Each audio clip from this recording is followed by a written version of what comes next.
aggression against Yugoslavia, a European country which they broke up at a high names and addresses from almost 2,000 settlements in Ukraine. The Russian National Defense Command says that the data is being used by the Ukraine officials to detect all calls, conduct mass total checks, detentions, searches and interrogations as well. Agency report for Republic TV.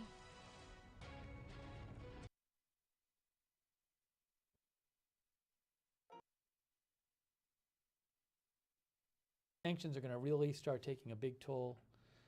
George Dimitrov is head of evaluations for the aviation analytics company Cerium. It looks like the sanctions are going to really start taking a toll on their domestic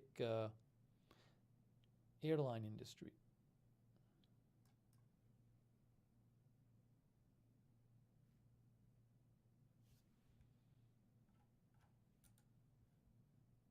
That was from NPR. Okay.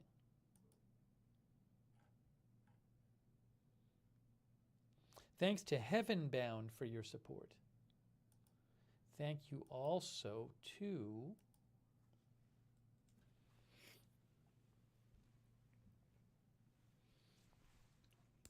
hang on a second here.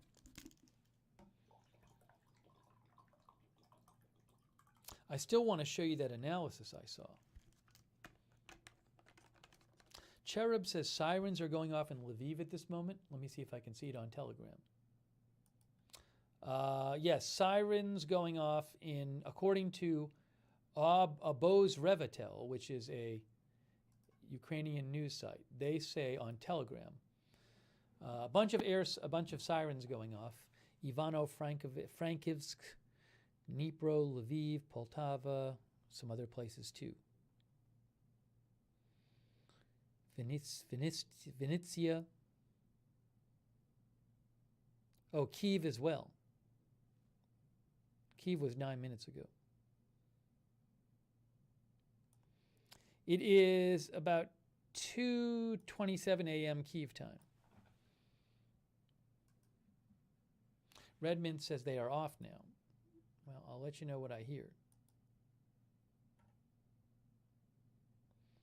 Yes, TSN News said on their Twitch or Telegram in the middle of the night, sirens warning of air danger are heard in many cities of Ukraine.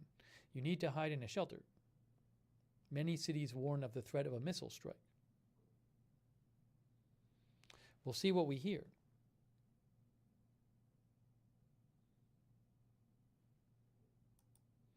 I want to say a quick thank you for the Facebook stars.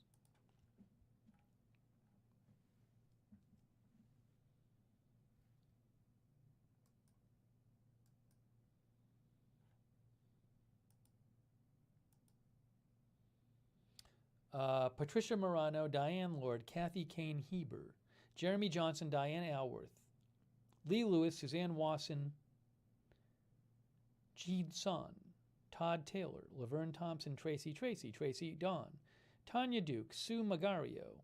Thanks for the Facebook stars. Yazan Sharif, Sandra Dean, Heath Wall, James Belts, Sean Keating, Cody Bootner, Linda Statz, Jocelyn Mealy, Alicia Rivera, Eve Richards, Sylvia Thevison, Mary Connolly James, Chelsea Eberhard, Gabriel Olivier, Tracy Williams, and Charles Paris. Thank you.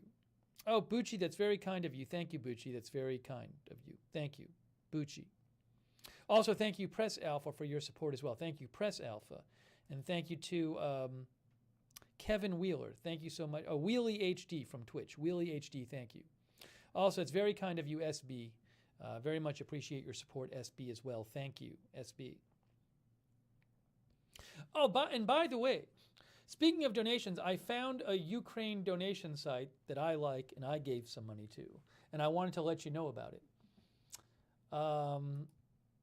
It's run by Global Giving.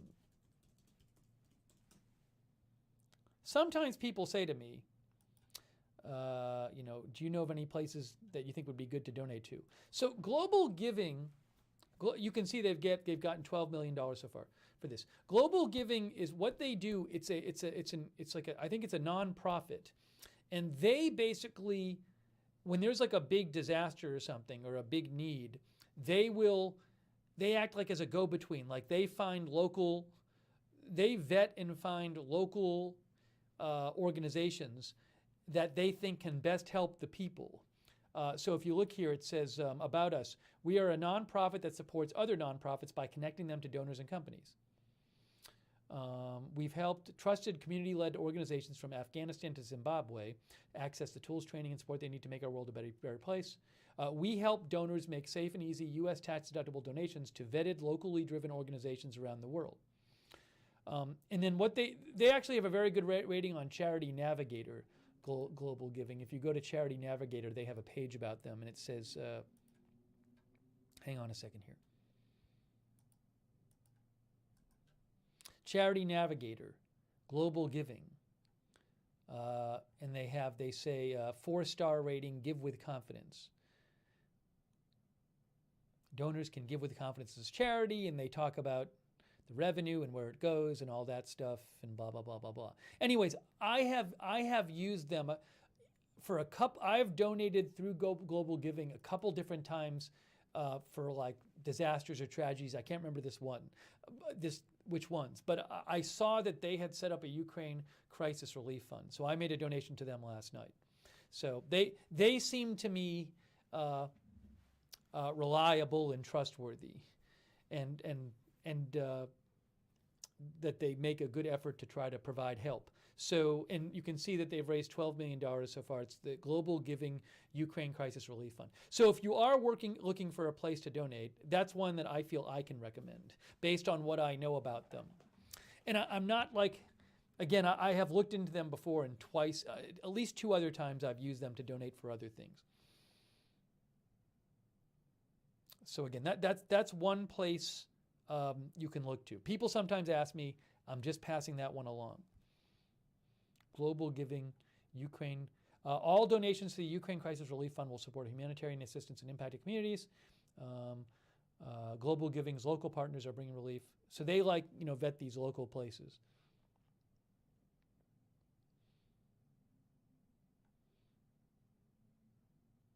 Anyways, so just wanted to pass that along. If you're looking for a place and you don't know, you can't find one you think is like reputable, that's one I can recommend.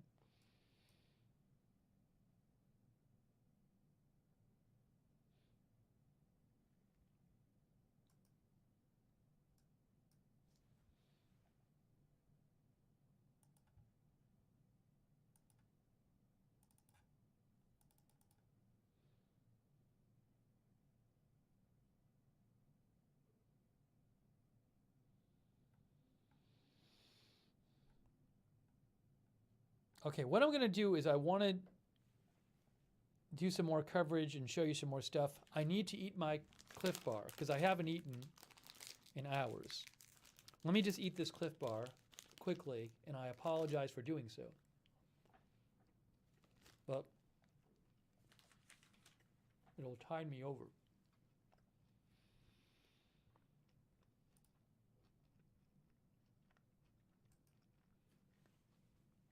But I have to eat something.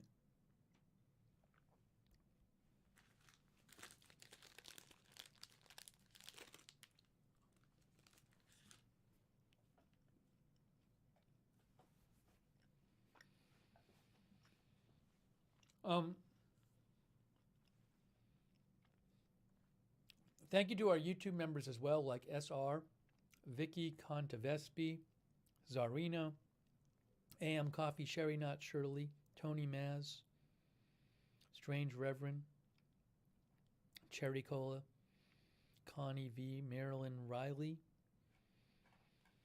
and others. Wesley Downs.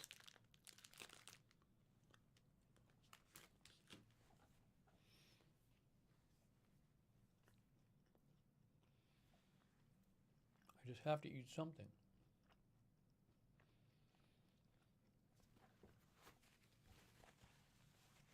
Thank you also, Walter Beasley, as well.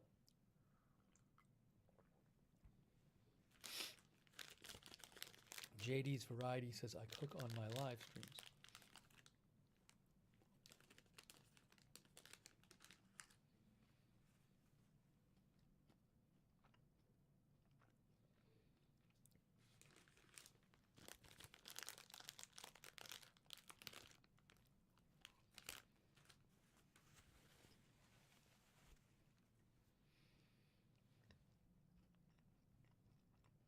I'm almost done.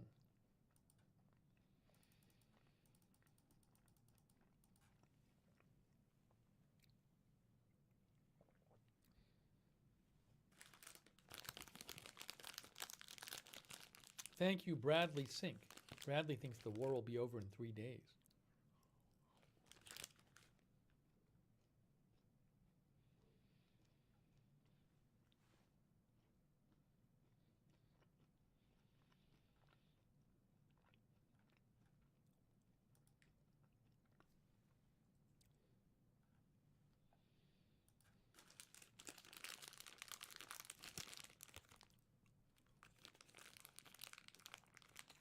All right, I'm almost done my Cliff Bar.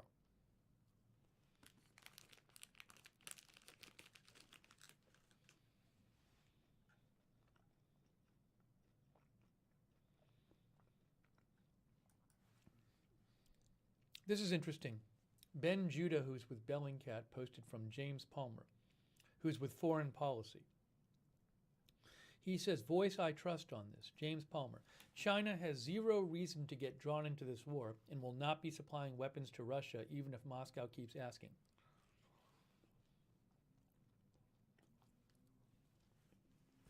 On the other hand, given the scale of the People's Liberation Army's black market cross-border dealings, mostly in Southeast Asia, you might see some semi-private entrepreneurship.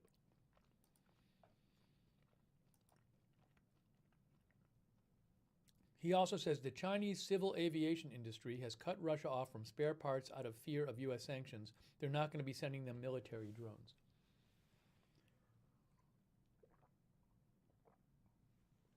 That's from James Palmer.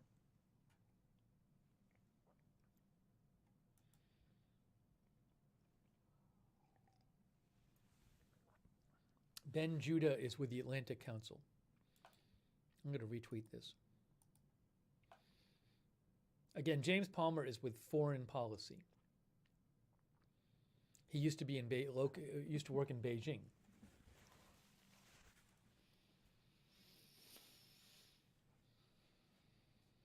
So that's what he thinks. That's what he thinks about this. There's reporting that says some U.S. officials have said that Russia has asked China for military help.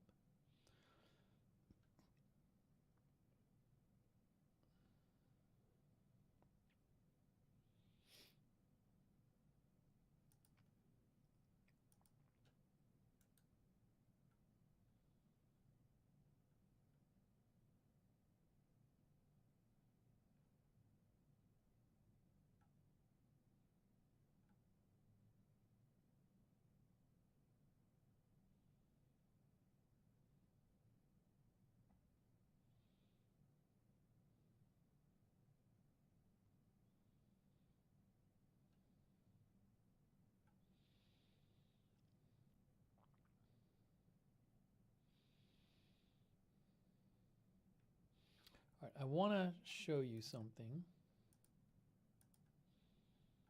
Hang on.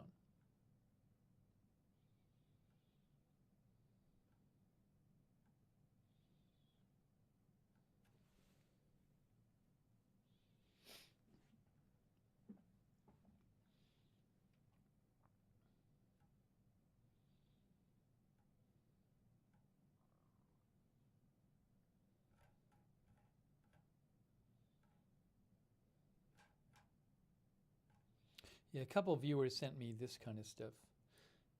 Peter Newton sent me this. OSINT technical Russian heavy bombers up again, possibly more missile strikes on Ukraine tonight. I mean, this happens pretty frequently where they do these missile strikes at night.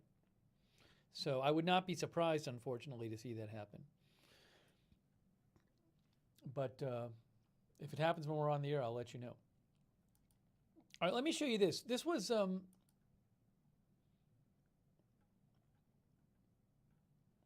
this analysis. This is an optimistic take. I forget, I think it was Ann Applebaum who might have posted this, and she said, well, you know, there's certainly the reasons to be pessimistic, but here's an optimistic take. So this is from Francis Fukuyama, posted a few days ago. I don't know if this will happen, but I understand his reasoning. Francis Fukuyama is an American political scientist, political economist, and writer. He is a senior fellow at Stanford University's Freeman Spogli Institute for International Studies and also a faculty member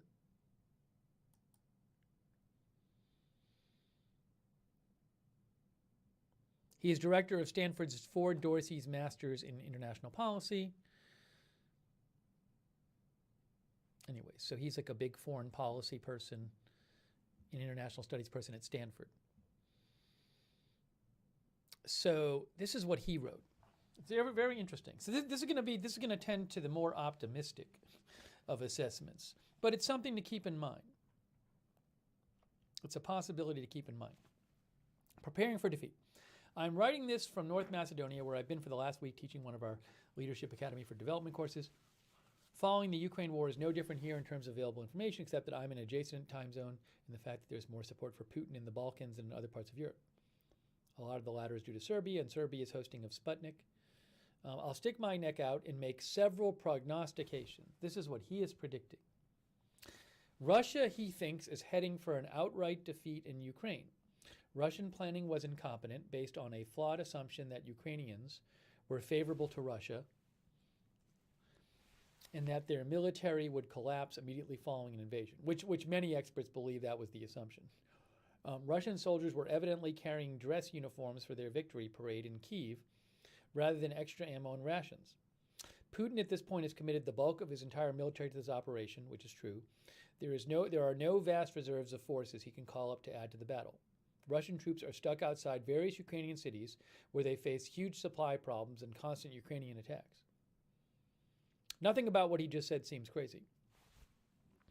The collapse of their position could be, now this is interesting. He says the collapse of the Russian position could be sudden and catastrophic rather than happening slowly through a war of attrition.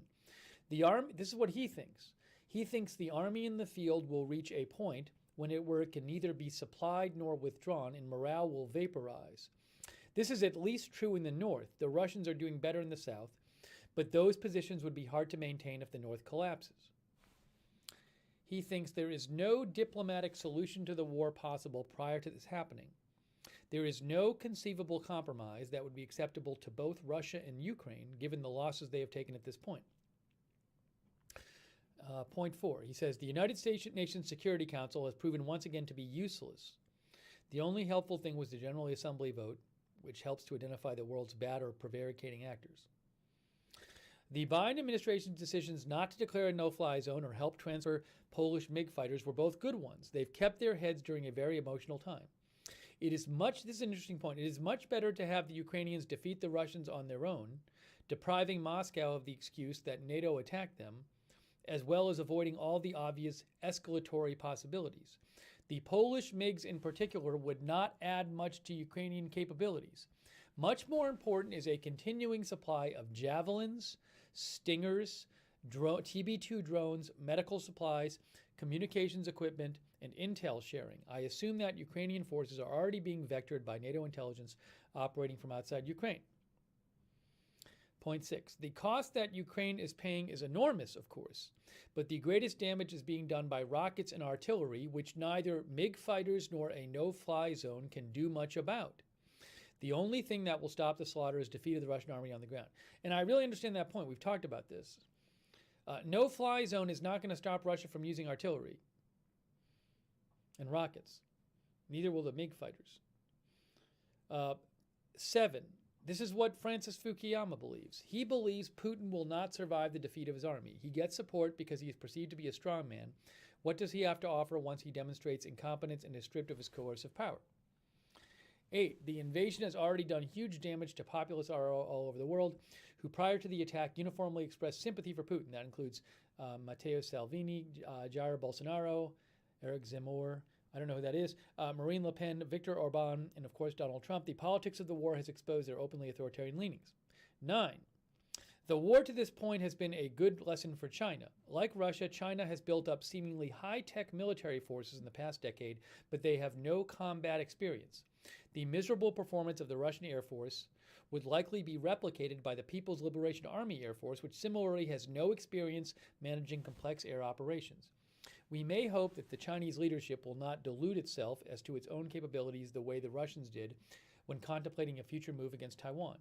10. Hopefully Taiwan will wake up as to the need to prepare to fight, as the Ukrainians have done, and restore conscription. Let's not be prematurely defeatist. 11. Turkish drones will become bestsellers. 12. A Russian defeat, he thinks, will make possible a new birth of freedom and get us out of our funk about the declining state of global democracy. The spirit of 1989 will live on thanks to a bunch of brave Ukrainians. So as I mentioned, this is an optimistic take. I don't think it's a crazy take. I don't know that it's going to happen. It's certainly an optimistic take. But this is from Stanford's Francis Fukuyama. I understand the arguments. Again, nothing he's saying is crazy. We'll see if it happens. But I just wanted to pass that along. Oh, Helen Place says Eric Zemmour is a French presidential candidate. Yeah, I just didn't bother looking it up. Anyways.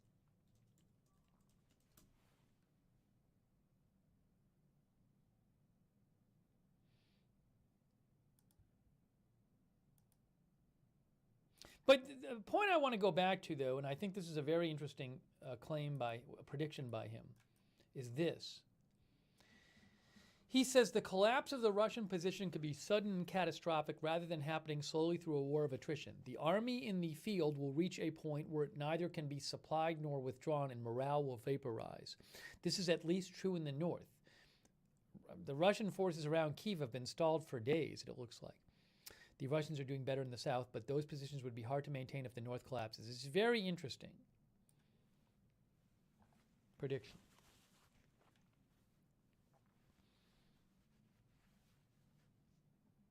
So we'll have to see what happens.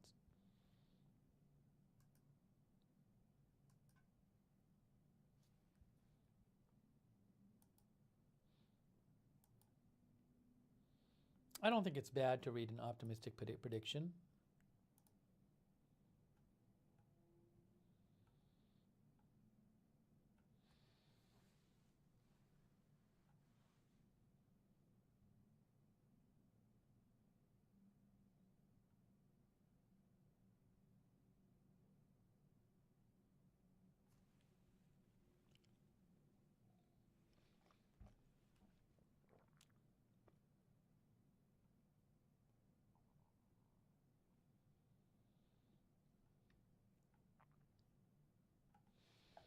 All right, we'll take some more comments here.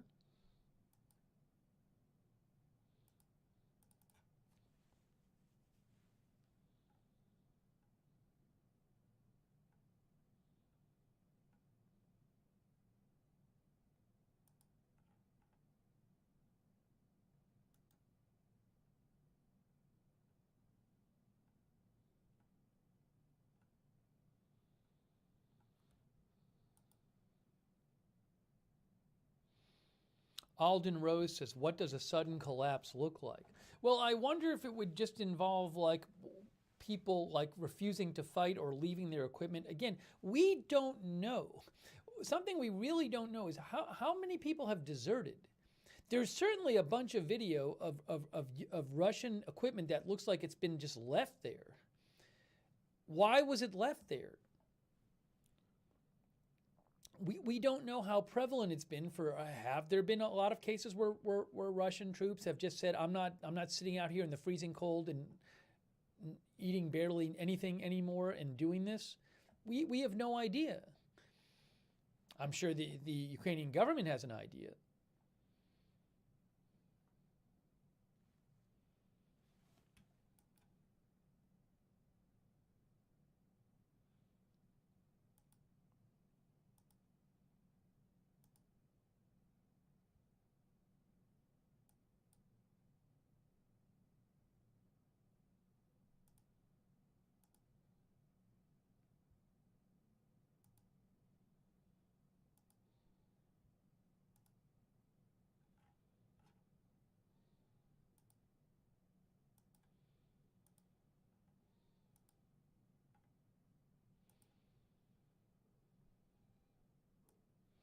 Sorry, checking some of the messages here. Sometimes it happens people are sending me stuff where we've already covered it. So.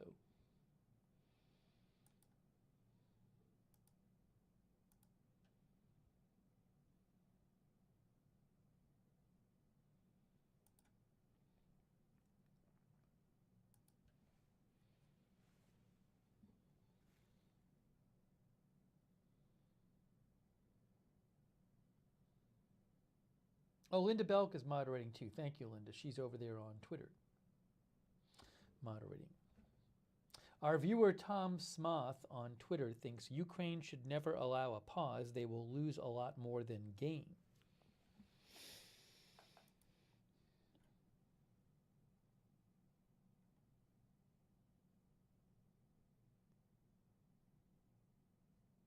Paula Thompson said that Francis Fukuyama article didn't mention the one thing we're all worried about. I guess she's worried about like weapon of mass destruction or nuclear use by Putin. Well, I think his prediction is that there would be some collapse of morale in the military and willingness to fight, and they would kind of just all, a lot of them would just stop fighting or abandon their equipment or whatever.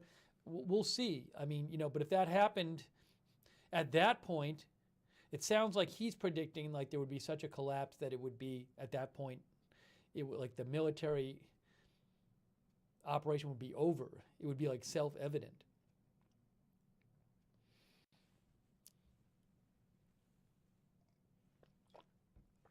But look, certainly a lot of concern out there is whether Putin could use chemical weapons or something worse. I did see General Zwack, I can't remember his first name, who appears on CNN. He's a former U.S. general. I saw something he said earlier today. He was speaking on this, and he said that if he thought if Putin used chemical weapons, like he thought there would be NATO boots on the ground in Ukraine. He thought it would be like such a big deal, and he thought there would be so much pressure. There would then be so much pressure on Western countries to get more involved if he used chemical weapons.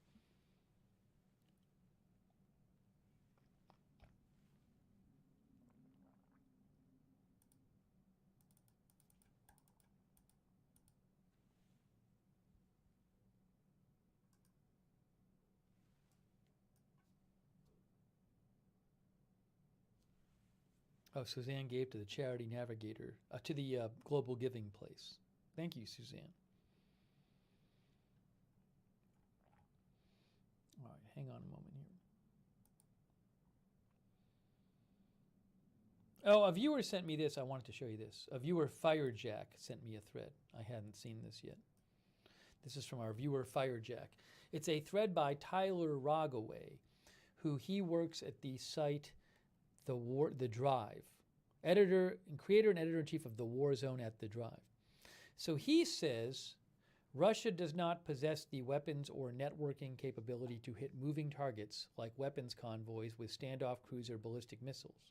This means in order for them to interdict or destroy these shipments, they will not only need actionable intelligence, but they will need to be willing to risk manned aircraft in highly contested airspace and or special operations forces deployed deep in territory that's not even near areas under Russia's control.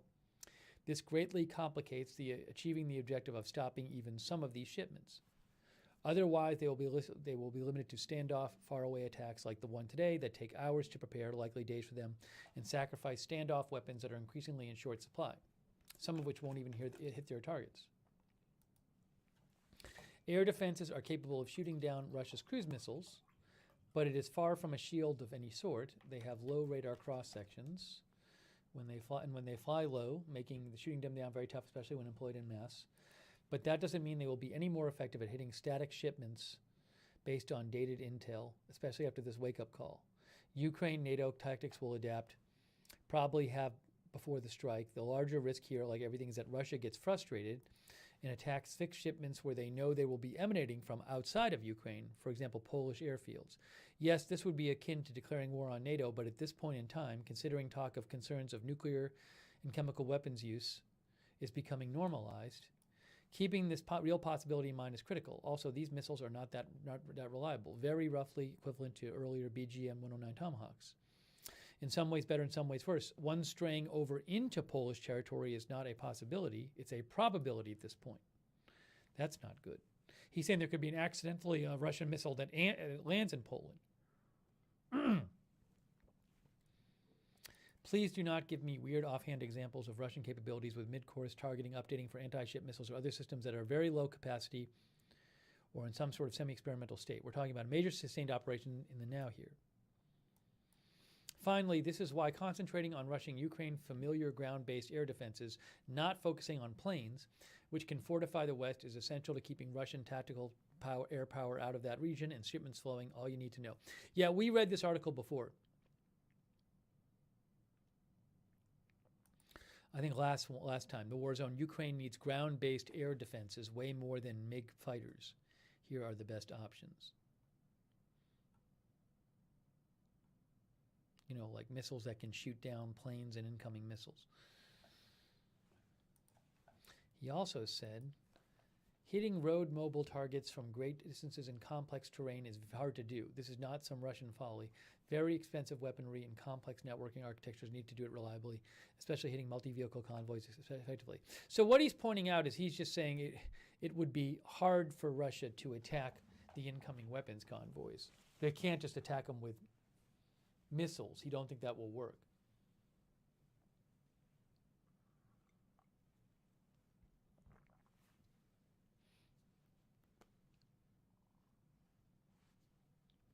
Again, that's from Tyler Rogoway.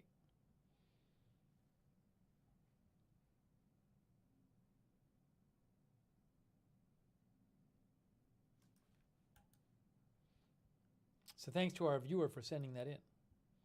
That was from our viewer, Firejack.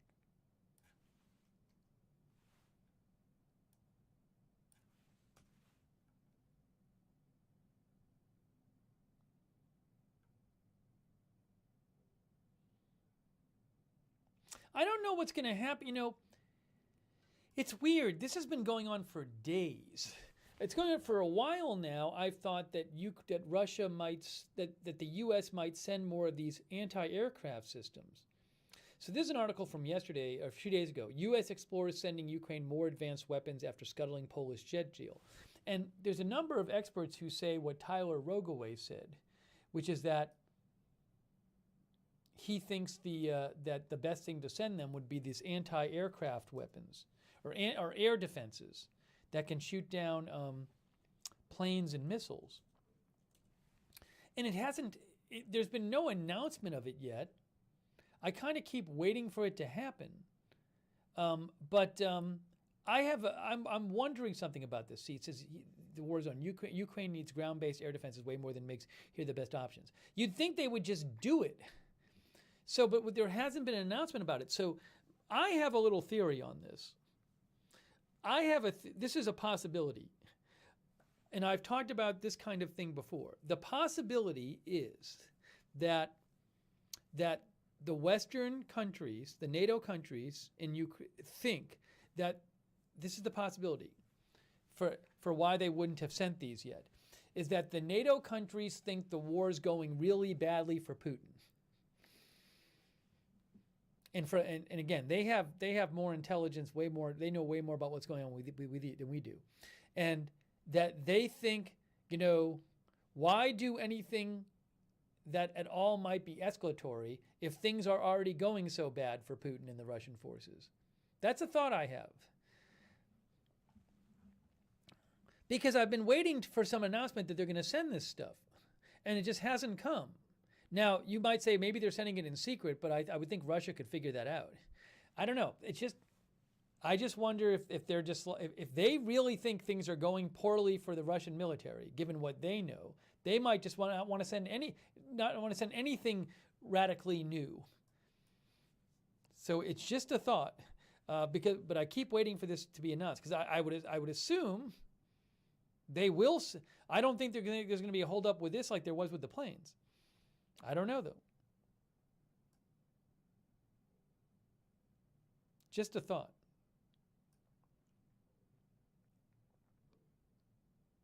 That would be one explanation of why you haven't seen such an announcement yet. There's other possible explanations.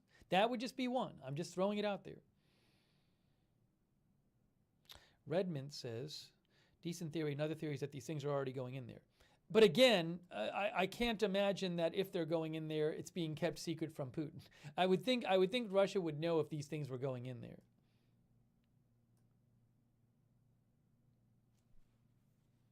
Ace Ramon says there are many, many things going on that we don't know about. Oh, I'm sure that's happening. I'm sure that's the case.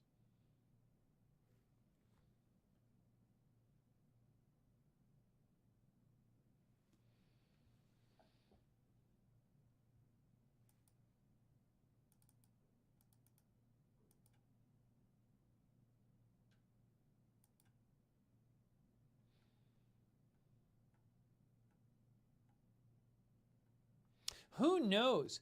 Who knows? Maybe Ukraine's talking to Russia now. Maybe Ukraine's saying to Russia, look, if you don't agree to this, then we're going to get this stuff in here. Maybe it's being used as a bargaining chip. We don't know.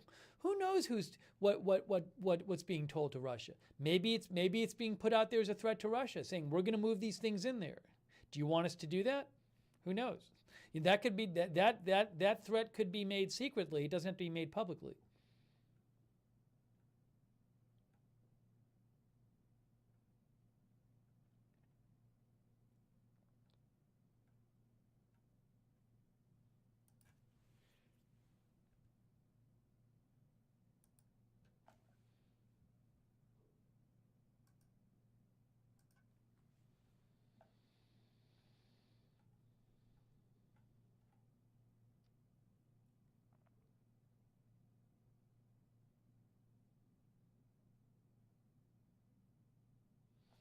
Fireside says, are you planning on doing any sort of fundraiser for Ukraine refugees? I'm sure many of your followers would donate peace. So my policy is, this is the channel policy, I don't handle money.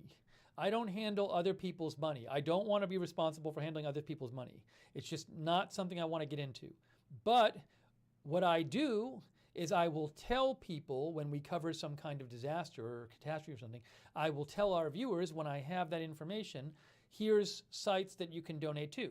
So I don't know if you saw it, Fireside, but about 45 minutes ago, I spent some time on the broadcast talking about a site that I think that I've donated to and I thought was a reputable site, which was the Global Giving site. So that's how I do it. I said, hey, I've donated with these guys before for different disasters. I think they're good. I showed you the Charity Navigator page. They have a Ukraine Crisis Relief Fund. They've collected almost $13 million. So that's a place that I felt comfortable donating. So that's how I do it.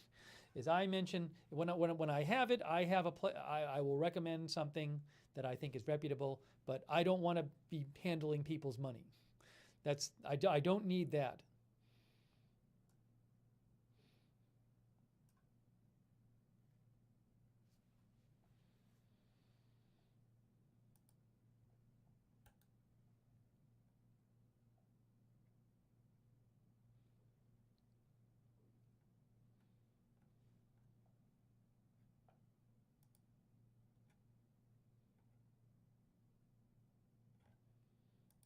Okay, hang on a second here.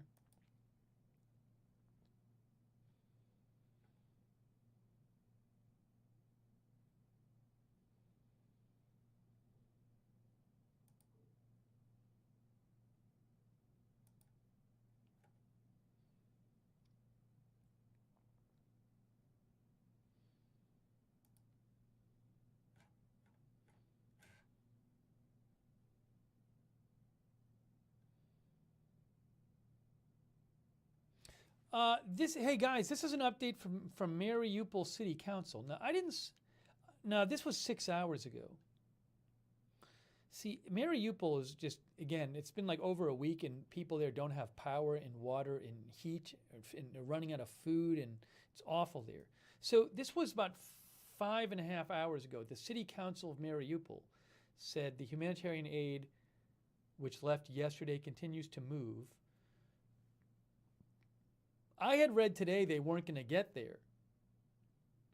According to drivers, the road is very difficult. The convoy is slow but continues to move. You can only go during the day. This is due to safety rules. Oh. So maybe it's still en route. In almost 2 days, the caravan traveled more than 200 kilometers along the previously agreed route. There was about 80 kilometers to the destination. Oh. With all the agreements in place, a green corridor is to open tomorrow morning, and the humanitarian caravan will continue to Mariupol, where 400,000 people are waiting for help. This is from Mariupol City Council. So they're saying that this convoy is still on the road. I saw a report that it wasn't going today and thought maybe it had turned back. So there's a convoy of humanitarian aid, which has now been on the road for 2 days. But according to them, it's still on the road.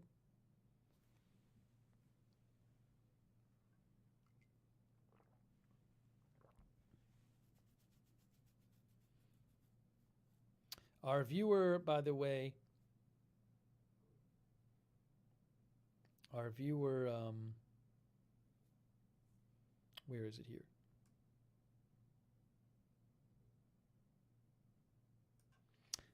Talamar1 says, Putin is losing support at home. Putin needs help or he would not talk to Ukraine.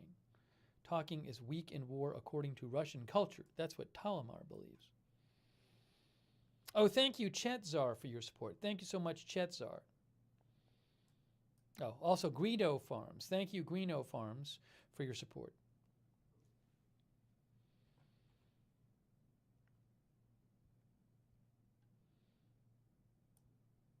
And again, negotiations, the new session of negotiations is going to be Monday morning, starting in a few hours between Ukraine and Russia. Maybe something will come with it.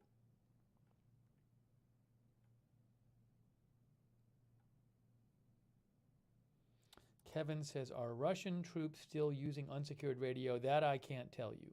That I don't know I don't know. I haven't heard reports that they're not anymore, but that I can't tell you.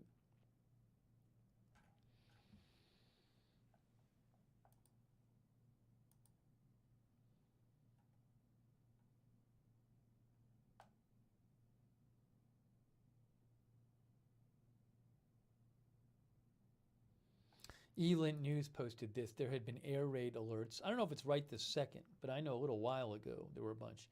Kyiv Independence says air raid alerts in at least 19 of 24 Ukrainian regions.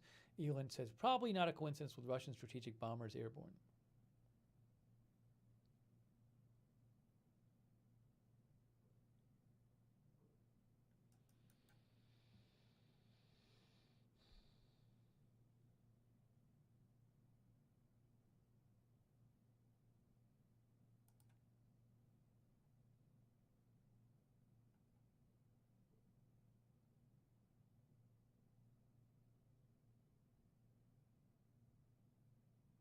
Rob Lee posted this. This is from, Isabel Kashu. We read her article before. She's with The Guardian. She's in Kyiv. We read this article before. She said, witnesses described soldiers shooting people dead in the street and confiscating phones and laptops. Look what she posted. She said, I'm only just starting to understand the scale and extent of Russian atrocities in the Kyiv region over the past 2 weeks. It's unbelievable. It's not just Irpin, Bucha, Hostomel, Borodyanka, etc. Dozens of smaller villages were completely terrorized, cut off. People were executed. This is stuff we just don't know. There's so much about we don't know what's going on. She has talked to people in the area. She's in Kyiv, she says, and this article is based on people she talked to. So she's saying this based on what I assume, on what she's hearing from people there. But I file this under there's so much we don't know, you know?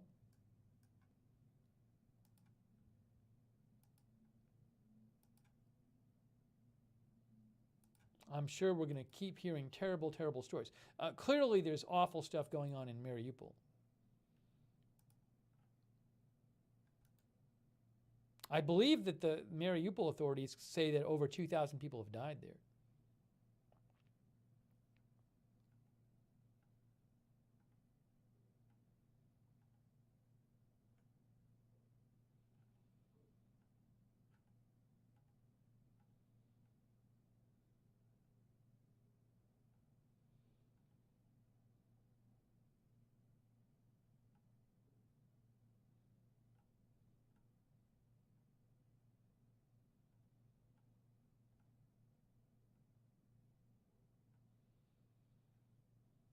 I was trying to find that.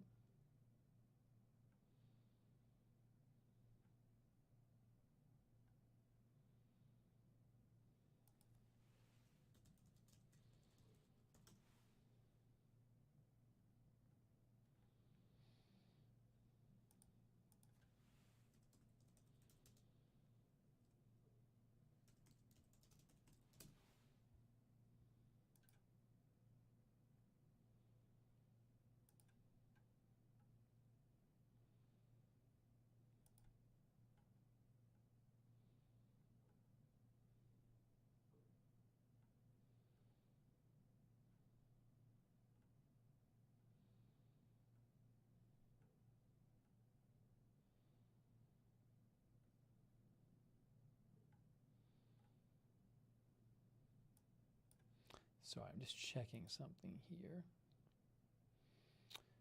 Thanks, YouTuber, who asked about Russian protests. Yeah, I heard over 800 people got arrested today, which has not been as many as some weekends recently. I wonder if people, I mean, Russia is really, really cracking down on protests. They have tons of police out. They're just arresting people at the drop of a hat. So, you know, there's video. I've posted some videos about this. There was a video I posted today showing somebody getting arrested for holding up a sign that literally said 2 words. Ava Hartog posted this. The video of all videos, first speaker is a protester. She asks, how long do you think it will take before I get arrested with a sign saying 2 words? That is no war.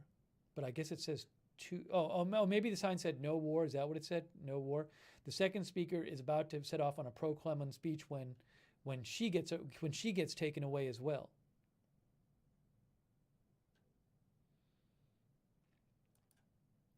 Конечно. Я просто хотела спросить, как вы думаете, если здесь вот просто сказать 2 слова, меня за это сейчас арестуют или нет? Вас уже задерживают.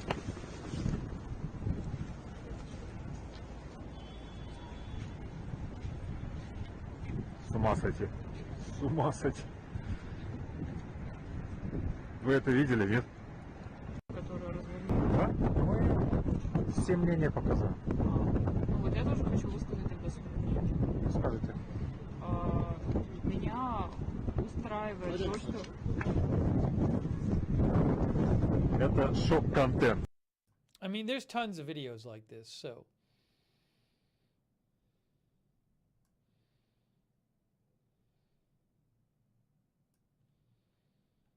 You know.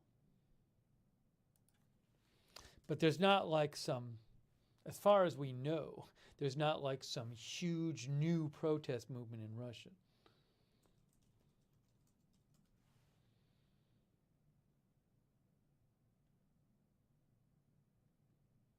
Like this was a post earlier today from Max Seddon. Anti-war protests are still going on in Russia.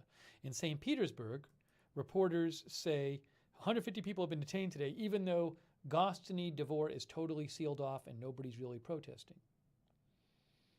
And then he also pointed out how protesters just outside Red Square in Moscow are being quickly carted off.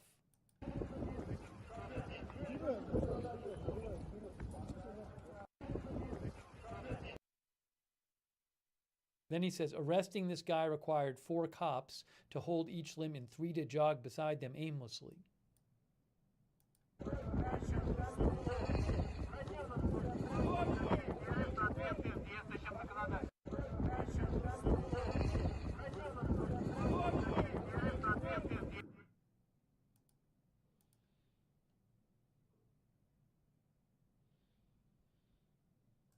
So that's what I know about that.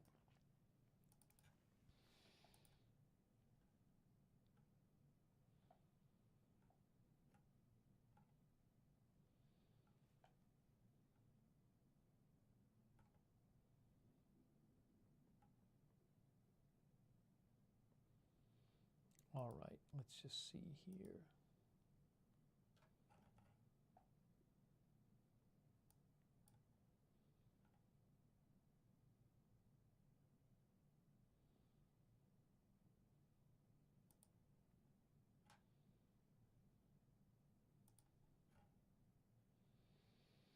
Okay, guys, I think I think I need to go eat something. I need to eat something. I had a Cliff Bar a while ago, but I need to eat something more. So I think I'm going to wrap up this live stream. And if there's big news later tonight, I'll come back on the air. Certainly, I will be keeping an eye on this when off the air. But I can come back on the air, so I'll be watching. But I'm going to wrap up this live stream now, and we will have more updates for you. And I will also post on my Twitter account, which is @Lookner. So you can follow me on Twitter for updates. I'm sure I'll be posting stuff tonight that I see @Lookner on Twitter. But again, if there's big news, I'll come right back here. Agenda Free TV. Subscribe, follow. If you subscribe on YouTube, make sure you click the notifications bell and you choose all notifications. Okay, but I need to eat something, so I'm going to do that. Please keep the people of Ukraine in your thoughts. There's hundreds of thousands of people in Mariupol who are in a humanitarian disaster. They have no power, no water, no heat, either no or very little food. It's just terrible, and I think when we finally get more contact with people in Mariupol, I think it's going to be horror story after horror story. And there's people all across Ukraine. They did nothing to deserve this, and they are being attacked, and people being forced to leave their homes, and getting killed and injured and living in fear. So please keep the people of Ukraine in your thoughts. And consider making a donation if you wish to the people there. And again, a place I think is good is the Global Giving Ukraine Crisis Release Fund. I gave there last night. So anyway, that's one place you might think about donating. Oh, there's also the thing I forgot to mention is maybe we'll talk about this more later, but there's this really quick. I think we'll talk about this more next time.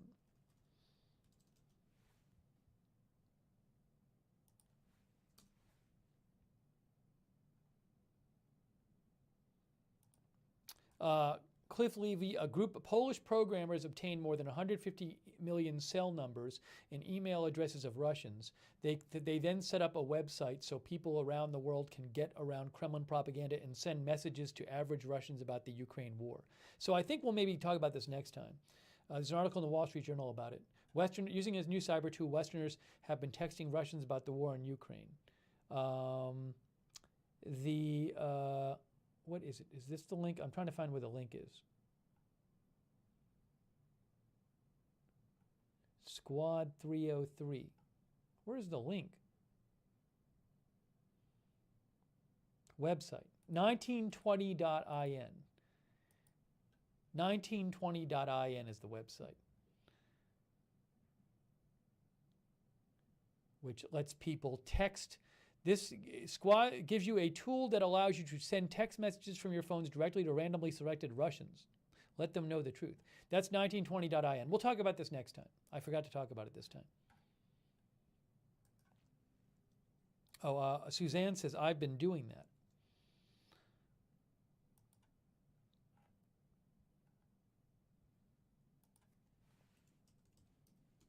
Anyways, I'll write that down for next time.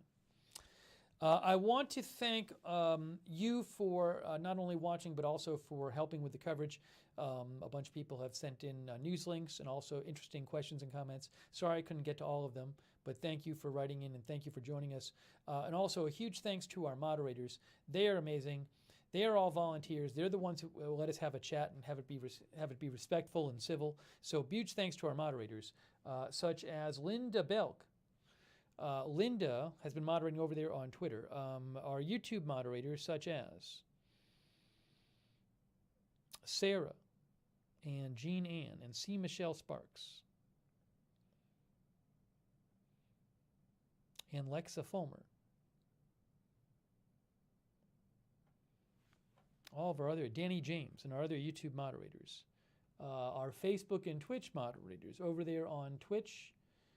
We have had a number of moderators, including Cerrero, Duxor, Idaho Star, Mark and NC, Muse, Papa Bear, Schultheis. Thank you, moderators. Also, our Facebook moderators like Margaret Riley, Roxanne Becky, Kay Lowry Body, Soma Amar.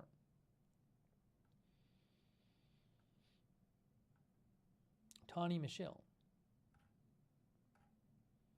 Any of the other mods I'm missing as well. Thank you so much to our mods. Oh, thank you, Billy Joe Drays, for the Facebook stars. Thank you, Billy Joe. Yeah, and thanks to everybody who donated to the channel. Your support is how I can do this. I owe a couple thank yous. Thank you so much, Suzanne, who's one of our new members. Peggy Martinez, thank you. Wesley Downs, thank you. And I will thank the people who gave Facebook stars as well.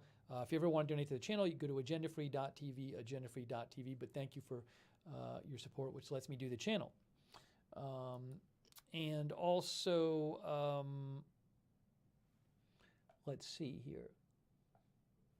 Yeah, for people who are new to the channel, that's what the donations go to. Like I commit full time to being available for news coverage.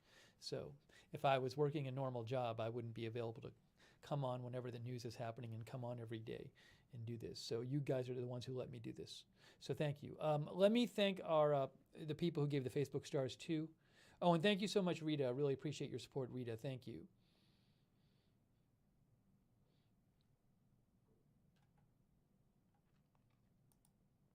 Facebook stars. Billy Joe Drage, Diane Lord, Patricia Morano, Soma Amar, Todd Taylor, Lee Lewis, Jeremy Johnson, Suzanne Wasson, Jean Son, Diane Allworth, Kathy Kane Hyber, Tanya Duke, Laverne Thompson, Tracy, Sue Magario, Tracy Dawn, Sandra Dean, Yazan Sharif, Heath Wall, Sean Keating, Sylvia Thevison. Oh, Sylvia was moderating too. Thank you, Sylvia. Jocelyn Mealy, Alicia Rivera, Eve Richards, Lou Green, Mary Keneally James, Linda Stotts, James Belt, Chelsea Eberhardt, Cody Bootner, Gabriel Olivier, Charles Perry, and Tracy Williams. Thank you. And also thank you, MT, for your support. Very much appreciated. If anybody's interested in being a volunteer moderator, that would be amazing. You can ask the moderators for more information on that, but that would be awesome. Follow Agenda Free TV on Twitter for an extra heads up when we're coming on the air. Before we go on the air, I always post on the Agenda Free TV Twitter, so you can follow that and turn notifications on, give you an extra heads up when we're coming on the air. Another great way to know when we're coming on the air and a way you can talk to other viewers when we're not on the air is the Discord. We have the Agenda Free TV fan Discord chat. It's free. There's actually a new link Danny sent me. I already replaced it in the YouTube. So you can find the link to the Discord at the bottom of the YouTube video description. I have updated it, and our mods can post that link as well. Again, I think as of today, there's a new link for the Discord. So you can chat with other viewers when we're not on the air. Also, if you sign up, you get really good notifications when we're going live. If you have the Discord app on your phone like I do, it actually pops up on your phone when we're about to go live. So check out the Discord. Okay.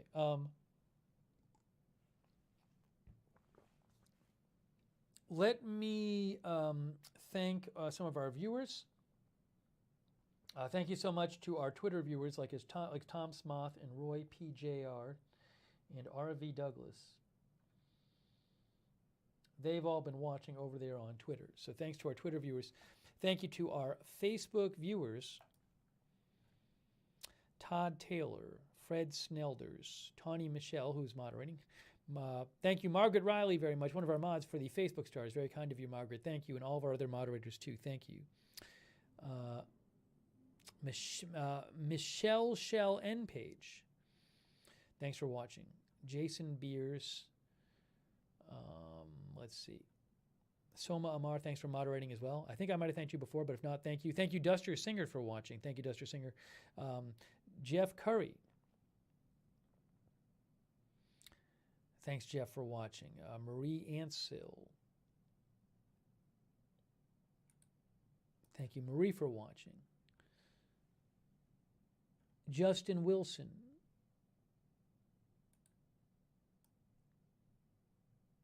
Sherry Watson, Twilla McCord, Heath Wall, and others watching on Facebook. Thanks to all of our Twitch viewers. ZZ Fly, Shaggy, Fiercely Driven, Wolverine, 11 Glowfly, Beatniks and Brubeck, Chef Observer. Notorious Rob. Call Me Red, Red Wally, Moscow Manlet, Jack Maz, Dolphin Mermaid, Ape Plays, Fire Ring, Jack's Animals, Bokimoto, Harry, Psyops, Peckerson, Alanis Ledux, Grumpy, and everybody else over there watching on Facebook. Thanks to our YouTube members so much. I really appreciate all your support. Our new members, including Suzanne, Vicky Contavespi. Thank you so much, YouTube members. Lace Dog, Justin Rochkind, Atakaga, Scott Tack, Rita, Julie Carter, Leslie Diane, Kevin Graham, Constance Spresny, Darth Tater, Strange Reverend, Rick Hoppy, Guillermo Tobar, Paula Faust, Thomas Kruger. These are all our YouTube members. Laura Chase, Jane Marie, Paula Faust, Max, Kevin Graham. Thank you, YouTube members. Gina Roberts. Oh, thank you, Vicky Contravespi. Appreciate your support, Vicky. Thank you. And Jason Walker. Thank you so much, Jason Walker, for your support. Appreciate it, Jason. And thanks to our YouTube viewers, like Rondies, Clarence Pasela. Ready to get this show started. Jackie Pitfield, Lithra, Poetry Positive, The Kingdom. I need to work on Again, if there's big developments tonight, I'll come back on the air. sound 7, suppression. Proper Uganda, Annette Jensen, MCJ, Sarah Brunsky,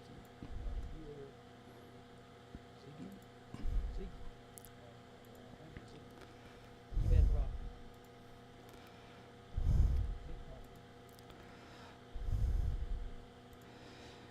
Let's see here.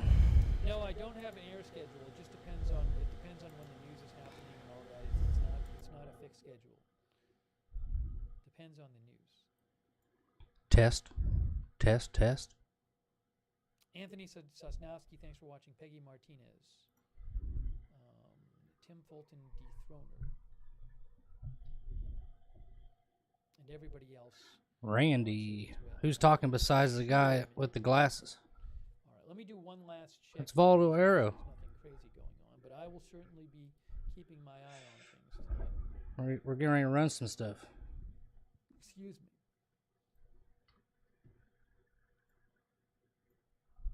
Oh, wow. I just saw this. Shootings of 3 homeless people in New York City linked to 3 similar shootings in D.C. Just pulling some So that's something to keep. Pulling some things up. Yeah, a little testy test. Wow. So we'll be keeping an eye on that. Not good.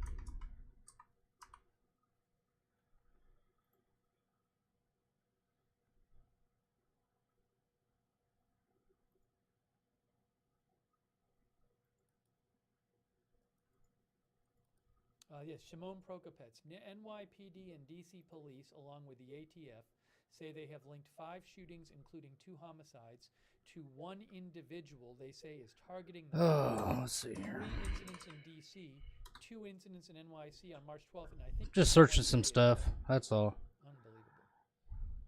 Unbelievable. You guys thought it was the government. What are you guys watching? All right. Well, I'll keep it Why are you guys watching all this? You're not supposed to know that all this stuff's going on.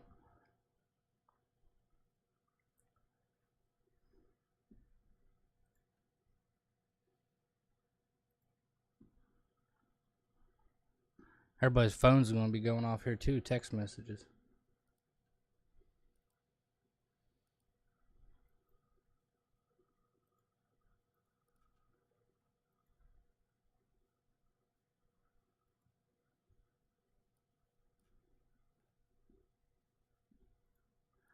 I'm just all right, guys. I'm checking wrapping this stuff. up. I will keep an eye on that and other stories as well. Okay, guys, that is it for now. Oh, thank you, Gary Eckhart and Sunshine Girl, who are also members as well. All right. Also, thank you so much to Stephen Schmidt. Very much appreciated, Stephen Schmidt. Thank you. All right, guys. That is it for now. I appreciate you joining us for our coverage of the Russian invasion of Ukraine. Please keep the people of Ukraine in your thoughts. Have you guys all seen that video of And Iran shooting them rockets I will certainly be keeping over to the posting on my Twitter and U.S. consulate? the news comes out. So that is it for now, and thank you to our mods again for all your help in the chat rooms. Because that That's was it for now. crazy. Thanks for joining us. We'll see you soon with more live breaking news coverage right here at Agenda Free TV.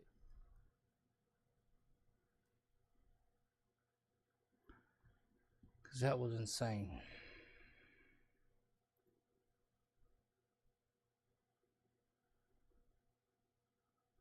Have you guys even heard of that?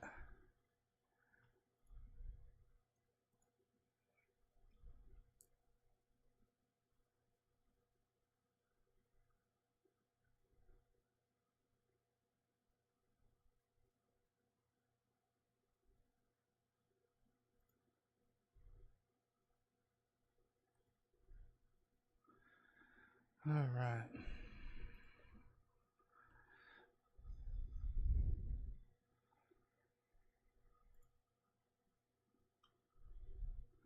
I'm just signing up for something real quick. Still couldn't get my camera to work though. Keep saying source not found.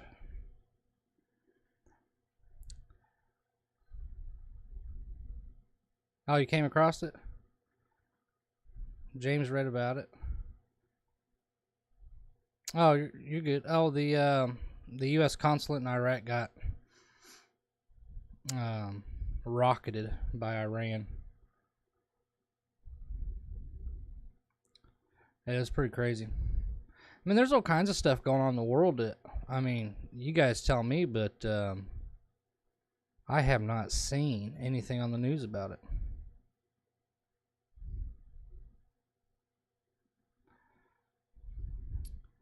It's just weird to me.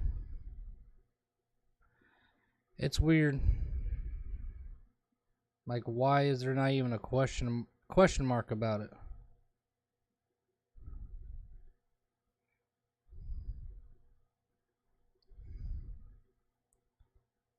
Not even a single question mark.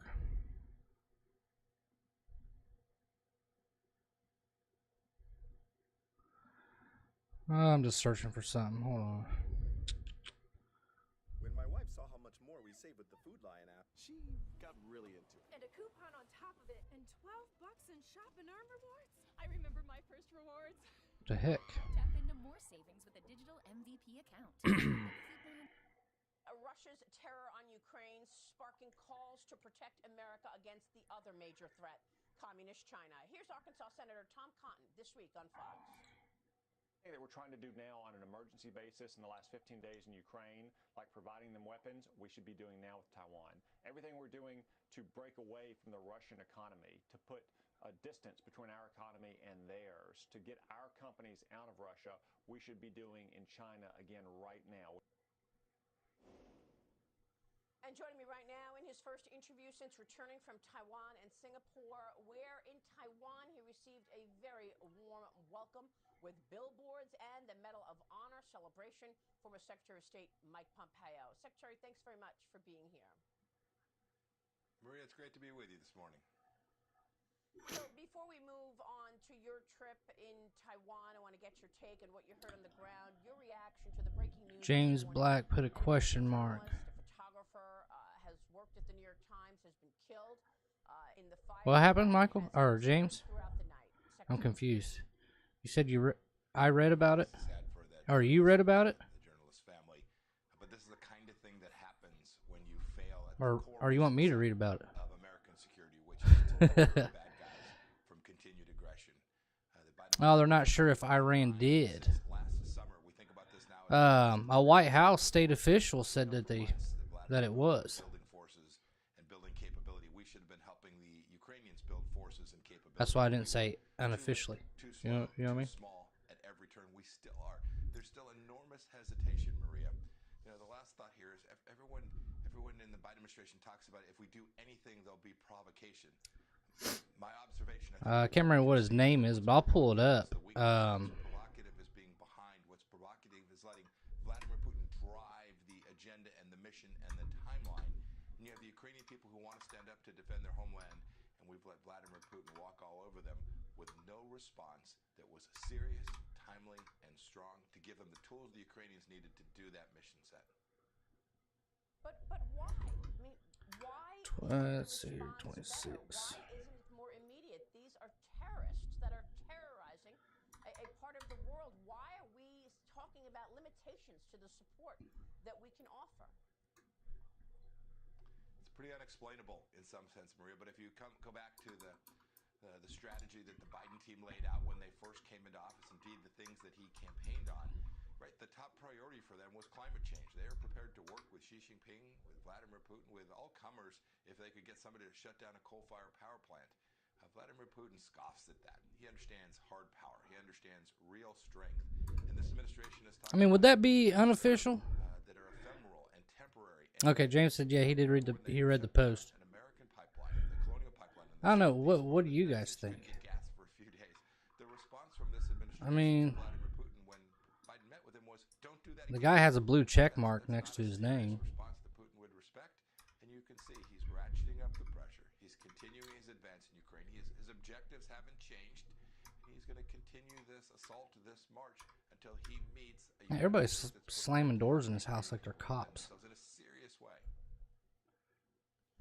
Let me move on to your trip to Taiwan and Singapore. Clearly, Secretary, so many people are watching the CCP and its next move, given its past comments about taking back or reuniting with Taiwan. What did you hear on the ground? All right, blah, blah, blah. Ukraine is an absolute tragedy. We've been behind. Try to pull some maps up. Okay, here we go. All right. Crises overnight. There were Iranian missiles fired near. But yeah, I mean, the guy has a blue check mark next to his name, and he's from the White House. He's a White House official, so. Taiwanese worried about the same thing. A series of. Unless he retracted his tweet. That affects them and their lives. I made the statement when I was in Taiwan that we ought to do the simple thing of recognizing their independence. Everybody knows. I don't know. Part of mainland China. I don't know. They don't want to be. So we ought to be doing. Let's see. That's Fox News. We don't want to watch that. People we ought to be doing for Taiwan. We don't want to watch that. The administration did that. We work diligently to provide weapon systems to the Taiwanese. The Taiwanese are getting ready. They are prepared to do the hard work themselves, but they're going to need support from the United States, from Japan, from South Korea. Skip the ads. I'll try to mess with this camera too, just to see if I can get it going. He's watching America abandon Afghanistan in such a disastrous way. He's watching the United States get rolled. Yeah, we don't want to listen to these guys. How to get super fast. Don't want to listen to him. इस बीच Ukraine पर प्रहार तेज करने के लिए रूस की तरफ से चेचन्या की फोर्स भी यूक्रेन में घुस चुकी है। चेचन्य फोर्स के काफिले में कई गाड़ियां शामिल हैं। टैंक और गोला बारूद के साथ चेचन्या की फोर्स लड़ाई के लिए पहुंच चुकी है। भले ही रूस के सामने सैन्य ताकत में यूक्रेन कहीं नहीं टिकता हो, लेकिन यूक्रेनी सेना पूरी ताकत के साथ रूस को जवाब दे रही है। यूक्रेन की सेना ने Sorry, I was pushing the mute button like 10,000 times and it just wouldn't go. Would not go at all. Ukraine के ब्रोवरी में Yeah. सायरन बजने के बाद Let me shut my door. Shelter में जाने के निर्देश दिए गए। सायरन बजने का मतलब है कभी भी बड़ा हमला हो सकता है। यूक्रेन के निकोलेव में रूसी सेना ने जोरदार बमबारी की। यूक्रेन का दावा Hey, I'm है gonna कि try to रूसी fidget सेना ने with this स्कूल पर camera. बम बरसाए हैं। हमले में स्कूल पूरी तरह से तबाह हो चुका है। रूस के हमले I mean, I love technology, don't get me wrong. Mariupol में खाने पीने का संकट पैदा हो गया है। Sometimes I just want to break my keyboard. खाने पीने की वस्तुओं की कमी हो गई है। यूक्रेन के लोगों ने रूसी खाद्य सप्लाई के एक ट्रक को जब्त कर दिया है।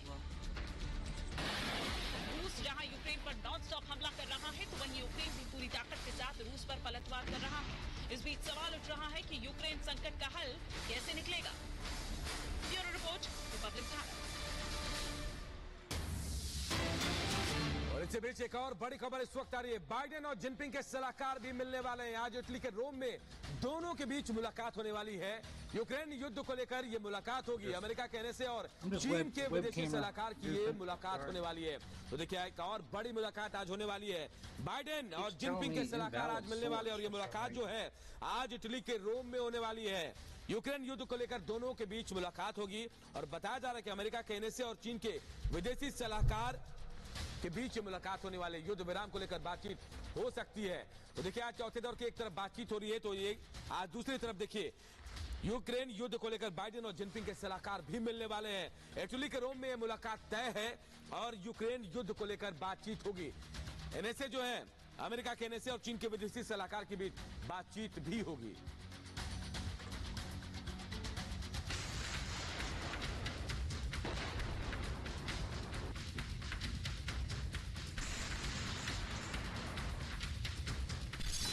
क्या चीन दे रहा है रूस का साथ?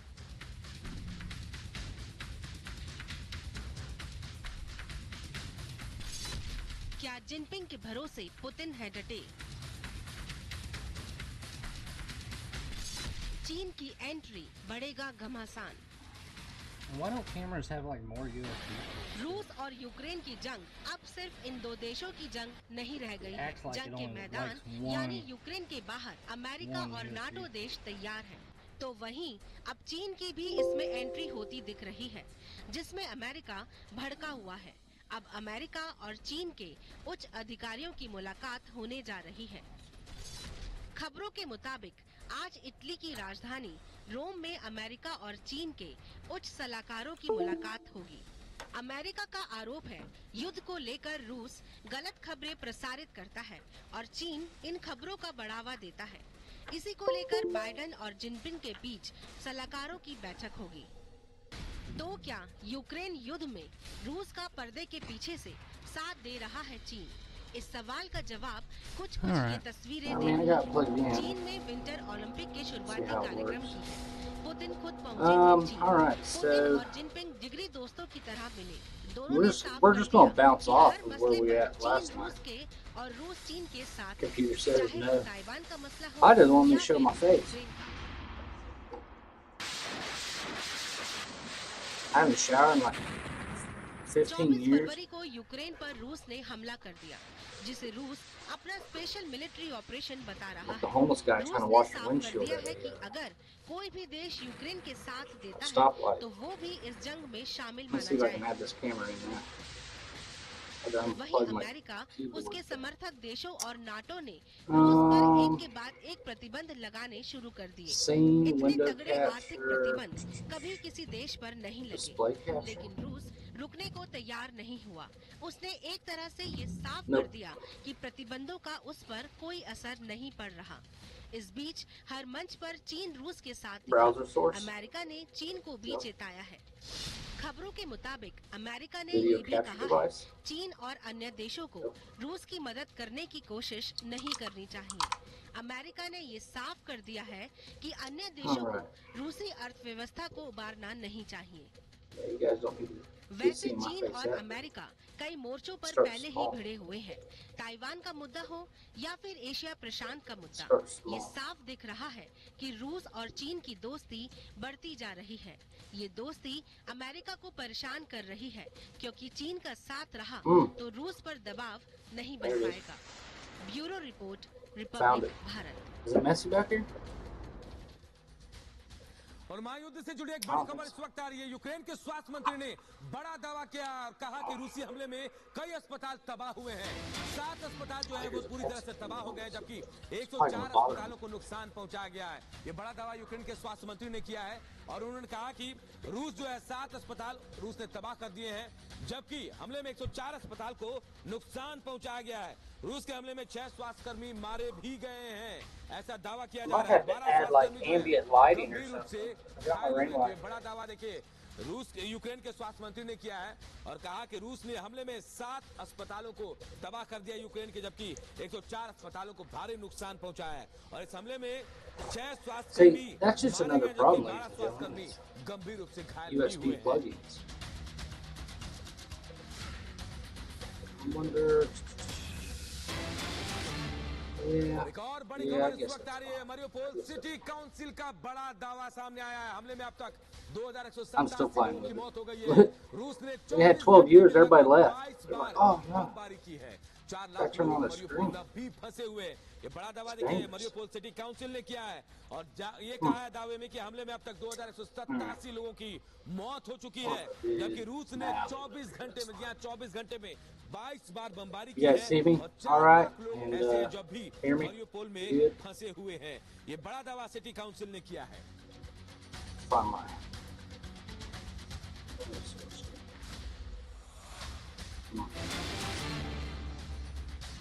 और महायुद्ध से जुड़ी एक और बड़ी खबर आपको बता रही है। एयरस्ट्राइक पर रूस का बड़ा दावा सामने आया है। यावोरिव सैन्य बेस पर हमले में 180 विदेशी सैनिक मारे गए हैं। रूस ये दावा कर रहा है। वहीं भारी मात्रा में विदेशी हथियार भी तबाह किए गए हैं। रूस ये दावा कर रहा है।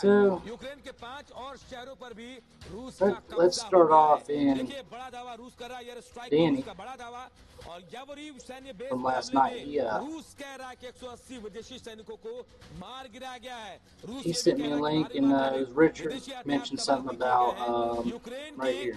5 और शहरों में भी रूस ने कब्जा कर लिया। ये बड़ा दावा इस वक्त देखिए रूस कर रहा है। Africa, whatever it may be. Let me select regions. Where do you guys want to start off with? You guys want to see? You guys want to see Iran? You guys want to see that? Ukraine के पश्चिमी इलाके Tweet में post and के everything. पास मौजूद एक military base पर रूस ने कई मिसाइलें दागी। बताया जा रहा है कि यहाँ Eyeball नाटो के strength? इंस्ट्रक्टर जो है यूक्रेन के सैनिकों को ट्रेनिंग दे रहे थे। My ये picture जगह needs पोलैंड bigger. सीमा से बेहद नजदीक है और पोलैंड नाटो का सदस्य देश है। रूस का तो दावा है कि उसने हमले में 180 विदेशी सैनिकों को मार गिराया है। तो अमेरिका ने अब चेतावनी जारी की है। Wrong way.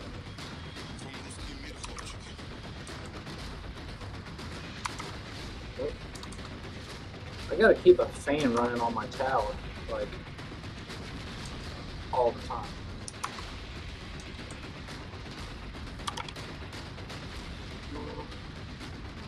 I guess that's क्या रूस के सामने होगी नाटो सेना? you're right, 25. क्या तीसरा विश्व युद्ध शुरू होने वाला है? ये हमेशा से कहा जा रहा है कि जिस भी दिन कोई भी नाटो देश यूक्रेन के साथ रूस से लड़ने आया, तीसरे विश्व युद्ध की शुरुआत हो सकती है। या फिर रूस अगर किसी नाटो देश पर हमला कर दे तो भी एक महायुद्ध शुरू हो सकता है। ये खतरा But yeah, I literally have to run a fan on my computer, अब एक घटना ने or she'll like want to blow चेतावनी up, बढ़ा दी है। and it gets really hot. Ukraine Poland सीमा पर रूसी हमला, ट्रेनिंग सेंटर पर गिरी मिसाइलें। ये तस्वीरें लीव के पास येवोरिव ट्रेनिंग सेंटर की हैं।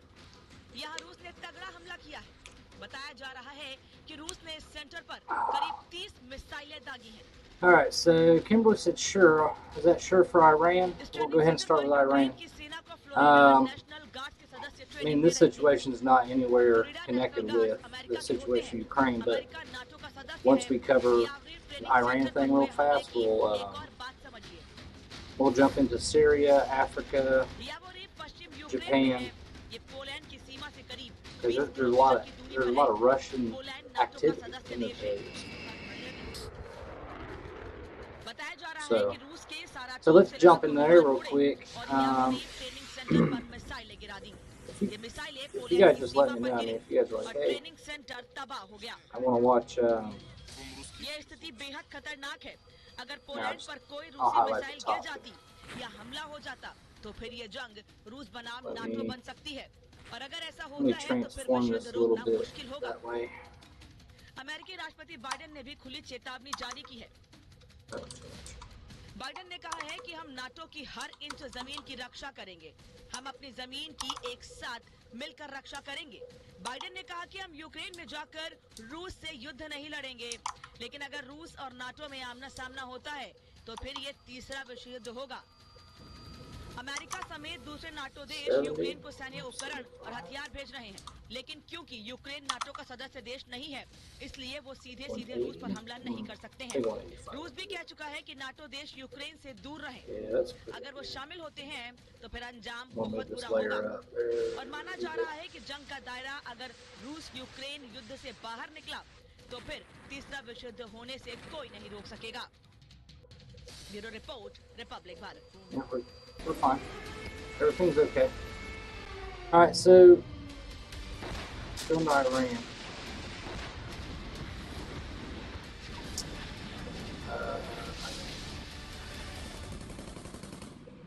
क्या ये जो बयानात हैं, क्या ये जो मदद है, So, ये चीज ये बता रही है कि तीसरा विश्व युद्ध this तय है। here- हम क्यों ऐसा कह रही है? अमेरिकी राष्ट्रपति जो बाइडेन का क्या बयान सामने आया है, ये जानना आपके लिए जरूरी है। वो ये कह रहे हैं कि नेटो की So this is 5 days ago in Iran.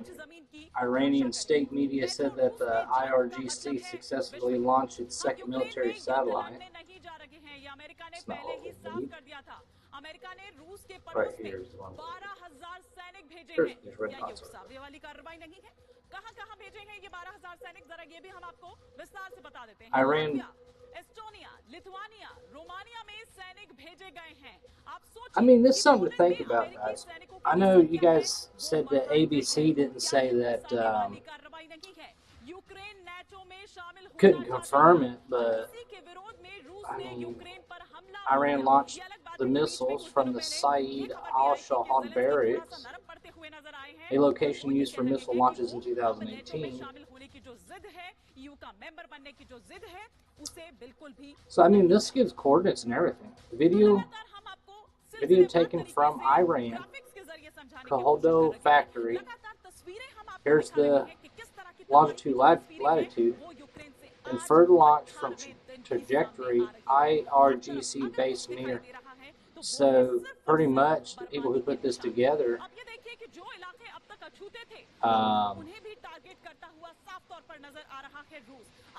I mean, they pinpointed on the map. I mean,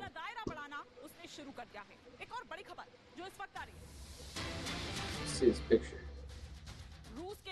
Alright, so that's where the U.S. consulate is. And this is the missile base. And the location of where that guy took the video of the missiles leaving is right here. Huh. So yeah, this guy saw them leave this area, the missile base near Kashawa, whatever you call it. So he has the video of it leaving. Let's go back to here. And here's the video.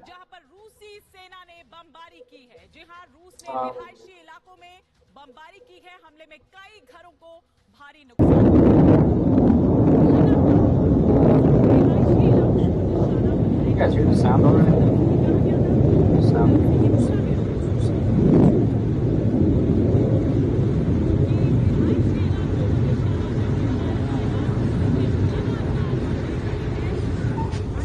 So, I mean, he's pretty much right in between them.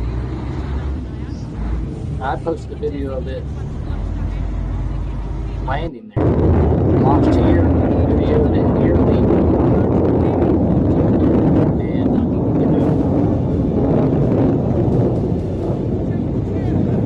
it hit the U.S. consulate already.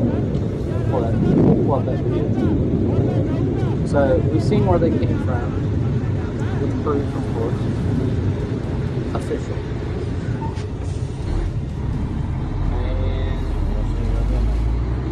And several explosions hit near U.S. consulate compound. And this is...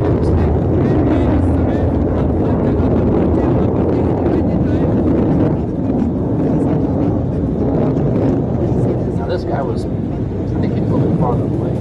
There's another video of the guy close. So fine.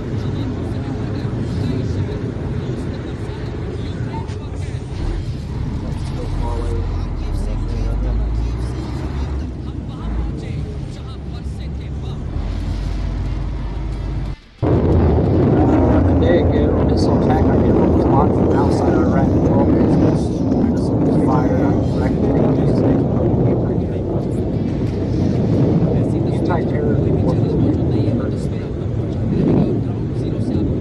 right here is the post I was talking to you guys about.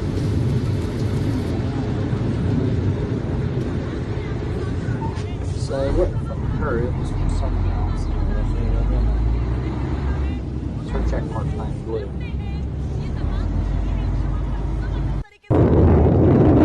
And from Iran, fire not in the consulate of American U.S. personnel who work in the city.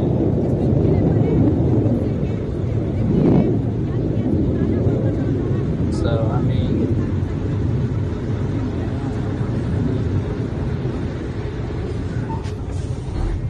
what I like about this too, I mean, it gives coordinates, longitude, latitude,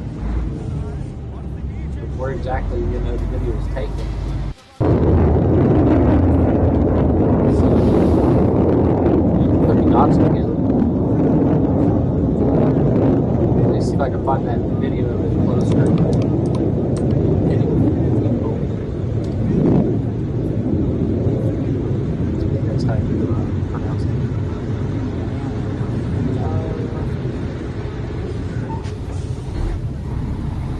Look at that. That's another different video. So I mean, from that report there, so I'm talking about, I mean, this is where the guy wanted to buy our oil from. Talks about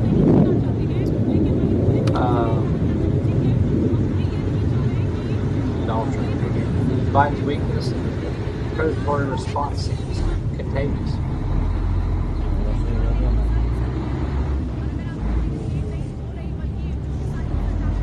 Yep.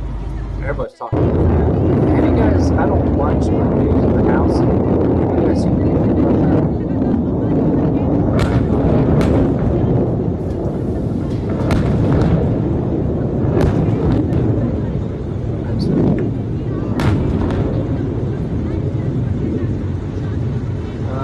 Alright, so that takes care of Iran. If you guys have any questions, let me know. Alright, so now let's start tracking this whole Russian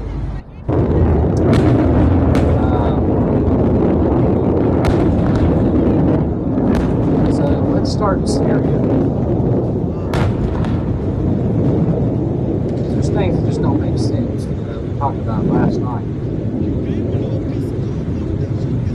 James Black said, saying the British are looking to get our oil from there too. If they continue, we'll be going at it with the, yep. You know, these people want to get oil from Russia, but they want to get this oil from countries that absolutely hate us. You know, they hate the UK, United States, they hate anything that deals with the free world. You know? I don't get it. Yeah, we all want gas prices. Feed the country like Iran billions and billions of dollars that we're buying oil off. You're just feeding their arsenal for I got recent breaks, turkeys, peanuts, and ice cream. Sugar high. Go around Sugar Street. Everywhere. Shit. Alright, so here's Syria. So Turkey joined NATO was 1954, I believe.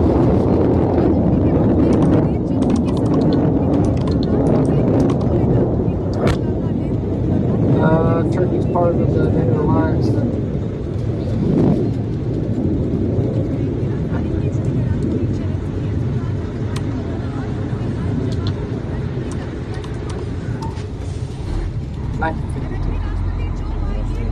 Turkey was admitted into NATO. So we all know, I mean, if you guys don't know, you know, Turkey is, they currently run the blockade. through there per clause of some old clause they pulled out. But my question is, you know, Turkey's part of NATO. Russia's kind of, I guess you'd say, threatening NATO. There's a lot of activity.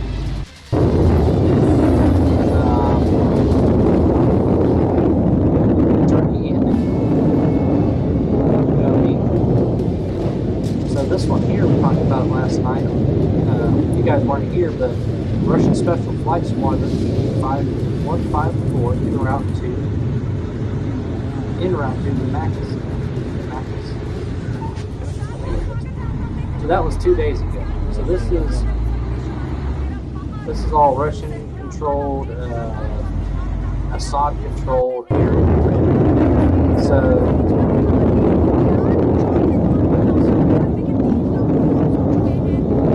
here's the map. I don't know how to say it. So it says they're en route, but it shows that they're pretty much en route to Moscow. You know, there's no real definitive, like, hey, you know, this is just more of a your guys' input. You know what I mean? Like, what do you guys think? I know what I think. Another piece of the pie concerning this flight. It's a squadron. It can be 12, 14, 24 aircraft. They don't set. There's not a set number for a squadron size. This up here is Russian controlled. 4 days ago, Russian forces bring reinforcements to the city of whatever that is, northeastern Syria, including 13 additional trucks, armored vehicles, heavy weapons, and 2 employee aircraft. So they're pretty active here too. I mean, they're not only like in Ukraine, but they're active over here too. Now this is the thing about that squadron of that's commercial airplanes. The Russian Zveta channel broadcast a video clip that says that the preparations of the Assad government's army to move and fight alongside the Russian army in Ukraine.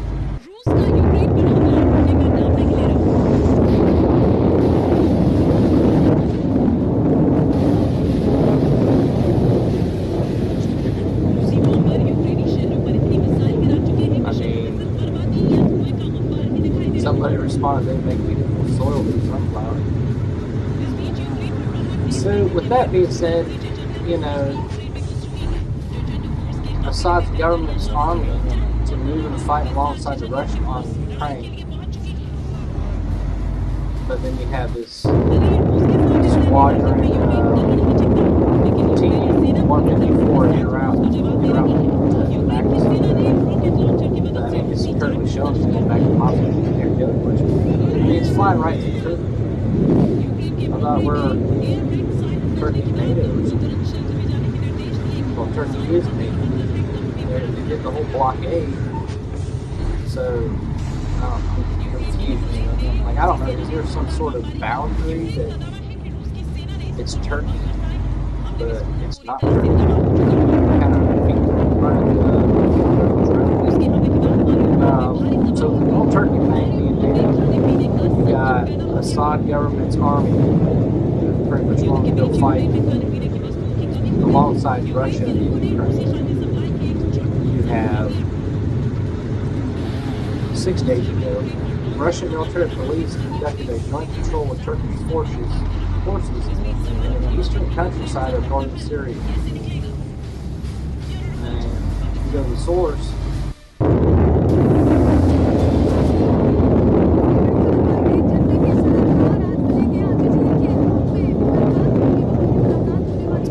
Talking about this stuff. Oh. What message? There's still stuff playing?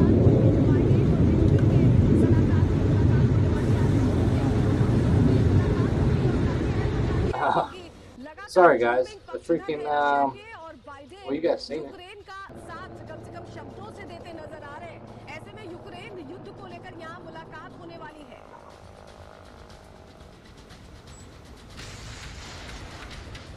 I mean, they have Z's on them. I mean, wasn't it confirmed that?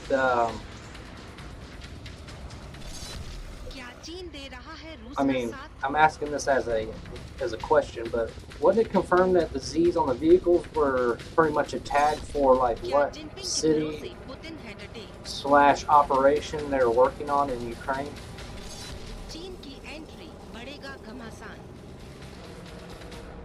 Well, I mean, look right there. There's a Z. This was 6 days ago in border Turkey. Russian military police conducted a joint patrol with Turkish forces in the eastern countryside of northern Syria. I mean, that's a head scratcher. That's why I told you guys to bring a towel. I mean, this stuff just doesn't make any sense. Doesn't make any sense at all. What do you think about it, James? युद्ध को लेकर रूस गलत खबरें प्रसारित करता है और चीन इन खबरों का बढ़ावा देता है। इसी को लेकर बाइडेन और जिनपिंग के बीच सलाहकारों की बैठक होगी। तो क्या यूक्रेन युद्ध में रूस का पर्दे के पीछे से साथ दे रहा है चीन? 1 day ago, via Turkish airspace inbound, Lakita Air Base, Syrian flag, Air Force IL-76. That was just a day ago, and it's flying to their air base. But it says here, inbound Lakita Air Base. There's just a lot of movement in the 24 फरवरी को Ukraine पर रूस ने हमला कर दिया, जिसे रूस अपना स्पेशल मिलिट्री ऑपरेशन बता रहा है। रूस ने साफ कर दिया है कि अगर कोई भी देश यूक्रेन के साथ देता है, तो वो भी इस जंग में शामिल माना जाएगा। वहीं अमेरिका, उसके समर्थक देशों और नाटो ने रूस पर एक के बाद एक प्रतिबंध लगाने शुरू कर दिए। इतने तगड़े आर्थिक प्रतिबंध कभी किसी देश पर नहीं लगे, लेकिन रूस रुकने को तैयार नहीं हुआ। उसने एक तरह से ये साफ कर दिया कि प्रतिबंधों का उस पर कोई असर नहीं पड़ रहा। इस बीच हर मंच पर चीन रूस के साथ दिखा।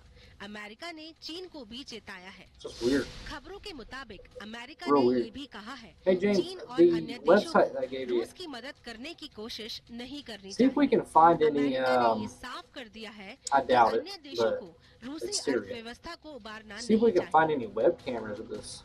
वैसे चीन और अमेरिका कई मोर्चों पर पहले ही भिड़े हुए हैं। ताइवान का मुद्दा हो या फिर एशिया प्रशांत का मुद्दा, ये साफ दिख रहा है कि रूस और चीन की दोस्ती बढ़ती जा रही है। ये दोस्ती अमेरिका को परेशान कर रही है, क्योंकि चीन का साथ रहा तो रूस पर दबाव नहीं बन पाएगा।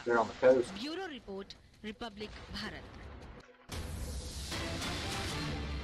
और इस बड़ी खबर यूक्रेन के स्वास्थ्य मंत्री का दावा सामने आया। रूस ने 7 अस्पताल हमले में 104 अस्पतालों को नुकसान पहुंचा है।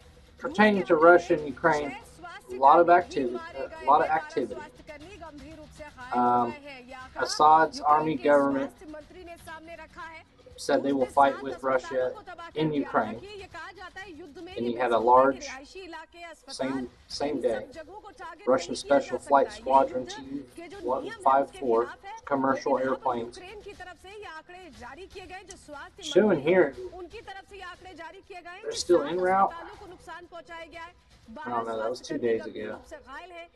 So, on that same day, that squadron of airplanes, understand correctly, that squadron of airplanes, commercial flights, are landing in Damascus. On the same day, this airplane group is en route to Syria, they announced that Assad's army government will fight alongside Russia in Ukraine, which is bad news for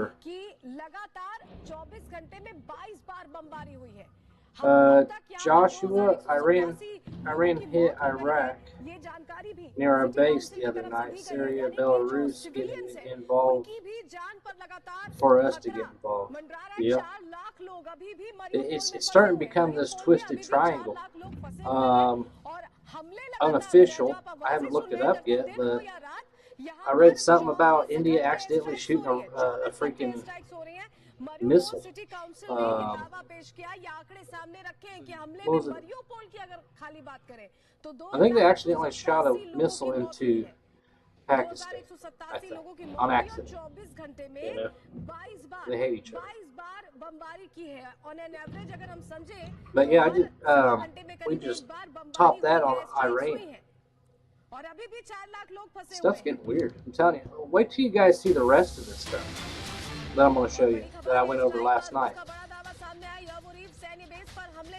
And it's like you don't hear about it. I mean, people in chat, have you guys heard anything on the news about the whole Iran thing? I think they might have dabbed on it, but all this activity in Syria, I don't know. To me, it's weird. So, staying on the same path here about Russia and the activity in Syria. Syria's government, their army, Assad, said that they will fight alongside Russia in Ukraine, and happens to be a large, several aircraft maybe, on its way to Syria the same day they announced that.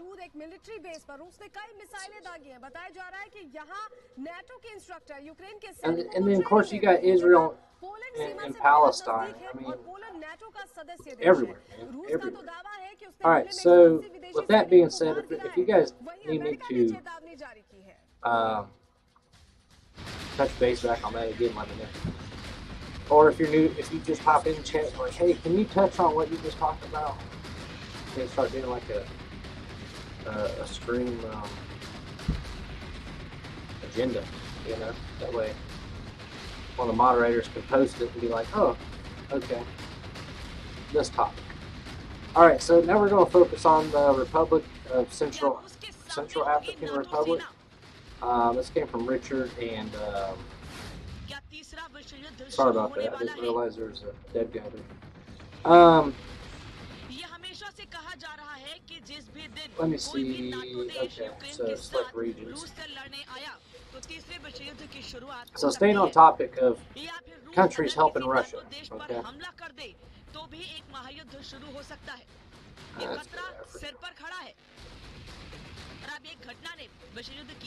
This is from Richard and Danny. I think this is the announcement. Okay, here it is. So 3 days ago,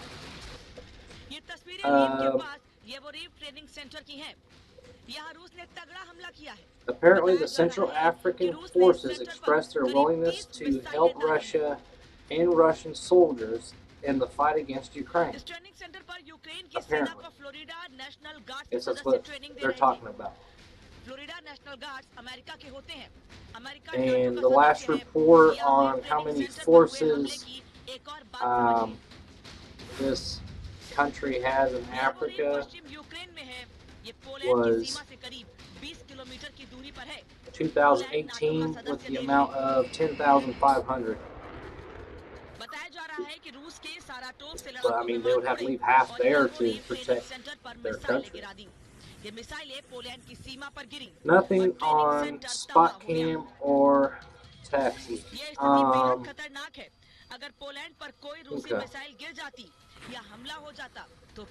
I'll tell you what, we'll hop on Snapchat. We'll hop on Snapchat and check it out.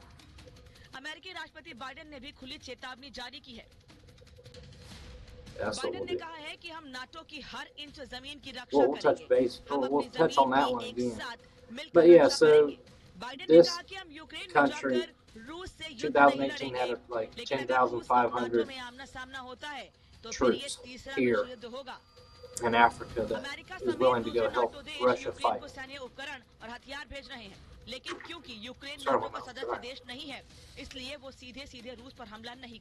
My honest opinion, you guys know what my honest opinion is?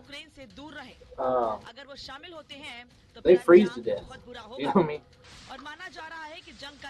It's like 150 degrees there. And they want to go fight in Ukraine with a -3. Just my opinion. I'm just saying. I don't think they'd be very effective. And I mean, that's a trip too. You know what I mean? I don't think they'll. I didn't see this one before. सदोवस्की इलाके में ये Russian troops दिखाई दिए और ये काफिला हम आपको दिखा रहे हैं. देखिए कई रशियन सैन्य वाहन यहाँ पर नजर आ रहे हैं. लगातार रशिया तेजी से आगे बढ़ रहा है. 5 days ago, new satellite imagery from a planet at planet taken on March 7th of what is claimed to be a yacht appearing to map the design of the Nord, owned by Russian billionaire Alexei Mardashov, floating in Seychelles. That's interesting. कुछ वैसी तस्वीरें सदोवस्की से भी निकलकर सामने आ रही है. रूसी काफिला यहाँ पहुंच चुका है और लगातार सैन्य वाहनों को आप तस्वीरों में देख पा रहे हैं. All right, so you got Syria that said they're willing to fight with Russia. You got this random country in Africa that says they'll go fight in Russia. James says, yeah, I see your point. The Syrian rebels will fatigue fast in this cold weather. They will. I mean, their bodies are just not... I mean, it probably gets cold there, but not cold. You know what I mean? Not Ukraine cold. And the environments are totally different. You know? I agree with you, James. I don't think Syria would be very effective. But it's bodies. They're on the ground. They're holding guns. So it's terrible. It's terrible for Ukraine. Russia can get all these freaking countries that, 1,000, 2,000, whatever it may be. And Russia can get reinforcements or help if they wanted to, but Ukraine's screwed. Nobody wants to step in besides like veterans or volunteers from all around the world that are willing to go fight in Ukraine, which is, it helps, but they need a lot more than that. And it just sucks for Ukraine. Alright, so Africa, Iran, Central African Republic, Syria, Assad army. They both said that they will go help Russia in the fight with Ukraine.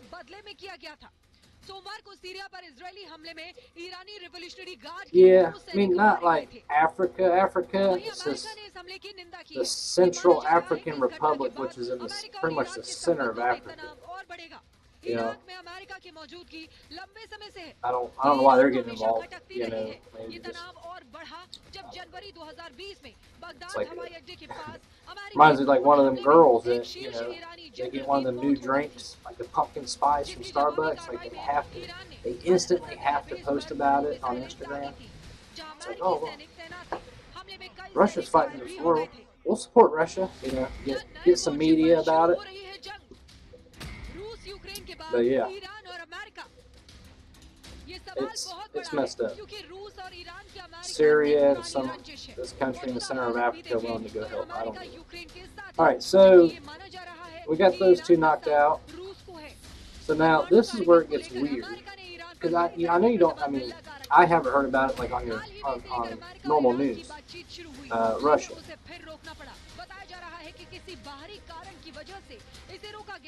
Let's see, Russia looking for,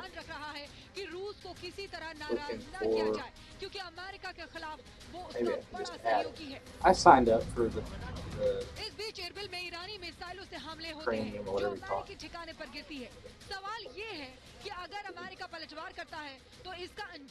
Sorry, I of course it won't load. Bureau report Republic Bharat.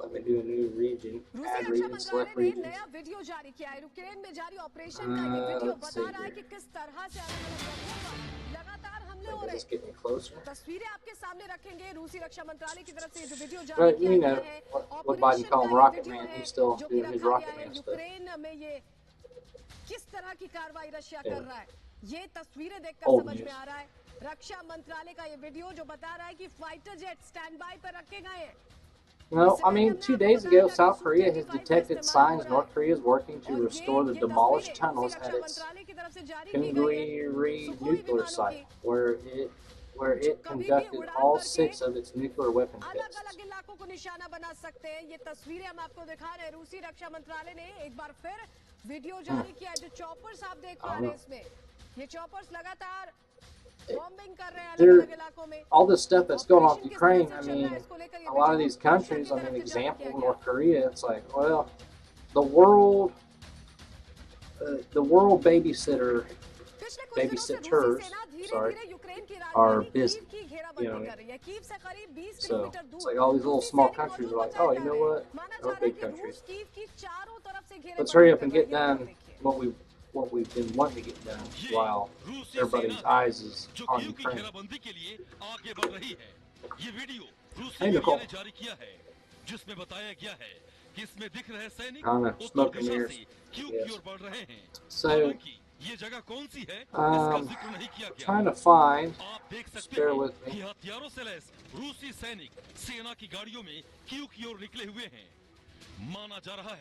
कि रूसी सेना अब राजधानी Kyiv से Ukraine, मात्र let's see, 20 kilometre की दूरी पर है रूसी सेना चारों ओर से कीव की घेराबंदी करना चाहती है ताकि बिना ज्यादा लड़े ही राजधानी पर नियंत्रण हासिल कर लिया जाए रूसी सेना ने अभी तक कीव पर हवाई हमले ही किए हैं उसकी जमीनी सेना नहीं घुस पाई है So, Japan, of course, you know, let's start with this one here. This has been a month ago. A total of 24 Russian warships have been operating in the Sea of Japan, East Sea, in the southern part of the Sea of Okhotsk since February 1st, the Defense Ministry said Tuesday, and what Defense Chief Nubu Kishi called part of an unusual large-scale military exercise. So, I mean, a month ago, there's 24 of these Russian ships out here. Which, I know it was me and Michael. You know, me and Michael were trying to track down ships and movements and what's going on. Because this one right here, that you guys see, that's Japan. That's Japan. Mainland and this one. This was a month ago, 24 Russian ships. So, and just yesterday or the day before, I think it was, this one popped up. I was trying to track down where these ships went, which, you know, it's about nearly impossible because I mean, look at the map. We all know they're not down here because you got the USS Theodore Roosevelt. I think it's part of the 7th Fleet. You know, so we're trying to track them down to figure out, okay, where'd they go? Were they able to make it through Turkey to get to the Black Sea to Ukraine? No, I don't think they did. So, 24 Russian ships 1 month ago in the Japan's Sea, right? Sea of Japan. 2 days ago. Check this out.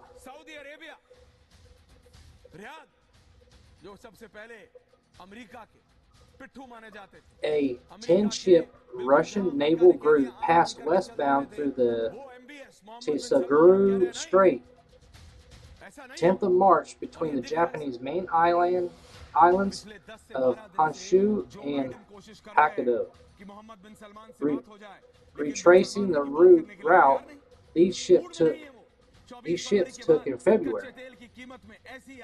Destroyer Admiral Pantabi 548 led the group that included corvettes, a Sovereignty 333, and these are I guess these are the pictures of them, or just an example, or stock photos, I guess you'd call them.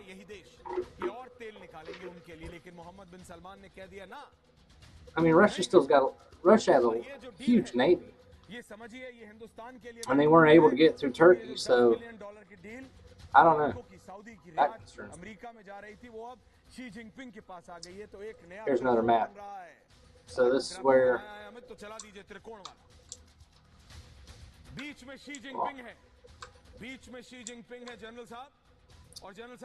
So they went right in between them. I guess you would consider that international water that is going. It's just weird. Russia is moving and doing things all over the place. So you don't hear nothing.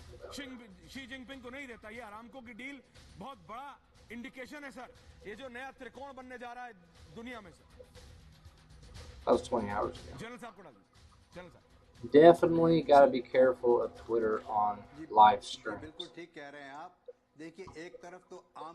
But yeah, so 24 Russian warships a month ago in the Sea of Japan. 2 days ago, 4 of them showed back up here, but didn't the report say that it happened back in February too? तो देखिए this is a very ongoing issue और तीसरी बात इसके साथ एक बात बतानी और जरूरी है शायद आपको मालूम होगी कि रशिया इसको किस तरह 17 days ago रशिया में इसमें एक बात कहते हैं पेट्रो डॉलर उसने अब इसके साथ ऐसी चाल चलने की Russian ambassador to Japan. Okay. Russian forces deal safely with nuclear facilities. 25 days ago. What is that? 25 days ago, there's been some imagery going around social media that is allegedly the countermeasure Russia used to ward off what Moscow says was a U.S. submarine in its territorial waters in the Pacific. Let me read you that report. So this right here. Russian Ministry of Defense says U.S. Virgin-class submarine was detected in Russian territorial waters near Kuril Islands Pacific Fleet. Destroyer Marshal Shakunov used special means and the submarine retreated from its area. It's going back on this article, but I guess that's possibly what they used to warn off our submarine that accidentally went into Russian territory. So that's a month ago. Total of 24 Russian warships. I don't think it's pretty much, I mean, it was large scale. Super unusual. 24 of them. Just looking. It said back in February. I'm not seeing. Unless they didn't report it. But yeah, so Russia's out in the Sea of Japan right here. 2 days ago, these ships crossed right in between Japan, right here. It's weird.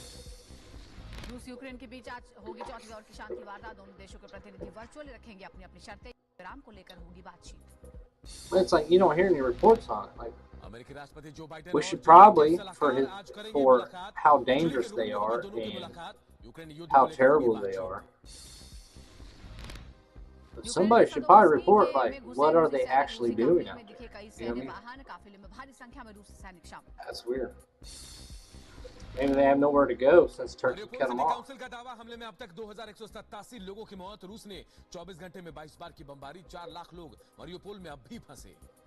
Strange. What else did I see? I'm telling you, like Russia's just everywhere. Was that Ukraine? That's Russia. Belarus. Ukraine के 1234 tank, 22 rocket You know, let's check on that India story where India accidentally shot a rocket somewhere unofficially. Anyway, Kharkiv के दारगाची I heard about रूसी it. सेना का I think I हमला, might have रूसी read सेना ने something about it. दारगाची में की बमबारी, हमले से फैक्ट्री में लगी भीषण आग। निकोलाइव में रूसी सेना की बमबारी जारी है। रूसी सेना ने स्कूल पर बरसाए बम, हमले में स्कूल पूरी तरह तबाह। रूसी रक्षा मंत्रालय ने जारी किया वीडियो, यूक्रेन में जारी ऑपरेशन का वीडियो किया जारी। Current round of China-India military talks 2 सैन्य बेस months पर ago. हमले में 180 विदेशी सैनिक मारे गए। भारी मात्रा में विदेशी हथियार Let's भी go तबाह। to the top. यूक्रेन पर लगातार जारी हमलों के बीच रूस का बड़ा दावा, यूक्रेन के 5 और शहरों पर रूस के कब्जे का दावा किया गया। कीव में चेचन्या फोर्स ने संभाला मोर्चा। कीव के पास पहुंची चेचन्या फोर्स, टैंक गोला बारूद के साथ चेचन्या है तैयार। 5 days ago. बेनेटस के अवदिवका में कोक प्लांट में लगी आग, रूसी सेना के हमले में प्लांट में लगी आग। इराक के इरबिल में टीवी चैनल पर गिरा ईरान का मिसाइल। ईरान के हमले में न्यूज चैनल को नुकसान। अमेरिकी कॉन्सुलेट पर मिसाइल से हुआ था हमला। कीव की तरफ लगातार बढ़ रही है रूसी सेना, रूसी सेना के काफिले की नई तस्वीर आई सामने। शनिहाइव के रिहायशी इलाके में घर में गिरा 500 किलो का Kazakhstan. I know I've seen JCB से निकाला गया। a lot of Russian activity in Kazakhstan. जंग के बीच रूस का बड़ा आरोप, यूक्रेन ने लगाया युद्ध में प्रतिबंधित बमों के इस्तेमाल का आरोप। कहा फास्फोरस बम का इस्तेमाल कर रहा है रूस। यूक्रेन पर रूस का ताबड़तोड़ हमला लगातार जारी है। यूक्रेन के खोइनिकी के आसमान में दिखाई दिया रूसी लड़ाकू विमान। Romanian Defense Ministry MiG-21 crashes due to bad weather. I read about that. That helicopter reported that the jet disappeared off radar, and they went out there to look, and I guess the helicopter was never found. Ukraine रूस के बीच भीषण युद्ध जारी, रूस के काफिले पर Ukraine का जोरदार हमला, रूस के सैन्य RAF. Tank RAF Typhoon's cat mission over Romania. Not sure what RAF America को means. रूस की चेतावनी, यूक्रेन को All हथियार right. देने पर Let me check chat. हमले की धमकी, हथियार दिए तो Yeah, Russia is good line. James said they're probably doing drills as per. Yeah, that's true. America ने चीन को दी Let's see. मदद करने पर अंजाम भुगतने की अमेरिका की Nicole said it wasn't an accident if it was the one last night. Okay, so the one last night was had to confirm, but the one that was in Iran. I don't think, were you in here for that one? I mean, a White House spokesperson said that it came from Iran, and then we just looked at the, I guess, so-called evidence, you would call it, but longitude, latitude stamps, I mean, all that stuff pretty much says, I mean, it came from Iran, a missile base in Iran. Let me know, Nicole, if you want to look at it.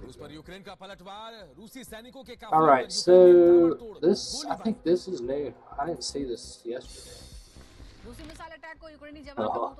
Hey, so this was 8 days ago, but this indicator wasn't here.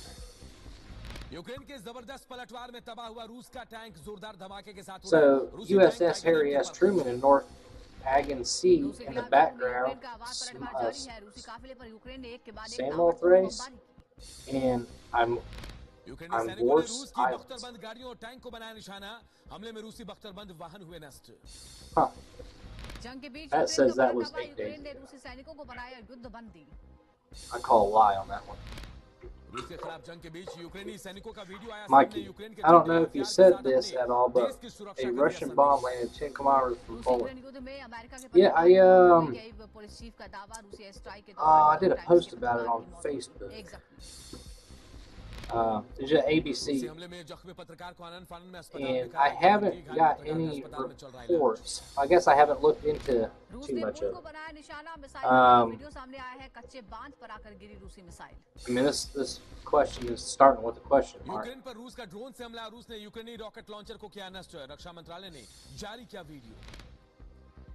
to think of the words here.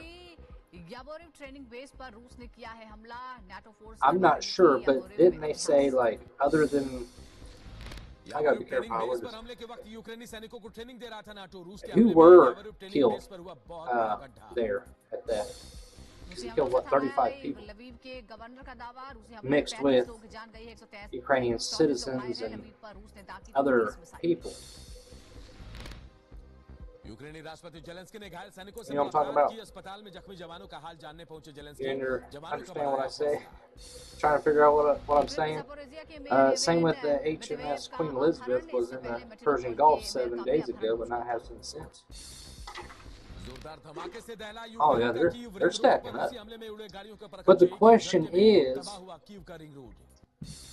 where are they stacking up at? Oh, 12 minutes ago, John Baker. Appreciate the follow. Hakim Kazar. Appreciate the follow. But that's the question is, I know there's a lot going on in the Black Sea, of course we know, with Ukraine and its situations. But one thing you look for is this right here.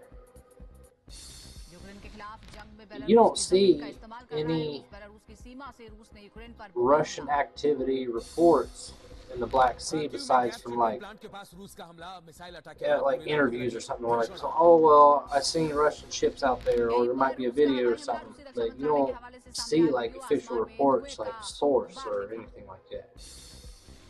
But I mean, this bad boy over here in Japan, what we just went over, 24 Russian ships a month ago out here, and then 3 or 4 of them just decide to pass in between mainland Japan and this Japan right here. They just decide to pass through it. Like, why?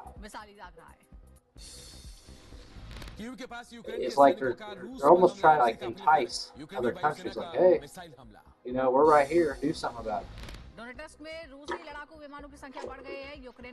Why didn't they come up here or something? You know what I mean? Like, where'd they come from? Definitely didn't come from Hawaii. They definitely didn't come down here. What was that? USS Harry S. Truman. Didn't I just click on that one?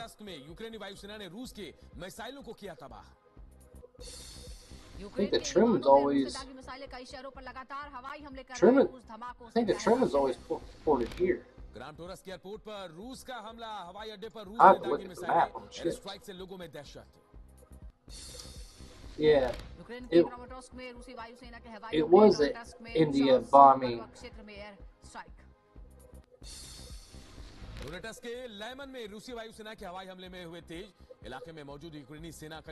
Okay, so hold on. It was the India bombing, the Iraq U.S. Embassy one. Okay. Alright, so the India one is like totally off the table. I don't, I heard reports in India, I think it was Pakistan, officially I'm not sure, accidentally shot some sort of, they had a malfunction, it landed in Pakistan. One second everybody, I'm just going to recap for Nicole real quick. Shanghai में लगातार rocket और मिसाइलों से हमले कर रहा है रूस। खंडहर में तब्दील हुई निर्माणाधीन इमारतें, चौतरफा तबाही का मंजर। खार्किव में रूस की तबाही हर तरफ नजर आए। मिसाइल और ग्रेनेड के शेल और मोर्टार। यूक्रेनी सेना ने घरों और सड़कों पर गिरे मिसाइलों को अपने कब्जे में लिया। Okay, so I'm gonna write here. रूस ने यूक्रेन के शहरों पर तेज की बमबारी। मारियोपोल, खार्किव समेत कीव के बाहरी इलाकों में रूस की बम वर्षा जारी। It's not even showing up now. Kharkiv में रूसी वायुसेना की बमबारी के बाद चौतरफा तबाही का मंजर। हमलों में खंडहर बने मकान, हर तरफ मलबे का ढेर लगा। Alright, hold on guys. रूस के हवाई हमलों से सड़कों में गड्ढे, भारी तबाही के बीच अपने घरों को छोड़कर सुरक्षित ठिकानों की तरफ बढ़े लोग। Just do the whole world. I can just zoom around the whole world and check everything out versus clicking different locations.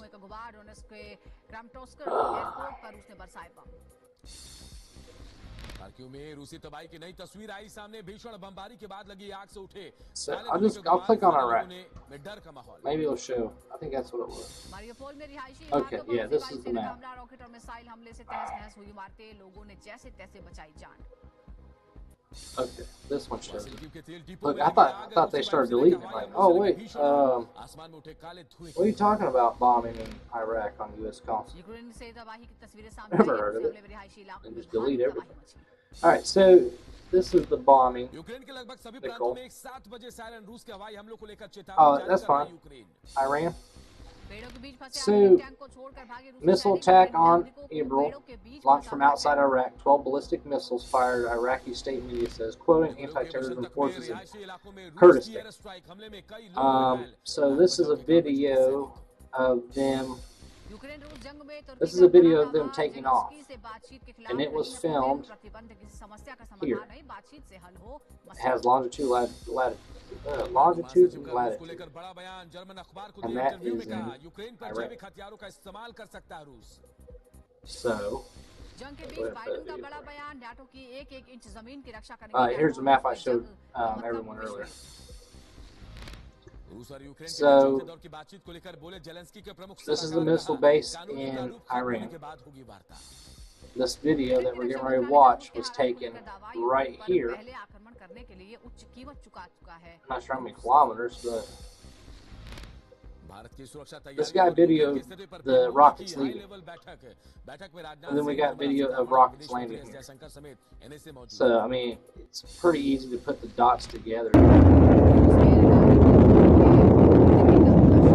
So these are the rockets leaving.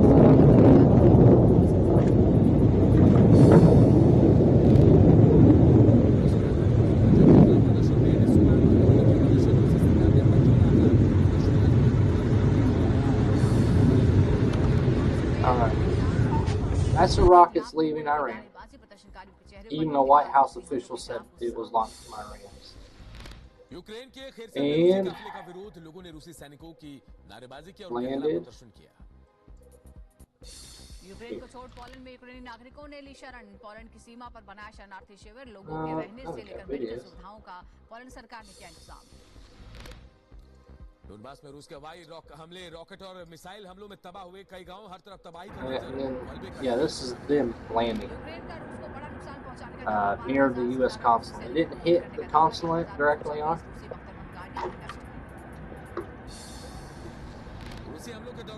Probably a good thing. But yeah, just putting the things together here, checking the sources. White House, even the White House official said that it came from Iran. Joshua sent me an Instagram. Let me pull that up. I gotta pull up my Facebook. रूसी सैनिकों ने लोगों के बीच बांटे खाने का सामान, रूस के कब्जे में है बोर्डियांस्की।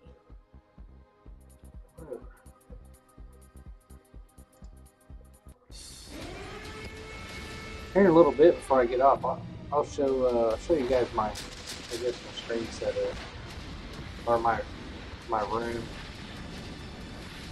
I built this room many years ago. That's probably about 2 years ago. I built this room. Like my game cave / I used to stream video games. Just in case some of you guys didn't know, that was kind of a Alright, so then land. In case some of you guys, let me click on this one. Link in new tab.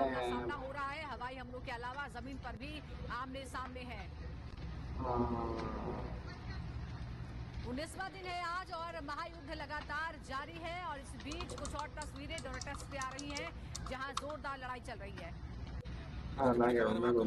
कैसे हमला हुआ है Donetsk में, जोरदार लड़ाई चल रही है, धमाका और लगातार फायरिंग हो रही है। सुबह से ही तमाम शहरों में यूक्रेन की सायरन बज रहा था, रूसी हमले की खबर आ रही थी और इसी दौरान ये जानकारी मिली।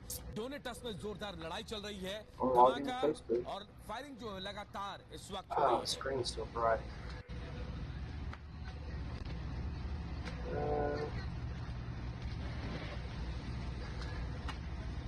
consequences of airstrikes in Mykolaiv.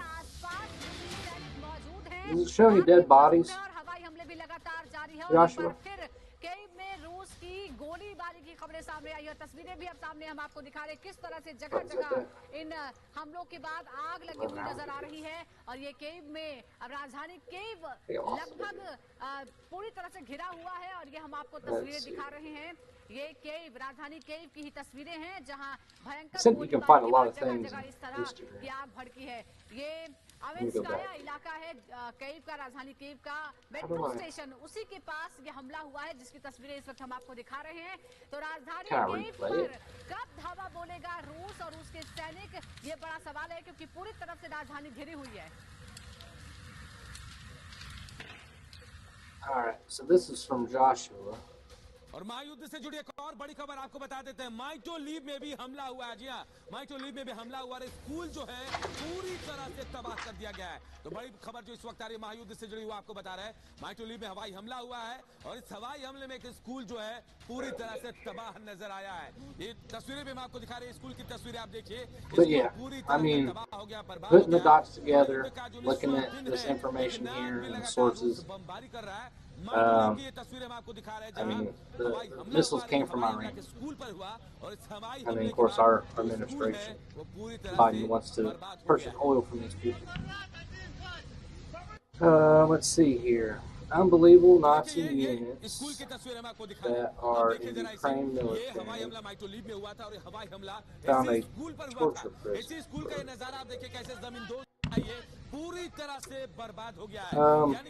Be careful clicking on links, everyone. I'll click on them.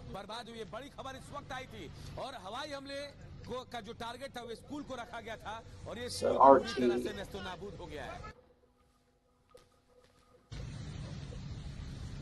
Reporters first to enter an alleged torture facility of Airdar Battalion.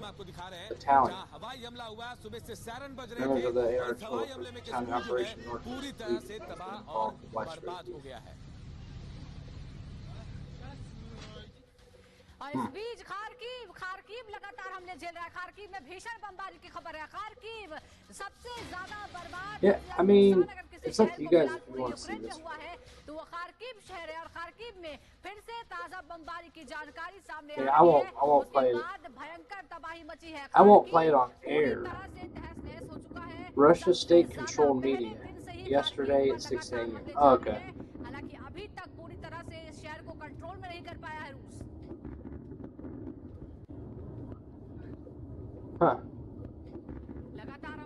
I thought they blocked Russian state media. Anybody know?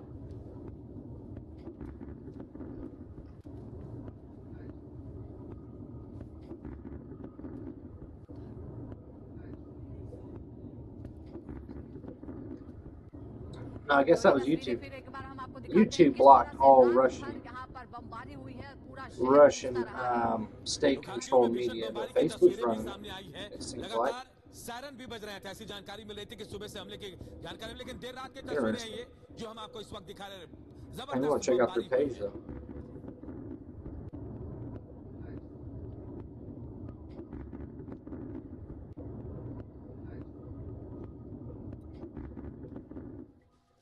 और देखिए खारकीव में जबरदस्त बमबारी हुई और इस बमबारी के बाद यहाँ लोगों में डर और दहशत का Man, that's 3 hours ago. I mean, I think I was talking to someone else about it.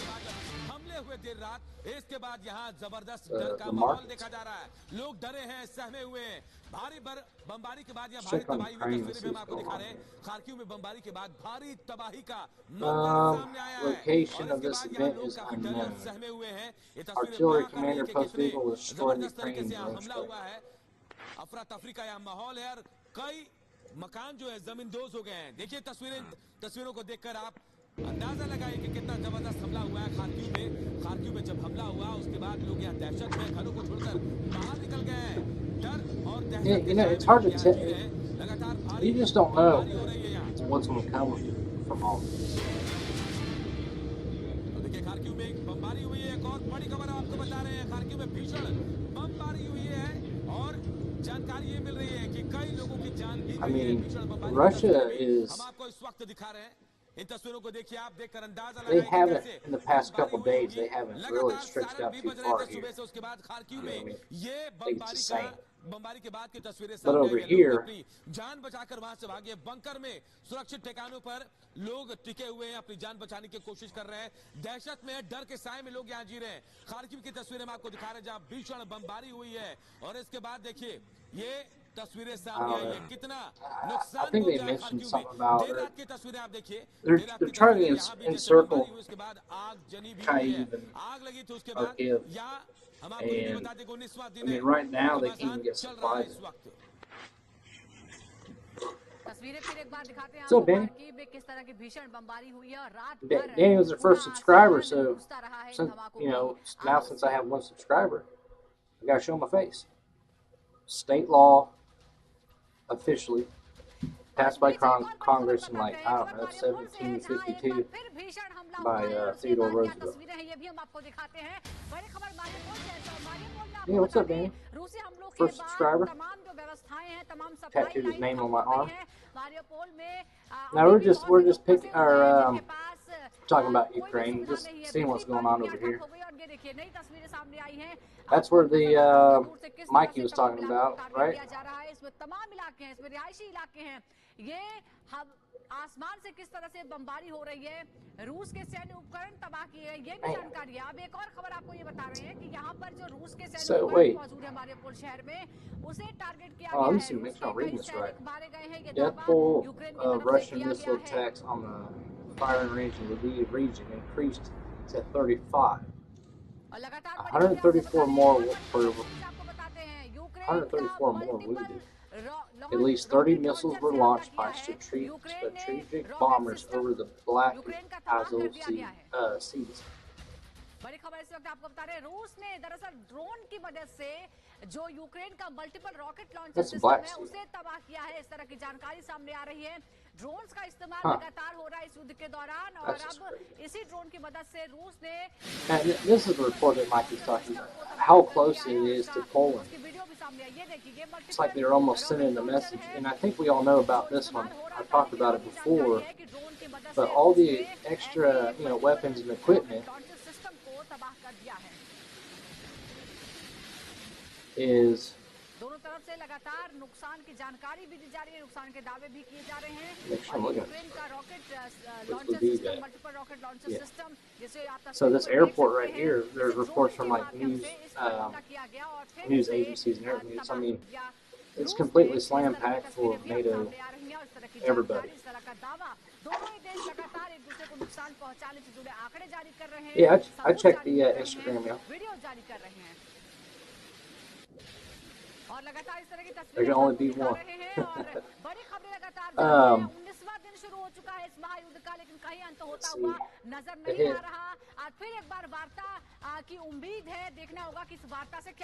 Okay, 30 kilometers from the border, correct? I believe so. I mean, that's close too. Unofficial reports, just don't let everybody know. Unofficial reports is,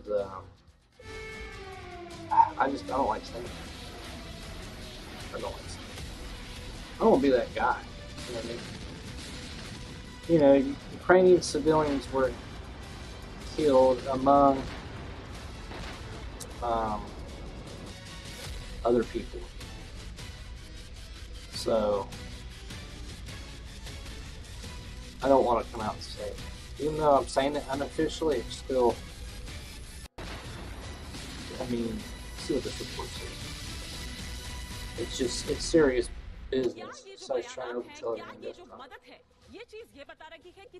So is it just a Telegram? Hold on. Okay, you guys can't see that. Okay, it's just cell phone. It was blurred out, man. It looked like a face. I was like, oh no. There it is. Facebook shut me down, showing deceased bodies. That's the report Telegram. But on my Facebook, I posted about it. Poland's like, You know Poland is.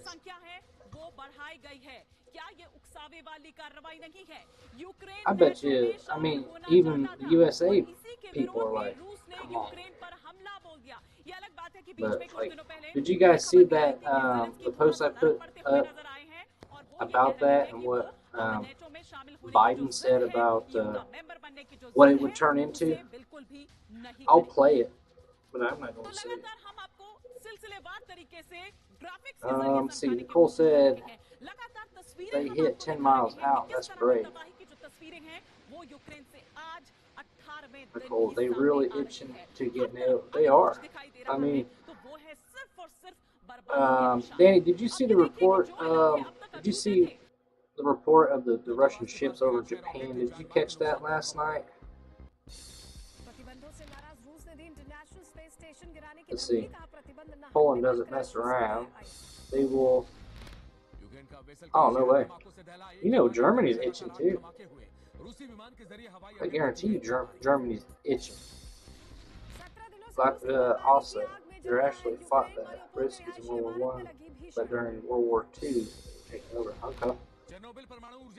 You know Germany's waiting. Yeah. Yep. Just weird stuff. Weird stuff. What's this? What's that? Bucharest? Is this new? Oh, that's 10 hours ago satellite footage. You guys seen it first on Volatile Era.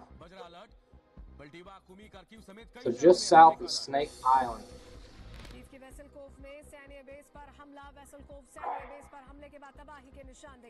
Let's just Google it. So yeah, those are the ships that go through Japan. If you're just tuning in, not in Japan territory, but in international water, but by a hair. Let's see. I just want to see what this thing looks like.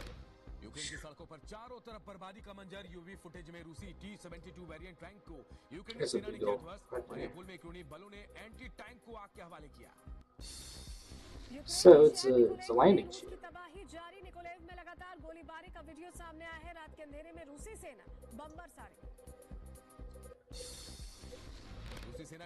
That's a big freaking ship. Like, I ain't lying. It's rusty though. Okay. So the guts of it is empty. Russian landing ship. Just to make sure I'm being politically correct here. That's a big ship. What's that, size comparison?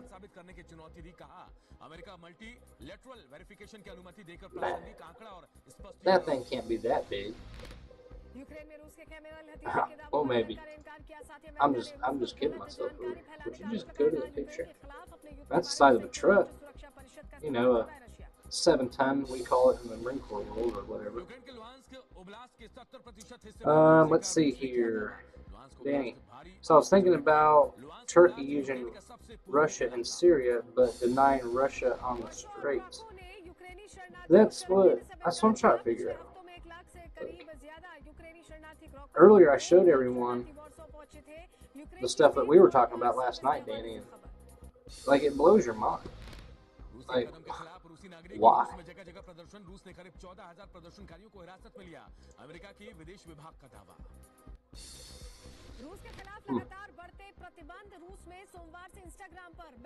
We're just right in that circle, though, right there. रूस के Ukraine पर हमले को लेकर लगातार प्रतिबंध जारी Dutch बैंकों ने रूस में अपनी गतिविधियों को बंद किया मेलिटोपोल के मेयर को अगवा करने पर यूक्रेन के राष्ट्रपति जेलेंस्की का बयान कहा मेयर की किडनैपिंग रूस के कमजोर होने की निशानी है संयुक्त राष्ट्र के मुताबिक युद्ध के चलते अब तक 25 लाख लोगों ने छुड़ा यूक्रेन रूस के हमले की वजह से 40 लाख से ज्यादा लोगों के यूक्रेन छोड़ने की जताई गई संभावना Was that 15 hours ago, Kershaw?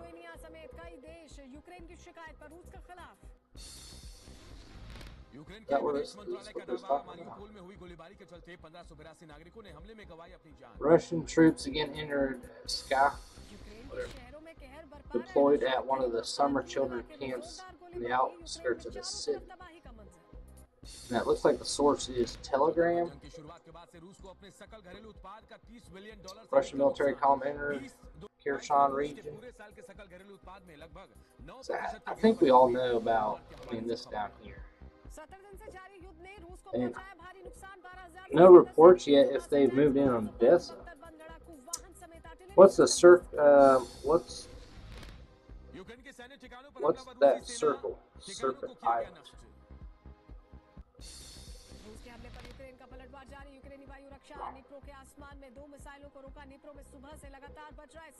You talking about this one?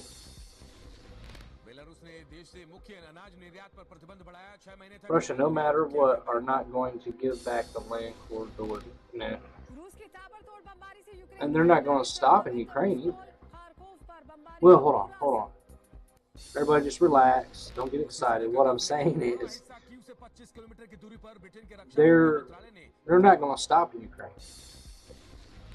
You know, I mean it as in they're going to take Ukraine. However long it takes. Just the amount of manpower and equipment and aircraft, you know.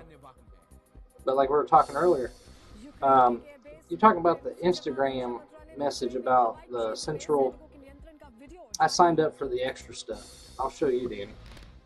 It's not very impressive, but I'll show you.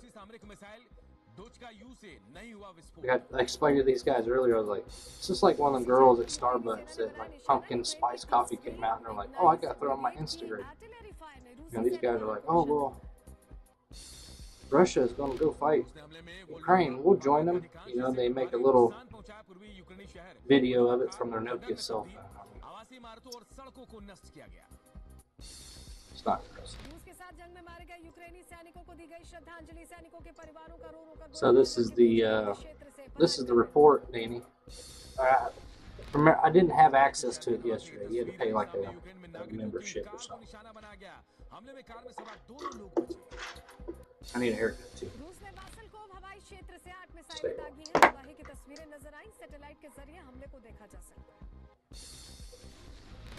रूस पर Ukraine का हमला mountain infantry brigade के 128वें brigade ने दुश्मन के tank और 2 पैदल सेना से लड़ने वाले वाहनों को नष्ट किया। यूक्रेन को एयर डिफेंस सिस्टम से दे सकता है अमेरिका। रूस के हमले में यूक्रेन का एयर डिफेंस सिस्टम तबाह हो गया था। अमेरिका मीडिया के हवाले से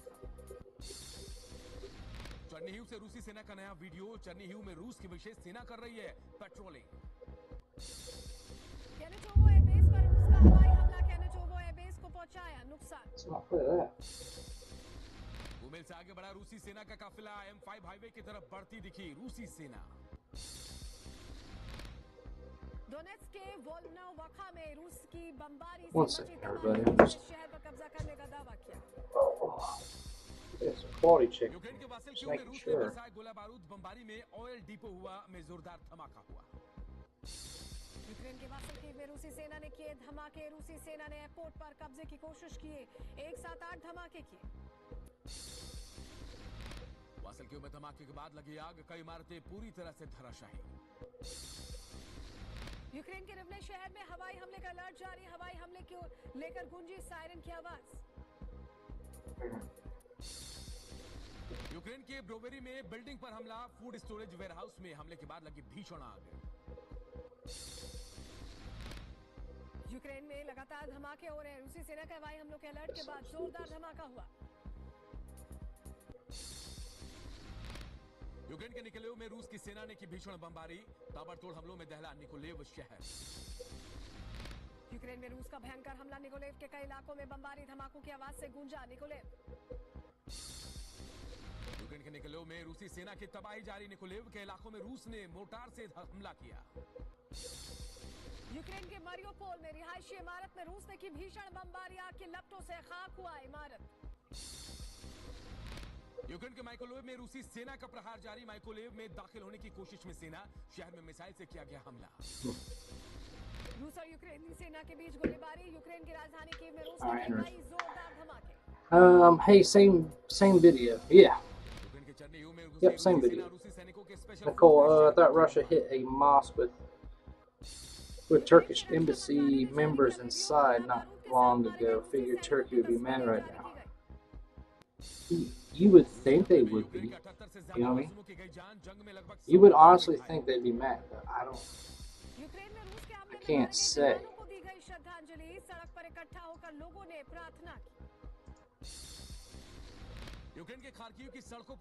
I cannot say. Oh, that's fine.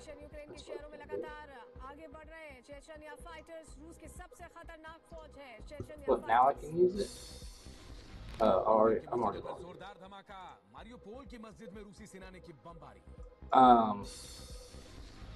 Ukraine में चल रहे युद्ध के बाद पोलैंड पहुंच रहे शरणार्थी मेडिका बॉर्डर में शरणार्थी लगातार पहुंच रहे I can't remember. रूसी रक्षा मंत्रालय ने वीडियो किया जारी हेलीकॉप्टर से यूक्रेन सेना के नष्ट करने का video Yeah, I can check on that, Nicole. Should come up. Travis, there's a lot more to what's happening than just Russia. Oh yeah. Yep. That's for sure. We touched on that one. You got North Korea starting to mess with its underground tunnels at an old nuclear testing site. Russia's passing in between Japan. China's been testing Taiwan's airspace. Russia's getting all kinds of volunteers to go help Russia, but there's no countries helping Ukraine. This is terrible. Central Africa is a hotbed for fighting. Next to... Yep. Yeah, I've seen Tears of the Sun. Air raid sirens? No, I don't think so. Let me see. I can't remember. I don't think none of these have sound. I got the sound turned up. If you guys hear air raid sirens, then it's probably correct. So I got the browser source. Okay, so it's which one's browser source? I got so many layers, videos, browser source. Have they been talking the whole time? I'm sorry, guys. I had no idea. I bet you that was annoying. Nobody didn't say anything either. What's wrong with you guys? Like, hey,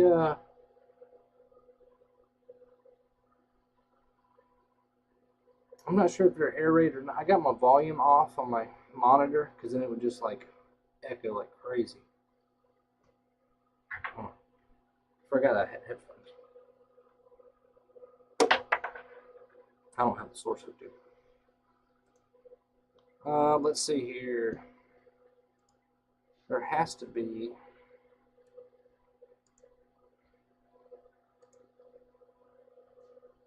Hold on, I'm gonna mute my mic real quick and then I'm gonna make sure the volume works.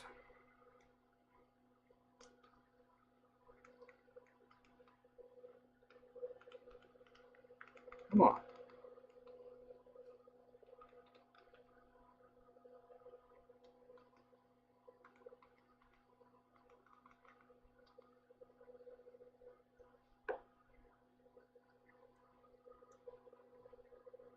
I'll put desktop audio.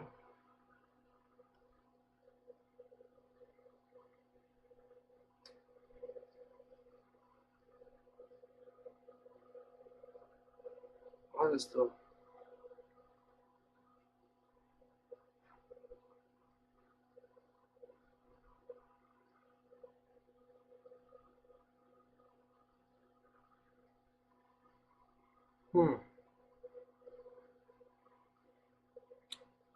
Guess I'll just name his source.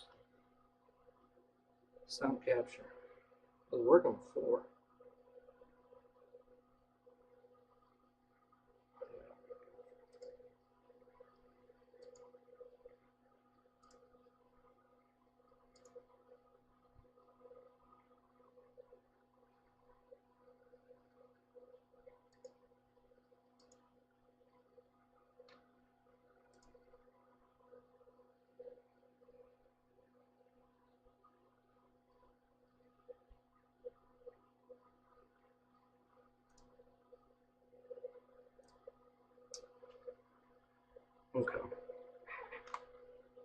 I don't know. You know what I mean? I have no idea.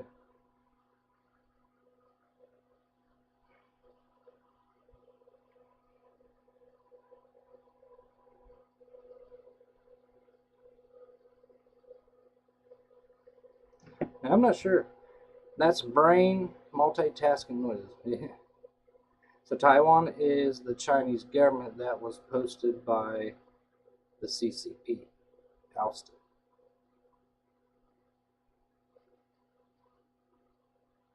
Yeah, I believe so, yeah. I need to figure out. I don't want to blow your guys' ears off.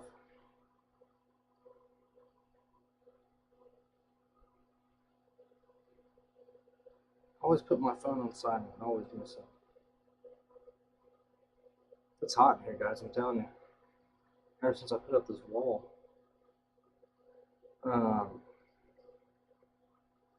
Just checking here.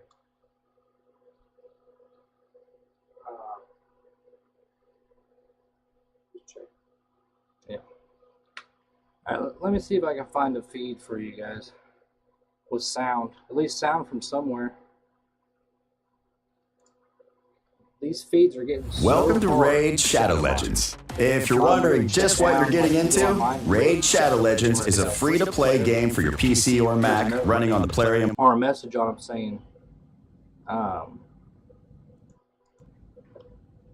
saying that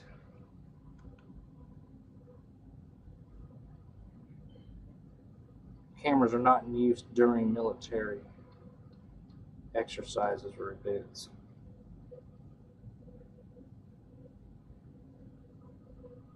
Seems like something's playing.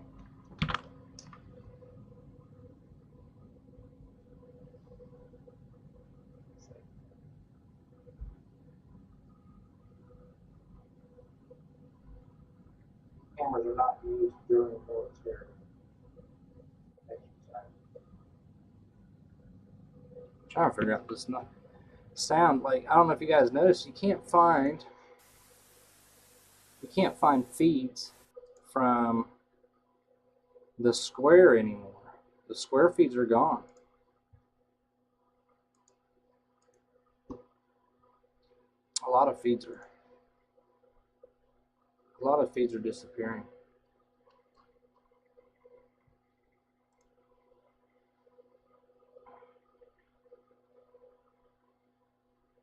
Can't remember if they got. This is a live one.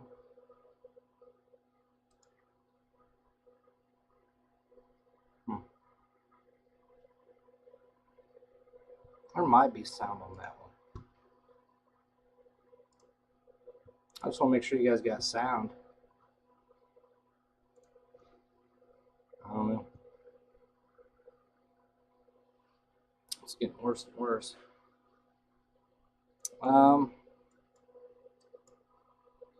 So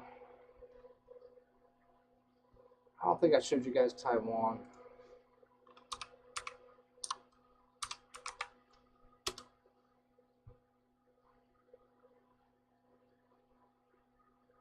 I think I'll show me the reports of it though.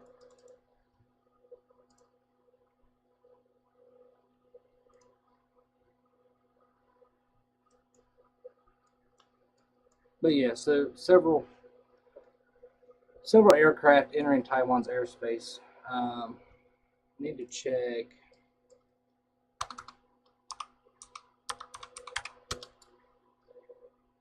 I'm sweating. Monitors put off a lot of heat.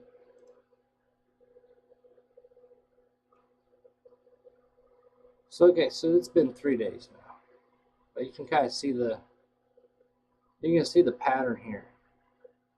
8, 7, 6, 5, 4, 3. It's 3 days ago. It's the last time they came in. I mean, they're 100% China's fighter jets. And that's where they are. So cargo, some sort of cargo plane, fighter jet. Like one main transport with 2 escorts, maybe.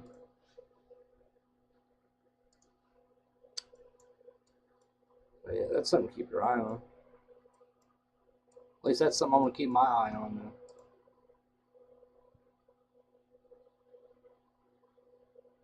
Anything 16 minutes ago, Australia imposes sanctions on 33 Russian businessmen and their families, Capitol Hill, Australian Capital Territory.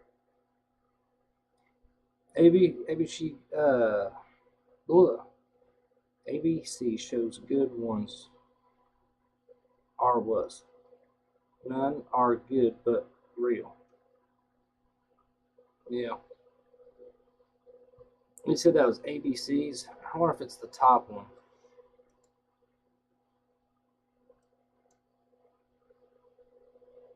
So you can kind of see here, like they used to have audio.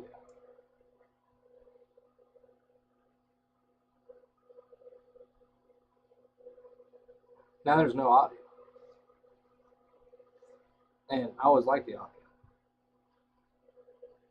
Is there one out there with audio? I mean, it's a high possibility.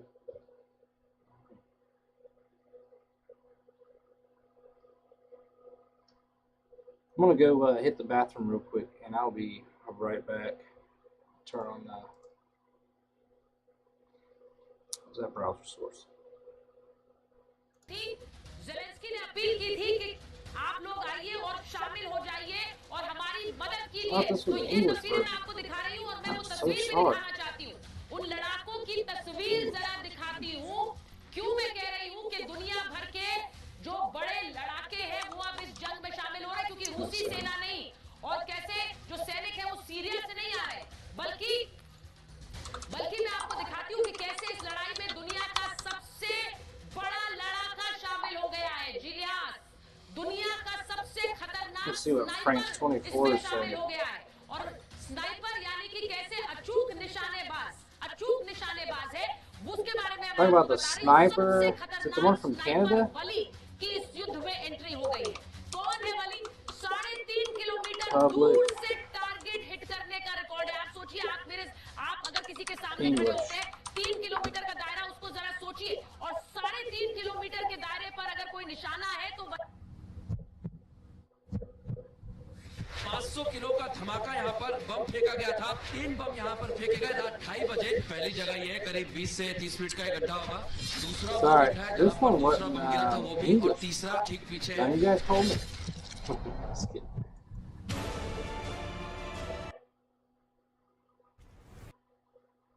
But yeah, I'll be right back. Where Russian involvement has been clearly seen.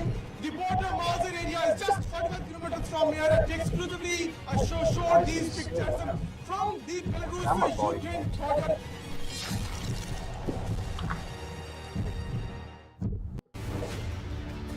See, there's too many volume sources. Difficult moment for your nation.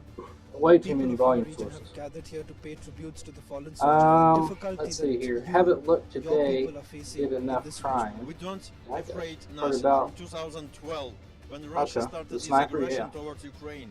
And by this moment, we are ready to fight for our independence and for our freedom. Hey, I'll be right back.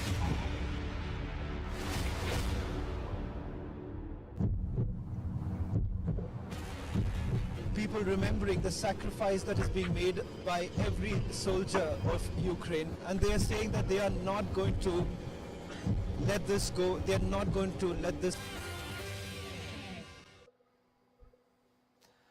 According to reports, 67 civilians have been killed by Russian forces and were buried in a mass grave on the territory of a church in Bucha city. Here's a look. Dead bodies were carried out of a suburb in the Ukrainian capital as Russian troops ramped up their efforts to reach Kyiv. Ukrainian forces also stretchered a number of injured elderly people across a bridge leading out of the besieged town of Irpin, some 20 kilometers northwest of central Kyiv. У нас у полиции есть четкая позиция собирать материалы, криминальные материалы для Гаагского трибунала, для суда, для международных судов, чтобы они дали оценку, что здесь делают войска Российской Федерации. According to a top regional official, Russian forces appear to be trying to blockade and paralyze the capital with day and night shelling of the suburbs. The police chief for the Kyiv region, Andriy Nebitov, said his officers had collected evidence of Russian troops killing civilians with the aim of presenting it to the International Criminal Court in The Hague. A local resident said she was in her home on the 9th floor of an apartment block when she saw something flying through the air and heard a boom. Все окна вылетели в хату. Все на балконе все полетело. И посыпалась такая с 10-го этажа такая штука. И она прибегла и начала меня, дочка, мама, собирайся. Я до сегодняшнего дня не хотела уезжать из своего города.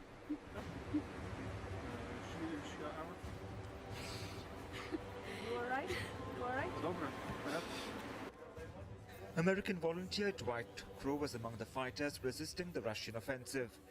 And when I saw it, I honestly, I booked a flight from California and came here as fast as I could. It's if this isn't the fight of democracy and freedom against autocracy of our generation, I don't know what is. Gio Leros, a Ukrainian parliamentarian who was also on the streets in military gear, slammed the European Union's decision not to impose a no-fly zone over the country.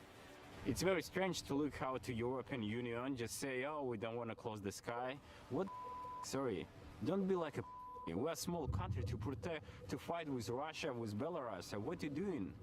It's not, we protect not only our country, we protect all Europe. Thousands of soldiers on both sides are believed to have been killed, along with many civilians, including at least 79 Ukrainian children. Agency report for Republic TV. As Israel has walked a fine line in its response to the crisis, the Ukrainian and Russian flags were projected onto Jerusalem's old city walls. The projection showed Hebrew writing that reads, "He who makes peace in his high holy places," in reference to Israel's Prime Minister's attempts to mediate between Kremlin and Ukraine.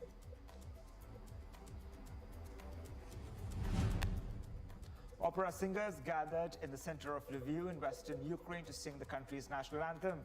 They stood together on the street in the city center where they sang the anthem in demonstration of harmony that underlined the mood of national pride as Ukraine seeks to resist Russia's invasion.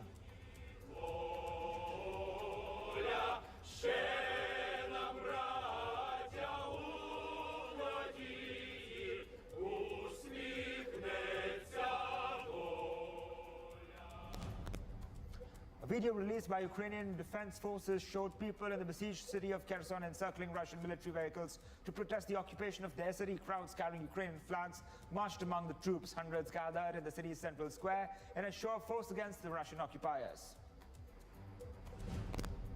Pope Francis decried the barbarism of the killing of children and other defenseless civilians in Ukraine and pleaded for an end to the violence before it turns cities into cemeteries. In some of the strongest denunciations yet of the war in Ukraine and in apparent reference to Russia, the pontiff said that there are no strategic reasons that hold up in the face of such armed aggression.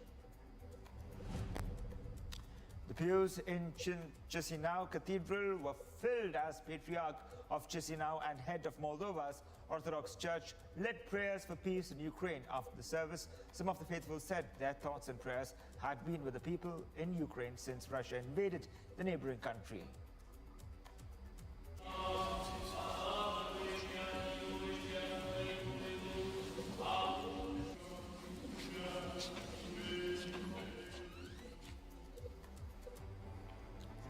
As the Russia-Ukraine war entered day 19, heavy shelling continued in key cities including Kyiv and Kharkiv. Getting this report on the other side of a very short break. US and China to meet in Rome for high-level talks focusing on Ukraine.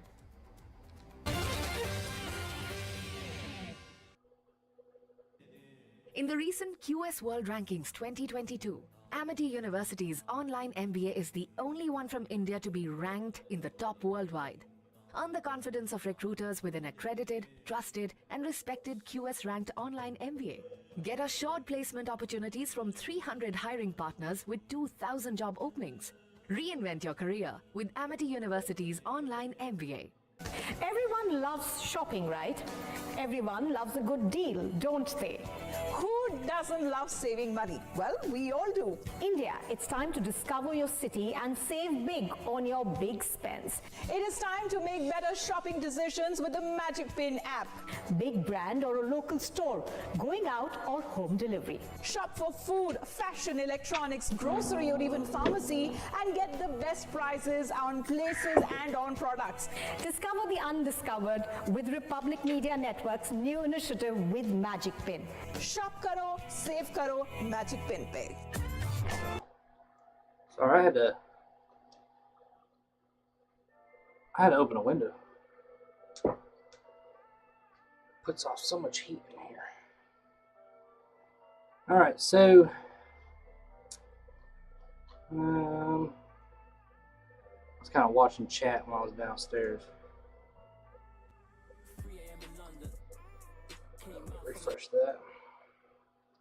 Across India, for our coverage and for the way in which we are telling you the truth. All right. Danny, was there something else we were gonna check on something else? 16 hours ago, Russian occupation forces beating, kidnapping people on the streets. Like what we were discussing earlier, if you're new to the stream, you know, they got volunteers from Syria, Assad, and there's weird stuff going on there with Russia. I mean, Russia's active. I'm not sure what that is. We'll check on that in a second. Central African Republic, you know, they came out and said, you know, they're willing to,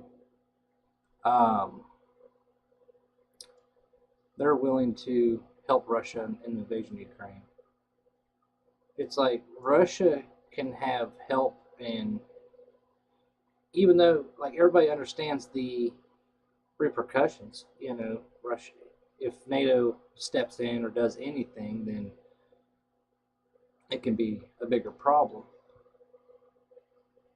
Let's see here, draw a line, draw a shape. Okay.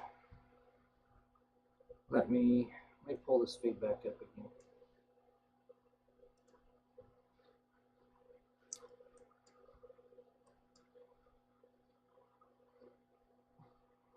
Let's see, Belarus, Lithuania. Does anybody know who Lithuania is with? My bedroom above the furnace, it's hot. I know the feeling. I mean, it's burning up in here. I got these like sound panels everywhere, and then I got these huge monitors, and then a computer, and a light, and then just some more lights up there. That's outside my window. Neighbor's house. I can definitely work on some cable management though.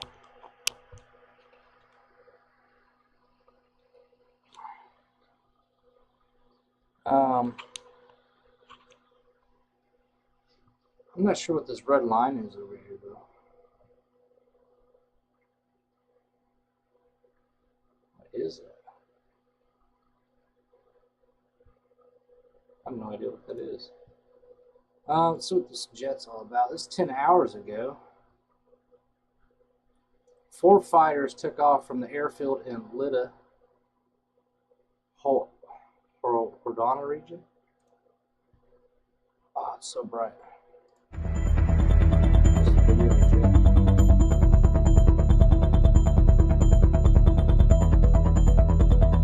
I mean, and then Russia got to Belarus as well. So,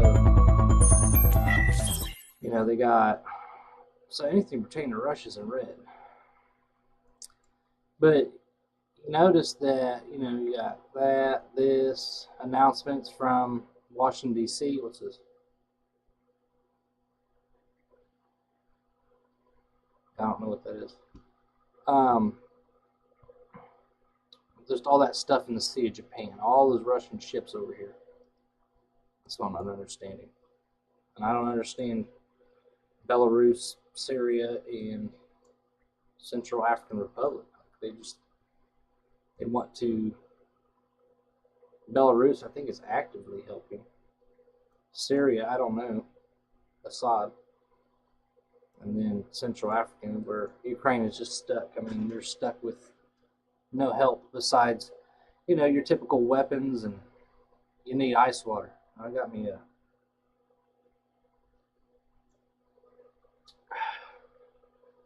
Canada Dry ginger ale. Not affiliated or sponsored by Canada Dry. So there's just a lot of information, and it makes my head hurt. Was this even reported on? It was 13 hours ago. Bogatol, Russia towards Ukraine, at least 12 BMP-3s, 1 R-149. So 1 medical evacuation vehicle, 6 cars with personnel, 7 cars with ammo and weapons. Holy cow. It says it's on its way to Ukraine. Unofficially, of course. You prefer old Jamaican ginger beer? I mean, I haven't drank in like 11 months. Something like that. I'm getting old. Let's play this video. I mean, 13 hours ago, it doesn't say the source, does it? Who's this guy?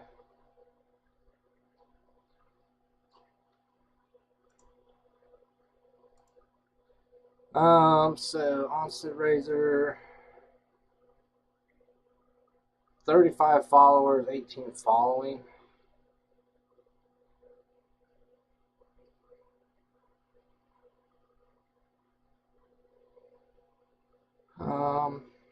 Trying to see where he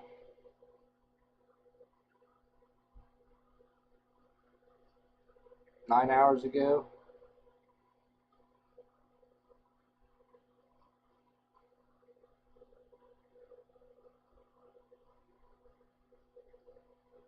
$15 Russian T-80s and at least 2 BTR-70s. Oh, is that the same train he was reporting on earlier? Modal could help. So that's from this guy.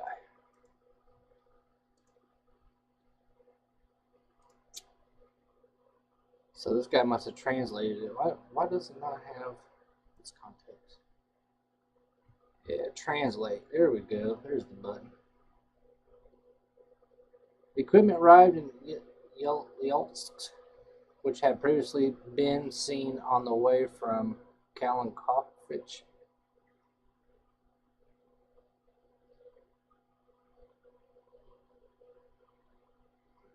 In 1915.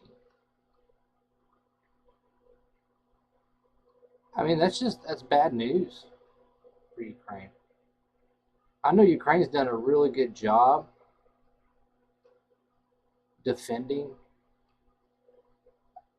but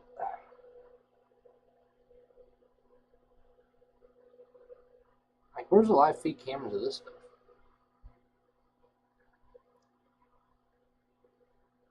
Russia 31. Fuel trucks were driving in direction of Mosul oil refinery, most likely for refueling and supplying fuel to other areas.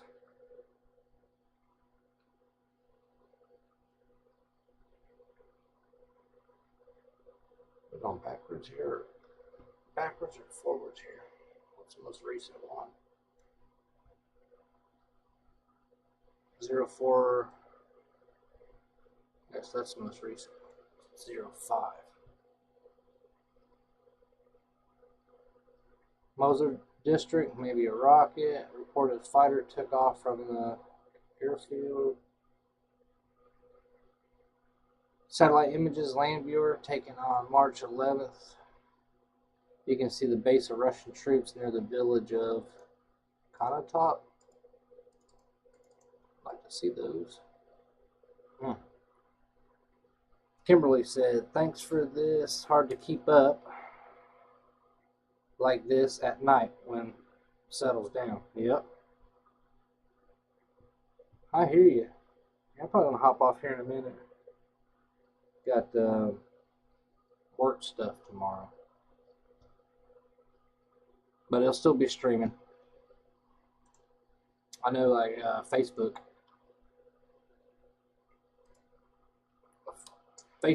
runs out at 8 hours. So it's at 3 hours right now, so that would put, let's see.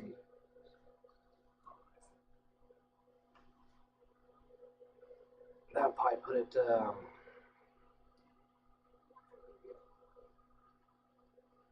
it's 11:30.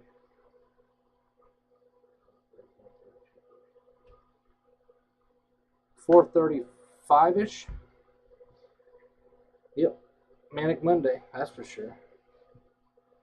But yeah, so I guess this today at 10:37 a.m. March 13th, trainload of equipment heading to Ukraine from Russia. Let's see here. This sucks. I've been meaning to look up Kazakhstan before I get off. Mongolia. Let's see here. Select regions. USA, Russia, Israel, Palestine, Belarus. Well, I guess I kind of wanted to dabble into air radar and vessel tracker or marine traffic. What's this one?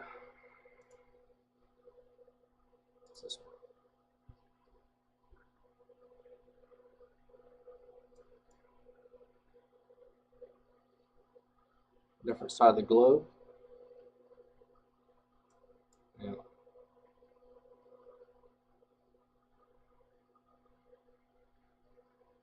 I mean, there's all kinds of stuff going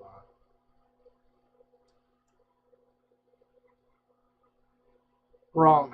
Wrong region. Wrong region. Well, look here. That was 24 days ago.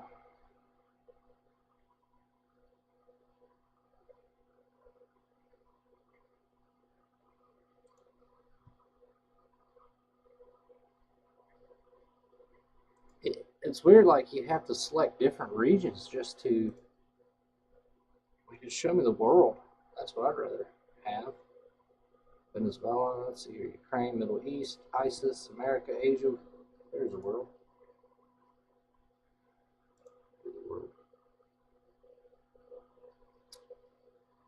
So now we can see all the dots, all the sad dots. If it loads, let me get out of these.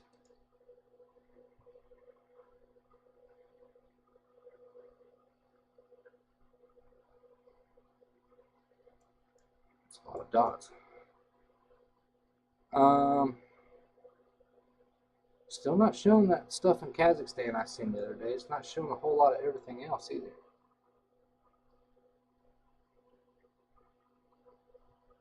Where are the filters at here?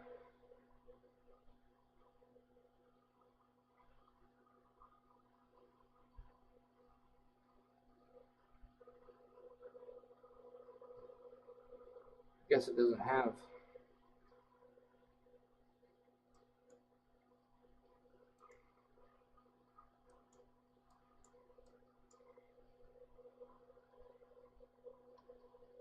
What's this?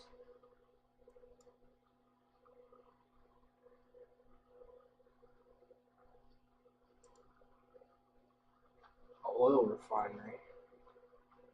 Sorry, I just seen that mask. I was like, wait a minute. Let me try to figure out. So Ukraine, then Russia. It was under Asia.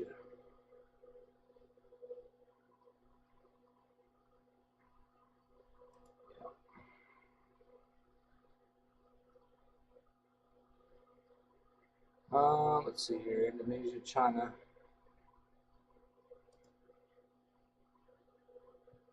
Just checking on some things, everybody. Same here. I'm going to hit the hay almost 4 a.m. Hey, have a good one, James. Always appreciate you in here hanging out. Joshua, I know you were in here. Appreciate you. 9 minutes ago, Chadrick Tazari has followed. Appreciate that follow. Appreciate Danny for being a subscriber. Sorry, missed your message, Danny. Russia's sending their armored train. Yeah, that's what it seems like. That's what that report is. I mean, it's from... Is that Russia? What's this?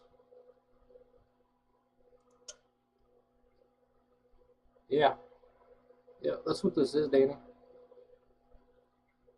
Cray, Castro, I don't know how to pronounce that. Cray, Russia towards Ukraine. And there's the list.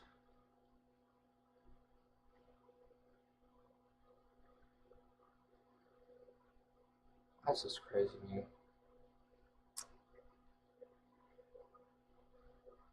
Kids are off till Wednesday, but you're not, Kimberly. Yeah, I feel that. Alex, great job. Catch you on the flip side. Absolutely.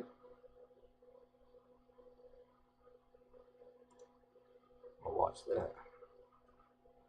So this is leaving Russia on its way to Ukraine.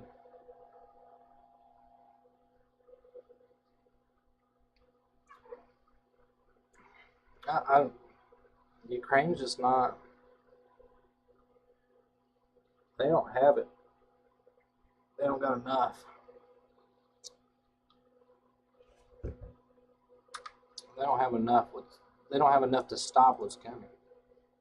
It's too much. There's too many. It's, you know, especially you got other countries like Syria, this African place, and Belarus, all willing to team up and help Russia.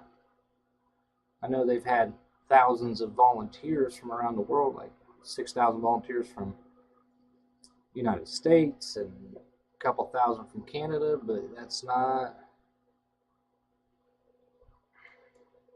I don't know. I don't think it's... I mean, I hope Ukraine can definitely make it. I just don't know. There's just a lot. Like Dan said, Russia's sending their armored train. It seems that way. I mean, from that report, I mean, it's from a telegram, and then if you kind of track it through, somebody took a video of it. It's not like on official, you know, so-and-so said.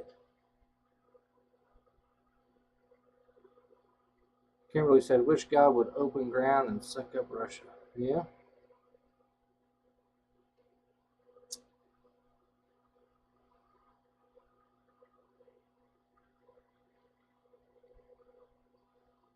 Sign up for 5.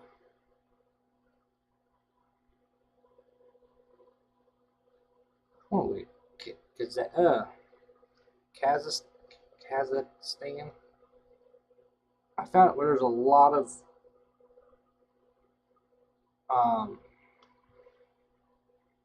movement.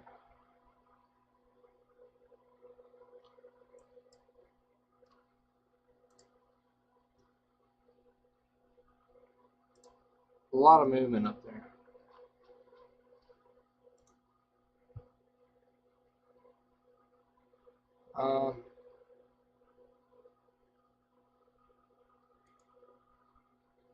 This maybe I just need to learn my geography.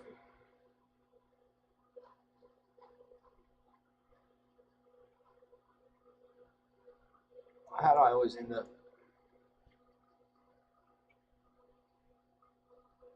So that's where that train's leaving. I mean, it's going to take a long time for it to get there. Why can't I pull up Kazakhstan? What's going down here? What's going on in Georgia?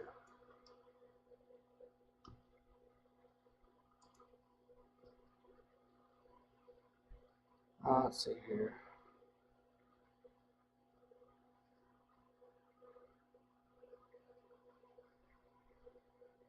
Middle East, Europe.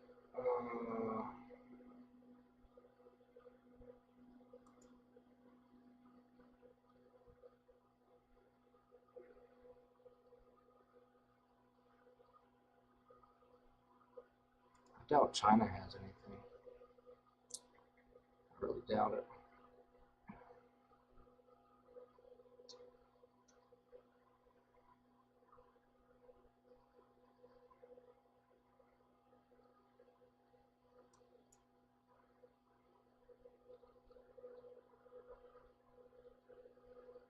Huh.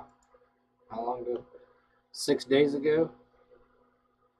Hackers linked to Beijing have accessed computer systems in 6 U.S. state governments and continued an espionage campaign that included the use of the widespread Log4j computer bug detected late last year, according to research from. It's unofficial. Still shitty though. Why can't I pull up Kazakhstan? Let's see.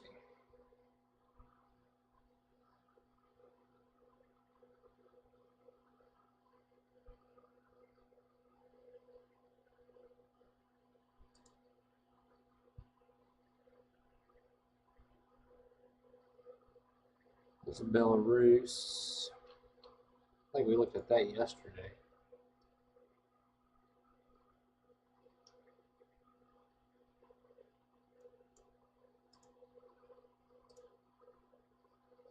Five days ago.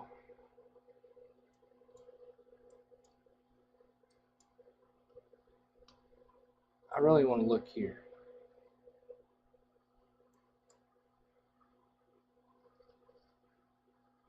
What part? What part would that be? Region. It's not Belarus. It's not Syria.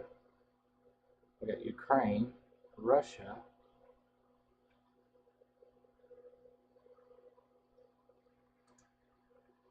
Kashmir. No, too far south. Kashmir is way too far south. Europe.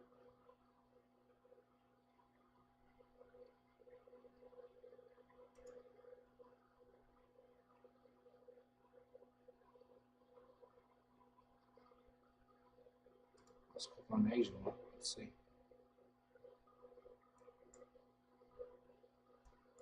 Nope, still nothing. There are reports that Russia were all over in Kazakhstan.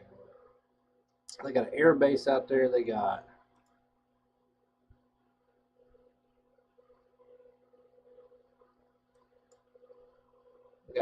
air base. That's where they launched that new satellite missile or whatever. What's that?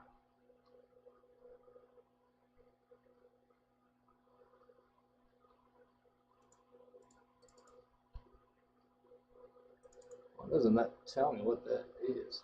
Every time I see red, I'm just like, wait a minute. Key.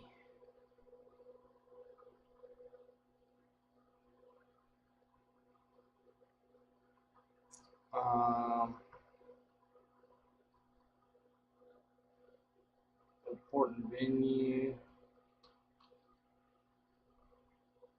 Not line nature.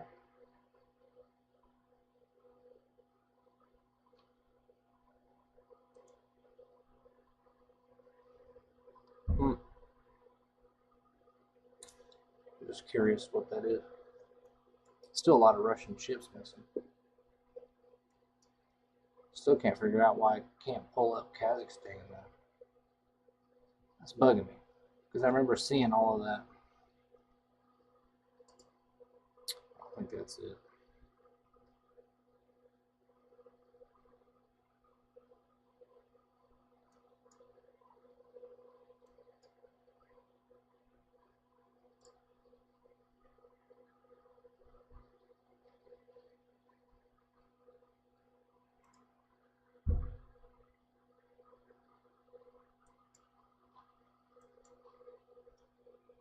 Let's see.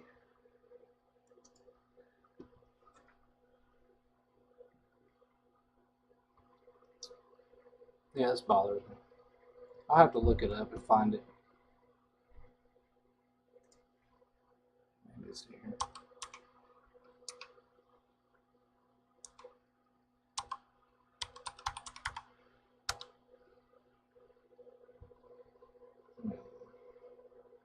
Thanks for dropping a pin on it. I know where it's at. I'll do it this way.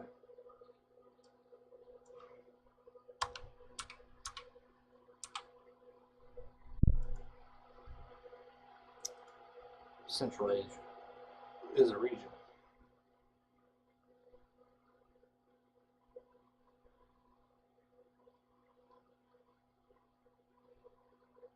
Okay.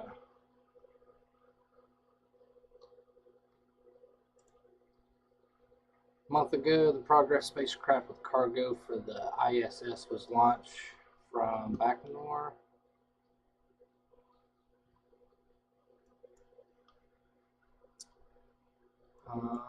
What's this? That dot is not there anymore. They had training exercises up here in Kazakhstan. Talked about the airfield up there, and it's not there anymore.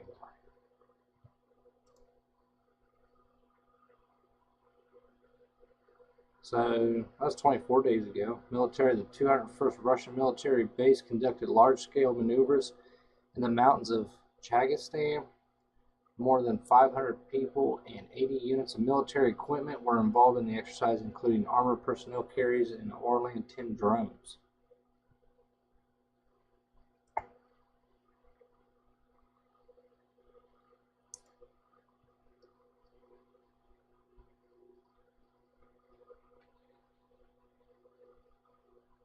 Like,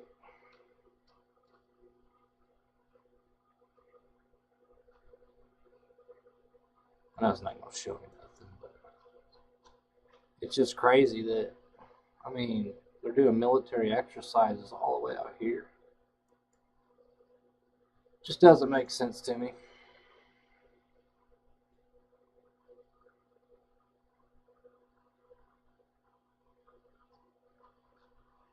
Does not at all make sense.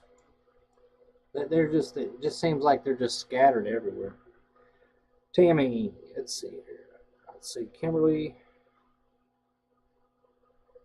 I saw a guy that's a musician. His grandparents were in the Holocaust. This stuff, deep hatred. He was talking about Putin. Hey, Tammy. Just popping in for a minute. I got you. We're just rolling through some of this information out here. There's a lot going on.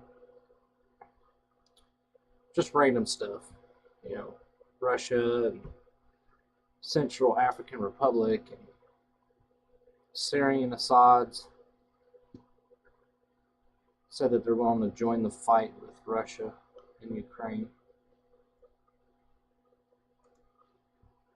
But Ukraine can't get help. Big train of, I guess, unofficially tanks and all that stuff is on its way to Ukraine from Russia.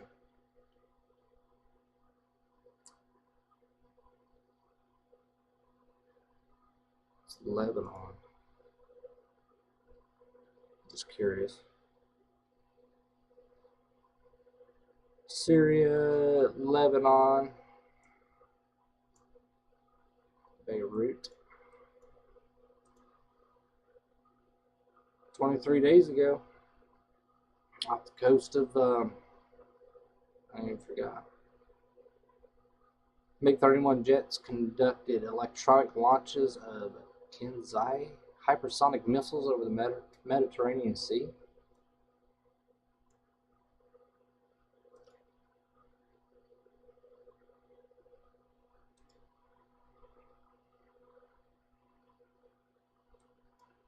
It's interesting.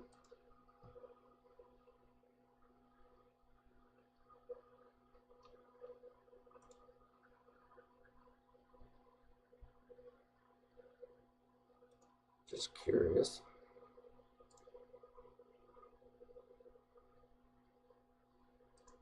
Huh, I didn't know I can share it that easy. That's pretty cool.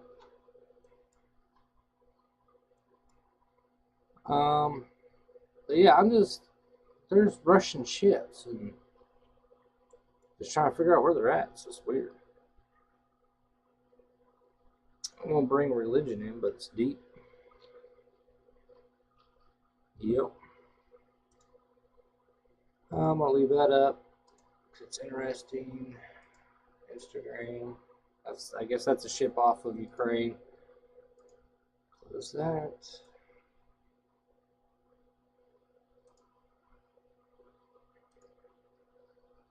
And let's go here.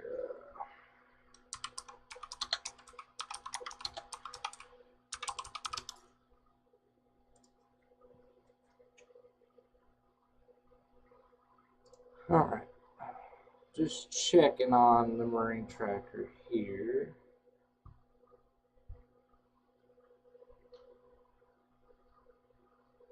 It's a Spanish Sea.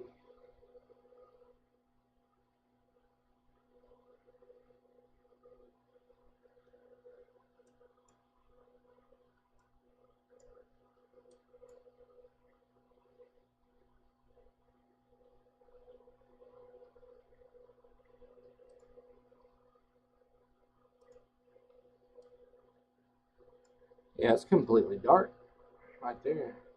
Not a whole lot.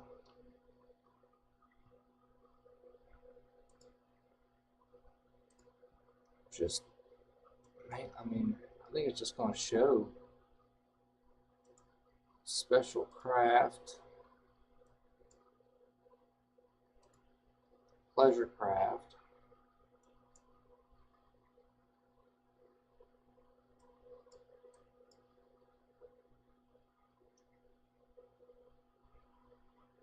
Guess what?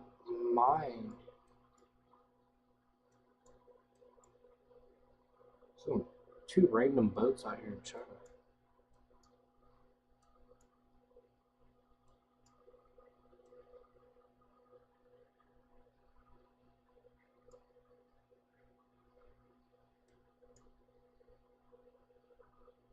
Tanker. Ah, it's so busy.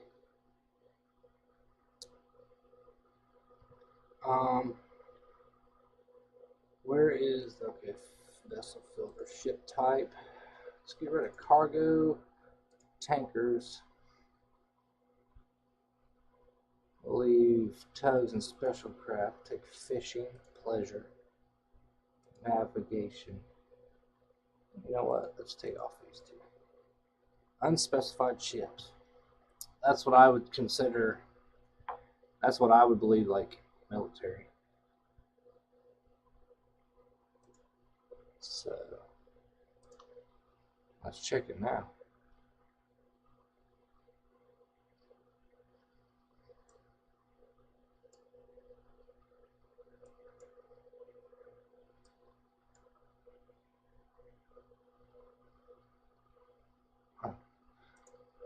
There's a lot. There's a lot of unspecified ships.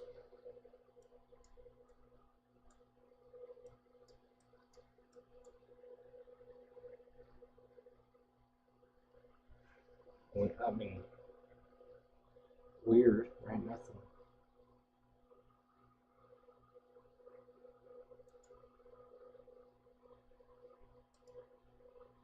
Wait.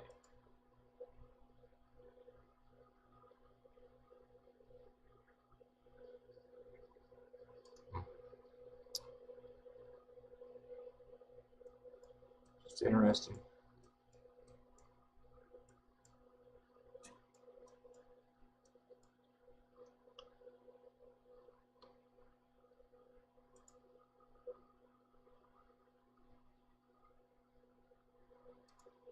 I always like to consider the unspecified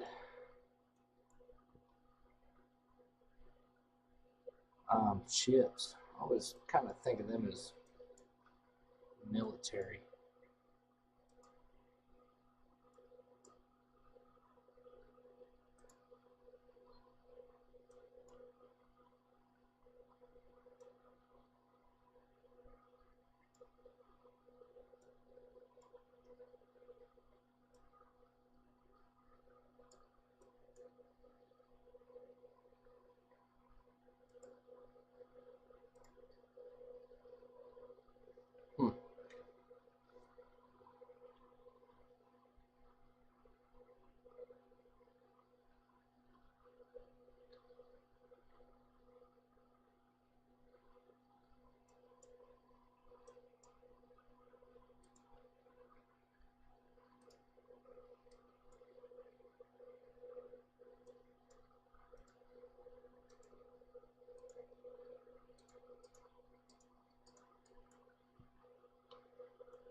See, I always find big groups like this just weird. Especially if they're like perfectly lined up.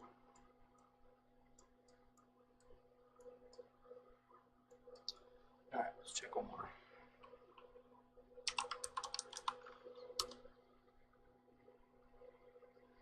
Check this one more and then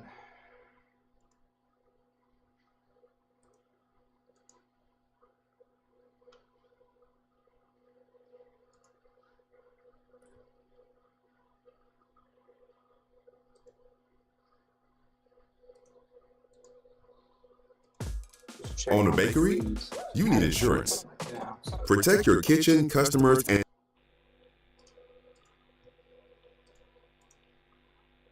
just make sure you guys got them.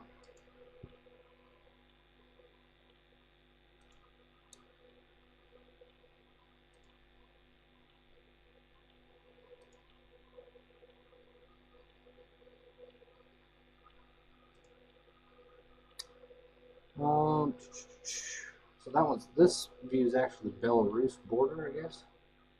Active surveillance camera, the Tusk.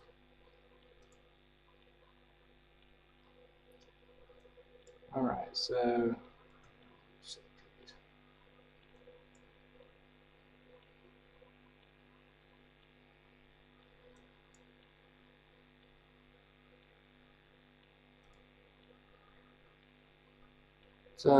this here, this airport, you got Forte 12.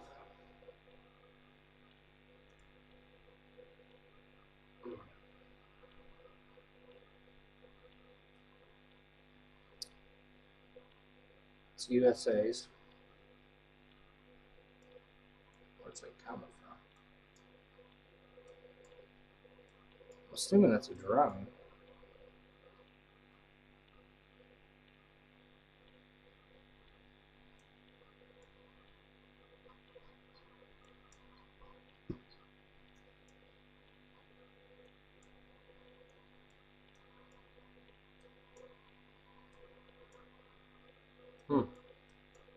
That's interesting.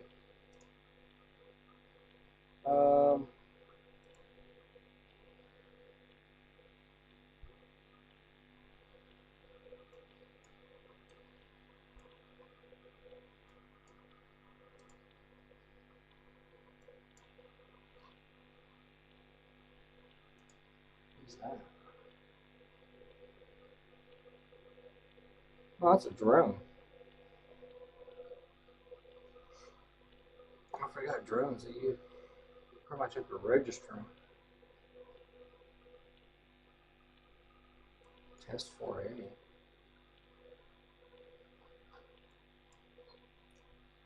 You find some drones over in Ukraine, so I've been doing.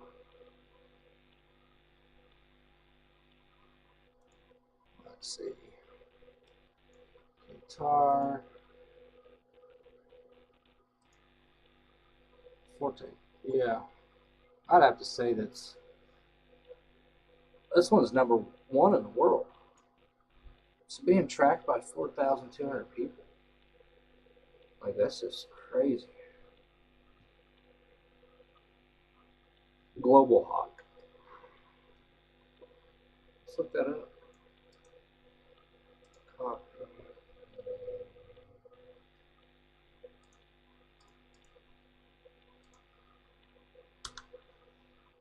Yep.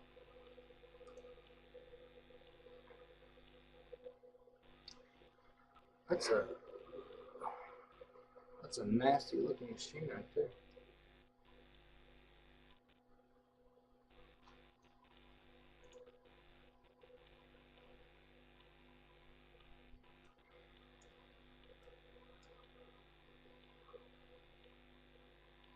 Yes.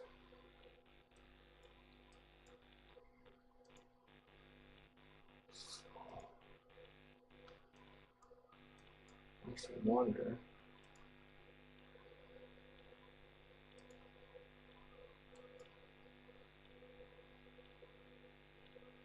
Just checking out that whole.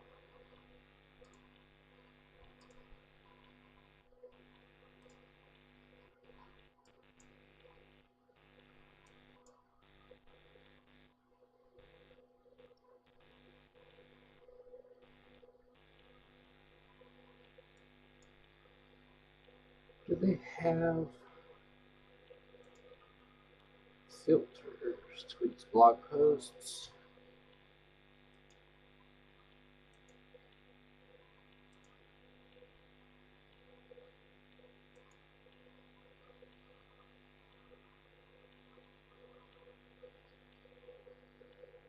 So most tracked. So let's check the second list.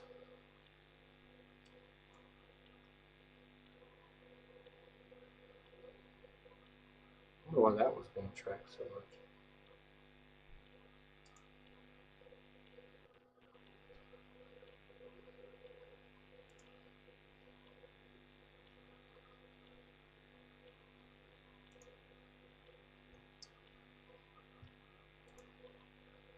Refresh this.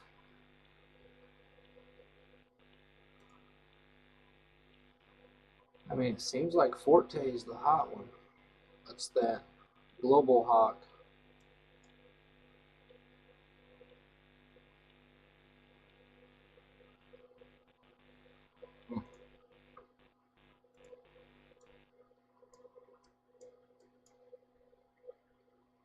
Where is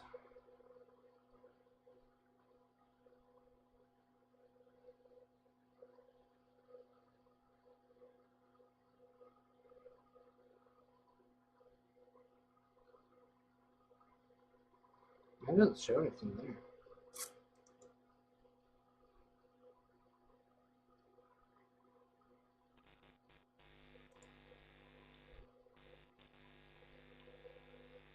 Airlines.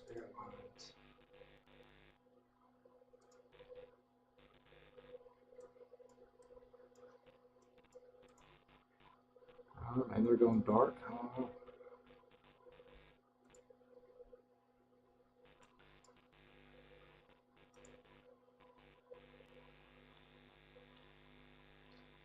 Is that like their Coast Guard or something?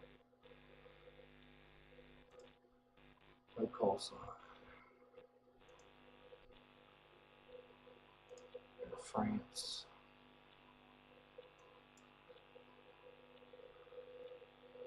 Always like looking up this stuff.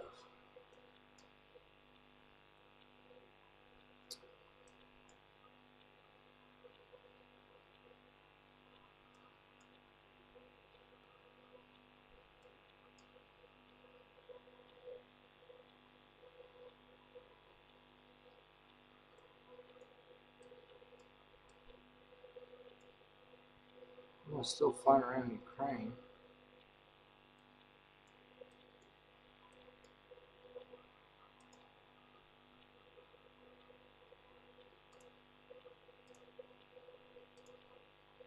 Imagine all their military aircraft are probably blacked out, I imagine.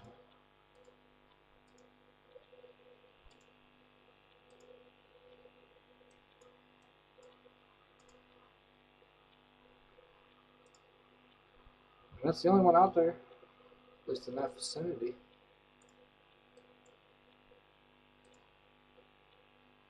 A couple commercials, that's it.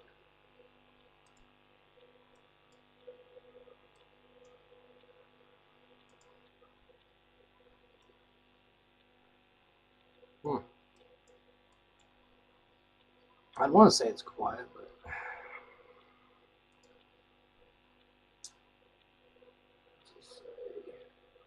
Gudio, appreciate the like.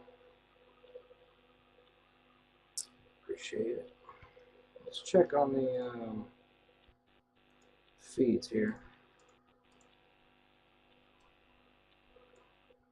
So this one.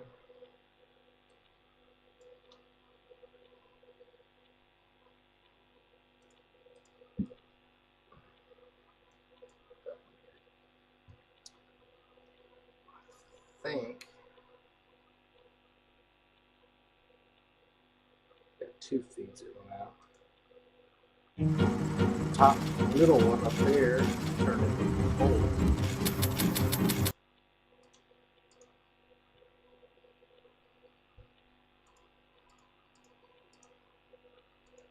Switch that one out.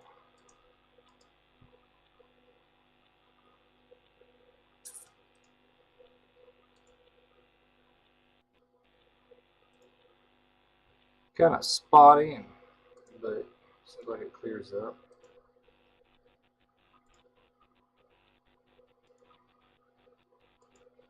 Let's see. Looking for some more feeds. So we got the mall. 22.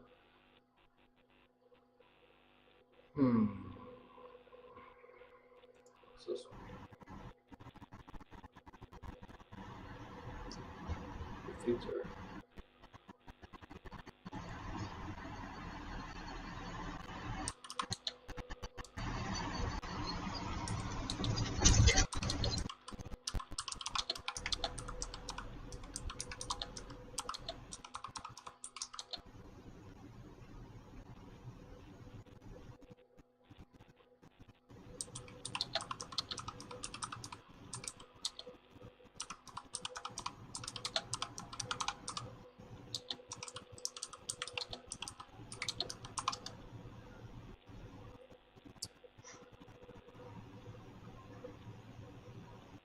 Those rotating cameras are pretty nice.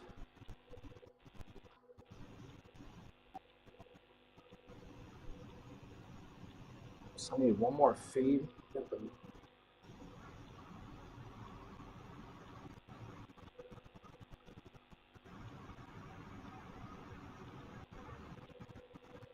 Man, I swear these feeds are getting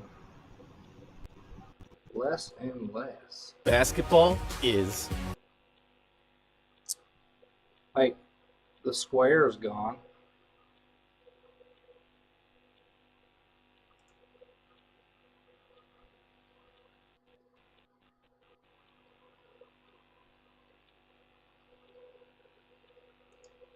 Let's see, we got border cams, flight tracker.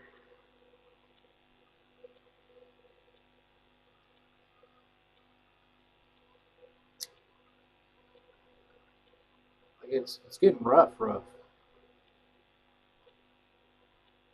these live feeds. And half of them are BS anyway. It's clearly,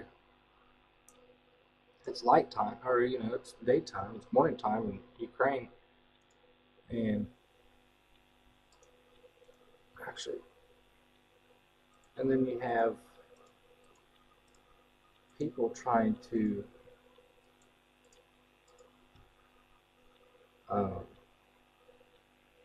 throw off a fake one.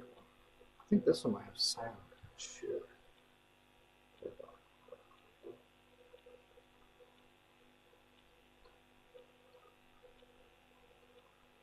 Okay, let's see here. No. Well, that one doesn't have sound.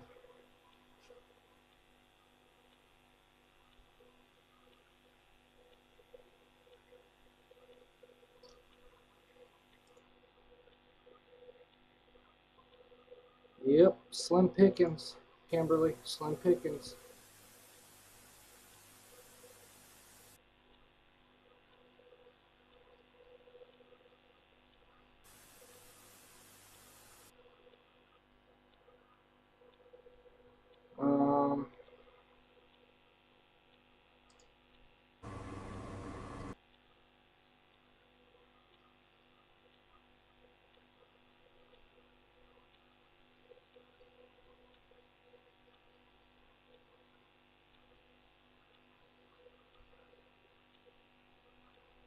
Yeah.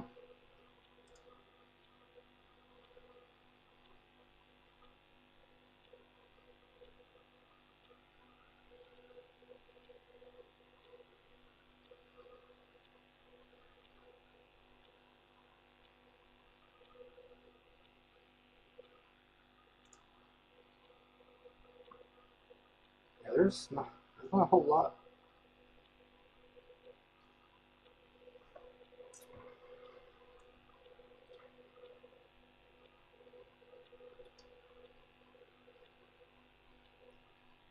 what a lot of these web camera people have been doing is like selling their web camera, which makes sense. Makes total sense. Sucks for us who are out here trying to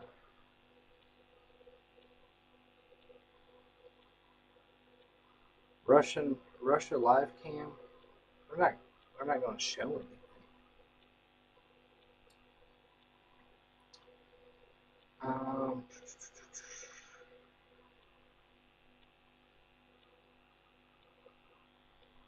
Still trying to find one more feed.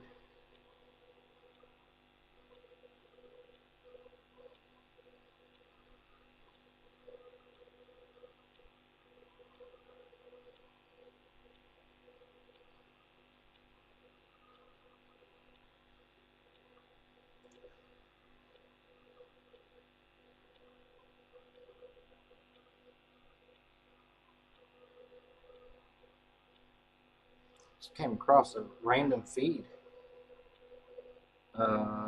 Nambia live stream in Namib Desert.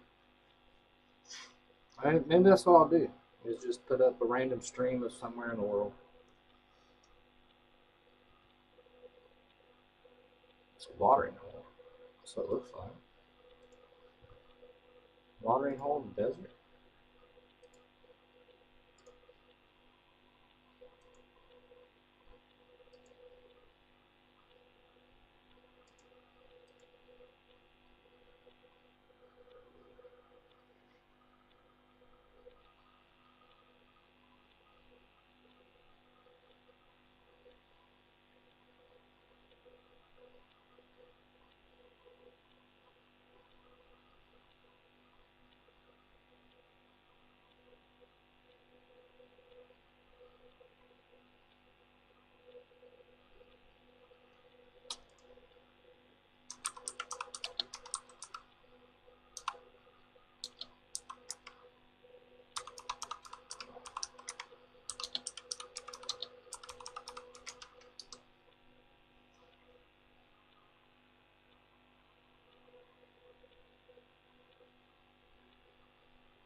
Like you said, I have to.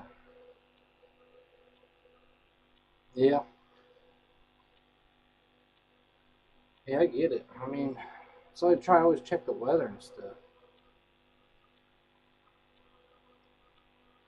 See, like the border feeds and like these rotating cameras are probably on point.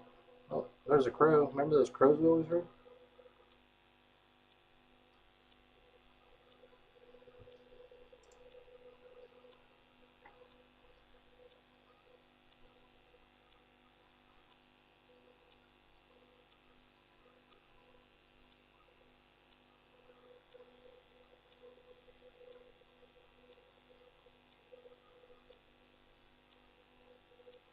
Um,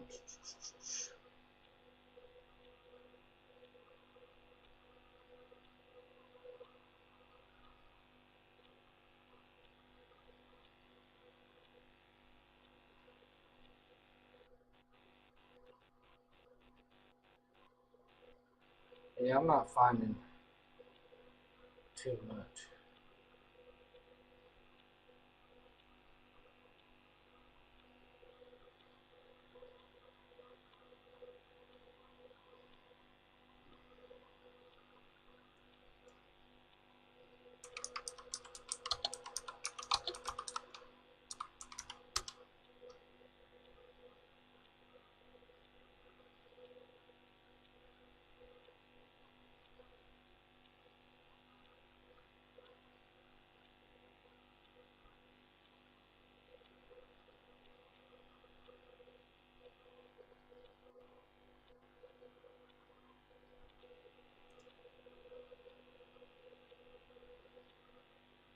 Yep. What time is it? I'm gonna get my butt to bed. Yeah, it's already 12:30. Ugh.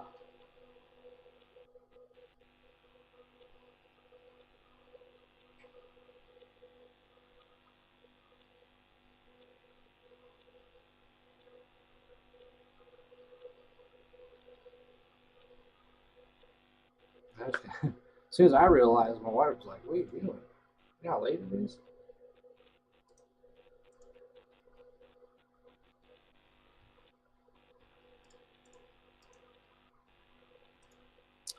Alrighty, guys. Well, I'll catch you later. Appreciate all the likes, follows. Danny, definitely appreciate the subscription. It means a lot. Followers and the shares and everything means a lot as well. We're growing page. I'll try to keep the stream going.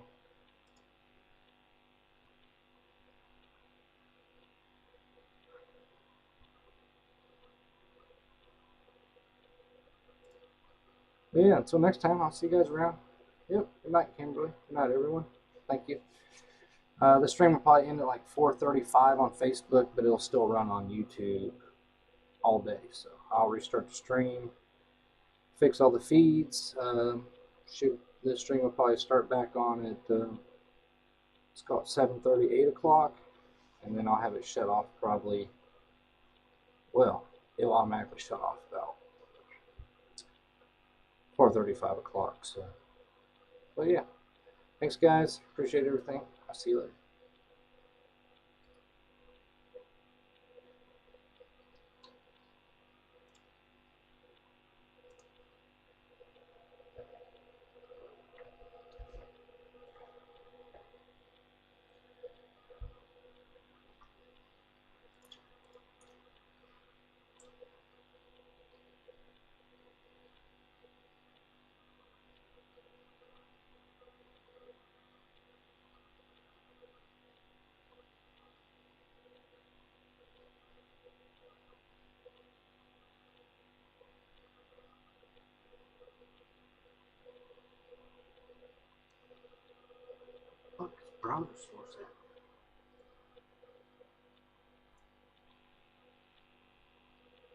For the truth sometimes needs to be heard.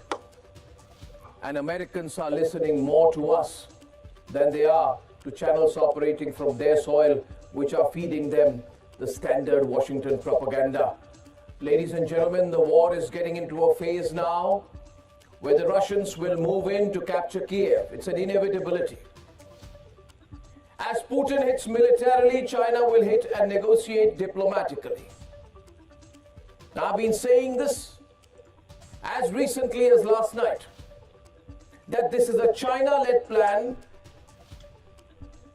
in which what the Russians are doing is only the first move. The Russians are only, I repeat, the first flank of a much bigger, more complicated war that is being opened up. This is a different kind of fight than the ones which Western analysts are looking at. This is a fight to geostrategically challenge and destroy American and Western dominance.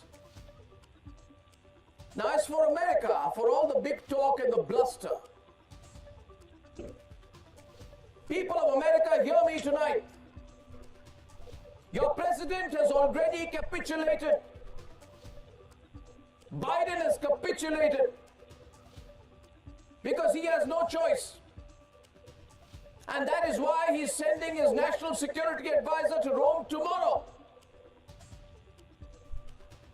in a move that smacks of desperation to meet Xi Jinping's representative. That meeting is happening tomorrow.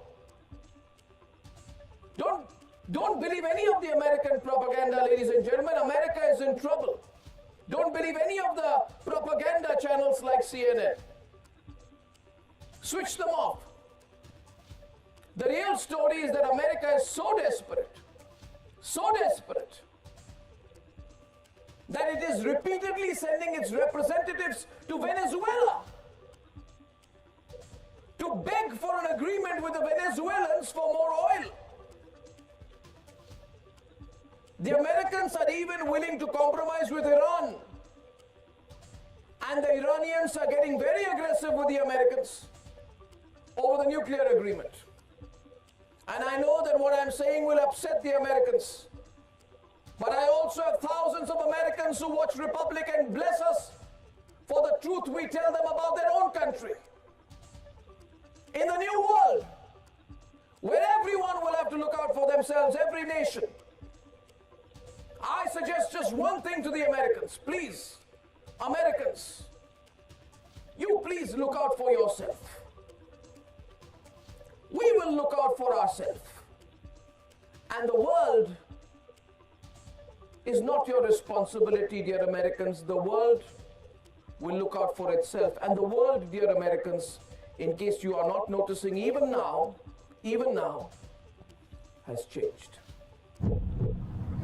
Yes, right behind me, Republic showing you Russian army convoy. You can see Russian army convoy. There are the border areas. These are pictures which we are showing. You can see the B mark is there.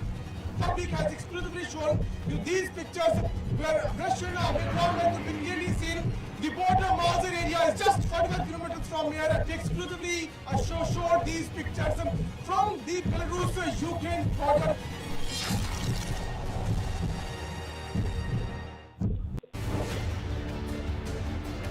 Very difficult moment for your nation. People of your region have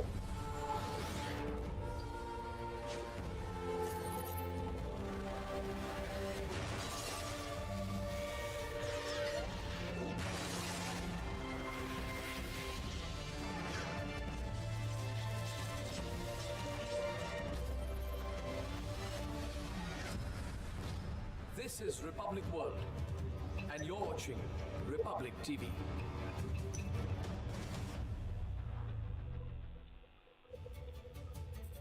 It has been another night of intense shelling in Ukraine as the war rages on to day 19. We are reporting you live from Kyiv, from Mariupol and other neighboring cities, all the cities that have been shelled in Ukraine. Republic TV, remember, has the largest crew in Ukraine and neighboring countries, and we are getting you all the latest reports on ground. Today, day 19, and we are witnessing heavy shelling of neighboring residential areas. We're looking at hospitals being targeted, and also a very important meeting today that has been lined up by the United States and China. They're going to be meeting in Rome for talks. All eyes are on that meeting as well. But first, let's take a quick look at today's headlines.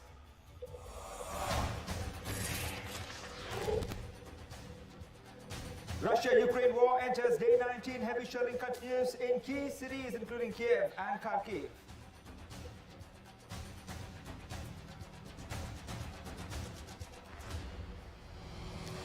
Round 4 of peace talks between Ukraine and Russia to be held today.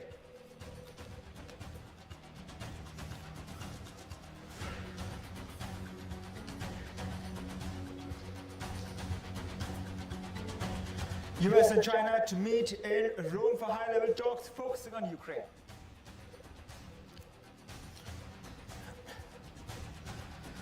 US warns Russia, saying NATO will act if Moscow hits the alliance.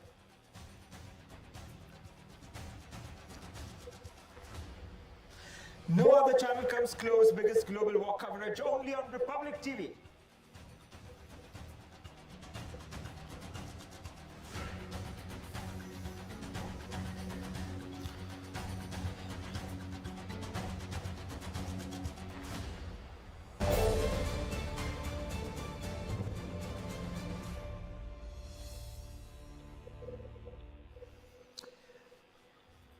Well, on my screens here, you can see a video coming in here from Odessa, the port city of Odessa. And what we can see here is fires burning. And these are the visuals of the aftermath of this particular area. Now, this area is called Armeskaya metro station in the Ukrainian port city of Odessa. And we're looking here at this metro station being targeted here by Russia on day 19. Fires raging in Odessa. Remember, this is a port city. And information coming in right now, the aftermath visuals of Armeskaya metro station. Now, remember, not just residential areas, but even hospitals and places of worship. And here, even the Kyiv metro stations also being one of the targets of the Russian forces. You can see the visuals on your screens of the extent of damage being caused by by Russia to the Ukraine infrastructure. And now we've seen in the past few days how the focus is also on the western part of Ukraine being shelled, areas of Lviv and other cities.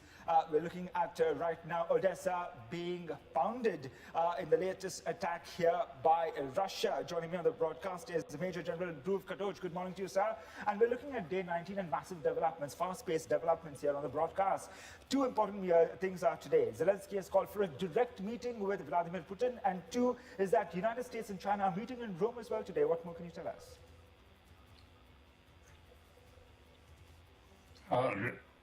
Can I start? Yes, please. Yeah. You know, I think the peace talks now, or within the next 1 week or so, in my personal view, will lead to some conclusion. Either Zelensky relents or Russia achieves some sort of a victory and then agrees to pull back. The key result area, or the key area which I think is of strategic importance, remains the capital. Now, Russia has not really been targeting Kyiv because it is a very important city, and Russians attach great religious significance to this city because the Russian Orthodox Church started from here more than 1,000 years ago. So, in my mind, Russia will try their best to see that Kyiv is not damaged.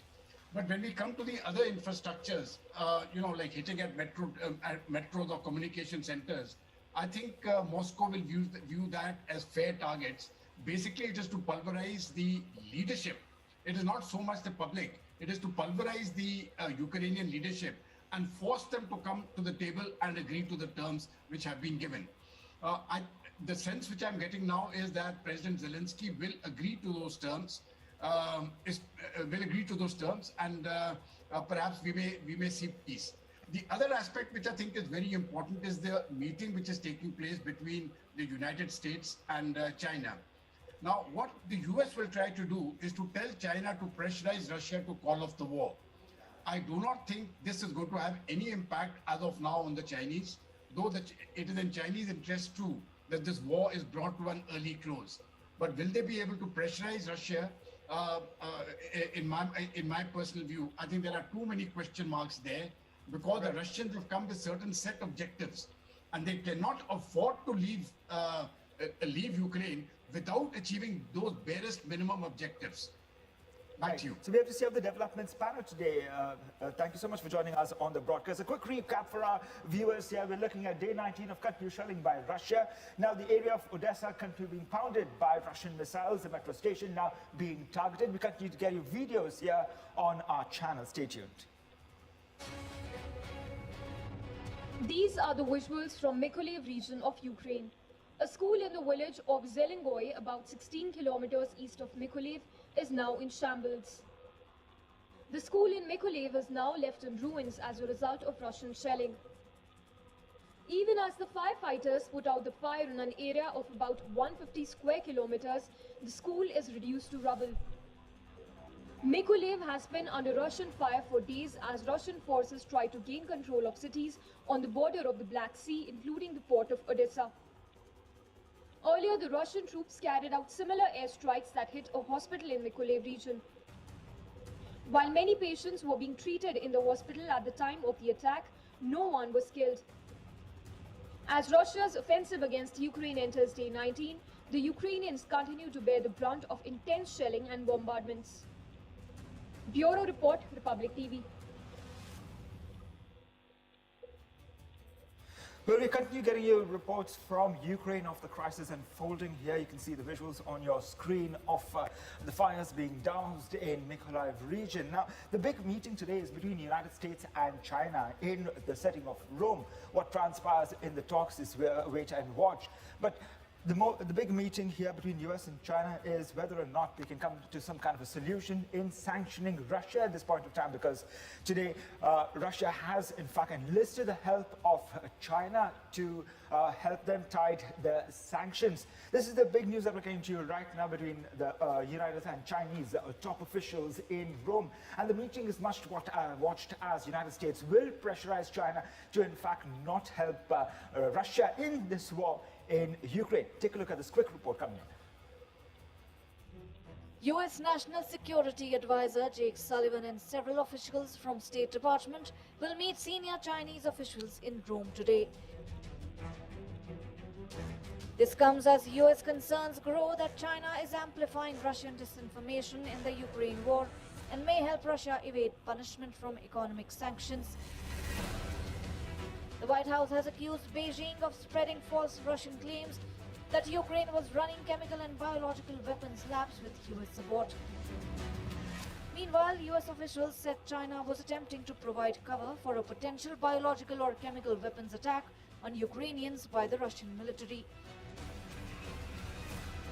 The striking accusations about Russian disinformation and Chinese complicity came after Russian Foreign Ministry spokeswoman alleged that the U.S. was financing Ukrainian chemical and biological weapons labs. The Russian claim was echoed by Chinese Foreign Ministry spokesman who claimed there were 26 biolabs and related facilities in which the U.S. Department of Defense has absolute control.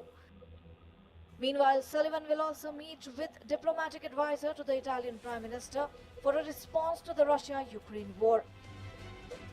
On February 24, Russia launched a military operation in Ukraine after the Donetsk and Luhansk People's Republic requested help in defending themselves.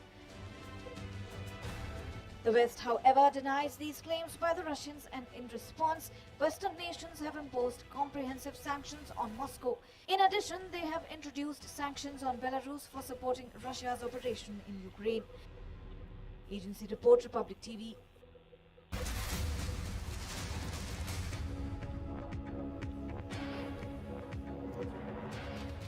We're getting visuals here of Russian troops robbing a store in Ukraine. Mass looting continuing in Ukraine. A video being put out here that we have accessed is of, you can just see here how the Russian tanks just stop here before, in front of a store in Ukraine. They have looted this particular store, and you can see the CCTV footage here of that looting incident. The Russian troops taking the goods from this particular store. There are several such incidents that have been reported in Ukraine of mass looting by the Russian forces as the war goes on to day 19. Remember, there were logistical issues earlier.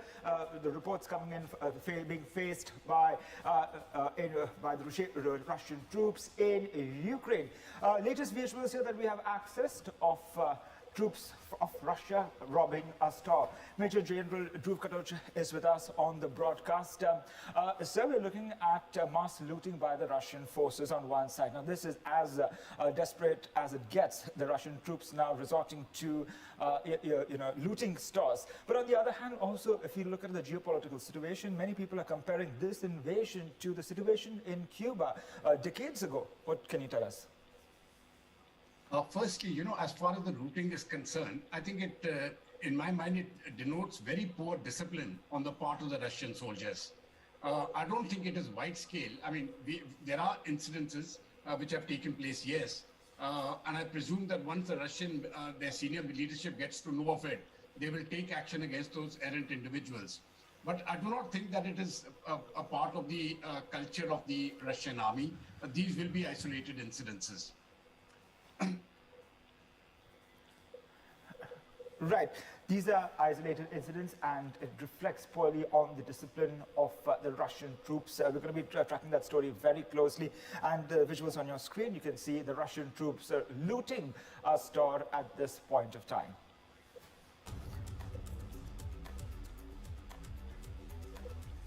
And on to some other news coming in right now as waves of Russian missiles pound military training base close to Ukraine's western border with Poland. In the Ukrainian city of Odessa, locals continue to prepare for the advance by Russian troops, making camouflage nets and Molotov cocktails for soldiers and civilian volunteers determined to defend their home city. We are ready to die, and we're not afraid to pay this high price. Not to achieve something, but stop this country from something. And this would be becoming part of this terrible Russian state. I feel like I'm in a movie. The war in Ukraine has forced more than 2.5 million people to flee and seek refuge in other countries, but despite Russian troops pressing on with their offensive and with the fighting now in its third week, some have decided to return home. Their reasons for heading back to Ukraine varied. After hearing President Zelensky's calls for fighters from foreign nations and Ukrainians to enlist in the war, many were going to fight for their homeland. At a bus station in Warsaw, a Ukrainian family was briefly united before being once again separated as a consequence of the war in their country. Buses have been taking refugees from Polish capital to other parts of Europe, including Spain and the United Kingdom. Dozens of refugee shelters have been set up in Warsaw to help accommodate the Ukrainians fleeing their country. Refugees from Ukraine received food, medical attention and other supplies after crossing into the Polish border town of Medieka. Aerial footage showed a long line of people waiting to board buses and supplies being provided in tents lining the road. So far, more than a tenth of all those fleeing the war in Ukraine have traveled to the Polish capital, Warsaw. Some in Hungary had concerns that an influx of refugees from Ukraine might cause a spike in COVID cases, but volunteers say there's no sign of an outbreak of any disease that could pose a threat. Hungary had taken in around 240,000 refugees from Ukraine immediately after their arrival. Refugees are asked by volunteers about the health conditions to eliminate any threat to health conditions amid huge refugee influx.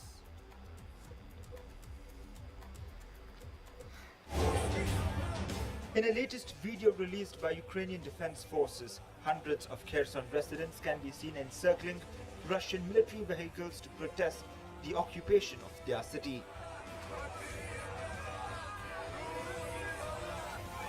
Watch how dozens of people waved Ukrainian flags as they marched past Russian troops, chanting anti-war slogans.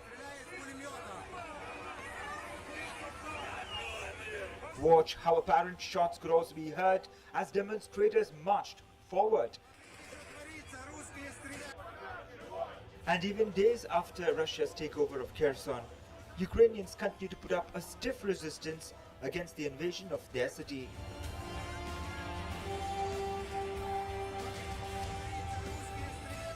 Agency report for Republic TV.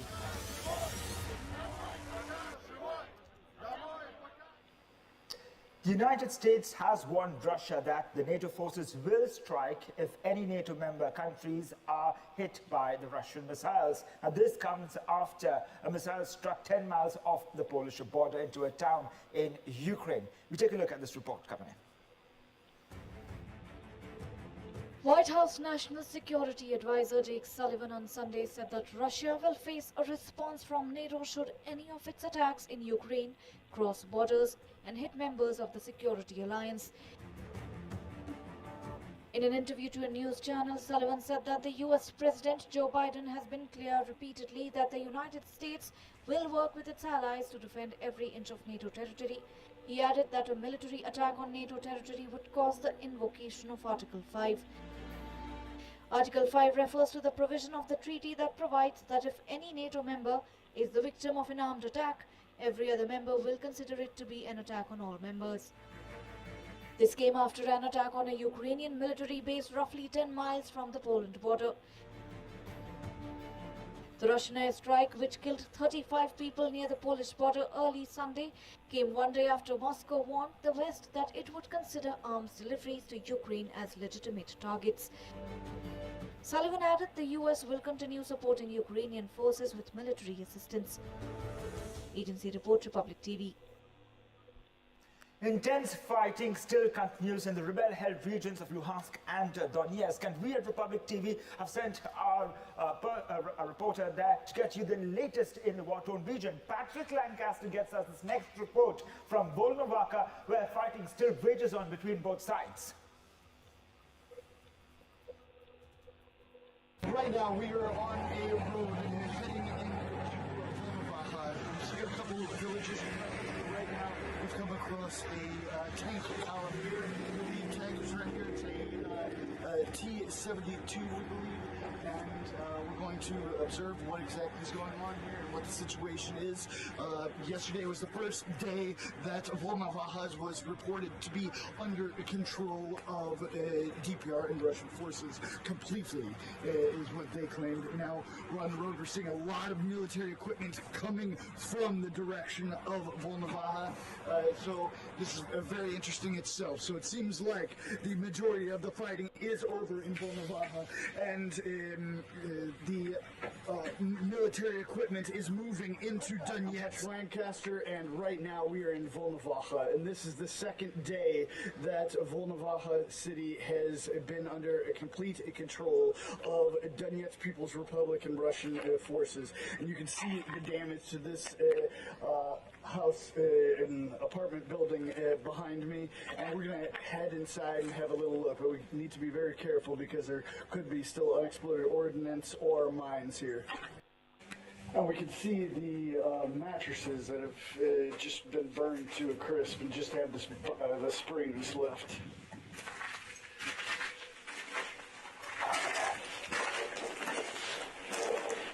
And we see two more bodies of Ukrainian soldiers here. And we can see here there's still some rockets inside this hospital. So it appears possibly Ukraine was using this as a base or something. And now we're going to move a little farther into different areas. There's some more Ukrainian military equipment that's been destroyed and captured over here, so we're gonna have a look. And here seems we have a Ukrainian soldier that was killed in the fighting. His helmet seems to be a tank driver or operator. So now we're walking through, I think this is kind of the center of the city. It's unclear, everything's just destroyed, there's nothing left. But we're going to the hospital now. This is a difficult time. It is.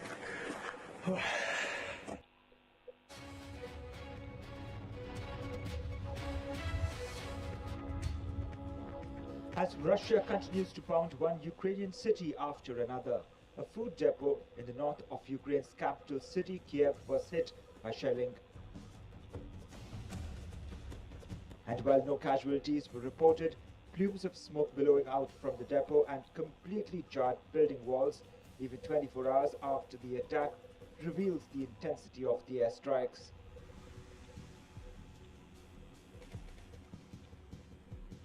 Around the capital, fighting intensified with overnight shelling in the northwestern suburbs and a missile strike on Sunday that destroyed a warehouse to the east.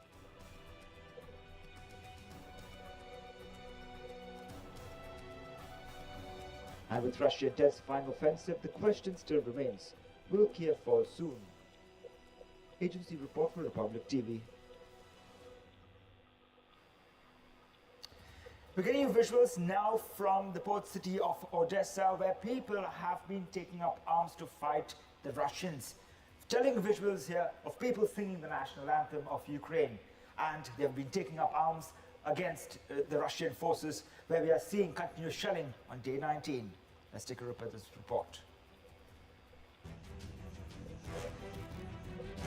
In the Ukrainian city of Odessa, locals continue to prepare for the advance by Russian troops by making camouflage nets and Molotov cocktails for soldiers and civilian volunteers determined to defend their home city.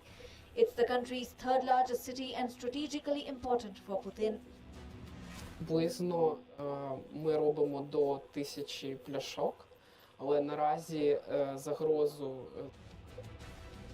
As waves of Russian missiles pounded a military training base close to Ukraine's western border with Poland on Sunday, Odessa is awaiting attacks and soldiers there are ready to fight. We're ready to die, and we're not afraid to pay this high price not to achieve something, but stop this country from something. And this would be becoming part of this terrible Russian state. I feel like I'm in a movie. Since the war started, thousands of soldiers on both sides are believed to have been killed, along with many civilians, including at least 79 Ukrainian children. Meanwhile, the United Nations has said the fighting has displaced millions of Ukrainians within the country, on top of the millions of who have left. Agency report, Republic TV. Behind me, there is a lot of damage here. Almost every building in this city has taken intense damage from shelling in this intensified war that is going on here. Without this city being under control of DPR Russian forces, the traveling between these two major cities, or really three, would be very intense.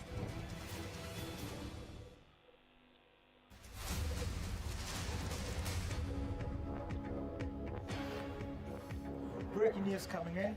Congress leader Ashwini Handa questioned the leadership after Congress Working Committee voted for Sonia Gandhi to continue as the party's interim president. Ashwini ji, आपने नाराजगी जाहिर की है जिस तरह से CWC की meeting हुई। पहले ये कहा जा रहा था कुछ बड़े चेंजेस हो सकते हैं, लेकिन बाद में वही निकल कर आया जो हर बार CWC की मीटिंग से आता है। किस तरह देखते हैं? देखिए, इस मीटिंग को मैं इस तरह समझता हूं कि निष्कर्ष ऐसे निकल के आया है कि चापलूसी चरम पे है। आम कार्यकर्ता ये चाहता था कि हाईकमान कोई डिसीजन ले और लोगों के बीच में और कार्यकर्ताओं के बीच में लीडर का संवाद पैदा हो, जिसकी त्रुटि की वजह से आज कांग्रेस जो है वो पूरी तरह हाशिए पर है।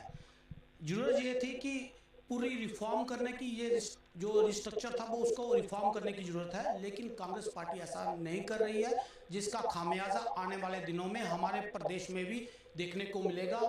अनाउंसमेंट होगी है गवर्नमेंट की तरफ से ही कि अक्टूबर-नवंबर में चुनाव कर दिए जाएंगे और बहुत सारे लोग इस संशय में है कि किस ओर जाए, क्योंकि कांग्रेस का यहाँ पे कोई अस्तित्व अभी बचता दिख नहीं रहा। जिस तरीके से प्रदेश इकाई पूरी तरह से चरमरा चुकी है, हमारा हाईकमान को बार बार ये कहना कि यहाँ से अध्यक्ष को हटाया जाए और नए अध्यक्ष को जो है वो लाया जाए, जो लोगों में संवाद पैदा कर सके और लोगों से कनेक्टिविटी पैदा कर सके। लेकिन सरकार की तरफ से और ना ही हाईकमान की तरफ से ऐसा कोई डिसीजन लिया गया और अब जो ऐसा लगता है कि जो लोग गिद्ध की तरह आंखें बिछाए बैठे हैं कि जो हमारी अच्छी लीडरशिप है उसको हथियाना चाहते हैं, मुझे लगता है कि वो लोग अब दूसरी पार्टियों में जाने में जो है उनको आसानी हो जाएगी, जिस तरीके से ये डिसीजन आया है। लेकिन कल जो है एक बार फिर जो गहलोत हो या बाकी नेताओं ने कहा कि हम गांधी पे विश्वास रखते हैं, गांधी जी जो है वो कांग्रेस को चलाएंगे, चेंज की जरूरत नहीं है। देखिए, एक आदमी या दो आदमी अगर ये बात करता है कि कांग्रेस में जो है वो तब्दीली होनी चाहिए बूथ लेवल से लेकर सेंट्रल अध्यक्ष तक, राष्ट्रीय जो इकाई है उसके अध्यक्ष की जो है वो दोबारा से बननी चाहिए, लेकिन ऐसा नहीं किया गया। ज़्यादातर लोग जो चापलूसी करते हैं हाईकमान की वो ही उसमें शामिल थे और दो चार लोगों से उससे कहने से फर्क नहीं पड़ता है, उनको भी फिर उनकी हाँ में हाँ मिलानी पड़ती है। आज सच्चाई ये है कि आम कार्यकर्ता चाहता है कि प्रदेश अध्यक्ष और राष्ट्रीय अध्यक्ष जो है उसमें तब्दीली लाई जाए, ताकि हम आने वाले दिनों में कांग्रेस को एक बार फिर सत्ता में लाएं, लेकिन ऐसा देखने को नहीं मिल रहा है, जिससे आज निराशा जो है वो पूरी तरह फैल गई है कार्यकर्ताओं में भी और लोगों में भी। And coming up, US warns Russia, says NATO will act if Moscow hits the alliance. And no other channel comes close. Biggest global war coverage only on Republic TV.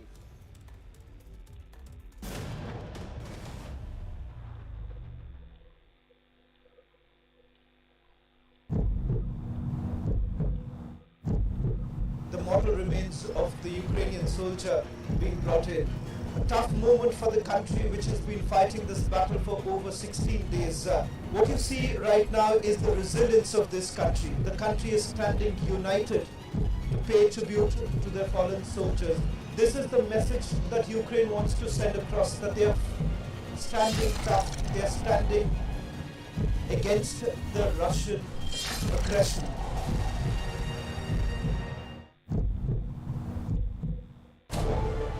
situation still remains extremely volatile. Almost multiple cities where bombings are taking place, air raids, alerts that have been sounded out very frequently. Images don't certainly lie. These are residential areas from where we have sent you those reports. In fact, we are the only one of the few global channels which have covered almost 18 cities of the 21 here in Ukraine, and you have seen the kind of devastation that's basically taken place.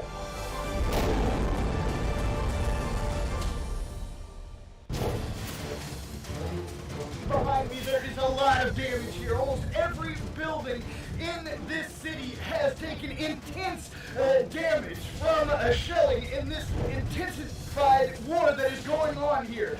Without this city being under control of DPR Russian forces, the traveling between these two major cities, or really three, would be very intense.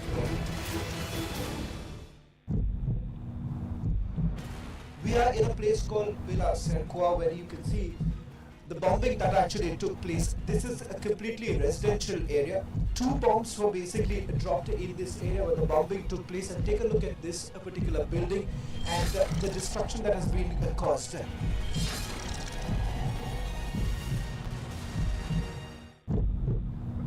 Yes, right behind me, Republic showing you Russian army convoy. You can see Russian army convoy. There are the border areas. These are pictures which we are showing. You can see that B mark is there. Public has exclusively shown you these pictures where Russian army convoy could be clearly seen. The border Mazar area is just 45 kilometers from here. We exclusively showed these pictures from the Belarus-Ukraine border.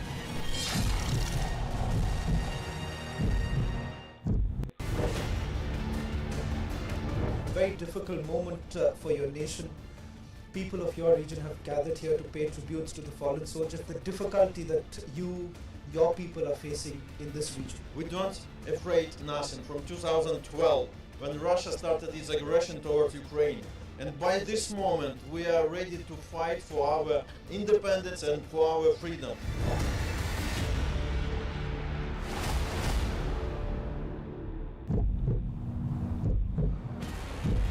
People remembering the sacrifice that is being made by every soldier of Ukraine, and they are saying that they are not going to let this go. They are not going to let this fight go in vain.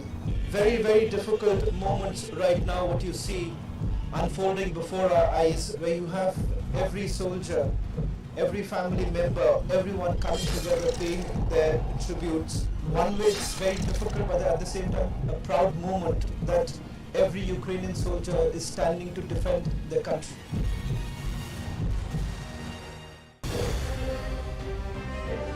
The very place which happens to be one of the key areas, and important to point out, a strategic position as far as Ukrainian army is concerned. This entire area, at least about 6 households that you can see right now, are damaged in the aerial bombardment. Roofs have been ripped off, window panes have been completely broken, and take a look at the impact of the bombing that's taken place.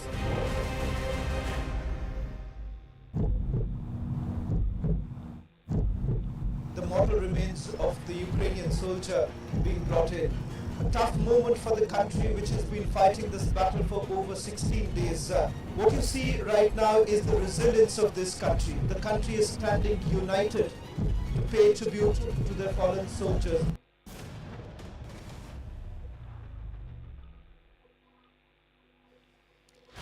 The Russia-Ukraine war enters day 19. Heavy shelling continues in key cities including Kyiv and Kharkiv. Round 4 of peace talks between Ukraine and Russia are likely to be held today.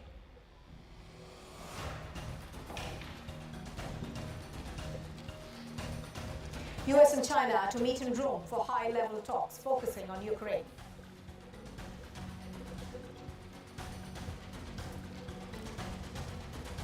The US warns Russia, says NATO will act if Moscow hits the alliance. No other channel comes close. Biggest global war coverage only on Republic.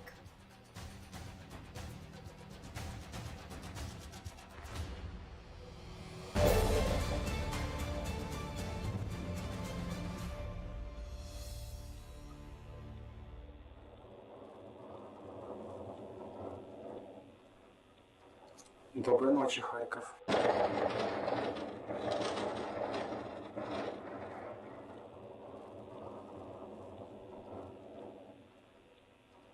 Доброй ночи, Харьков. Now, Russian troops, of course, are continuing their bombardment of various areas in Ukraine. I beg your pardon. What you're seeing on your screen right now are visuals of shelling that's taken place in Soltova. That, of course, is in Kharkiv. Now, Kharkiv has been one of the towns where the Russians have focused their military might towards. We have seen them in an attempt to encircle these big towns. Kharkiv, of course, is the second biggest city of Ukraine, and the offensive around Kharkiv has been tightening in the past several days. Now, air raid sirens have been continuously going off in this part of Ukraine.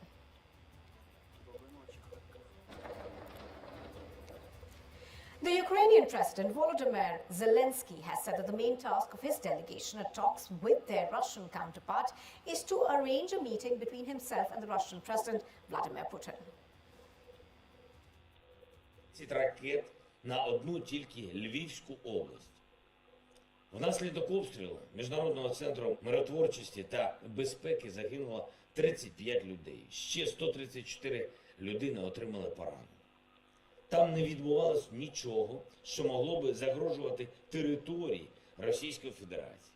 І всього лише у 20 кілометрах звідти кордони НАТО. І зараз я повторюю знову, якщо ви не закриєте наше небо, то це лише питання часу, коли російські ракети впадуть вже на вашу територію, на територію НАТО, на домівки громадян країн НАТО. Сьогодні у Київській області був убитий американський журналіст Брент Рено. Його колега поранений. Це був свідомий напад російських військових. Вони знали, що вони роблять, але, схоже, не всі на Заході знають, що вони роблять. Щоденно у відеоформаті говорять представники наших делегацій наших країн. У нашої делегації завдання чітке – зробити усе, щоб відбулася зустріч президентів, зустріч, яку, я впевнений, очікують люди. Зрозуміло, що це складна історія, тяжкий шлях, але шлях потрібний. І наша мета, щоб у цій боротьбі, у цій переговорній, складній роботі Україна отримала необхідний результат. Необхідний для нас, для миру, для безпеки. Щоб ми мали гарантії нормальні і дієві. Не як за Будапештом і не як у нашому небі. А такі, щоб українці могли сказати, ось це працює, ось це гарантія. На жаль, в Маріуполь гуманітарний коридор був перекритий. Знову ми зробили усе, що необхідно. Забезпечили тишу, російські війська зірвали рух вантажу і автобусів. Але будемо пробувати знову, будемо пробувати ще, доки не зможемо допомогти нашим людям.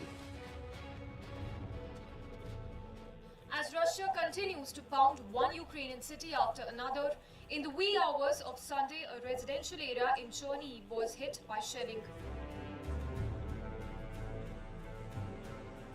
Watch how plumes of thick black smoke billowing out. Completely charred building walls, triggering massive firefighting operations, reveals the aftermath of airstrikes.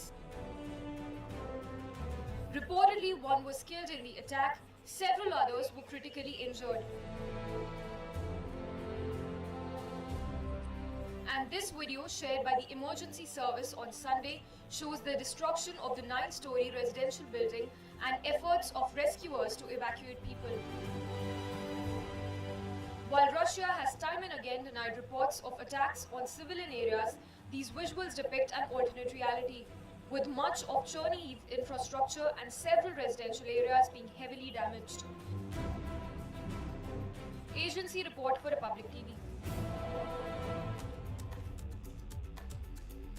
Some news in brief. As waves of Russian missiles pounded a military training base close to Ukraine's western border with Poland, in the Ukrainian city of Odessa, locals continue to prepare for advance by Russian troops by making camouflage nets and Molotov cocktails for soldiers and civilian volunteers determined to defend their city. We're ready to die, and we're not afraid to pay this high price. not to achieve something, but stop this country from something. And this would be becoming part of this terrible Russian state. I feel like I'm in a movie. The war in Ukraine has forced more than 2.5 million people to flee and to seek refuge in other countries. But despite Russian troops pressing on with their offensive and with the fighting now in its third week, some have decided to return home. Their reasons for heading back to Ukraine varied. After hearing President Volodymyr Zelensky's calls for foreign fighters and Ukrainians to enlist in the war, many are going to fight for their homeland.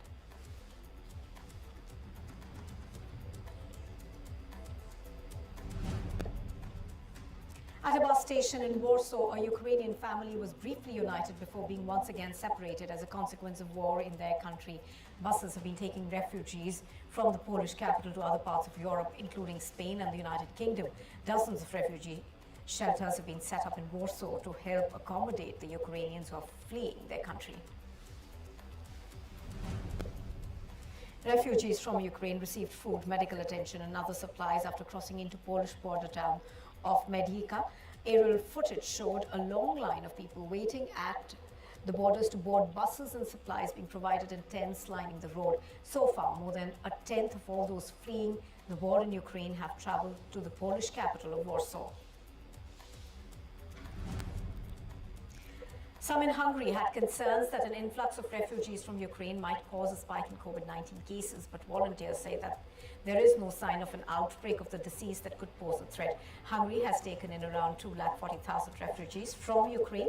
Immediately after their arrival, refugees are asked by volunteers about their health conditions to eliminate any threat of a mass outbreak of COVID-19.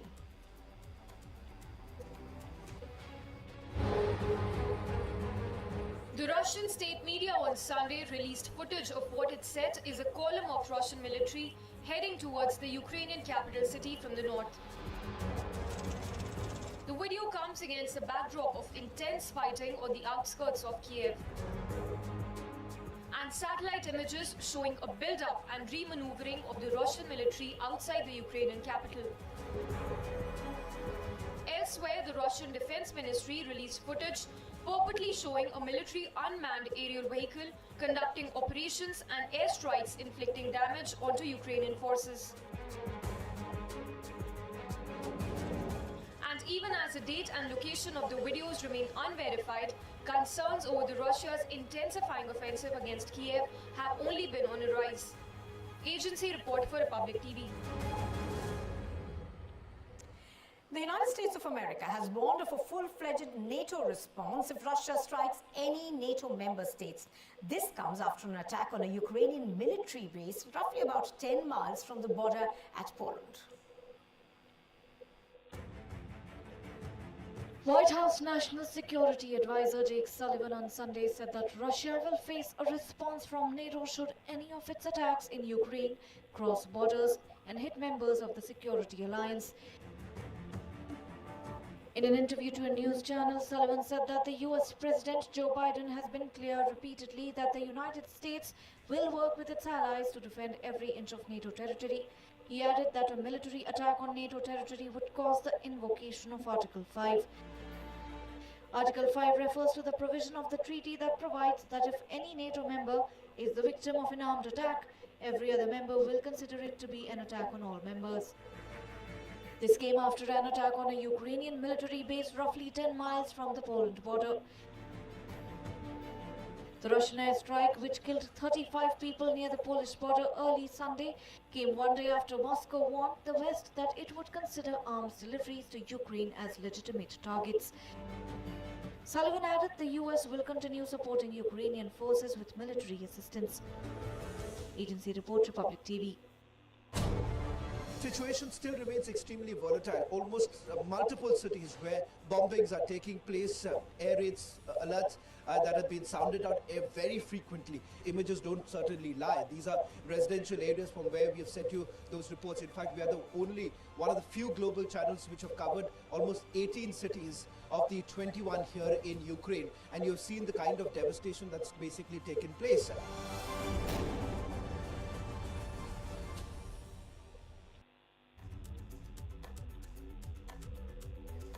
Ukraine's state emergency services have said that at least one person died and one more was injured as a result of shelling of a 9-story residential building in Kyiv. The video shared by the emergency services showed the destruction of the building and efforts to rescue and evacuate people from there. Russian forces appeared to be trying to blockade and paralyze the capital with day and night shelling. Dead bodies were carried out of a suburb of the Ukrainian capital as Russian troops ramped up their efforts to reach Kyiv. Ukrainian forces stretched a number of injured elderly people across a bridge leading out of a besieged town of Irpin, some 20 kilometers northwest of central Kyiv. Ukraine's emergency service has shared a video showing an unexploded OFAB 500 air bomb being removed from a residential area in Chernihiv. The emergency service said that 3 such bombs have been removed in one day, requiring incredible precision. Smoke could be seen hanging over a food depot north of Kyiv a day after it was hit by shelling. Ukrainian emergency services have said that the statement that there were no victims or also around the capital. Fighting has intensified with overnight shelling in the northwestern suburb as it is one of the major political and strategic targets for this invasion. New satellite images released by Maxar Technologies revealed extensive damage to residential buildings and civilian infrastructure in Mariupol. Russian troops continue to press their offensive across Ukraine, pounding populated areas with artillery and airstrikes.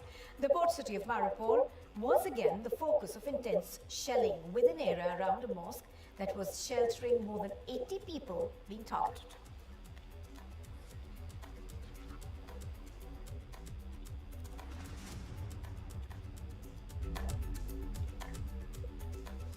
You are watching Republic TV. A lot more coming up next, including round 4 of peace talks between Ukraine and Russia to be held today.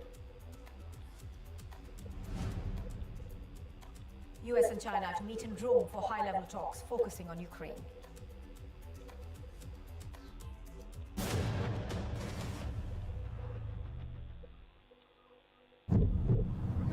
Yes, right behind me, Republic showing you Russian army convoy. You can see Russian army convoy.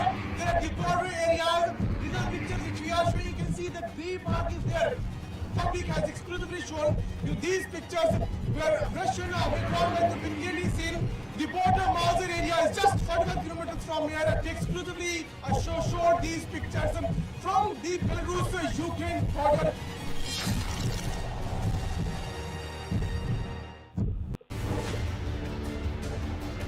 Very difficult moment for your nation. People of your region have gathered here to pay tributes to the fallen soldier. The difficulty that your people are facing in this region. We don't afraid nothing from 2012 when Russia started its aggression towards Ukraine. And by this moment we are ready to fight for our independence and for our freedom.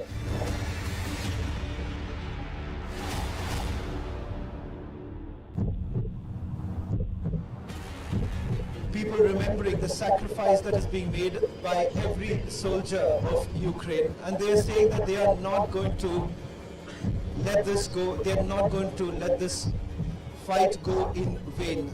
Very, very difficult moments right now, what you see unfolding before our eyes, where you have every soldier, every family member, everyone coming together paying their tributes. One way it's very difficult, but at the same time a proud moment that every Ukrainian soldier is standing to defend their country.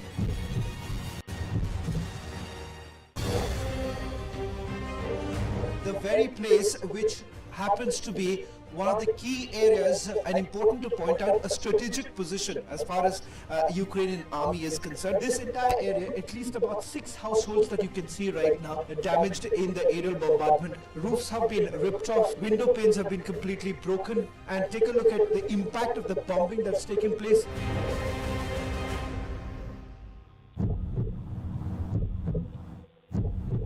The mortal remains of the Ukrainian soldier being brought in. A tough moment for the country which has been fighting this battle for over 16 days. What you see right now is the resilience of this country. The country is standing united to pay tribute to their fallen soldiers. This is the message that Ukraine wants to send across, that they're standing tough, they're standing against the Russian aggression.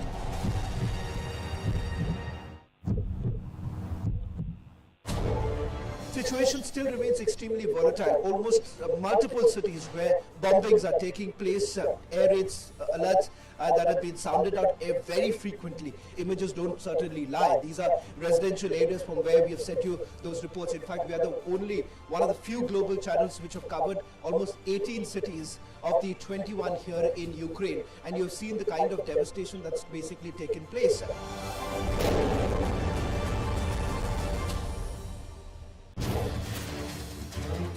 Behind me, there is a lot of damage here. Almost every building in this city has taken intense damage from shelling in this intensified war that is going on here. Without this city being under control of DPR Russian forces, the traveling between these two major cities, or really three, would be very intense.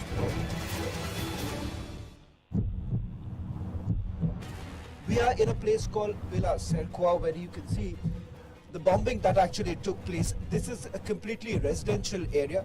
2 bombs were basically dropped in this area where the bombing took place. And take a look at this particular building and the destruction that has been caused.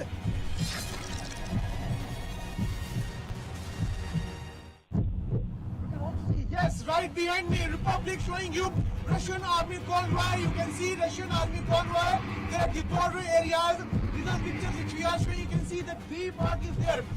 Public has exclusively shown you these pictures where Russian army convoy to be clearly seen. The border Mazar area is just 45 kilometers from here. And exclusively showed these pictures from the Belarus-Ukraine border.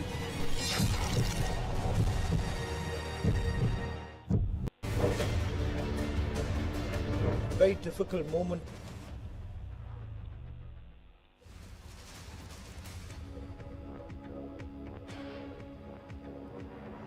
A suspended Biju Janata Dal MLA was on Saturday accused of deliberately driving into a BJP procession at a site of a local election in Chilika, injuring at least 22 people, including 10 police personnel. Now the BJP has raised the issue and has demanded action in this particular case. Let's go across on the phone line to Madhurima, who brings us more details. Madhurima, tell us more about what really happened. We understand that in the violence that followed, the BJD MLA was also injured.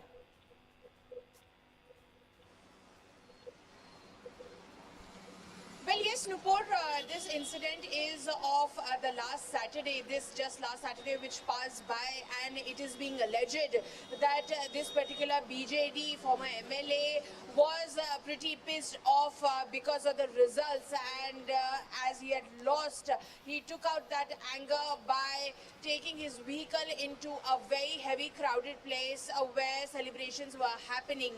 Now this in this entire accident, this voluntary accident, an FIR has been registered. The police are looking into the matter, and what needs to be seen is that multiple workers of the Bharatiya Janata Party were injured, including many female workers as well. This issue has created quite the havoc in the state of Odisha, where it is being alleged that this particular BJD leader had done it, it wasn't a mistake, it was all in anguish, anger, and vengeful vendetta that led to this particular accident. Now the BJP is very aggressively demanding action against the said BJD leader, who has been accused of injuring over 20 people of workers of the Bharatiya Janata Party, including many female workers. And as you have pointed out, that multiple officials, police officials, had also suffered injuries in this this entire attack. We'll have to wait and watch as to how the BJP raises this matter to seek action against the said accused. Now, just to tell our viewers that this incident, of course, has left many people grievously injured, and this particular MLA was actually told by the police not to take this route because there was a BJP rally that was happening over there. But Madhurima, he's a repeat offender because he was suspended from the BJD for using, for violently attacking. I'm going to come back to you, Madhurima. Mr. Patra on the phone line with us. Mr. Patra, good morning. Thank you for speaking to us on Republic. Mr. Patra, if I could put that question to you now, he's of course someone who's a repeat offender. He was earlier suspended, for physically assaulting a BJP leader. Good morning. I mean, as far as we are concerned, it may be a good morning for us, but for those 25 people who have been mowed down by the car of the MLA, Mr. Prashant Jagdev from Chelika, it's not a good morning. Yesterday, in fact, I was in Bhubaneswar. I visited the All India Institute of Medical Science in Bhubaneswar and went to the other hospitals. The conditions are not good. Many people are extremely critical. Many, in fact, have broken their limbs. Many have rib fractures, mostly women. And this kind of ghastly behavior by a sitting MLA of the Biju Janata Dal is something that needs to be called out. As far as his suspension is concerned, he's a repeat offender. In the past, he had in fact beaten up a Dalit youth, of course a BJP Karyakarta. He had an innumerable such, missed things towards his attendance. But despite that, why a suspension is the question? Why was he not terminated? And look, all these was happening while the Panchayat elections and the municipal corporation and the NSC elections, that is the local body elections, were going on. He, despite being suspended from BJD, was in the core of the decision-making of the Biju Janata Dal party. He was participating in all their meetings in which the tickets were being discussed. He was the one who distributed the tickets for the local body. He was the one who wanted to disrupt the chairman election. As a result, he came up with his own vehicle, driving it himself, under the influence of alcohol and crushing down people. So, of course, the High Command of the BJD is the one which should come out with clear-cut answers. Right, absolutely. And what we also understand is that the police, Mr. Patra, did warn him not to go through that rule, but he insisted on it. For the moment, Mr. Patra, thank you very much for speaking to us on Republic TV. What we know as of now, of course, is that there are a large number of people, at least 22, who have been injured in this particular case. 10 police personnel was also injured, while no deaths have been reported so far. 5 of the victims who suffered are believed to have critical injuries. You are watching the Republic Media Network. This is Republic, and coming up next, the US and China are to meet in Rome for high-level talks focusing on Ukraine. And the US warns Russia, says NATO will act if Moscow hits the alliance.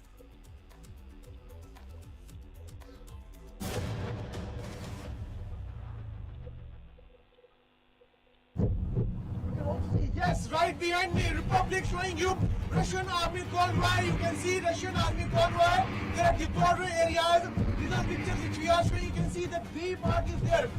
Public has exclusively shown you these pictures where Russian army convoy has been clearly seen. The border Mazar area is just 45 kilometers from here. I exclusively showed these pictures from the Belarus-Ukraine border.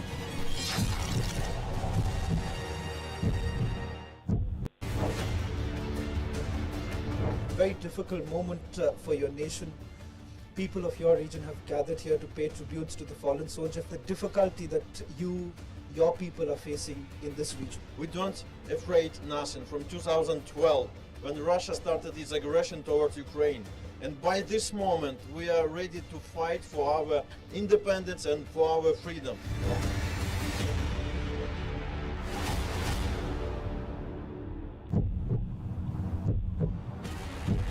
People remembering the sacrifice that is being made by every soldier of Ukraine, and they are saying that they are not going to let this go. They are not going to let this fight go in vain. Very, very difficult moments right now, what you see unfolding before our eyes, where you have every soldier, every family member, everyone coming together paying their tributes. One way it's very difficult, but at the same time a proud moment that every Ukrainian soldier is standing to defend their country.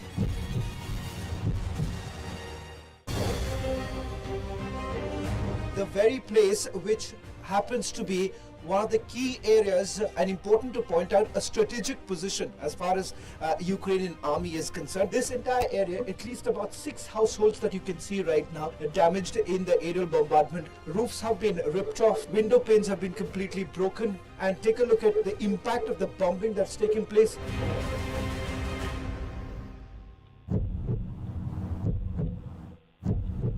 The mortal remains of the Ukrainian soldier being brought in. A tough moment for the country which has been fighting this battle for over 16 days. What you see right now is the resilience of this country. The country is standing united to pay tribute to their fallen soldiers. This is the message that Ukraine wants to send across, that they are standing tough, they are standing against the Russian aggression.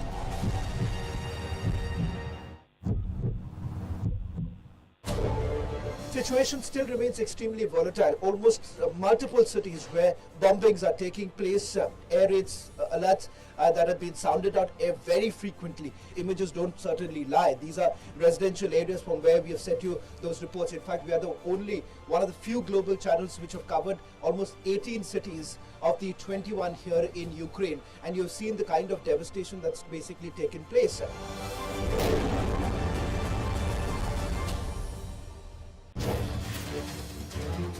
Behind me, there is a lot of damage here. Almost every building in this city has taken intense damage from shelling in this intensified war that is going on here.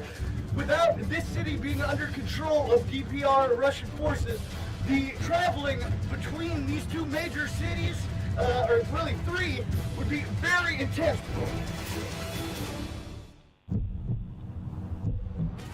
We are in a place called Villa Serkoa, where you can see the bombing that actually took place. This is a completely residential area. 2 bombs were basically dropped in this area where the bombing took place. And take a look at this particular building and the destruction that has been caused.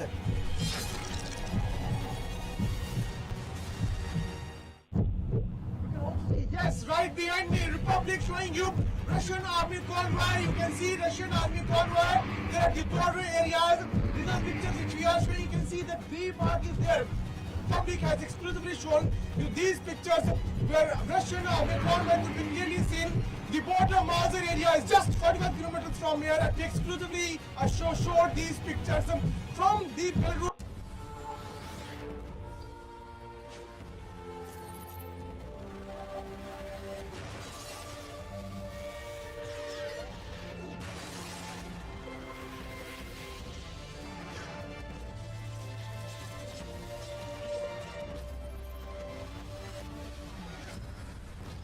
This is Republic World, and you're watching Republic TV.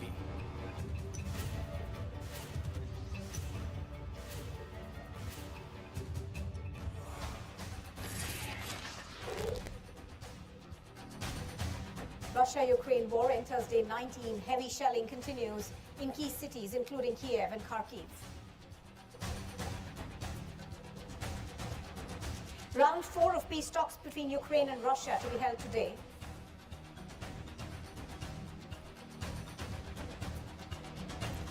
US and China to meet in Rome for high-level talks focusing on Ukraine. The US warns Russia, says NATO will act if Moscow hits the alliance. No other channel comes close. Biggest global war coverage only on Republic.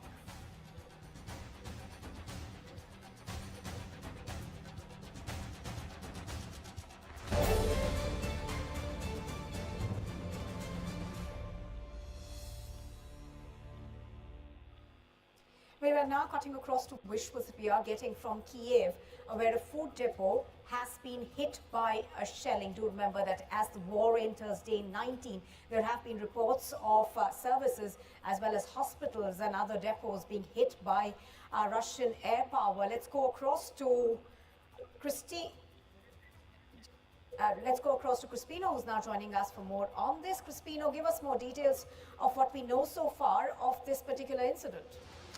Well, for our viewers, the visuals on your screens that we're getting is a food depot that was shelled by Russia in Kyiv. Now remember, in and around Kyiv, Russia is trying to cut the supplies to the capital city of the country so that they can advance. Earlier we had reported that many of the Russian troops were 20 kilometers away from their capital, and they are closing in on the capital at this point in time. Many cities in western Ukraine were also hit in the last 24 hours. Kyiv continues to be hit by Russian shelling, with air raid sirens being sounded off once again. The latest being a food depot being shelled by Russia in Kyiv. Joining on the broadcast is Pathikrit Pent, geopolitical analyst on the broadcast. Pathikrit, we're looking at Russia continuing its offensive on day 19. How do you view the situation today?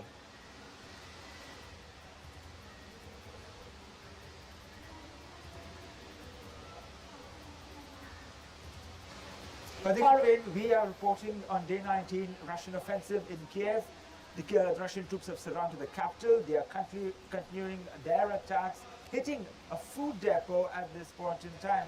We're looking at massive developments, one being all eyes on the US-China officials meeting in Rome, apart from calls by Zelensky to meet with Putin as well. What more can you tell us with regards to the fast-paced developments? How are we looking at it on day 19? Pathikrit Pent.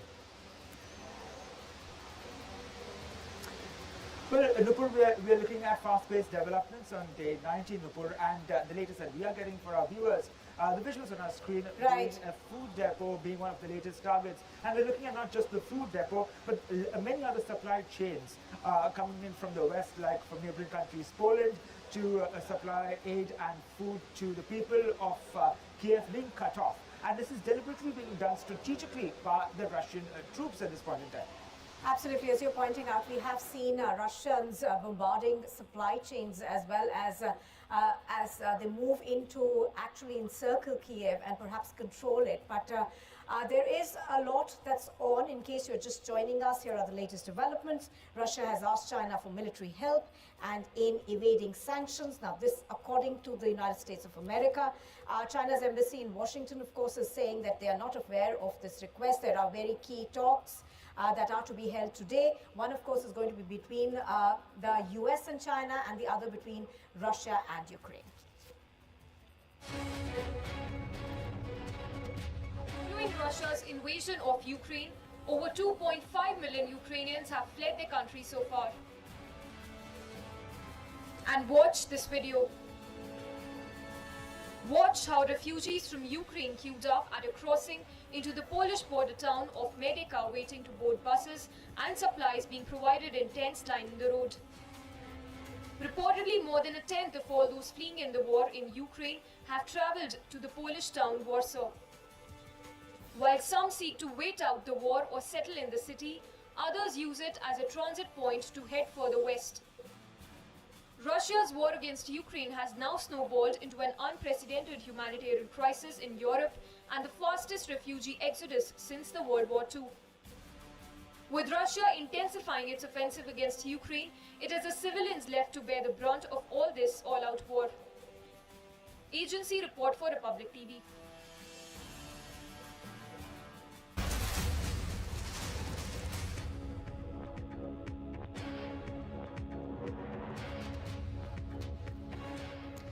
News just coming in. We are now learning that the Russian Defense Ministry has claimed that the city of Popasnava has been captured by people from the Luhansk Republic from the Ukraine army. Let's actually listen into that briefing that's come in from the Russian Defense Ministry. Units of the Russian armed forces advanced up to 14 kilometers in a day. During the offensive, control was established over the southern districts of Blagodatnaya, Vladimirovka, Pavlovka and Nikolskaya settlements. In Nikolskaya, the militants of Aidar National Battalion had an equipped firing position right on the territory of the Orthodox Holy Domitian Nikolo-Vasilievsky Monastery, held about 300 civilians and monks hostage. During the liberation of this settlement by Russian units, some of the nationalists were wiped out, the rest was scattered. The hostages and buildings of the monastery were not unharmed. The grouping of the People's Militia Troops of the Lugansk Republic continuing offensive actions completely blocked Vorovskoye and gained a foothold in the northern districts of Popasная city. In Severodonetsk, units of the Lugansk People's Republic blocked the eastern and southern parts of the city. Aviation and air defense of the Russian aerospace forces shot down one Su-24 aircraft of the Ukrainian Air Force in Lyubimovka area and 2 unmanned aerial vehicles. 188 assets of the Ukrainian military infrastructure were hit by operational tactical, army and unmanned aircraft, including 4 control points and communication centers, 2 Buk M1 anti-aircraft missile systems, 1 guidance and target designation radar station, 3 multiple launch rocket systems, 1 electronic warfare station, 3 ammunition depots and 56 areas of military equipment concentration. In total, 3,687 assets of military infrastructure of Ukraine were neutralized during the operation. Destroyed 128 unmanned aerial vehicles, 1,194 tanks and other armored combat vehicles, 121 multiple rocket launchers, 443 field artillery and mortars, 991 units of special military vehicles. Well, that of course was the Russian side, which has been claiming advances as far as their movement in Ukraine is concerned. I think we're going to go across to Mr. Payne in just a minute. He's a geopolitical analyst. He's joining us live from Kolkata. Mr. Payne, if you can hear us yet, there are a lot of developments that are taking place. Key amongst them, of course, is the fact that there is going to be talks between China and the United States of America. We are also expecting the 4th round of talks to take place between Ukraine and Russia. Mr. Patikrit Payne, I think you're now with us. Good morning. Thank you for joining us on Republic. Now, Mr. Payne, talks, of course, are scheduled between China and the United States today. And there has been a lot of saber rattling around these talks. Do you expect any forward movement as far as the crisis in Ukraine is concerned? Well, I think the reason why the Americans are very interested in talking to the Chinese is because now the Russians are looking for critical, spare parts of their aircraft, critical weapon systems, and their spare parts, and probably some other things as well. And I think the Russians are also looking for the Chinese to take a considerable amount of their oil because of the sanctions in the West. So the Chinese have now been pressurized by the Americans that not to do anything to support the Russians. Whether the Chinese will take an active role in terms of, reducing the pressure or the problem, I don't know. But as of yet, they have played a passive role, and I think the ball is in the court of the Chinese, and they actually have the upper hand. All these time, the Americans were putting the pressure on the Chinese for several issues, and justifiably so. Today, the Americans are literally crawling at the feet of the Chinese not to help the Russians. So there will be a bargain. What the Chinese will ask in bargain and seek in bargain, that is something we have to see. At the same time, we must remember China till date, depends considerably on Russia for critical natural resources, oil, commodities, and coal. Russia plays a very critical part in maintaining Central Asia's peace, where through the Belt and Road Initiative of China goes. So whether China will actually disown Russia, that is a very big question mark, and I don't think that's going to happen. For the time being, the reason the Chinese are not supporting the Russian banks because it's primarily because the Russian banks have been suspended from the SWIFT, so that the banking interbank transaction system globally. Otherwise, I think the Chinese will somehow eventually help the Russians, and the Russians will also, once the sanctions are there, will route their natural resources and exports through China, for which the Chinese might take a cut. And this is where the Americans are very concerned. They are trying to put pressure, but I don't know where it will end. The Chinese might look for some kind of a heavy bargain in return. All right, Mr. Payne, do stay with us. We'll come back to you for more analysis. But as he was pointing out, of course, those crucial talks to be held today, we'll have to wait and watch for what each side is willing to give.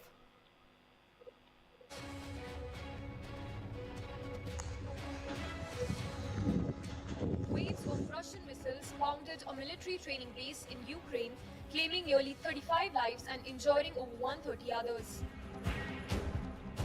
More than 30 Russian cruise missiles targeted the training facility, also known as the International Peacekeeping and Security Center, and is located less than 25 kilometers from the border point with Poland.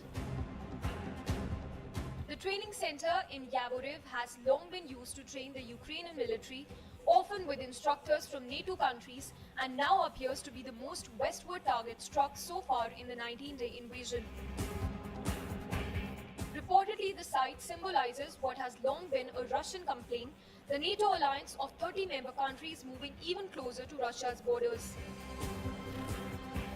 And as Russia intensifies its offensive on Ukraine's military installments, Yavoriv military base is just one of the many at the target. Agency report for Republic TV.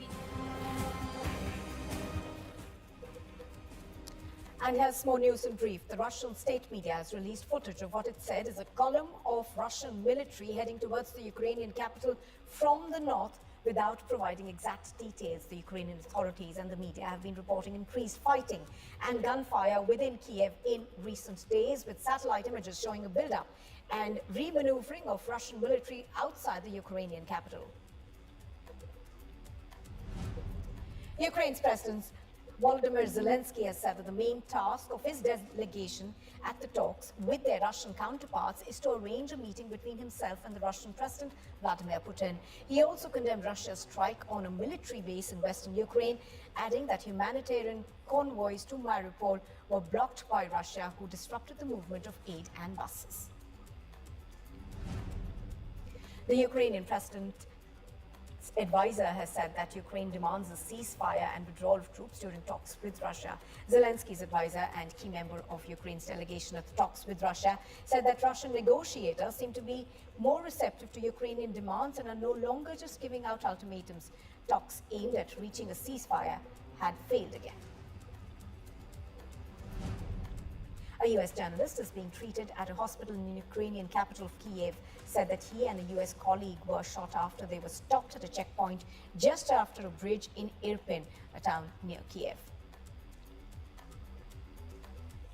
About an hour ago, a journalist arrived here at the Kyiv hospital. He was injured. He told us that he was shot at a Russian checkpoint at the Irpin bridge. He was with a colleague. He told us that he was with a colleague, and the colleague lied down on the street because he was shot at the neck. Now, intense fighting continues between Ukraine and Russia in the rebel regions of Donetsk and Luhansk after Russia have declared it as an independent region. Republic is the only channel that is reporting from this territory. Let's listen into a report that was filed by my colleague Patrick Lancaster earlier. Right now, we are on a road heading into Volnovakha. We've got a couple of villages right now. We've come across a tank column here. The tank is right here. It's a T-72, we believe. And we're going to observe what exactly is going on here and what the situation is. Yesterday was the first day that Volnovakha was reported to be under control of DPR and Russian forces completely, is what they claimed. Now we're on the road. We're seeing a lot of military equipment coming from the direction of Volnovakha. So this is very interesting itself. So it seems like the majority of the fighting is over in Volnovakha, and the military equipment is moving into Donetsk. Lancaster, and right now we are in Volnovakha, and this is the second day that Volnovakha city has been under complete control of Donetsk People's Republic and Russian forces. And you can see the damage to this house and apartment building behind me, and we're going to head inside and have a little look, but we need to be very careful because there could be still unexploded ordnance or mines here. And we can see the mattresses that have just been burned to a crisp and just have the springs left.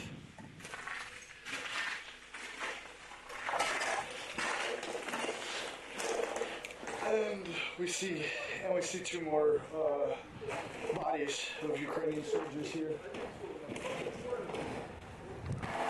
And we can see here there's still some rockets inside this hospital. So it appears possibly Ukraine is using this as a base or something. And now we're going to move a little farther into different areas. There's some more Ukrainian military equipment that's been destroyed and captured over here. So we're gonna have a look. And here seems we have a Ukrainian soldier that was killed in the fighting. His helmet seems to be a tank driver or operator. So now we're walking through, I think this is kind of the center of the city. It's unclear, everything's just destroyed, there's nothing left. But we're going to the hospital now. This is a difficult time. It is.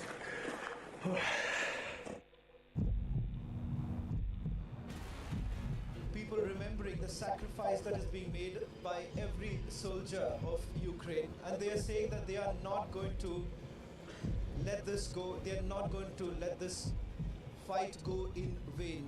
Very, very difficult moments right now, what you see unfolding before our eyes, where you have every soldier, every family member, everyone coming together paying their tributes. In one way it's very difficult, but at the same time a proud moment that every Ukrainian soldier is standing to defend their country.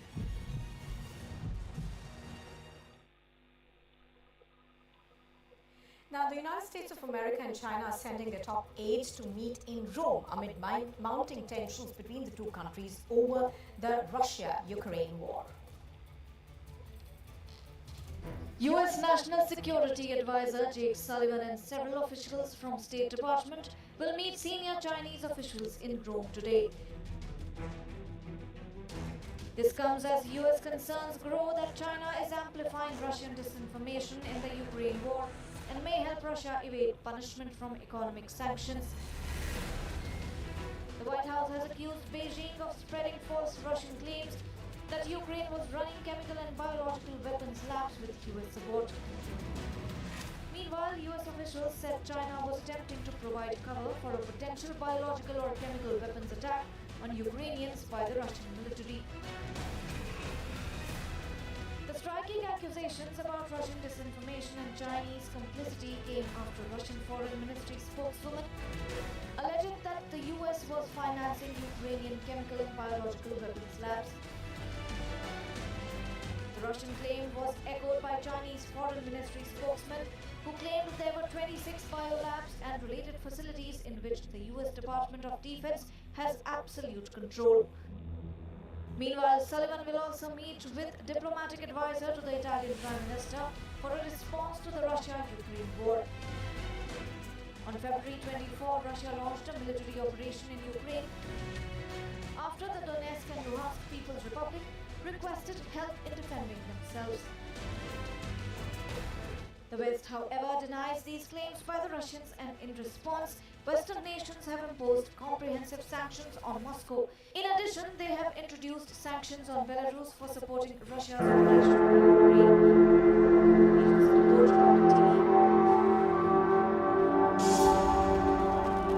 Shelling, bombardments and airstrikes continue in Ukraine's second largest city, Kyiv. Shelling hit the small Ukrainian town of located on the outskirts of Kyiv. At least 3 were killed and several injured as a result of bombardment in this region bordering Kyiv. And these are the visuals of the residential area shared in Kyiv.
And the US and China to meet in Rome for high-level talks focusing on Ukraine.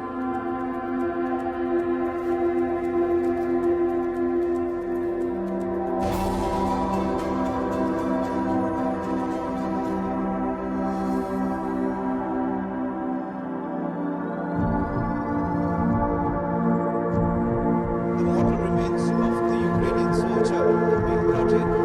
Tough moment for the country which has been fighting this battle for over 16 days. What you see right now is the resilience of this country. The country is standing united to pay tribute to their fallen soldiers. This is the message that Ukraine wants to send across, that they're standing tough, they're standing against the Russian aggression.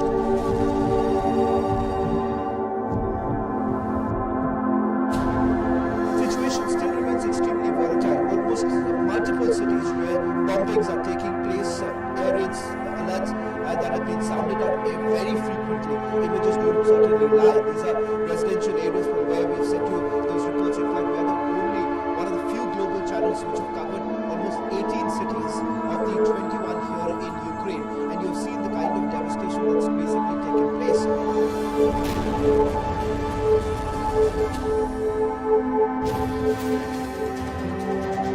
There is a lot of damage here. Every building in this city has taken intense damage from shelling in this intensified war that is going on here. Without this city being under control of DPR Russian forces, the traveling between these two major cities, or really three, would be very intense.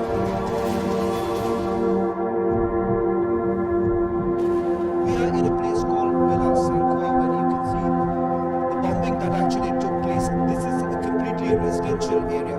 2 bombs were basically dropped in this area when the bombing took place. And take a look at this particular building and the destruction that has been caused.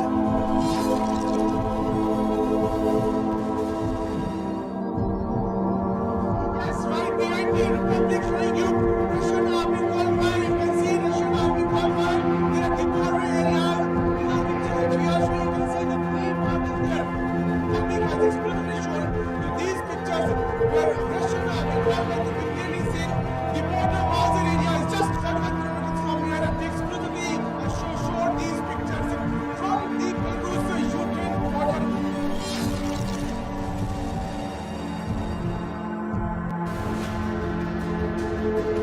Very difficult moment for your nation.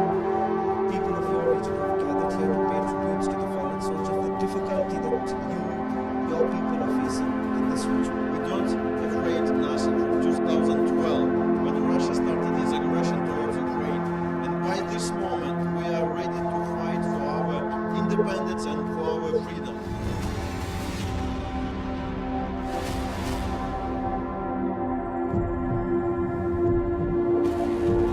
People remembering the sacrifice that is being made by every soldier of Ukraine, and they are saying that they are not going to let this go. They are not going to let this fight go in vain.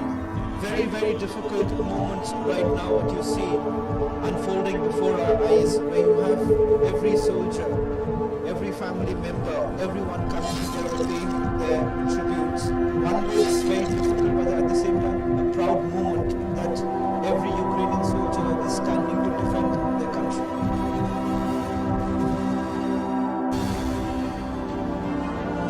The very place which happens to be one of the key areas and important to point out a strategic position as far as the Ukrainian army is concerned. This entire area, at least about 6 households that you can see right now, damaged in the aerial bombardment. Roofs have been ripped off, window panes have been completely broken, and take a look at the impact of the bombing that's taken place.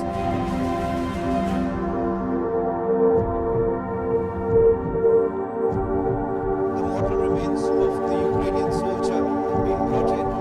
Tough moment for the country which has been fighting this battle for over 16 days. What you see right now is the resilience of this country. The country is standing united to pay tribute to their fallen soldiers. This is the message that Ukraine wants to send across, that they're standing tough, they're standing against the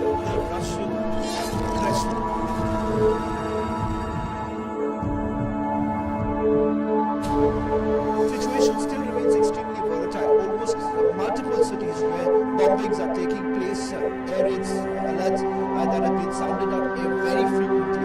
Images don't certainly lie. These are residential areas from where we've sent you those reports. In fact, we are only one of the few global channels which have covered almost 18 cities of the 21 here in Ukraine, and you've seen the kind of devastation that's basically taken place.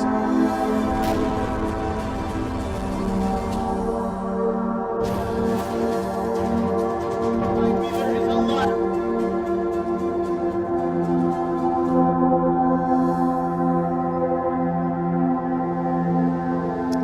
Good morning, viewers. It's day 19 of Russia's invasion against Ukraine. All eyes will be on round 4 of the peace talks that will happen between Russia and Ukraine. We'll continue to get you all the latest updates on the border crisis. First up, let's take a look at the top headlines you're tracking this hour.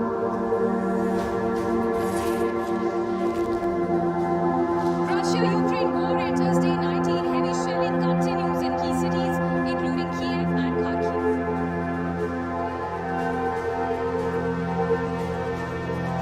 Round 4 of peace talks between Ukraine and Russia to be held today.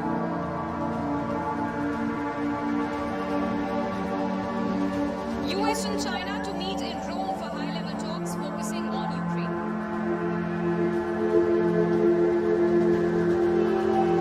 US warns against Russia, says NATO will act if Moscow hits the elements.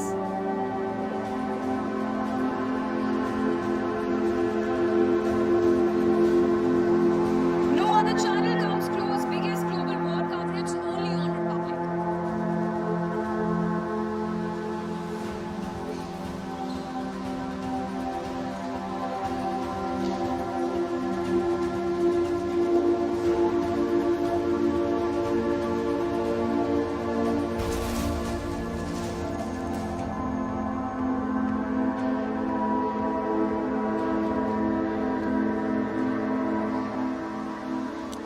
And back-to-back breaking updates coming in on the border crisis, and the latest being the Russia-Ukraine discussion, which is taking place in the Rajya Sabha right now. The opposition has also raised evacuation operations issue in the parliament today. Suesha, my colleague, is also with us. Suesha, Ukraine-Russia issue is also being discussed in the parliament today. What do you think are the issues that the opposition is going to corner the government on in the parliament today? Well, needless to say, Samisha, that is very clear. The opposition is now targeting the center over the evacuation of students from Ukraine, because that has been the biggest issue while the Russia-Ukraine war has been on how to bring students back. And of course, despite all our efforts by the government, certain questions that have also been raised and videos that surfaced, and now the opposition targeting the center on this very point. Let's see some of what exactly will happen in the schools.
Elsewhere, the Russian Defense Ministry released footage openly showing a military unmanned aerial vehicle conducting operations and airstrikes inflicting damage onto Ukrainian forces.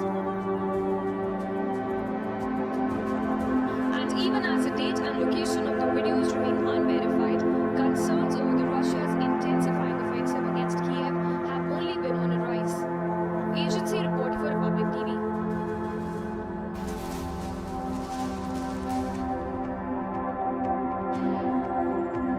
And more breaking news coming in. The Operations Center of the main directorate of the State Emergency Service of Ukraine in Kyiv received a report of a fire that had broken out in the onslaught district of the capital. The nearest fire rescue units arrived at the scene immediately. Upon arrival, fighters found that the hit of an unknown object caused partial destruction. Coming across to Samisha as we stay with these pictures, Samisha, we have seen some scenes, and these are pictures once again indicating of residential areas being hit in Kyiv. Well, absolutely, Suyesh. Multiple visuals that have been accessed by the public only go on to prove how the Russian troops have been targeting the civilian areas. Another visual on our screens right now that shows the aftermath of the shelling by the Russian troops in Kyiv. In fact, that is a residential building that seems to have been hit as a result of airstrikes by the Russian troops. Now, remember, this comes on a day when we are looking at the talks between Russia and Ukraine, which will take place virtually, though, between the delegates of Russia and Ukraine. Now, remember, Zelensky had earlier also pressed on having a direct talks with Vladimir Putin as well, but of course that did not transpire.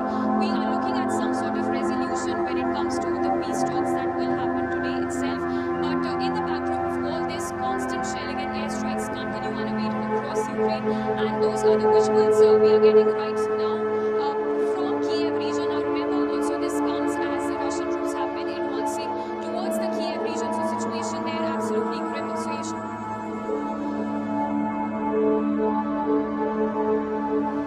And Samisha, on this point, let me also bring in our guest, Manipal Pain, who's joining us on the podcast with important to understand how the developments as until about 2.5 weeks the war has been ongoing. And then, of course, we've seen the kind of statements and the changing statements from the leaders. Today, the fourth round of talks is expected between Ukraine and Russia. And then again, we see how US and China are also now playing an important part. Your take on the event?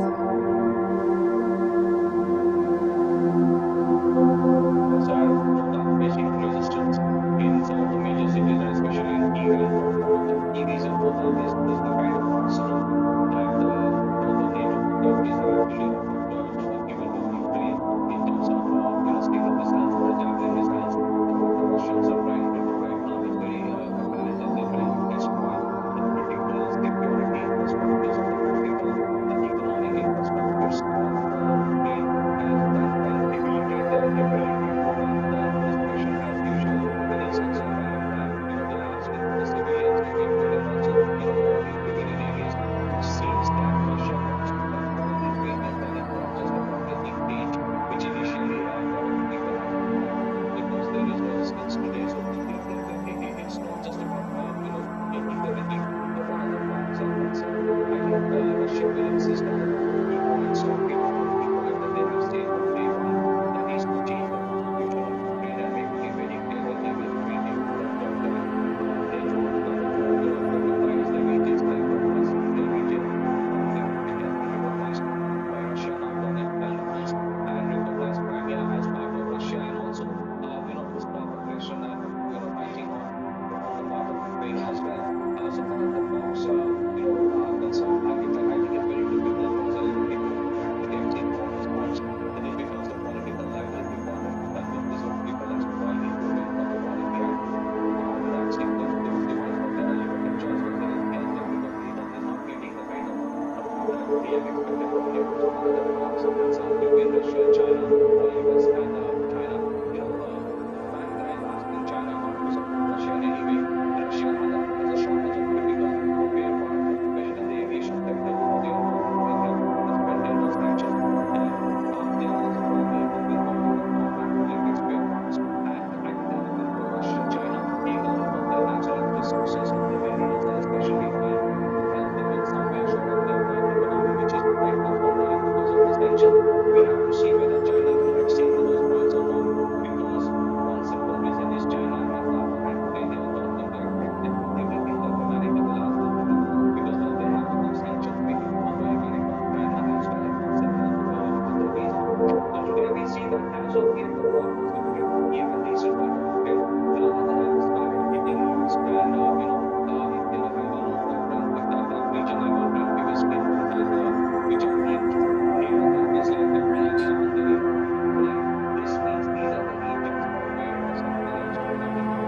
Russia and despite denials sometimes that leading of installations will be received let's say any technology or somehow Yes. looking with outside networks which are kind of there these regions are very near to the border. So we are at a critical stage. We might also see It the is a Middle critical East stage indeed, Aditya, and the very fact that Russia is intensifying the offensive in Ukraine. But where exactly is this headed? As far as from travel projects are concerned, considering the first few rounds have not really led to some fruitful result, what do you know about this primary Kharkiv bombardment route? The very place which happens to be one of the key areas and important to point out a strategic position as far as Ukrainian army is concerned. This entire area, at least about 6 households that you can see right now are damaged in the aerial bombardment. Roofs have been ripped off, window panes have been completely broken, and take a look at the impact of the bombing that's taking place here.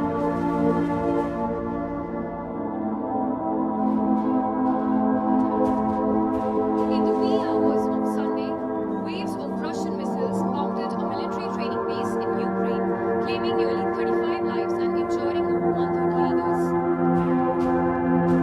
More than 30 Russian cruise missiles targeted the training facility, also known as the International Peacekeeping and Security Center, and is located less than 25 kilometers from the border point with Poland. The training center in Kyiv has long been used to train the Ukrainian military, often with instructors from NATO countries, and now appears to be the most westward target struck so far in the 90-day invasion. Reportedly, the site symbolizes what has long been a Russian complaint, the NATO alliance of 30 member countries moving even closer to Russia's borders. And as Russia intensifies its offensive on Ukraine's military installments, Yavoriv military base is just one of the many at the target. Agency report for Republic TV. As Russia's invasion against Ukraine enters day 19, Republic has the largest war reporting team reporting from 14 devastated cities and the NATO nations. We'll continue to get you all the ground reports from Ukraine as well as the NATO nations. First up, let's give you a brief of all the visuals that we have been getting through the day from across Ukraine.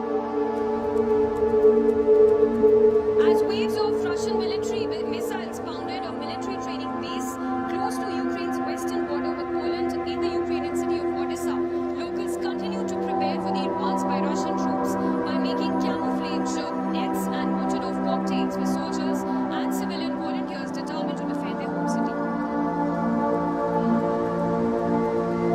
We're ready to go, and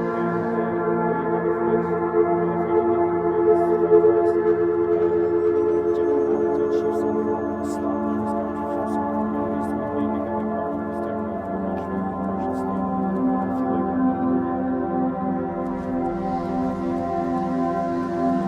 The war in Ukraine has forced more than 2.5 million people to flee and seek refuge in other countries, but despite Russian troops pressing on with their offensive and with the fighting now in the third week, some have decided to return home. Their reasons for heading back to Ukraine have been varied after hearing President Zelensky's calls for foreign fighters and Ukrainians to enlist in the war.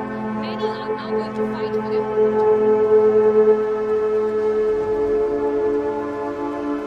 At a bus station in Warsaw, a Ukrainian family was briefly united before being once again separated. As a consequence of the war in the country, buses have been taking refugees from the Polish capital to other parts of Europe, including Spain and the UK. Dozens of refugee shelters have been set up in Warsaw to help accommodate the Ukrainians who've been fleeing their country. Refugees from Ukraine receive food, medical attention and other supplies after crossing into the Polish border town of Medyka. Aerial footage access showed a long line of people waiting to board buses and supplies being provided in tents lining the road. So far, more than a tenth of all fleeing the war in Ukraine have traveled to the Polish capital Warsaw.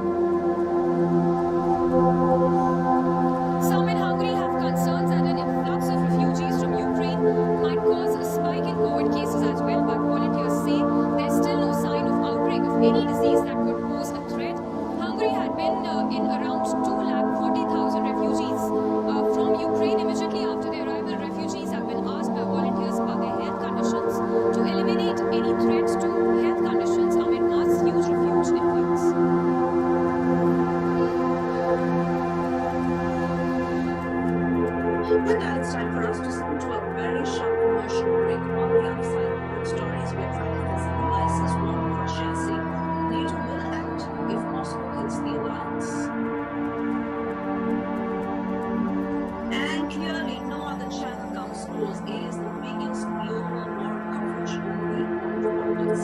troops.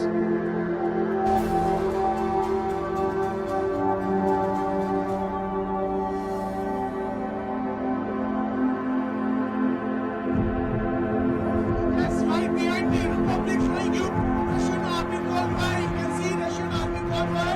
There are the border areas. These are pictures which we are showing. You can see the V mark is there.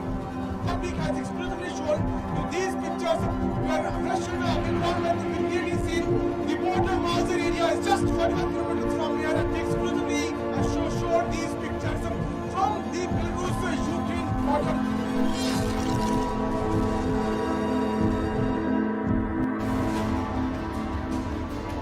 Very difficult moment for your nation. People of your region have gathered here to pay tributes to the fallen soldiers. The difficulty that your people are facing in this region. We don't afraid nothing from 2012 when Russia started its aggression towards Ukraine. And by this moment we are ready to fight for our independence and for our freedom.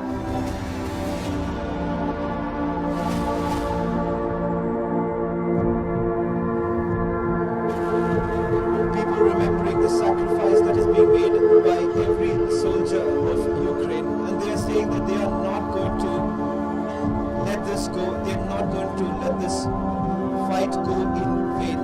Very, very difficult moments right now. What you see unfolding before our eyes, where you have every soldier, every family member, everyone coming to pay their tributes. One way it's very difficult, but at the same time, a proud moment that every Ukrainian soldier is standing to defend their country.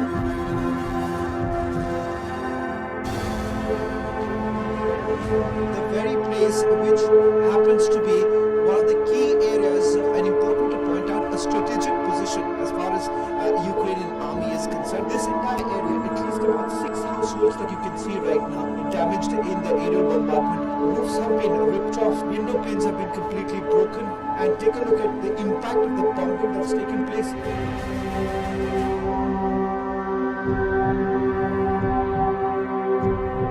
The mortal remains of the Ukrainian soldier being brought in. Tough moment for the country which has been fighting this battle for over 16 days. What you see right now is the resilience of this country. The country is standing united to pay tribute to the fallen soldiers. This is the message that Ukraine wants to send across, that they're standing tough, they're standing against the Russian aggression.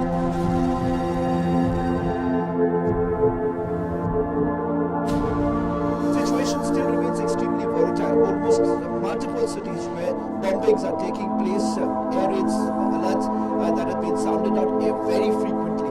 Images don't certainly lie. These are residential areas from where we've sent you those reports. In fact, we're only one of the few global channels which have covered almost 18 cities of the 21 here in Ukraine, and you've seen the kind of devastation that's basically taken place.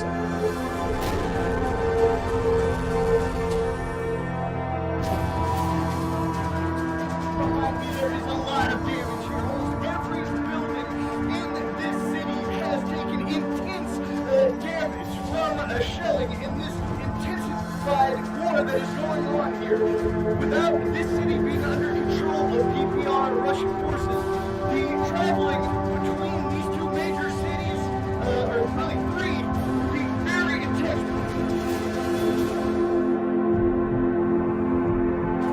We are in a place called where you can see the bombing that actually took place. This is a completely residential area.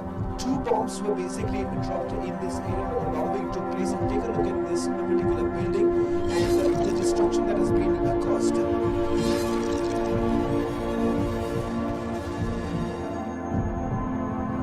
Yes, right behind the Republic showing you Russian army convoy. You can see Russian army convoy. There are the border areas. These are pictures which we are showing. You can see the V mark is there. Public has exclusively shown to these pictures where Russian army convoy can be clearly seen. The border Mazar area is just 41.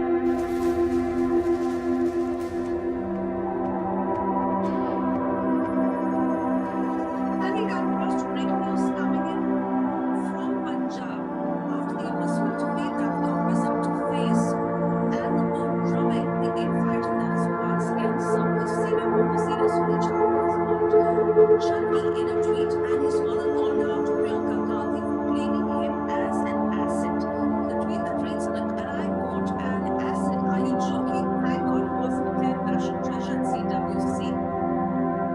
By the lady who proposed him as chief minister in the first place. I want to bring in Amandeep, who's joining us for the broadcast. Well, Amandeep, clearly nothing is in control as far as the Congress party is concerned.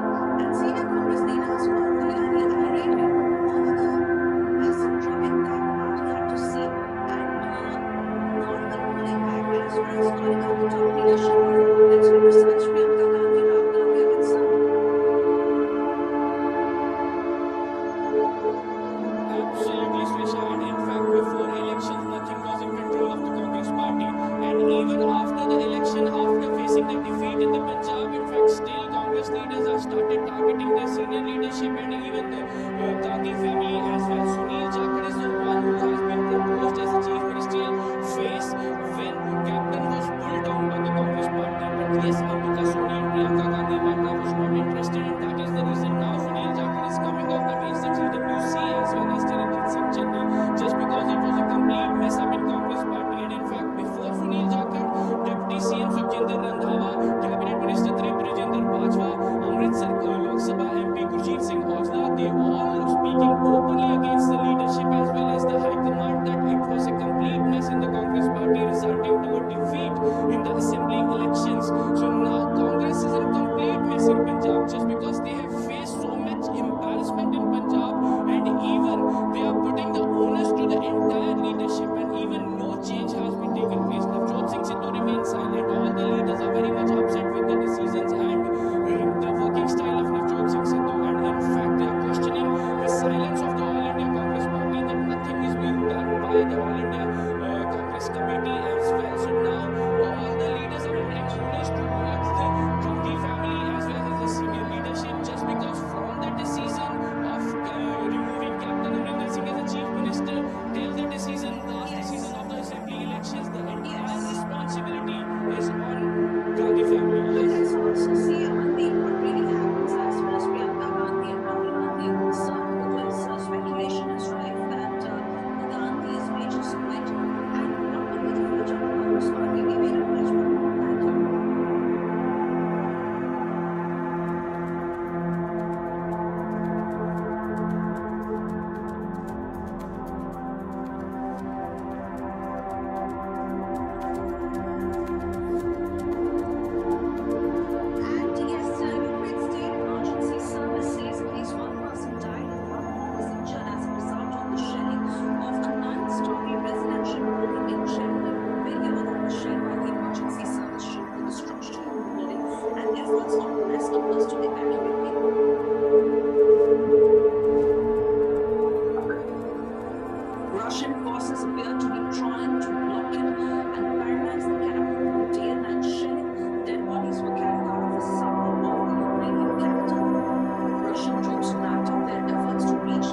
most ranked online MBA. Get assured placement opportunities from 300 hiring partners with 2,000 job openings. Reinvent your career with Amity University's online MBA. Yes, right behind the Republic showing you Russian army convoy. You can see Russian army convoy. There are the border areas. These are pictures which we are showing. You can see the green marker there. Public has exclusively shown you these pictures where Russian army convoy to be clearly seen. The border Mazar area is just 41 kilometers from here, and we exclusively showed these pictures from the Belarus-Ukraine border.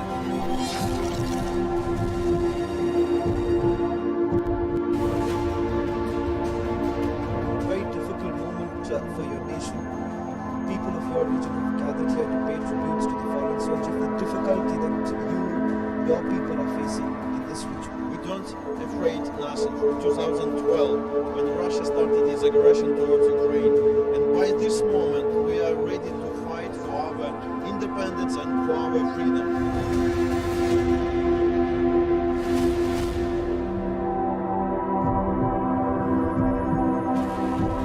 People remembering the sacrifice that is being made by every soldier of Ukraine, and they are saying that they are not going to let this go. They are not going to let this fight go in vain. Very, very difficult moments right now, what you see unfolding before our eyes, where you have every soldier, every family member, everyone coming together to pay their tributes. One way it's very difficult, but at the same time a proud moment that every Ukrainian soldier is standing to defend their country.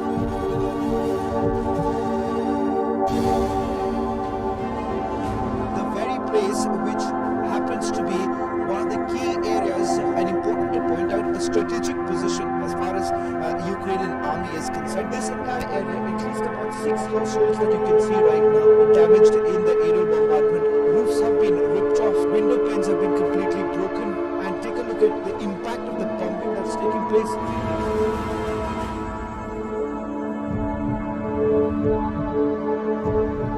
The mortal remains of the Ukrainian soldier being brought in.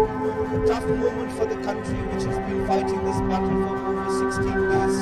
What you see right now is the resilience of this country. The country is standing united to pay tribute to the fallen soldiers. This is the message that Ukraine wants to send across, that they are standing tough, they are standing against the Russian aggression.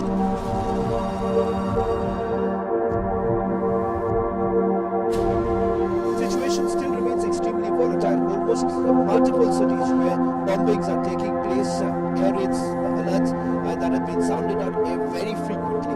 Images don't certainly lie. These are residential areas from where we've sent you those reports. In fact, we are the only one of the few global channels which have covered almost 18 cities of the 21 here in Ukraine, and you've seen the kind of devastation that's basically taken place.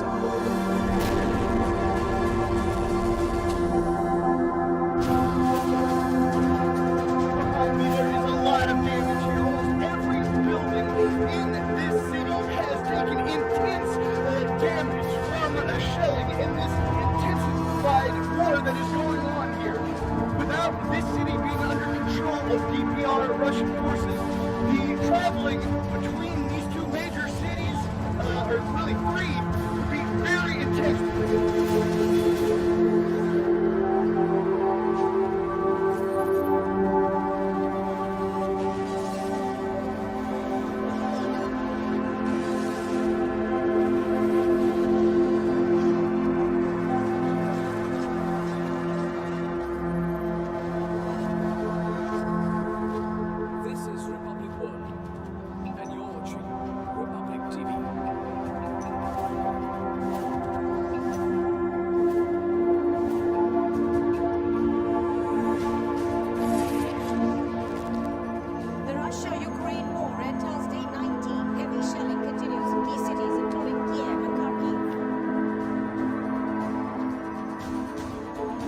Four of the peace talks between Ukraine and Russia to be held today. US and China to meet in Rome for high-level talks focusing on Ukraine. The Ukrainian president reiterates his demand for direct talks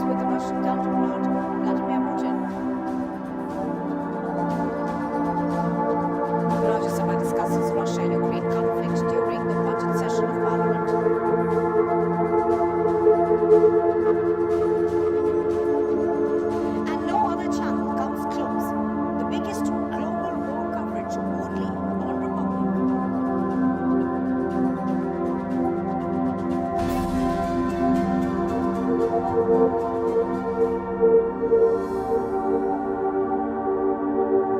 We are now getting some visual that has been released by the Russian media. Now, this is footage of what we believe is Chechen Special Forces unit in a zone of special military operation in the territory of Ukraine that is being conducted right now.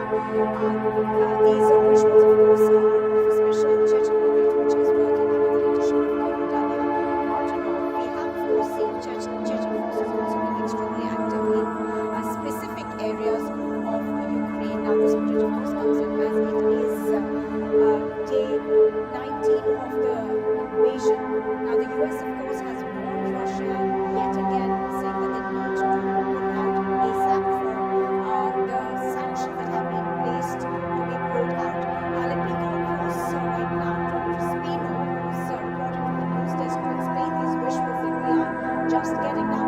Crispino, the Chechen forces have been involved quite a bit in special operations across Ukraine. Now, explain to our viewers what these visuals essentially indicate. Visuals essentially indicate the participation of the Chechen unit. And the earlier also we have seen how Chechen leader Kadyrov also had a video saying that he is in Ukraine and he is also fighting along with the special unit of the Chechen forces there alongside the Russian military against the Ukrainian forces. And in this video you can also see how he assisted to the head of the Chechen leader. He also is in the video leading from the front. They have put out earlier videos saying that they were there with the Ukrainians as neo-Nazis. But what we want to point out here the involvement of the Chechen Republic here in the fight against Ukraine. And Russia is enlisting the help of many people, not just the Chechen leaders, but also other countries like reports coming in of mercenaries from Syria. Latest reports coming in that they're also enlisting the help of China. But in this very particular video that we can clearly see here how the Chechen unit is fighting the Ukrainians to the nil in the city. Right, Crispino, thank you.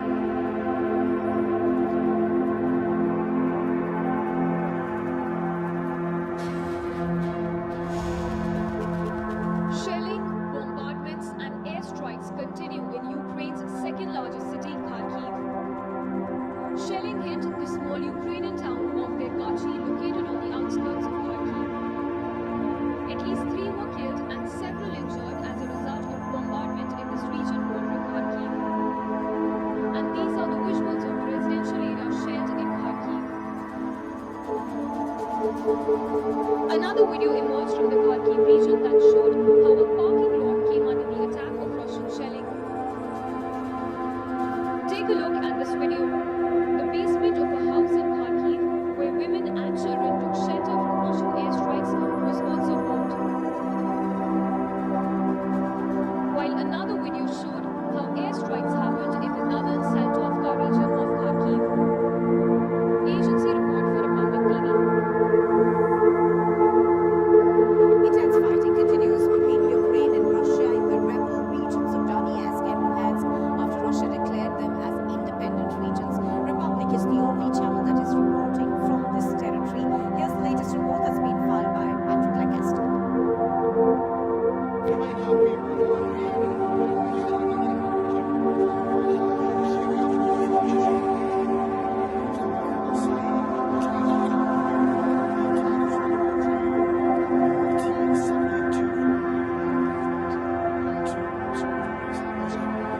Situations.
citizens of this country. The country is standing united, prepared to do the fallen soldiers. This is the message that Ukraine wants to send across that they're standing against the Russian aggression.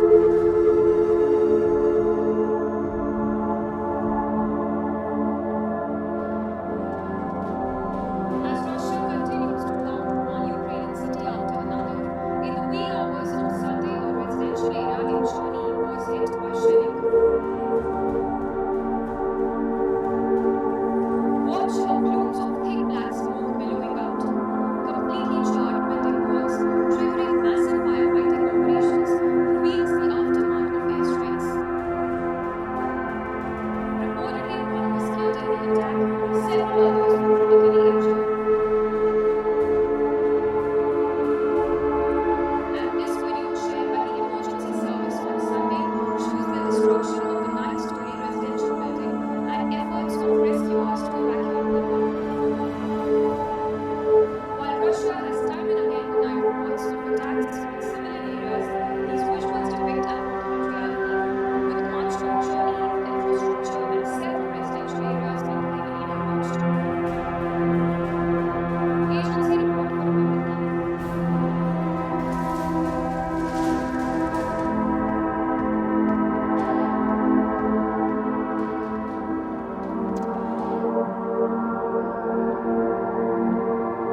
And the Russian Defense Ministry has once again published footage of the destruction of a Ukrainian rocket launcher system by a UAV.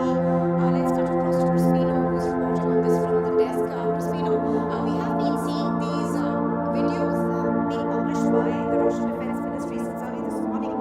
This, of course, comes in the backdrop of those talks. So give us a sense of what this video essentially describes.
Right, thank you for that. Captain Arnold Bunsen now joins us from the broadcast. Captain Bunsen, good afternoon. Thank you for joining us.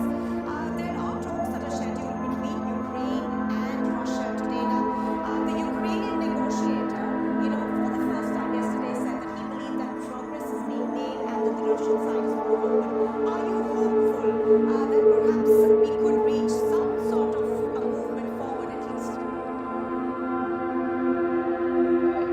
I'm quite optimistic that both sides need peace. There has been huge death and destruction in Ukraine, and Russia has also suffered heavy casualties. What Putin requires at this point of time is a face-saving mechanism whereby he can proclaim to his domestic audience that he has achieved victory. So if Ukraine actually agrees to certain conditionalities, I think there should be some forward movement. Already Ukraine has said that they are not going to ask for a membership of NATO. They are also not talking in terms of Crimea. Of course, will be a complicated issue where Russia wants them to relinquish their claims over Crimea. And some sort of an autonomy for Luhansk and Donetsk should also be feasible. So I think there is a way forward, whether it will happen in this round of talks or in next round of talks. But there is definitely a way forward because both the countries do want peace now. Captain Bunsen, also very quickly, if you could take us through what you think about the talks that will take place between China and Russia. All right, I don't think we've got him yet, but just to tell our viewers what's happening currently, if you're just joining us on the Republic Media Network,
часу, коли російські ракети впали вже на вашу територію, на територію на домівки громадян країн. Сьогодні у Київській області був убитий американський журналіст Брент Його колеги. Це був свідомий напад російських військових. Вони знали, що вони роблять, але, схоже, не всі на Заході знають, що вони щоденно у відеоформаті говорять представники наших делегацій наших країн. У нашої делегації завдання чітке зробити усе, щоб відбулася зустріч президентів, зустріч, яку, я впевнений, очікують люди. Зрозуміло, що це складна історія, тяжкий шлях, але шлях потрібний. І наша мета, щоб у цій боротьбі, у цій переговорній, складній роботі Україна отримала необхідний результат. Необхідний для нас, для миру, для безпеки. Щоб ми мали гарантії нормальні і дієві. Не як за Будапештом і не як у нашому небі. А такі, щоб українці могли сказати, ось це працює, ось це гарантія. На жаль, в Маріуполі гуманітарний коридор був перекритий. Знову ми зробили усе, що необхідно. Забезпечили тишу. Російські війська зірвали вантажу якомусь. Але будемо пробувати знову, будемо пробувати ще доти, доки не зможемо допомогти нашим воїнам. Shelling, bombardments, and airstrikes continue in Ukraine's second largest city, Kyiv. Shelling hit the small Ukrainian town of Airstrike, located on the outskirts of Kyiv. At least 3 were killed and several injured as a result of bombardment in this region bordering Kyiv. And these are the visuals of a residential area shared in Kyiv. Another video emerged from the Kyiv region that showed how a parking lot came under the attack of Russian shelling. Take a look at this video. The basement of a house in Kyiv, where women and children took shelter from Russian airstrikes, was also burnt. While another video showed how airstrikes happened in the northern Saltovka region of Kyiv. Agency report for Republic TV. And here's a look at some more news. A brief Ukraine state emergency services have said that at least one person died and one was injured as a result of shelling in a 9-story residential building in Chernihiv. The video shared by emergency services showed the destruction of the building and efforts of rescuers to evacuate people. Russian forces appeared to be trying to blockade and paralyze the capital with day and night shelling. Dead bodies were carried out of the suburb of the Ukrainian capital as Russian troops ramped up their efforts to reach Kyiv. Ukrainian forces stretched out a number of people who had been injured in the shelling. Ukraine's emergency services have shared a video showing an unexploded OFAB 500 air bomb being removed from a residential area in Chernihiv. The emergency service said 3 such bombs have been removed in one day, requiring an incredible amount of precision. Smoke could be seen hanging over temple of Kyiv a day after it was hit by shelling. Ukrainian emergency services have said in a statement that there were no victims. Around the capital, fighting has intensified with overnight shelling in the northwestern suburbs as it is one of the major political strategic targets for this invasion. New satellite images released by Maxar technologies have revealed extensive damage to residential buildings and civilian infrastructure in Mariupol. Russian troops continue to press their offensive across Ukraine, pounding populated areas with artillery and airstrikes. The port city of Mariupol was again a focus of intense shelling with an area around the mosque that was sheltering more than 80 people. You are watching the Republic Media Network, and still to come on Republic TV, round 4 of peace talks between Ukraine and Russia are to be held today. And the US and China to meet in Rome for high-level talks focusing on Ukraine.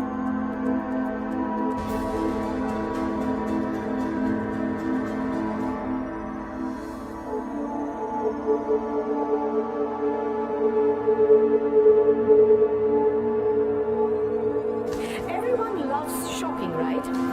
Everyone loves a good deal, don't they? Who doesn't love saving money? Well, we all do. India, it's time to discover your city and save big on your big spends. It is time to make better shopping decisions with the Magic Pin app. Big brand or a local store, going out or home delivery. Shop for food, fashion, electronics, grocery or even pharmacy and get the best prices on places and on products. Discover the undiscovered with Republic Media Network's new initiative with Magic Pin. Shop karo, save karo, Magic Pin pe.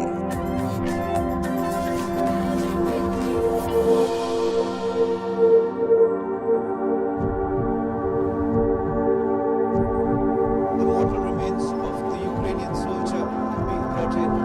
Tough moment for the country which has been fighting this battle for over 16 days.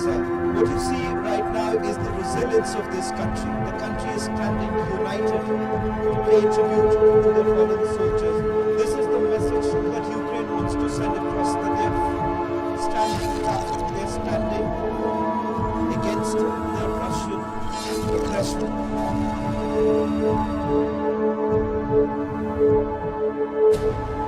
Situation still remains extremely volatile. Almost multiple cities where bombings are taking place, air raids alerts that have been sounded out very frequently. Images don't certainly lie. These are residential areas from where we've sent you those reports. In fact, we are the only one of the few global channels which have covered almost 18 cities of the 21 here in Ukraine, and you've seen the kind of devastation that's basically taken place.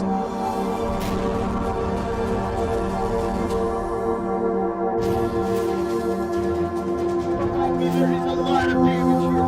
Every building in this city has taken intense damage from shelling in this intensified war that is going on here. Without this city being under control of PPR Russian forces, the traveling between these two major cities, or really three, would be very intense. We are in a place called and you can see the bombing that actually took place. This is a completely residential area. 2 bombs were basically dropped in this area where the bombing took place. And take a look at this particular building and the destruction that has been caused.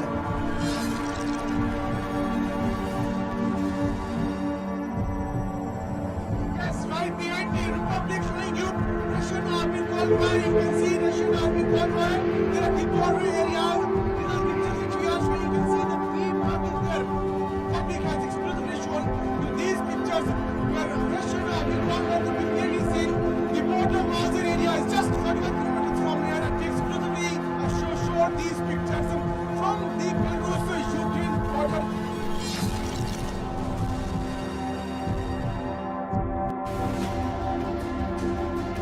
Very difficult moment for your nation.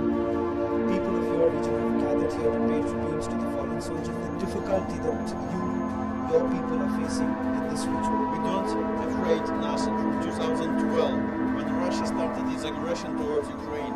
And by this moment we are ready to fight for our independence and for our freedom.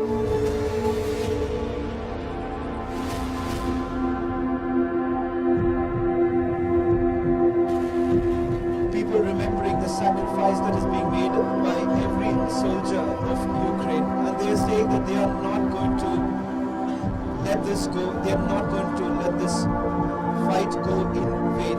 Very, very difficult moments right now, what you see unfolding before our eyes, where you have every soldier, every family member, everyone coming together paying their tributes.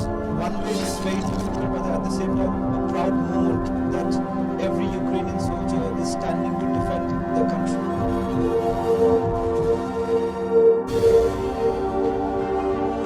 The very place which happens to be one of the key areas and important to point out, a strategic position as far as the Ukrainian army is concerned. This entire area, at least about 6 households that you can see right now, damaged in the aerial bombardment. Roofs have been ripped off, window panes have been completely broken, and take a look at the impact of the bombing that's taking place.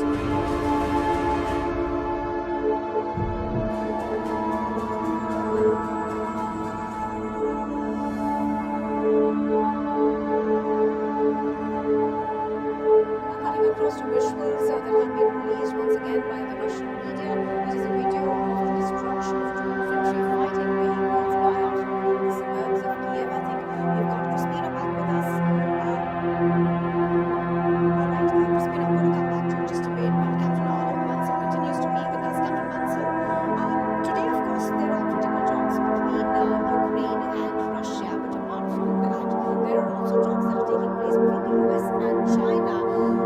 Do you think that the US will try to use saber rattling as well as other measures to make sure that the Chinese now intervene in this? The US is going to ask the Chinese to intervene. In fact, even within the Chinese media and Chinese domestic opinion, there have been certain issues which have been raised that China needs to mediate between Russia and Ukraine because China has interests and stakes in both the countries. So there have been demands that China should intervene, and I think the US would also want that. But please understand, if China does so, Chinese status, Chinese stature will rise.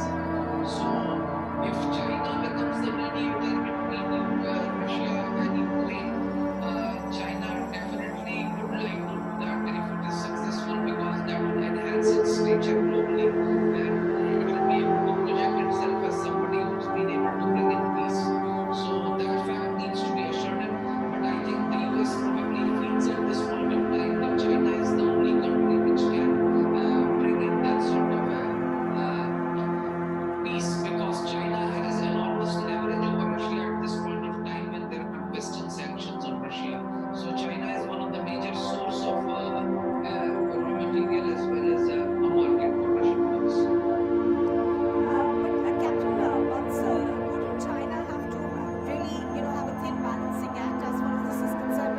But for the moment, Captain Mansell, thank you very much for joining us on that. Thank you.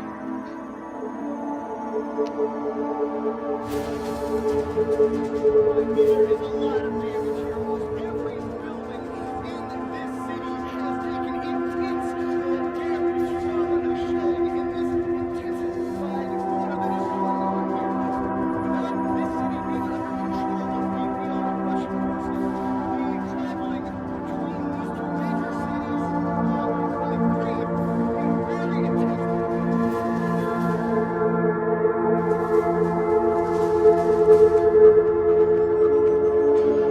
prevailing prices. Administered price mechanism खत्म कर दिया गया था. क्यों कर दिया गया था? उसके क्या कारण थे? We can have a detailed discussion on that. आज स्थिति ये है, मैडम, कि हमने जब देखा कि कंज्यूमर को एकदम रिलीफ उठाने की जरूरत है, तो माननीय प्रधानमंत्री जी ने 4 नवंबर 2021 को ये दाम कम किए और हमने और भी कदम उठाए और हम और भी कदम उठाने के तैयार हैं.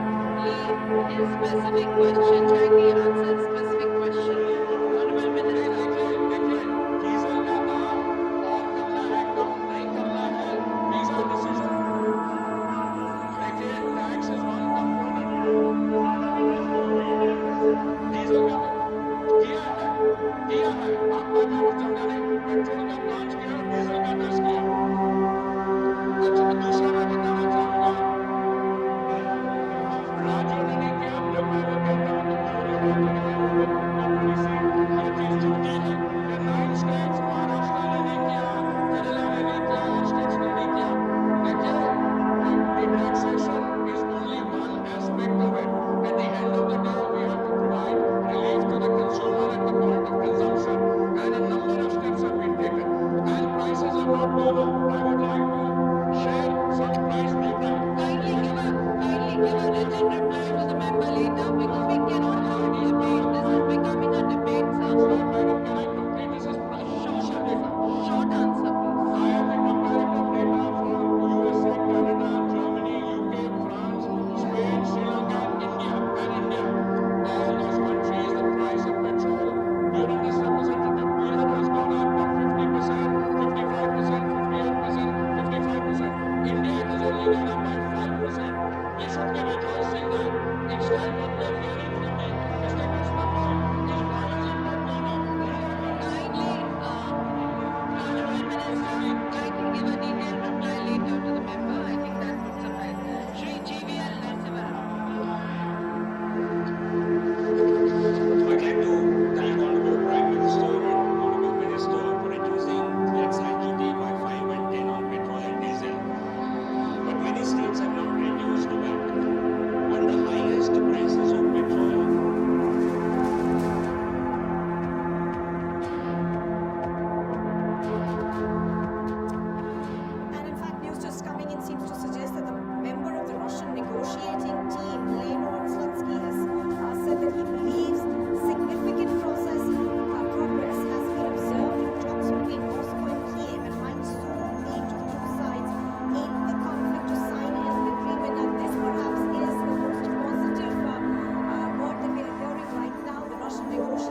right now saying that he believes that they could soon come to an agreement. And do remember that this was, of course, earlier preceded by the Ukrainian side also coming out and saying that we are optimistic. We are seeing perhaps some movement as far as the Russian side is concerned. There seem to be more movement of talks. So this is appearing to be the most positive that we've heard on the talks. The talks enter the fourth round today.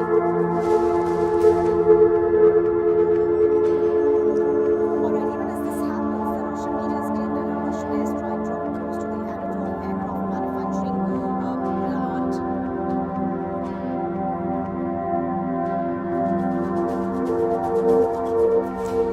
Alright, so this is the Anatol aircraft plant in Kyiv that has been shelled by the Russian forces. I think Piyush is joining us right now. Piyush, there are a lot of things that are happening.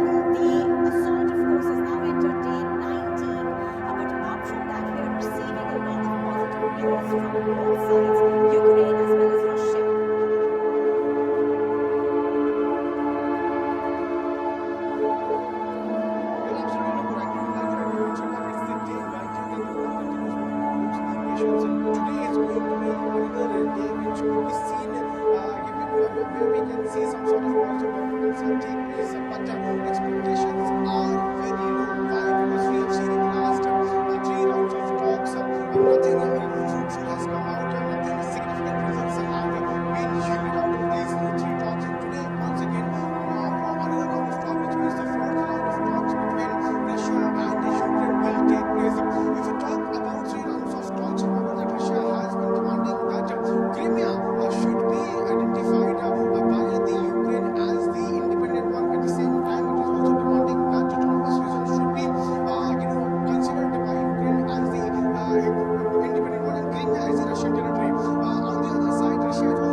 asked Russia as to why it is happening, and we are also seeing as to how Russia has been claiming that almost 30% of the land of Ukraine has been taken over by Russia, but Ukraine is rejecting those claims. So today it's going to be a very important day. We're still waiting for official confirmation of the timing of these talks will take place. But the priority should now be that ceasefire must be stopped, and then only things should move ahead. Absolutely, as you're pointing out, of course, the ceasefire is the only way forward, to achieve peace. But what I wanted to ask you was that give us an overall sense of where the Russian forces are currently now. One of their main aims was to encircle Kyiv to be able to push, Ukraine into talking and to get the results that Russia has been wanting out of this invasion. So, in that sense, give us where the Russians are holding on to their positions before they head into this round of talks. Shivani, I'll come back to you as well.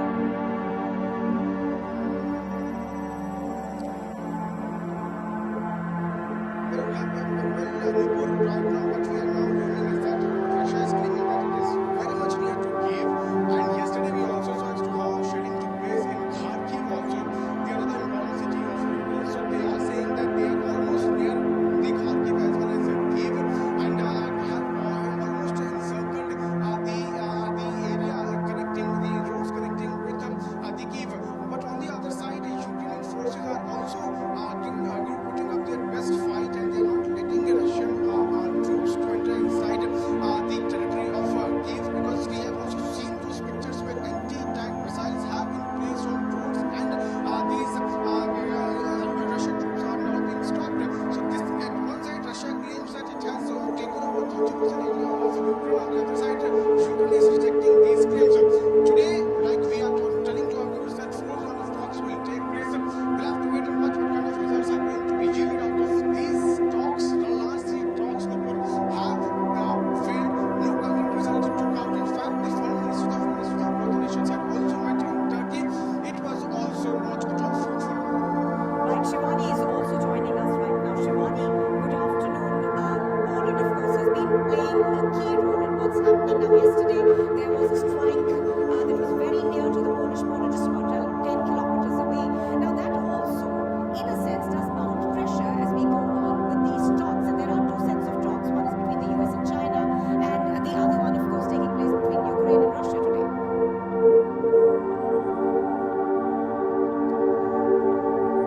Good afternoon to you, Nupur, and all our viewers in India, because it's early morning out here in this side of the world. And let me tell you that there are multiple talks and multiple diplomatic engagements that are going on pertaining to the Russian offensive that started 19 days back. It's 19th day, and each day we are witnessing new attacks on the buildings which were considered safer before this. And yesterday we saw on the western side of Ukraine, the city of Lviv, there was an establishment that was launched by missiles from the Russian side, and one more attack has happened in the western side where the peacekeeping mission building has been attacked by Russia, and there have been condemnations as usual from United States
worrisome. And we've seen how NATO has still remained, it has remained quite distant in terms of concrete action on ground, though they have been talking about a lot of humanitarian aid, monetary aid for all those nations who have been helping Ukraine, like Poland, where I am reporting from right now, which has been overwhelmed by around 20 lakh people from Ukraine side. So many things are happening simultaneously. Yes, I just wanted to bring your attention to China now. You have been looking at what China is talking about now.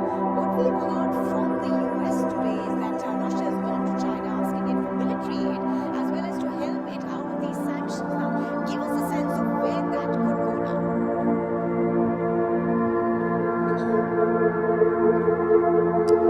Yes, Nupur, we've heard a number of statements that came in from Chinese side, which has been very supportive of Russia in this whole crisis. It has been giving a lot of statements also, and it has been warning those nations that have been closely aligned with Ukraine in this war, and including America.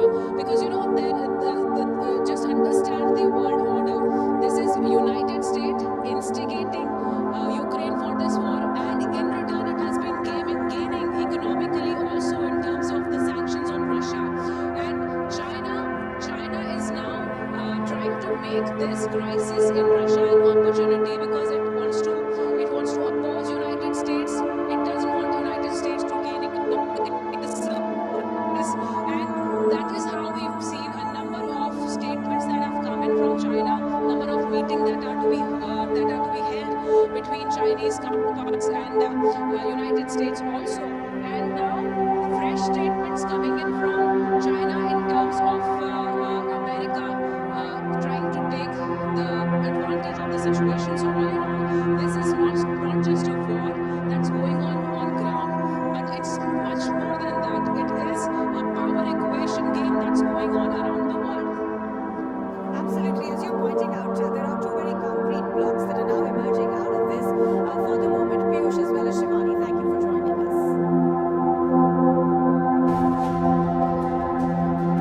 Very difficult moment for your nation.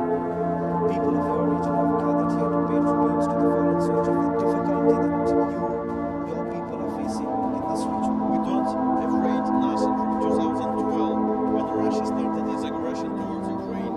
And by this moment, we are ready to fight for our independence and for our freedom.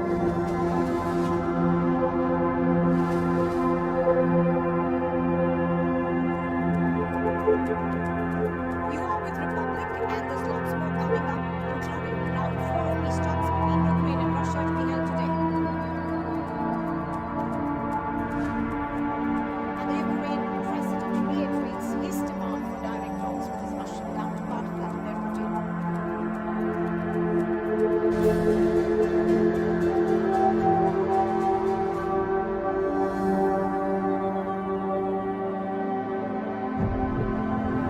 Yes, right behind the Republic showing you Russian army gone by. You can see Russian army gone by.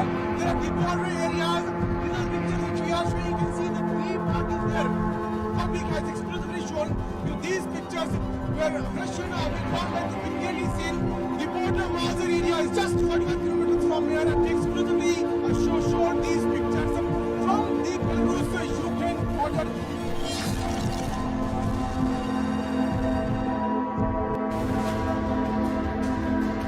Very difficult moment for your nation.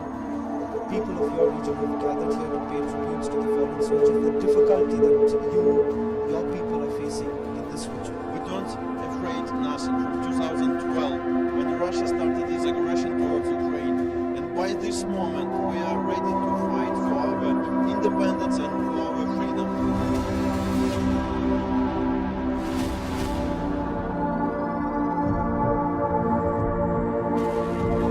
People remembering the sacrifice that is being made by every soldier of Ukraine, and they are saying that they are not going to let this go. They are not going to let this fight go in vain.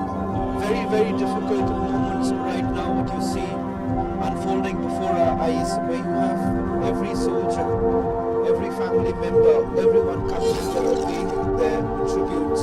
One way it's very difficult, but at the same time a proud moment that every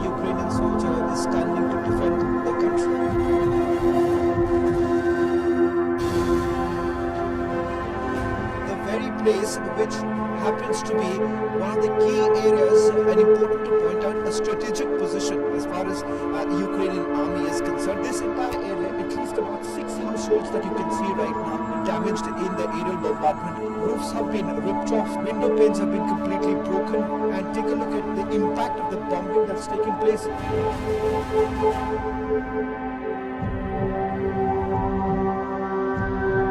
The mortal remains of the Ukrainian soldier being brought in. Tough moment for the country which has been fighting this battle for over 16 days. What you see right now is the resilience of this country. The country is standing united to pay tribute to their fallen soldiers. This is the message that Ukraine wants to send across, that they are standing tough, they are standing against the Russian aggression.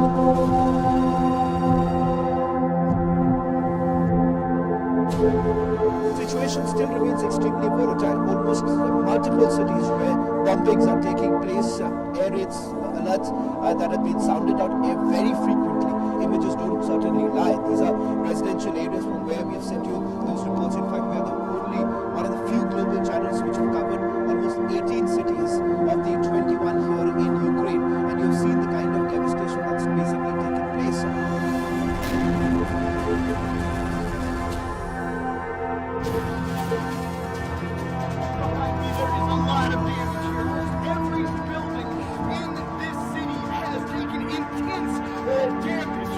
Shelling in this intensified war that is going on here.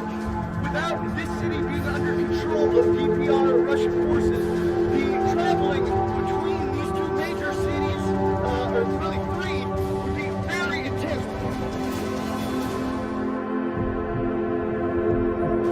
We are in a place called Airstrike, where you can see the bombing that actually took place. This is a completely residential area.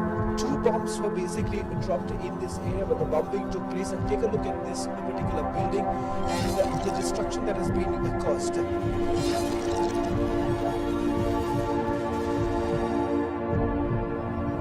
Yes, right behind the Republic showing you Russian army called by. You can see Russian army called by. There are the border areas. These are pictures which we are showing. You can see the green markings there. Public has exclusively shown you these pictures where Russian army called by. You can clearly see the border Mauser area is just for.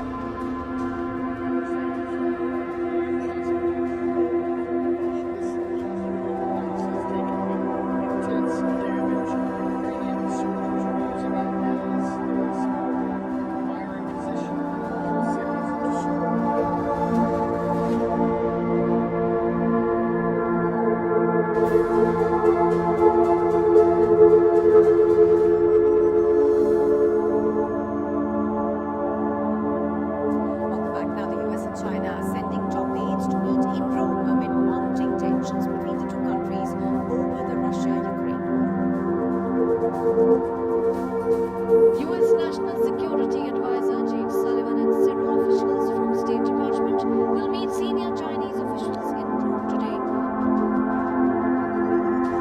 This comes as U.S. concerns grow that China is amplifying Russian disinformation in the Ukraine war and may have Russia evade punishment from economic sanctions.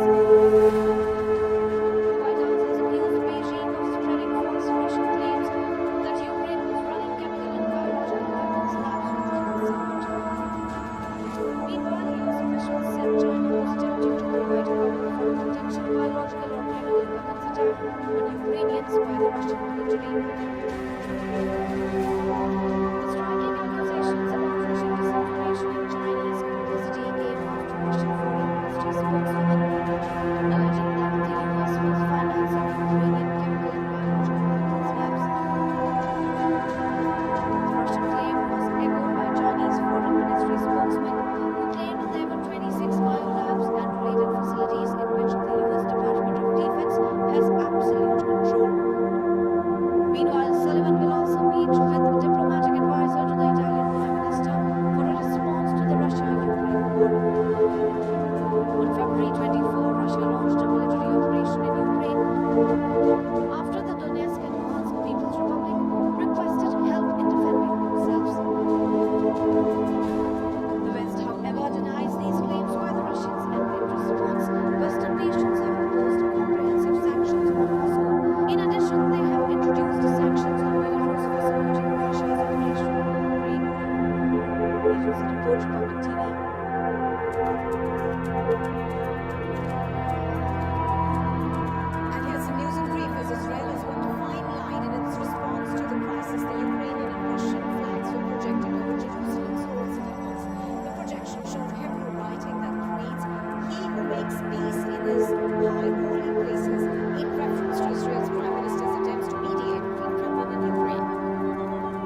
released by Ukrainian defense forces showed people in the besieged city of Kherson encircling Russian military vehicles to protest the occupation of their city.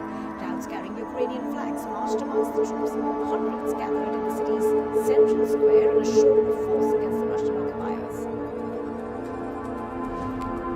Pope Francis has decried the barbarism of the killing of children and other defenseless civilians in Ukraine and pleaded for an end to the violence before it turns cities into cemeteries.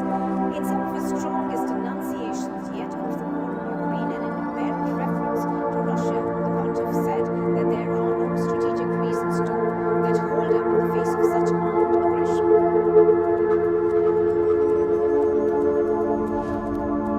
The pews in Pristina Cathedral filled as the patriarch of the Pristina and head of Moldova's Orthodox Church led prayers for peace in Ukraine. After the service, some of the believers said that their thoughts and prayers had been with people in Ukraine since Russia invaded its neighboring country.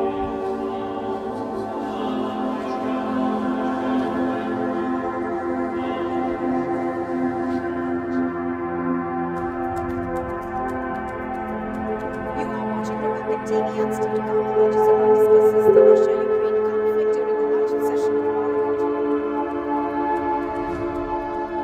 And no other news channel comes close. The biggest global war coverage now only on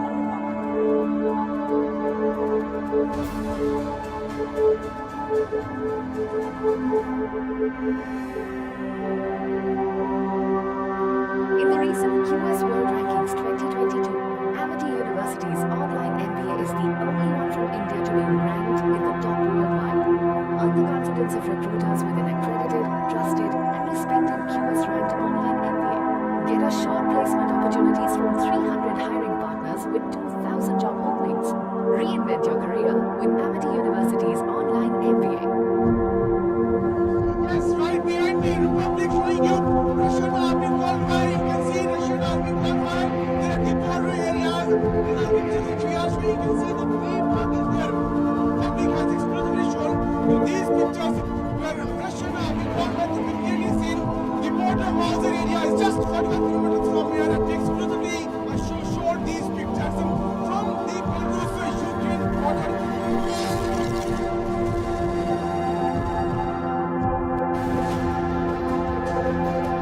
Very difficult moment for your nation. People of your region have gathered here to pay tributes to the fallen soldiers. The difficulty that your people are facing in this region. We don't afraid nothing from 2012 when Russia started its aggression towards Ukraine. And by this moment we are ready to fight for our independence and for our freedom.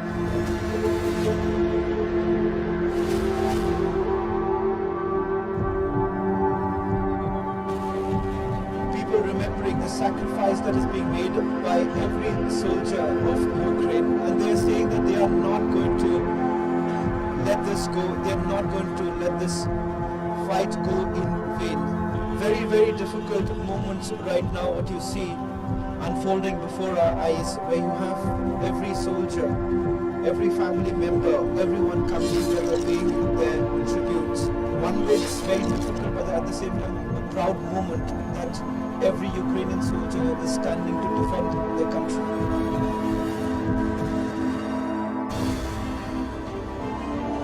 The very place which happens to be one of the key areas and important to point out, a strategic position as far as Ukrainian army is concerned. This entire area, at least about 6 households that you can see right now, damaged in the aerial bombardment. Roofs have been ripped off, window panes have been completely broken, and take a look at the impact of the bombing that's taking place.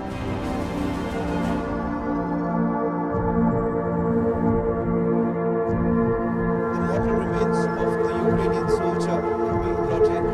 Tough moment for the country which has been fighting this battle for over 16 days. What you see right now is the resilience of this country. The country is standing united to pay tribute to their fallen soldiers.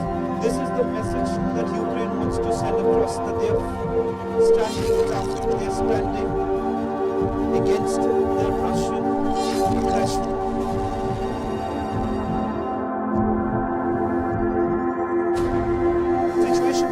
Extremely volatile. Almost multiple cities where bombing bombings are taking place, alerts that have been sounded out very frequently.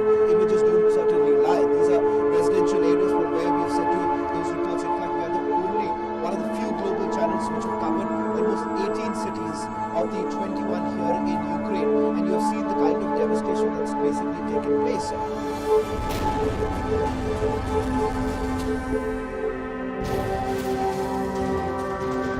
There is a lot of damage here. Every building in this city has taken intense damage from shelling, and this intensified war that is going on here. Without this city being under control of PPR Russian forces, the traveling between these two major cities, or really three, will be very intense. We are in a place called where you can see the bombing that actually took place. This is a completely residential area. 2 bombs were basically dropped in this area. The bombing took place, and take a look at this particular building and the destruction that has been caused.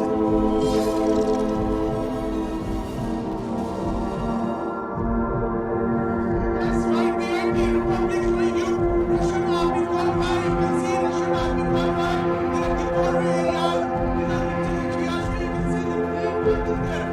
Public has exclusively shown these pictures where Russian army now at the beginning saying the border Mazar area is just 41 kilometers from here, and exclusively shown these pictures from the Belarus-Ukraine border.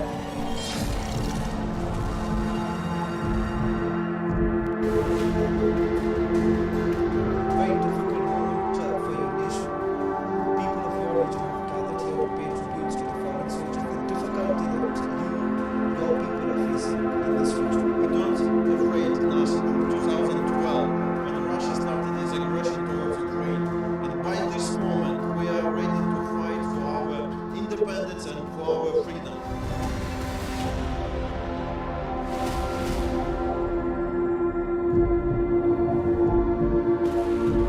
People remembering the sacrifice that is being made by every soldier of Ukraine, and they are saying that they are not going to let this go. They are not going to let this fight go in vain. Very, very difficult moments right now that you see unfolding before our eyes, where you have every soldier.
Russia-Ukraine conflict during budget session.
such videos, Christine, have been put out by the Russian side where they establishing how they're targeting military establishments on the Ukrainian side. But that's not the only picture.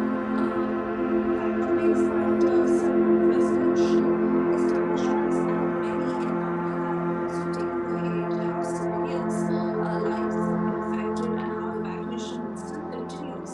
And let's not forget how the Ukrainian side has also been releasing many such videos where they are trying to establish how that is caused to the Russian troops and the Russian side. Ukrainians will continue to put up a strong fight, but this again is a video that has been released from the Russian government of warehouse with ammunition fuel that has been destroyed by Russian drones that was delivered by a pair of Su-25 attack aircraft with missile weapons after completing the combat mission. The aircraft that returned to the home airfield is what the Russian side is claiming. Russian artillery that has been destroyed by the Ukrainian military. Let's not forget, Christina, this is coming in the backdrop of the forthcoming talks that are set to take place between Ukraine and Russia. Do you hold that yin and positive result is something to watch out for, considering how the first readouts have gone? Right, and we have more questions coming in now of the Russian artillery being destroyed by the Ukrainian military. What's the latest aspect that we're getting right now? Questions about this of how the Ukrainian armed forces have destroyed the Russian artillery. You can see the fast burning attacks that were destroyed by the Ukrainian side. Many such videos have been put out by either side since Monday. So it shows you there are more videos coming here. This time by the Ukrainian side, reminding you how they've destroyed the Russian artillery. And this is video that we put out by us from the talks of progress by Russia. Both sides claiming that they have destroyed Russian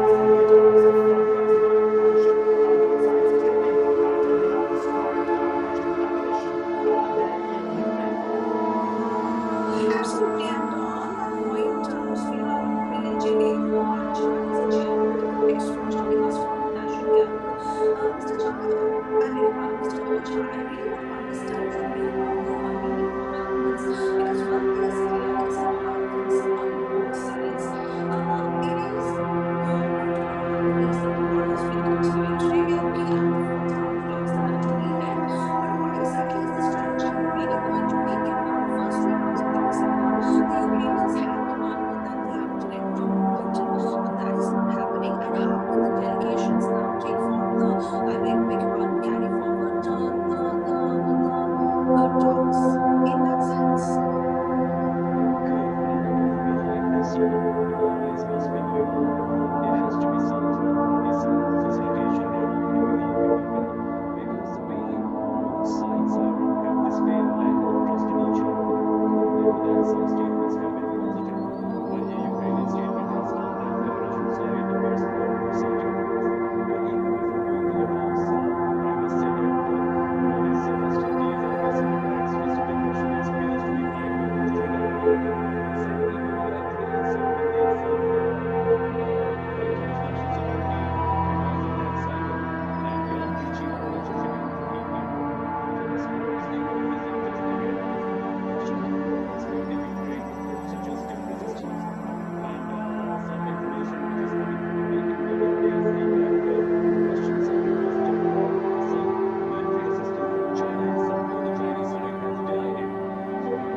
is just one of the many at the target.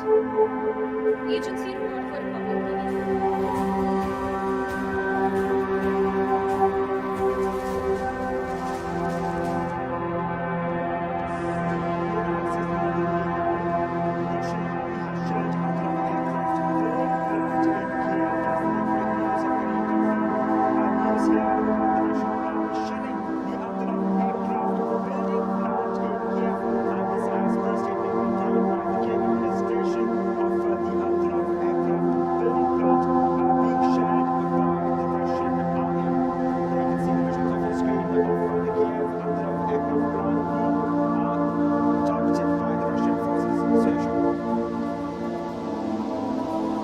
Here, how Russia's aim primarily is to paralyze Ukraine in every which way, which is why they want to save them, do not want to have the civilians, but that is not being truth on the ground because civilians have taken over the hit, residential buildings have been targeted, and let's understand that be it military establishments or schools or hospitals or anything that Ukraine is really standing on is what the Russian side is bent upon paralyzing as far as Ukraine is concerned. But really, the amount of spectacle has been more for 19 days. Yes, we're into on day 19, and Ukraine has been on a sitting fight against the Russians because we also see some videos that have been released from the Ukrainian side where they show the kind of damage that has been caused to the Russian troops as well and Russian establishments as well. Their parts that mission also take the hit, and economically, our Russia has really been suffering on that front. But then, where does this go? Because we understand that these talks are necessary. 3 rounds that are not really led to anything, and the 4th round talks that are going to happen today. And this is also happening in the backdrop of how we understand that the US and China are going to go to the Ukraine issue. So, what exactly is going to go on? What is the stance that they really take, given how we understand that it is China standing undeterred as far as supporting Russia is concerned. So, we are really waiting to see what happens. That's happening today. One is the talks between Ukraine and Russia. We have to see what happens in the peace talks, the 4th round of which. And the other is the United States and China. Important to note here is that the United States is seeking China's help in the sanction, effective sanctions against Russia, which seems very unlikely according to many. Many people are watching the developments very closely. But in fact, Russia has in fact enlisted China's help and has sought military aid and its intervention in the war in Ukraine. So fast-paced developments, we have to see what really turns out today.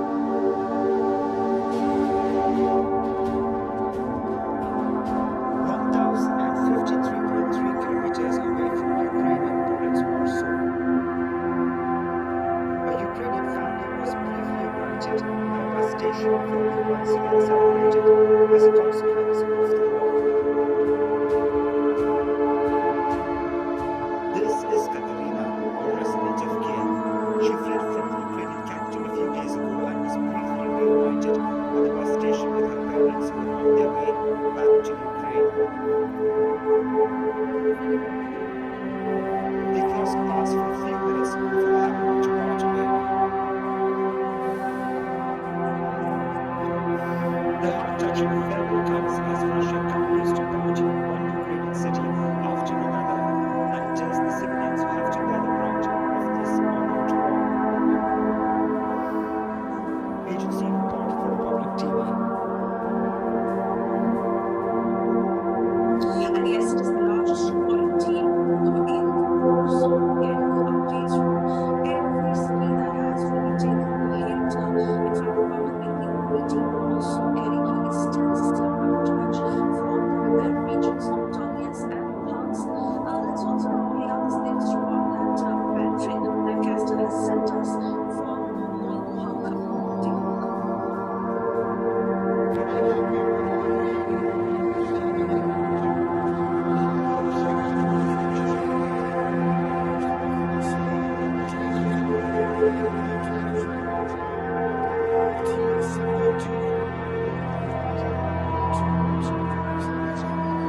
Situation is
зірвали вантажує автобус, але будемо робити знову.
Absolutely, and we got to know such videos that really indicates the extent of devastation that is in Ukraine at this point. Several of these cities and residential areas that are particularly taken the hit, but also to speak about the establishment footage that has been put out by the Russian side of how military establishments on the Ukrainian side are also being damaged.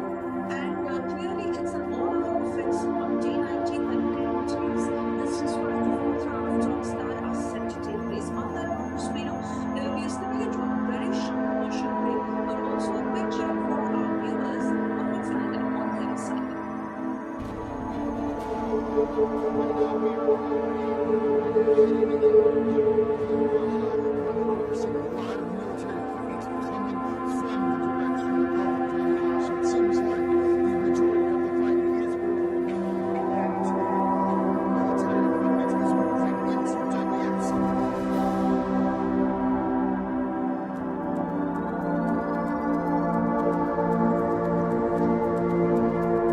Russian negotiators say Moscow and Kyiv to come to an agreement, and the biggest question is a breakthrough in talks likely today. Also, US and China are all set to meet for high-level talks focusing on Ukraine. What really will come out of this meeting?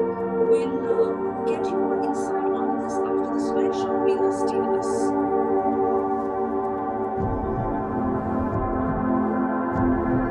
The mortal remains of the Ukrainian soldier being brought in.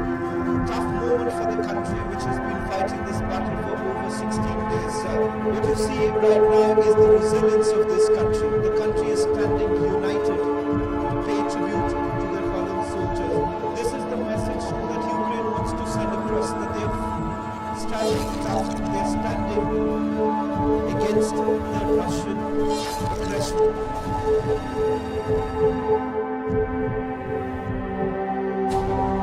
Situation still remains extremely volatile. Almost multiple cities where bombings are taking place, air raids alerts that have been sounded out very frequently.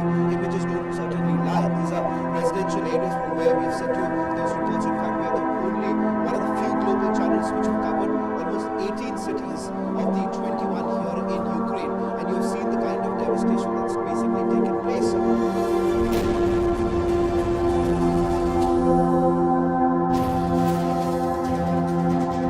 There is a lot of damage here. Almost every building in this city has taken intense damage from shelling in this intensified war that is going on here. Without this city being under control of DPR Russian forces, the traveling between these two major cities, or really three, would be very intense. We are in a place called Sankoa, where you can see the bombing that actually took place. This is a completely residential area. 2 bombs were basically dropped in this area where the bombing took place. And take a look at this particular building and the destruction that has been caused.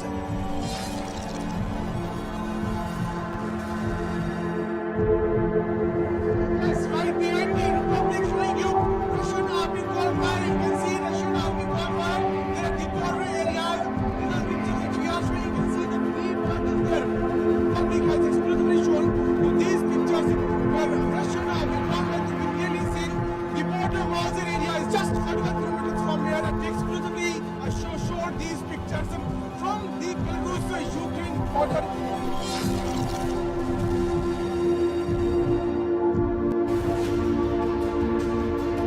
Very difficult moment for your nation.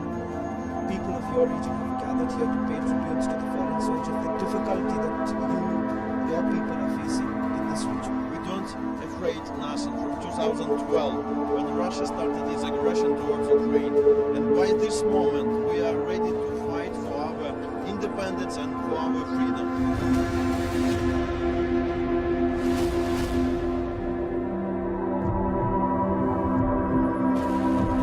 People remembering the sacrifice that is being made by every soldier of Ukraine, and they are saying that they are not going to let this go. They are not going to let this fight go in vain.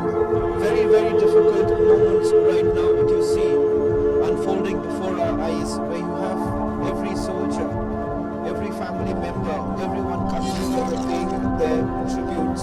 One way it's very difficult, but at the same time a proud moment that every Ukrainian soldier is standing to defend the country.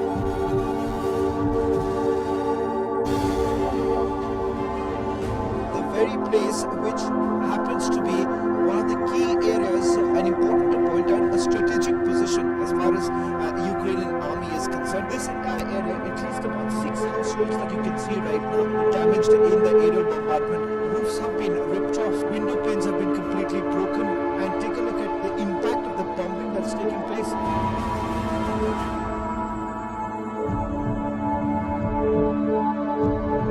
The mortal remains of the Ukrainian soldier being brought in. Tough moment for the country which has been fighting this battle for over 16 days. What you see right now is the resilience of this country. The country is standing united to pay tribute to the fallen soldiers. This is the message that Ukraine wants to send across, that they're standing tough, they're standing against the Russian aggression.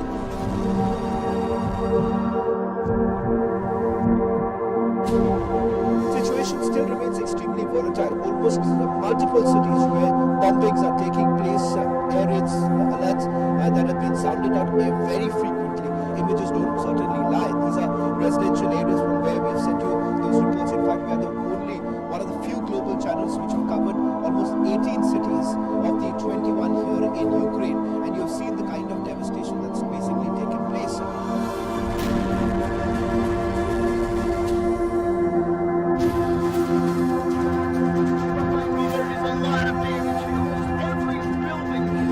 This city has taken intense damage from shelling in this intensified war that is going on here. Without this city being under control of DPR Russian forces, the traveling between these two major cities, or really three, would be very intense.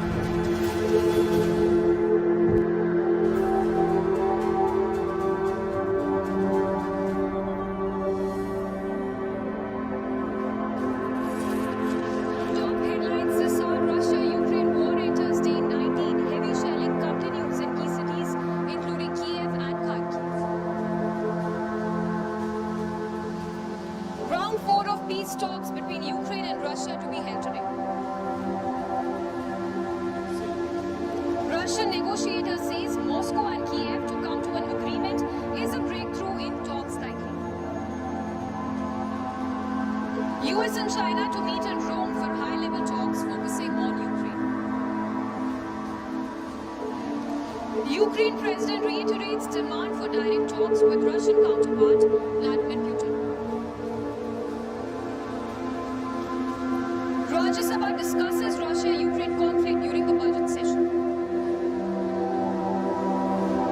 Poland puts weight behind the US, says banking on America to provide support.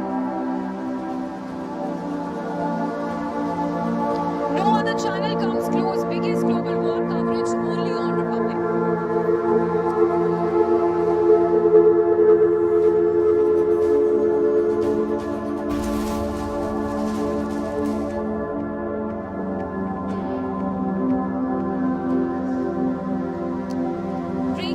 Coming in as we continue to track as a Russian invasion against Ukraine enters day 19, and these are the live visuals that we are getting right now from the Oblast region in Kyiv city. Remember, Russian troops have continued to advance towards the Kyiv city, which is the capital city, in fact, of Ukraine, and the latest visuals, the live visuals there on your screens from the Oblast region of Kyiv. This in the backdrop of round 4 of the peace talks that will take place between Russia and Ukraine today, and the airstrikes and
American delegation that is representing him. So what really happens on that front, and then again the position that China takes, we understand how all this fallouts from Russia, and where does the US stand on all this, tracking all of that for the moment. One minute report that is coming up next.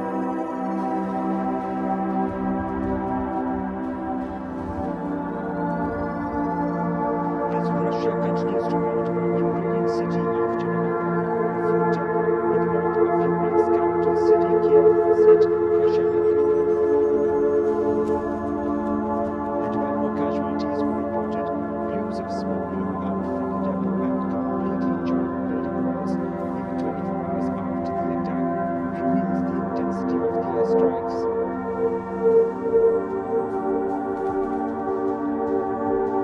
Around the capital, fighting intensified with overhead shelling in the northwestern suburbs and a missile strike on Sunday that destroyed a warehouse to the east.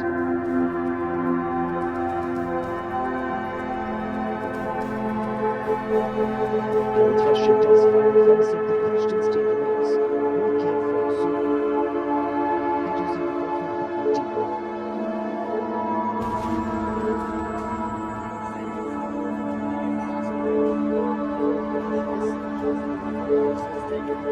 Intense damage. Ukrainian soldiers were using it as fire position, safe to destroy.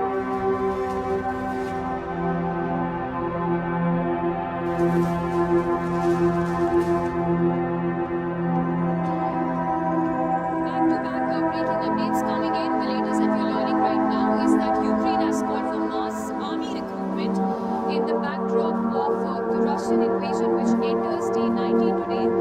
As Ukraine puts up a very stiff resistance against the Russian troops, the Ukraine government has now called for mass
or if the authority of the other spouse starts crumbling.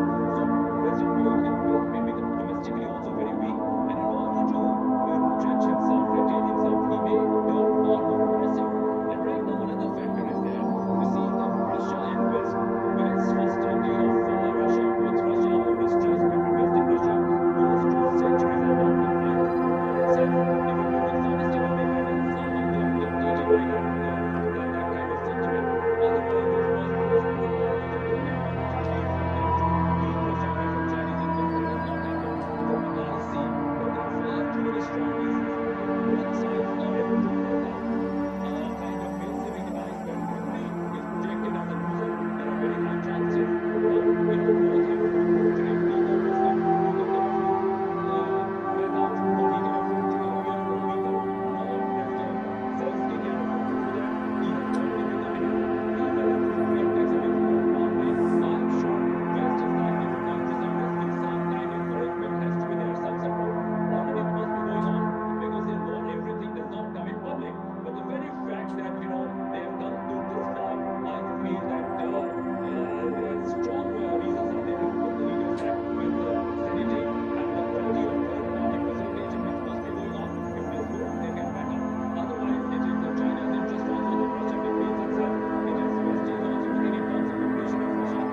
China are set to meet a drop of high-level talks that will primarily focus on Ukraine. What will come out of it? We'll tell you more right now.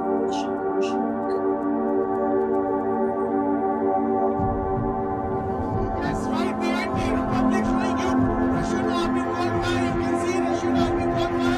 There are the border areas. These are pictures which we are showing. You can see the green markers there. Public has exclusively shown these pictures where Russian army gone by. You can clearly see the border Mazar area is just 41 kilometers from here. And exclusively showed these pictures from the Belarus-Ukraine border.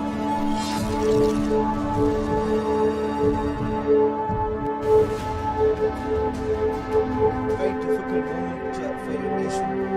People of your region have gathered here to pay tributes to the fallen soldiers. The difficulty that your people are facing in this region. We don't afraid nothing from 2012 when Russia started its aggression towards Ukraine.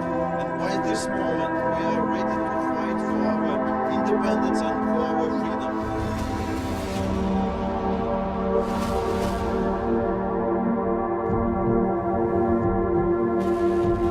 People remembering the sacrifice that is being made by every soldier of Ukraine, and they are saying that they are not going to let this go. They are not going to let this fight go in vain. Very, very difficult moments right now that you see unfolding before our eyes, where you have every soldier, every family member, everyone coming to pay their tributes. One way it's very difficult, but at the same time, a proud moment that every Ukrainian soldier is standing to defend their country.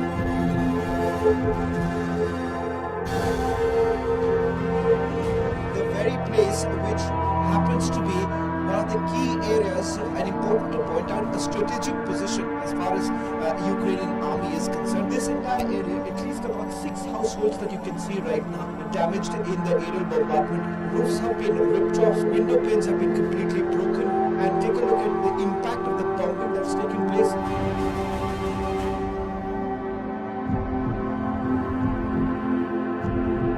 The mortal remains of the Ukrainian soldier being brought in.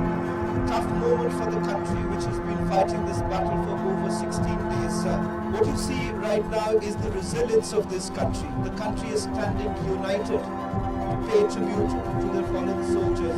This is the message that Ukraine wants to send across, that they're standing tough, they're standing against the Russian aggression.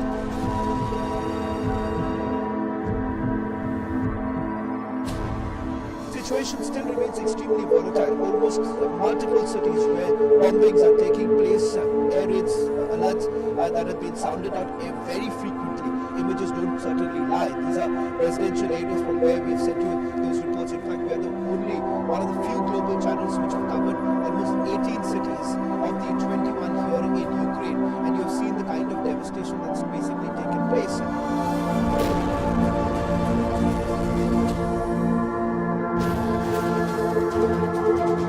There is a lot of damage here. Almost every building in this city has taken intense damage from shelling in this intensified war that is going on here.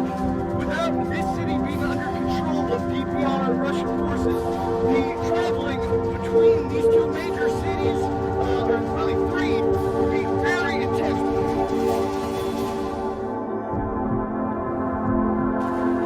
In a place called where you can see the bombing that actually took place. This is a completely residential area. 2 bombs were basically dropped in this area. Bombing took place. Take a look at this particular building and the destruction that has been caused.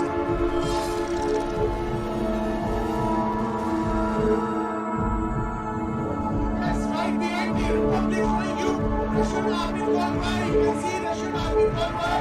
There are the border areas. These are pictures which we are showing. You can see the green markers there. Public has exclusively shown these pictures where Russian army gone by. You can clearly see the border Mazar area is just 41.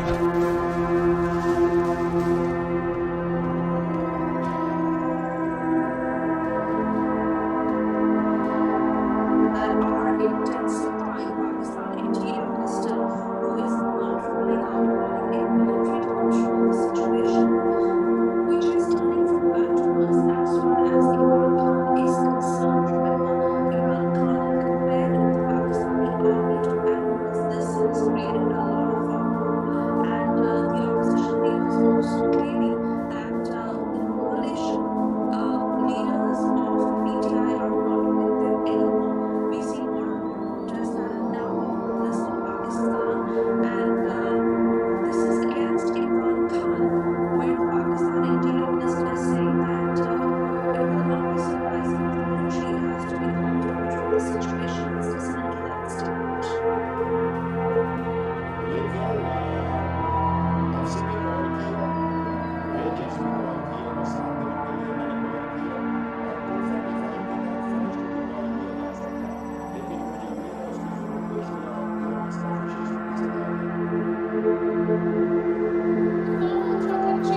University's online MBA.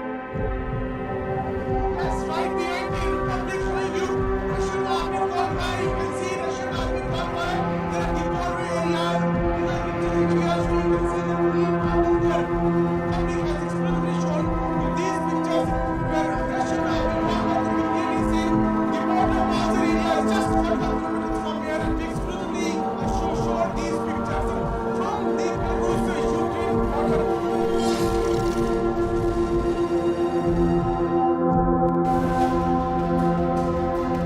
Very difficult moment for your nation. People of your region have gathered here to pay tributes to the fallen soldiers. The difficulty that your people are facing in this region. We don't afraid nothing from 2012 when Russia started its aggression towards Ukraine. And by this moment we are ready to fight for our independence and for our freedom.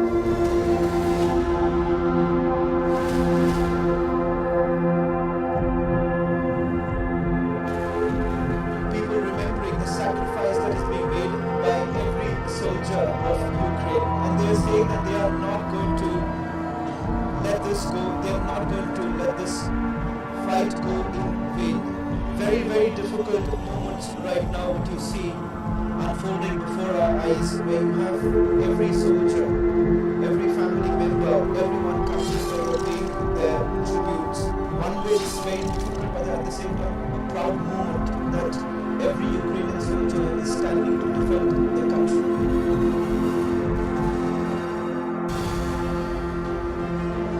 The very place which happens to be one of the key areas and important to point out, a strategic position as far as Ukrainian army is concerned. This entire area, at least about 6 households that you can see right now, damaged in the aerial bombardment. Roofs have been ripped off, window panes have been completely broken, and take a look at the impact of the bombing that's taken place.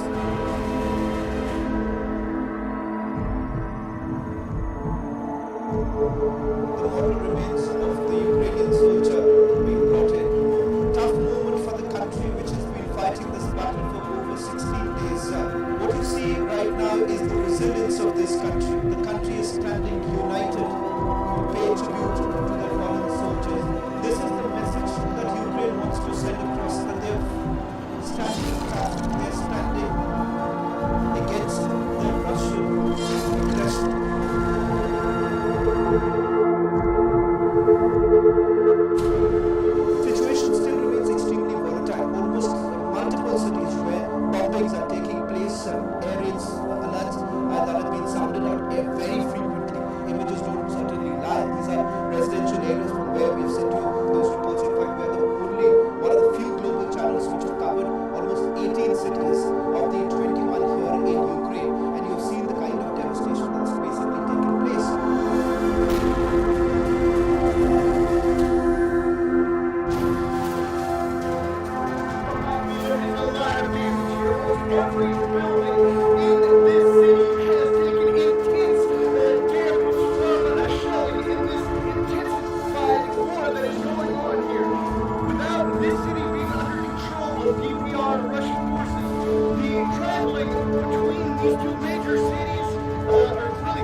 aggression towards Ukraine.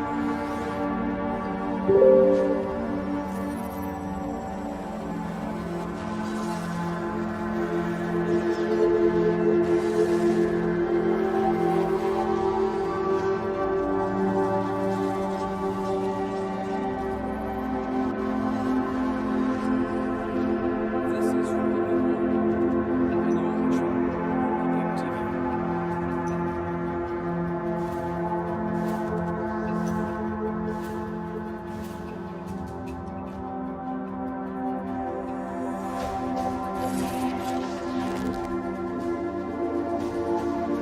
Top headlines at 2 p.m. Russia-Ukraine war enters day 19. Heavy shelling continues in key cities including Kyiv and Kharkiv.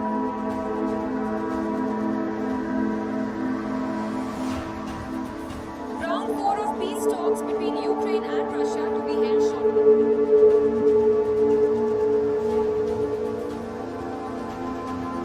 Russian negotiator says Moscow and Kyiv to come to an agreement. Is a breakthrough in talks likely?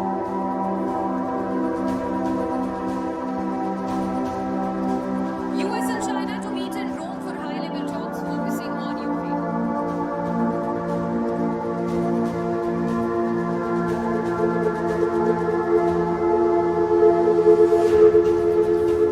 Ukraine president reiterates demand for direct talks with Russian counterpart Vladimir Putin.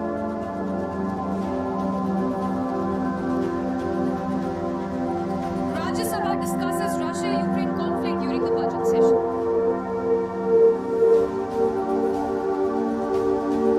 Poland puts weight behind the US, says banking on America to provide support. And no other channel comes close, biggest global war coverage only on Republic.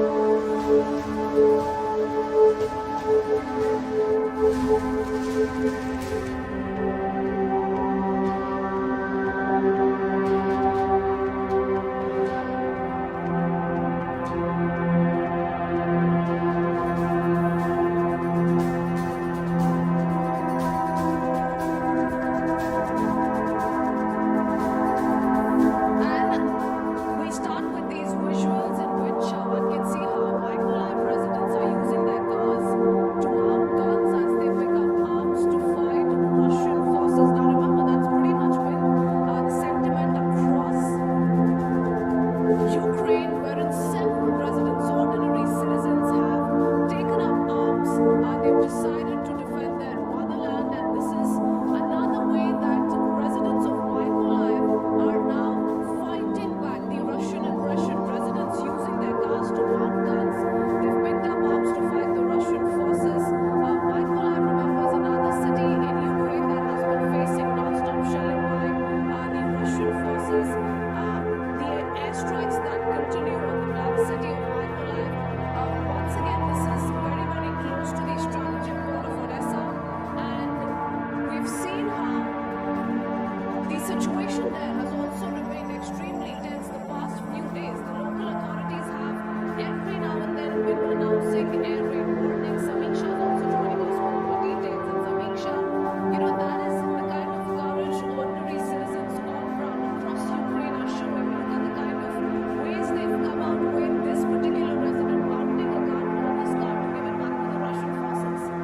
Absolutely, Kritzveen, it's the sheer grit and the resilience that these Ukrainian soldiers have shown, and the world is really talking about the courage of the Ukrainian soldiers. The visuals, they're speaking for themselves. The residents, we can see how they're giving a very stiff resistance to the Russian troops. This comes on day 19 of Russia's invasion against Ukraine, when high-level talks, the fourth round of talks are taking place between the delegates from Russia and Ukraine. It is going to be a very significant round that is going to be held, because what we've seen in the last talks that have been held is that no resolution has come really out of these talks. But there's a lot that is being said when it comes to this round of talks. Many saying that there could be some resolution in sight, but we need to watch out for how this really pans out. But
areas. So this chilling has been for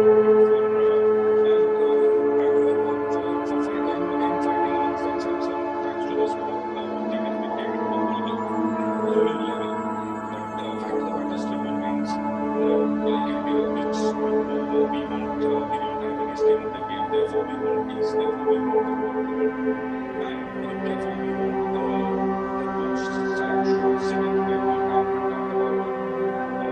Like as I gave the news earlier yesterday, that also, had the siege of Kyiv, siege of Dnipro, siege of Zaporizhzhia, to siege of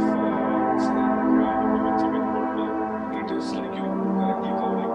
It is the people of Stalingrad who took the victims, and the people of Stalingrad who fought the aggression and piece by piece they dismantled Germans who were about 28 million in Stalingrad. So the battle of these small towns has the potential to continue for years on indefinitely. So it is important that people come on the table, talk about it, take the NATO card from Ukraine's hand, and make probably Russia feel a little more safe, and come to terms with whatever the mistakes both sides made and move on, and let people who have fleeing from the country come back and start their own lives. Because that is what India wants, and that is what most of the Islamic nations, which does not have skin in the game, wants. Remember, the narrative of Europe is one-sided. Narrative of US is one-sided. So is narrative of Russia, or any other CIS nations. So these narratives give either side of the point, and countries like us, which does not have much skin in the game, we have a narrative which is more towards pro-people or pro-Ukrainian population. So that is something we must, as an external affairs ministry, we must push. But another important aspect, people on the ground are covering is how piece by piece every small little town is being dismantled. Yesterday we saw being dismantled. Captain Augustine, I just request you to stay with us. Thanks for giving us all those insights. We'll come back to you, but first, let's quickly play out that 1-minute report that sums up the situation that prevails right now in Ukraine. These are the visuals from Mykolaiv region of Ukraine. A school in the village of Zelikoye, about 16 kilometers east of Mykolaiv, is now in shambles. The school in Mykolaiv is now left in ruins as a result of Russian shelling. Even as the firefighters put out a fire on an area of about 150 square kilometers, the school is reduced to rubble. Mykolaiv has been under Russian fire for days as Russian forces try to gain control of cities on the border of the Black Sea, including the port of Odessa. Earlier, the Russian troops carried out similar airstrikes that hit a hospital in Mykolaiv region. While many patients were being treated in the hospital at the time of the attack, no one was killed. As Russia's offensive against Ukraine enters day 19, the Ukrainians continue to bear the brunt of intense shelling and bombardments. Bureau report, Public TV.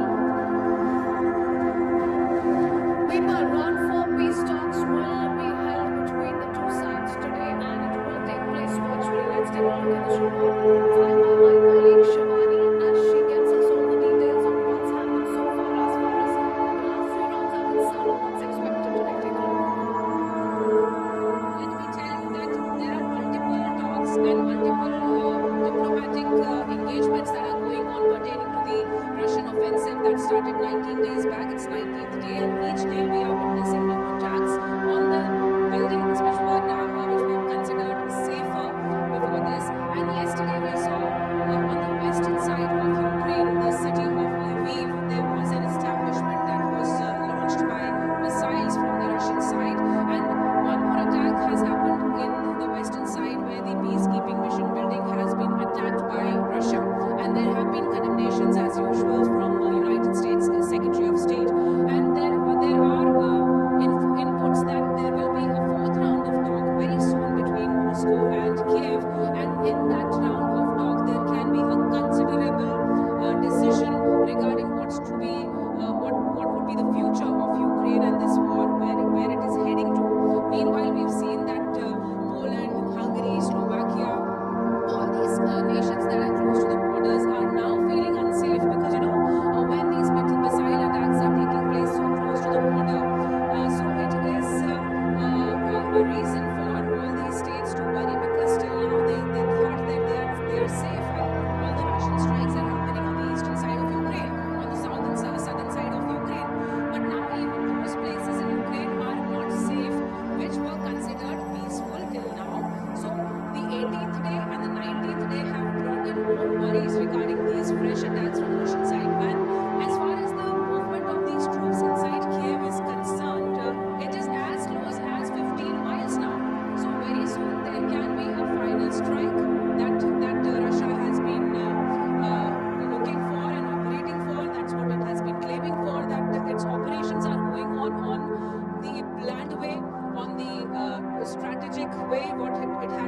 earlier.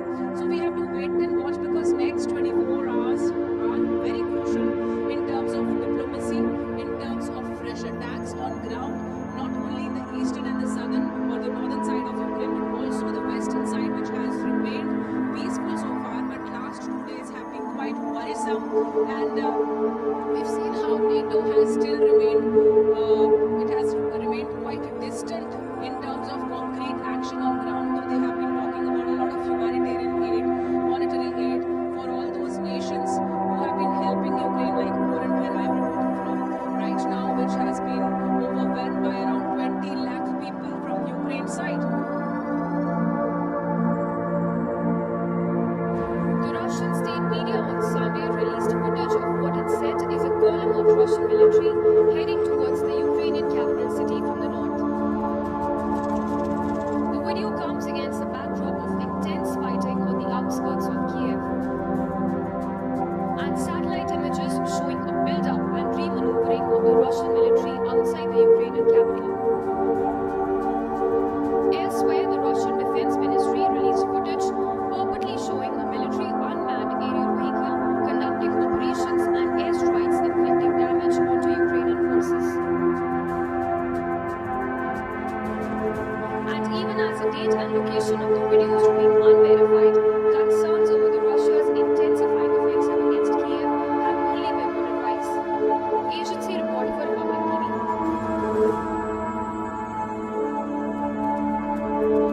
Getting new news in brief as waves of Russian missiles pounded a military training base close to Ukraine's border with Poland. In Odessa, locals continue to prepare for the advance by Russian troops by making camouflage nets and Molotov cocktails for soldiers and civilian volunteers determined to defend their homes.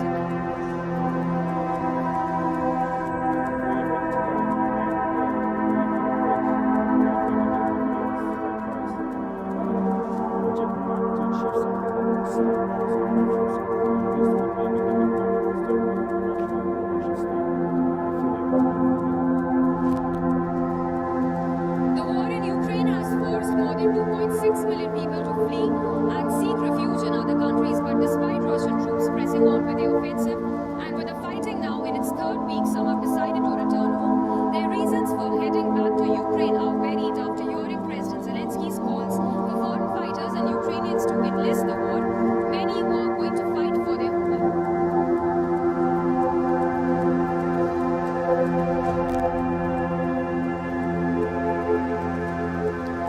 At a bus station in Warsaw, a Ukrainian family who was briefly united before being once again separated as a consequence of the war in the country. Buses have been taking refugees from the Polish capital to other parts of Europe, including Spain and the UK. Dozens of refugee shelters have been set up in Warsaw to help accommodate the Ukrainians fleeing the war-torn country. Some in Hungary had concerns that an influx of refugees from Ukraine might cause a spike in COVID cases, but volunteers say there's no sign of any outbreak that could pose a threat. Hungary had taken in around 240,000 refugees from Ukraine. Immediately after their arrival, refugees were asked by volunteers about their health conditions to eliminate any threats to health conditions amid mass huge refuge influx.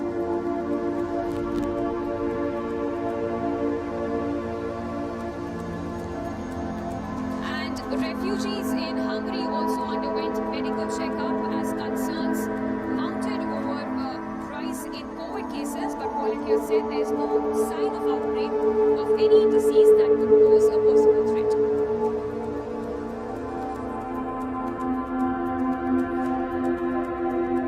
Meanwhile, intense fighting continues between Ukraine and Russian troops in the rebel regions of Donetsk and Luhansk after Russia declared it as an independent region. Republic is the only channel reporting from this territory. Here are the latest reports filed by my colleague Patrick Lancaster from Volnovakha, which is in the Donetsk Oblast region, a city that Ukraine claims has been wiped out by the Russian troops. Take a look.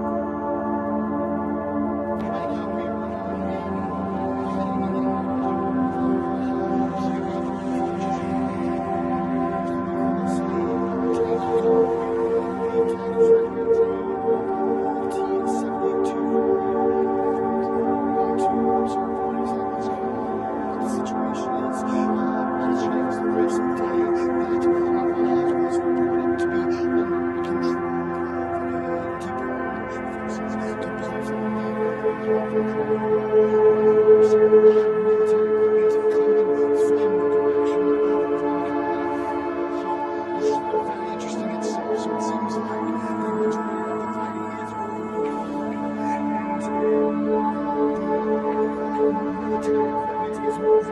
to Donetsk and Castro, and right now we're in Russia. This is the second day that the city is completely controlled. Donetsk people's Republic, Russian forces. You can see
continue to track all the breaking updates coming in as far as the Ukraine border crisis is concerned. In fact, the latest visuals on your screens right now would show how the Russian military, beg your pardon, has begun the transfer of captured Ukrainian equipment to Luhansk and the Donetsk People's Republic. In fact, those are the visuals on your screens right now of how the Ukrainian tanks are now being captured by the Russian army and are now being transferred to the Luhansk and the Donetsk People's Republic. Remember, this comes at a day when round 4 of talks are going to happen between Russia and Ukraine.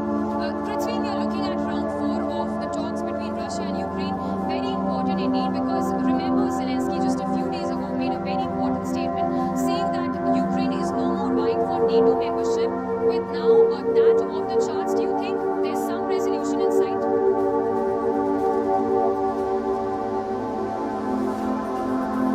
Samiksha Shavan is also joining us live as has been reporting non-stop from ground zero, bringing us several voices and really telling us about the struggle of ordinary Ukrainians at this point in time. Shavan, take it away. What's going on there? Well, in fact, we have reached the bombing site. This is in central Ukraine. Earlier in the day, around 7 o'clock this morning, is where the bombing took place at a TV tower. Unfortunately, we are currently not being allowed to go inside. What you see behind me is the Ukrainian police, which is basically manning this entire area. As you can see, this is the very place where the bombing actually took place. What I'm showing you right now are the latest images of the very place where the bombing took place. In fact, there are about 3 such locations where we got reports of the bombing that has taken place.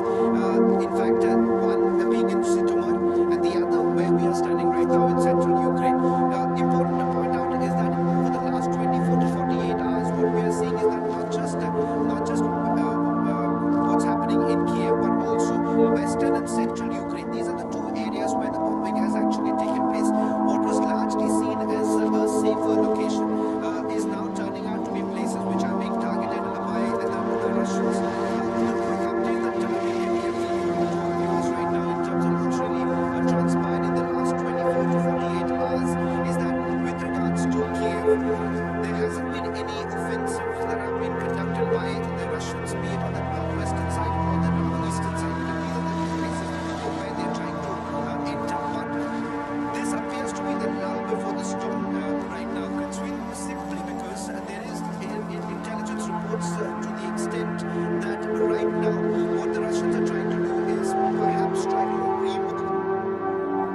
there is a fuel shortage that there is that's being witnessed in the convoy that is moving towards Kyiv. So things are very different at this point in time in terms of the challenges that they are facing. But this could primarily be the lull before the storm, because there are intelligence reports that are also basically suggest that in the days to come things could be very different in terms of the assault that we can take place, and even if the siege, if I may say so, even a siege of Kyiv that could also take place to be important to highlight that right now for the last 24 hours we haven't seen much of in places like in Kyiv particularly there hasn't been much movement, but as you see right now, because we are in a conflict zone right now, all such efforts that are basically made to ensure that the operations basically continue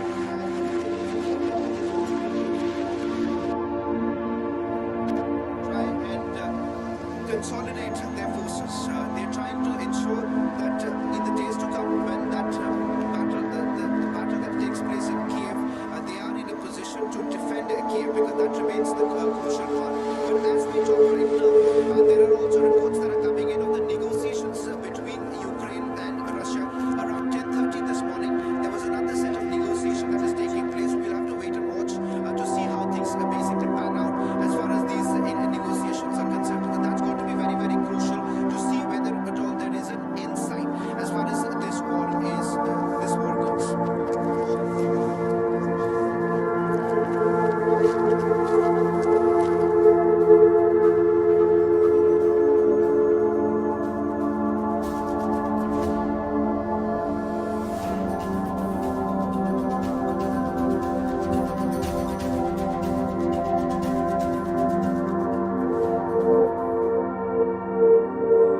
In the recent QS World Rankings 2022, Amity University's online MBA is the only one from India to be ranked in the top worldwide.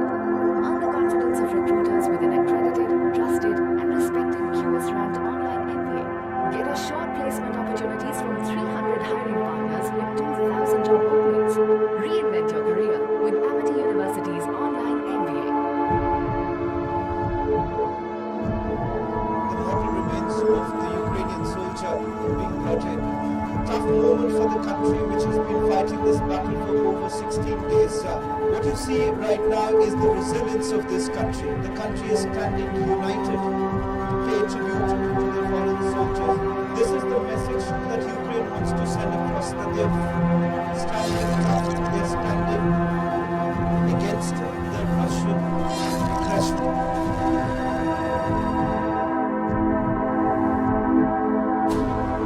Situation still remains extremely volatile. Almost multiple cities where bombings are taking place, air raids, alerts that have been sounded out very frequently. Images don't certainly lie. These are residential areas from where we've sent you those reports. In fact, we're the only one of the few global channels which have covered almost 18 cities of the 21 here in Ukraine, and you've seen the kind of devastation that's basically taken place.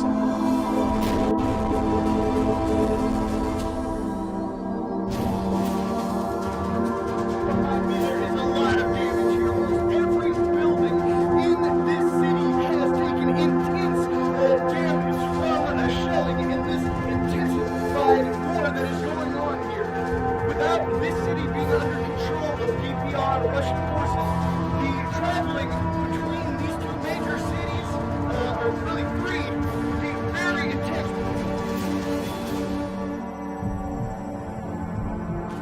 We are in a place called Milas, where you can see the bombing that actually took place. This is a completely residential area. 2 bombs were basically dropped in this area where the bombing took place. And take a look at this particular building and the destruction that has been caused.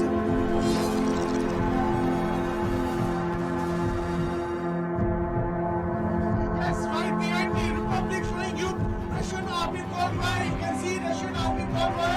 There are the border areas. These are pictures which we are showing. You can see the people is there. Public has exclusively shown to these pictures where Russian army convoy, you can clearly see the border Mauser area is just 45 kilometers from here. It exclusively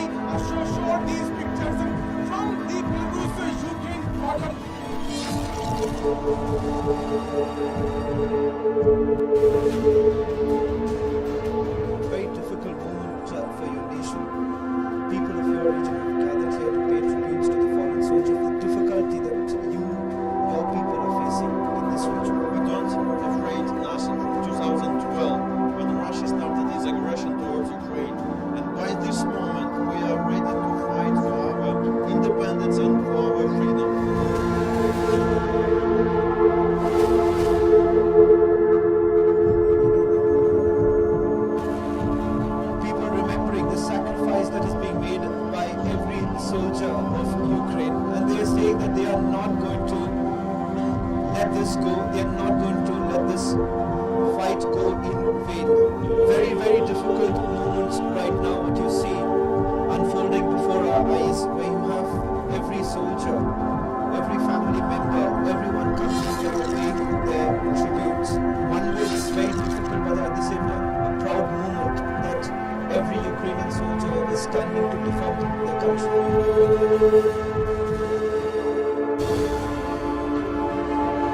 The very place which happens to be one of the key areas and important to point out, a strategic position as far as Ukrainian army is concerned. This entire area, at least about 6 households that you can see right now, damaged in the aerial bombardment.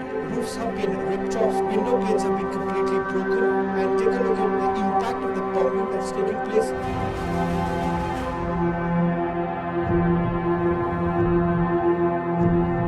The mortal remains of the Ukraine.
A very good afternoon. Thanks for staying with us here on Public TV. We start with these visuals, as have been put out by the Russian media. On your screens, you can see what the Russian media is saying at this point in time. Quickly putting out this video of yet another proclaimed destruction as per the Russian media. This is the Ukraine military vehicle that stands destroyed. Russian media releasing a video of the destruction of 2 infantry fighting vehicles by artillery in the suburbs of Kyiv, and the destruction of a disguised command post of the armed forces of Ukraine in the Kyiv region with high precision Krasnomol projectile. Crispino is also with us on this broadcast as we keep up with these visuals. Crispino, this is of course being claimed by the Russian media. It says Ukraine military vehicles have been destroyed, and proof of the same claims is on your screens to see. Crispino. Yeah,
took shelter from Russian airstrikes was also bombed.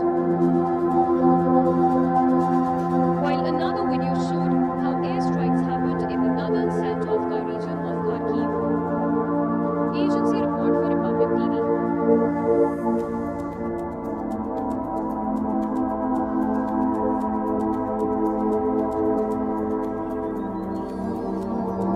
And a few other videos that we've accessed from the war zone as a result of Russian airstrike on school in Mykolaiv area. 4 people lost their lives and 3 sustained injuries due to an airstrike that caused a destruction of the school building with subsequent bombing, as can be seen.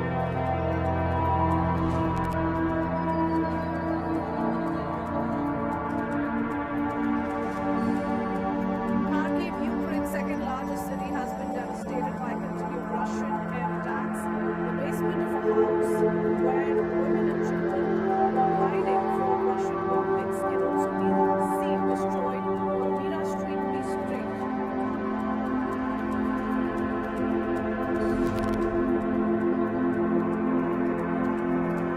In the backdrop of round 4 of peace talks between Ukraine and Russia, which is set to be held today, Russian forces shelled Ukraine's second largest city, rocking a residential neighborhood.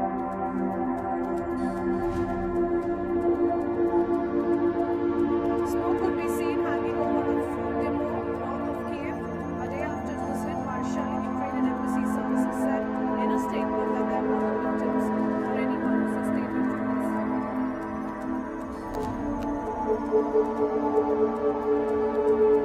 The Operational Coordination Center of Main Directorate of State Emergency Service of Ukraine and Kyiv received a report of a fire that broke out in Obolon district, I beg your pardon, the capital. The firefighters found out that an unknown object hit the site, leading to partial destruction.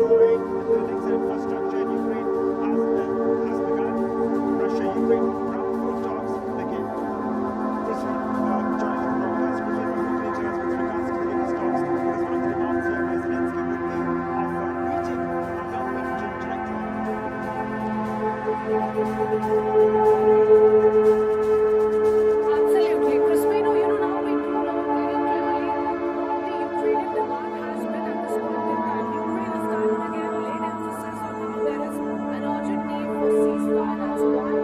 Secondly, in the latest, Ukrainians have also come out and said that they need warranty of safety and compensation for destroying whatever has already happened on ground. How fast some war donation. Now that certainly is what Ukraine has stated that we're also building up to what can be expected of the round 4 of talks, because remember, Ukraine has hinted at the fact that it is aiming at a direct conversation. As far as round 4 is concerned, Ukrainian president has said it very, very clearly that the aim of the negotiators, the Ukrainian negotiators, is to ensure that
In the capital, fighting intensified with overhead shelling the northwestern suburbs and a missile strike on Sunday that destroyed a warehouse to the east.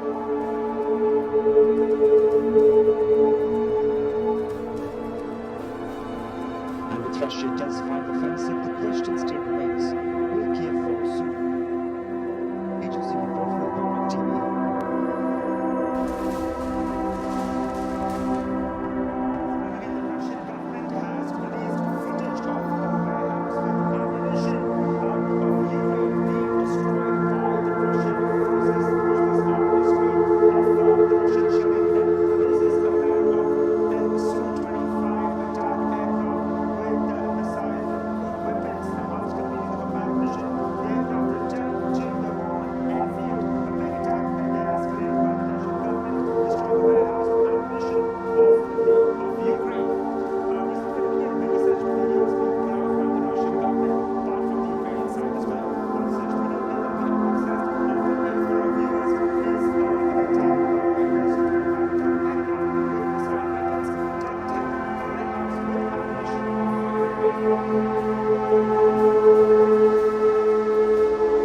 So Russia claiming that it's destroyed Ukraine's army warehouse. Now, let's quickly point out here to Sweden how just a few hours ago we were focusing on the development wherein in the western part of the country, very, very close to the Polish border, a military base was hit by the Russian forces, and that certainly is a big indication of how the story could be moving fast and the developments now moving towards the western part of the country, the western borders of Ukraine, very, very close to the NATO allies.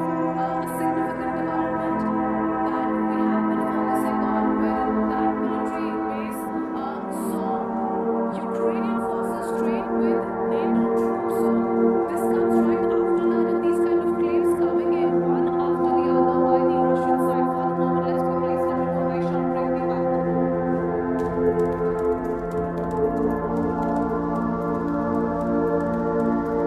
And here's what's lined up on the other side. Ukraine president has reiterated a demand for direct talks with Russian counterpart Vladimir Putin. Round 4 of talks has already begun.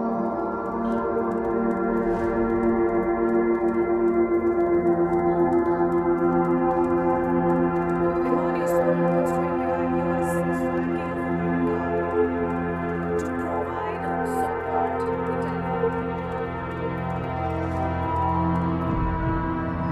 Yes, right behind me, public showing you Russian army gone by. You can see Russian army gone by. There are the border areas. These are pictures which we are showing. You can see the main part is there. Public has exclusively shown in these pictures where Russian army gone by. You can clearly see the border Mazar area is just 5 kilometers from here, and we exclusively show these pictures from the Belarus-Ukraine border.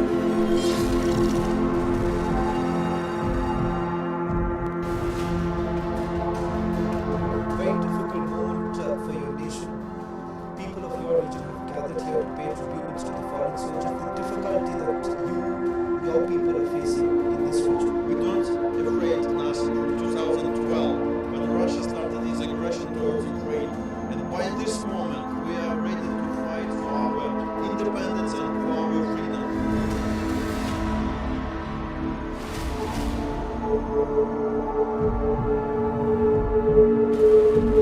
People remembering the sacrifice that is being made by every soldier of Ukraine, and they are saying that they are not going to let this go, they are not going to let this fight go in vain. Very, very difficult moments right now, what you see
the resilience of this country. The country is standing united to pay tribute to the fallen soldiers. This is the message that Ukraine wants to send across, that they are standing fast, they are standing against the Russian aggression.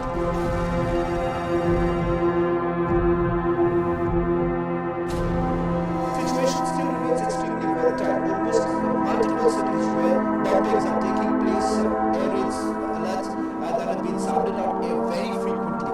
Images don't certainly lie. These are residential areas from where we've sent you those reports. In fact, we are the only one of the few global channels which have covered almost 18 cities of the 21 here in Ukraine, and you have seen the kind of devastation that's basically taken place.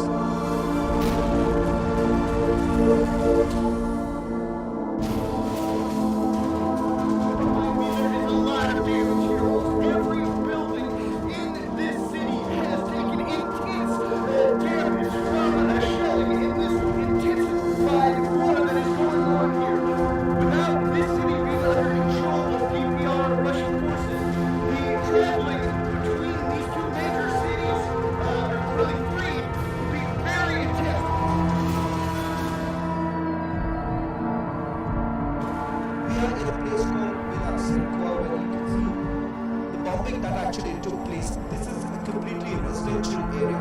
2 bombs were basically dropped in this area. The bombing took place. Take a look at this particular building and the destruction that has been caused.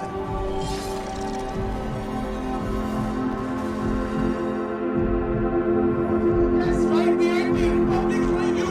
Russian army gone by. You can see Russian army gone by. There are the border areas. In the picture which we are showing, you can see the B mark is there. Public has exclusively shown these pictures where Russian army gone by. You can clearly see the border Mosul area is just 45 kilometers from here, and exclusively show these pictures from the Belarus-Ukraine border.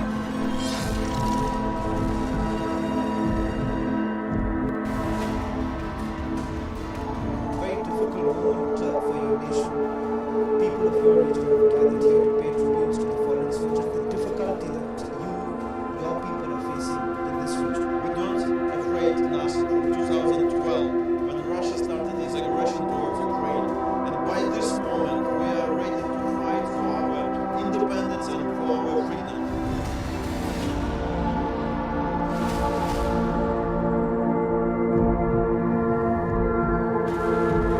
People remembering the sacrifice that has been made by every soldier of Ukraine. And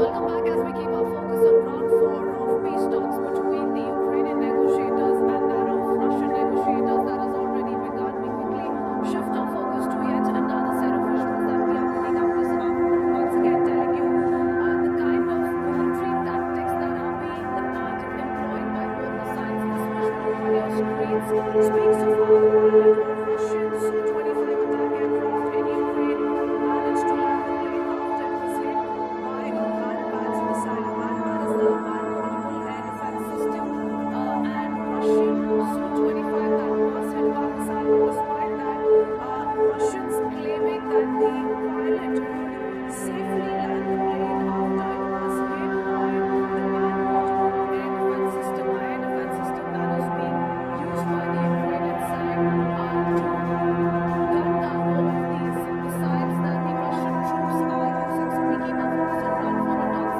and get you non-stop live updates and the visuals that are being sent from both the Ukrainian media and the Russian media. For the moment, quickly putting out a 1-minute detailed report on the situation on ground zero.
currently not being allowed to go inside. What you see behind me is the Ukrainian police, which is basically manning this entire area. As you can see, what I'm this is the very place where the bombing actually took place. What I'm showing you right now are the latest images of the very place where the bombing took place. In fact, there are about 3 such locations where we got the bombing that has taken place. In fact, one being in Zitomir and the other where we are standing right now in central Ukraine.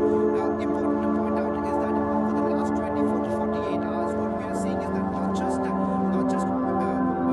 what's happening in Kyiv, but also western and central Ukraine. These are the 2 areas where the bombing has actually taken place. What was largely seen as a safer location is now turning out to be places which are being targeted by the Russians.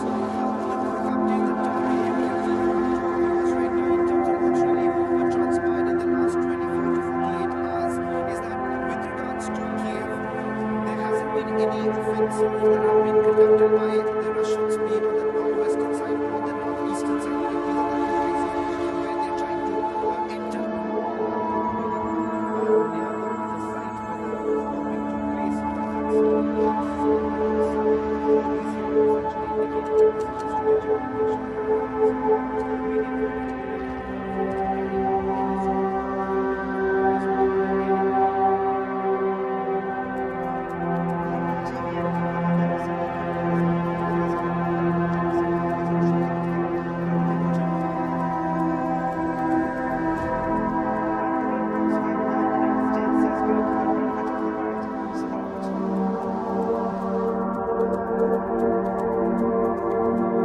In the recent QS World Rankings 2022, Amity University's online MBA is the only one from India to be ranked in the top worldwide.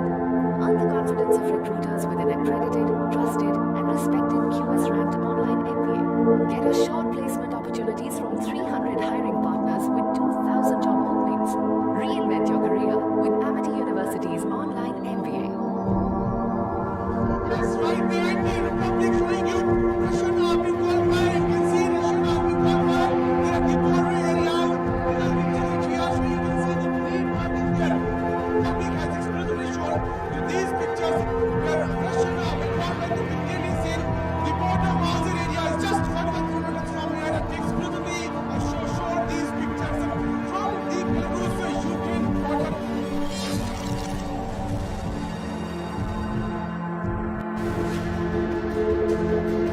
Very difficult moment for your nation. People of your region have gathered here to pay tributes to the fallen soldiers. The difficulty that your people are facing in this region. We don't afraid nothing from 2012 when Russia started its aggression towards Ukraine. And by this moment, we are ready to fight for our independence and for our freedom.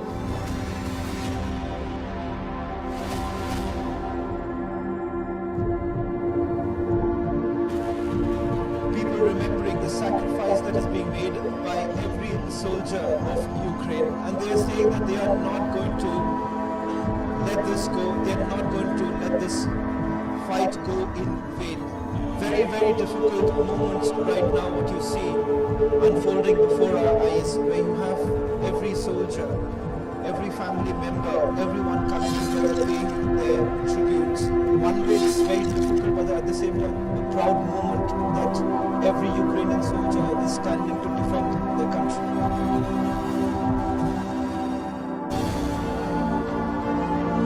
The very place which happens to be one of the key areas and important to point out, a strategic position as far as the Ukrainian army is concerned. This entire area, at least about 6 households that you can see right now, were damaged in the aerial bombardment.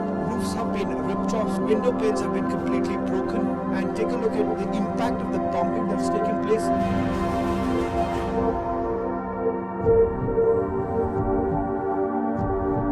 The mortal remains of the Ukrainian soldier being brought in. Tough moment for the country which has been fighting this battle for over 16 days. What you see right now is the resilience of this country. The country is standing united to pay tribute to their fallen soldiers. This is the message that Ukraine wants to send across, that they are standing tough, they are standing against the Russian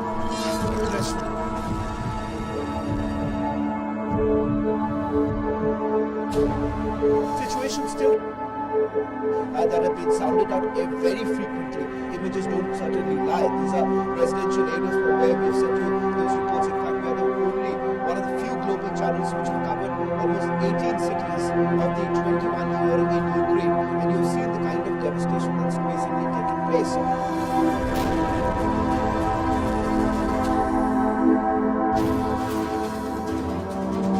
There is a lot of damage here. Almost every building in this city has taken intense damage from shelling in this intensified war that is going on here. Without this city being under control of DPR Russian forces, the traveling between these two major cities, or really three, would be very intense. We are in a place called where you can see the bombing that actually took place. This is a completely residential area. 2 bombs were basically dropped in this area where the bombing took place. And take a look at this particular building and the destruction that has been caused.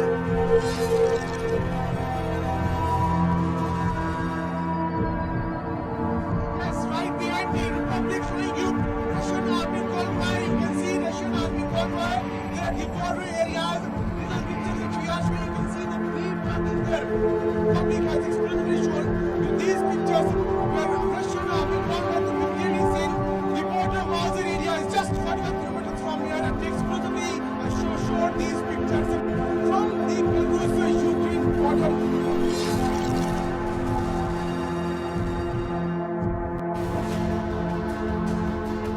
Very difficult moment for your nation. People of your region have gathered here to pay tributes to the fallen soldiers. The difficulty that your people are facing in this region. We don't afraid nothing from 2012 when Russia started its aggression towards Ukraine. And by this moment we are ready to fight for our independence and for our freedom.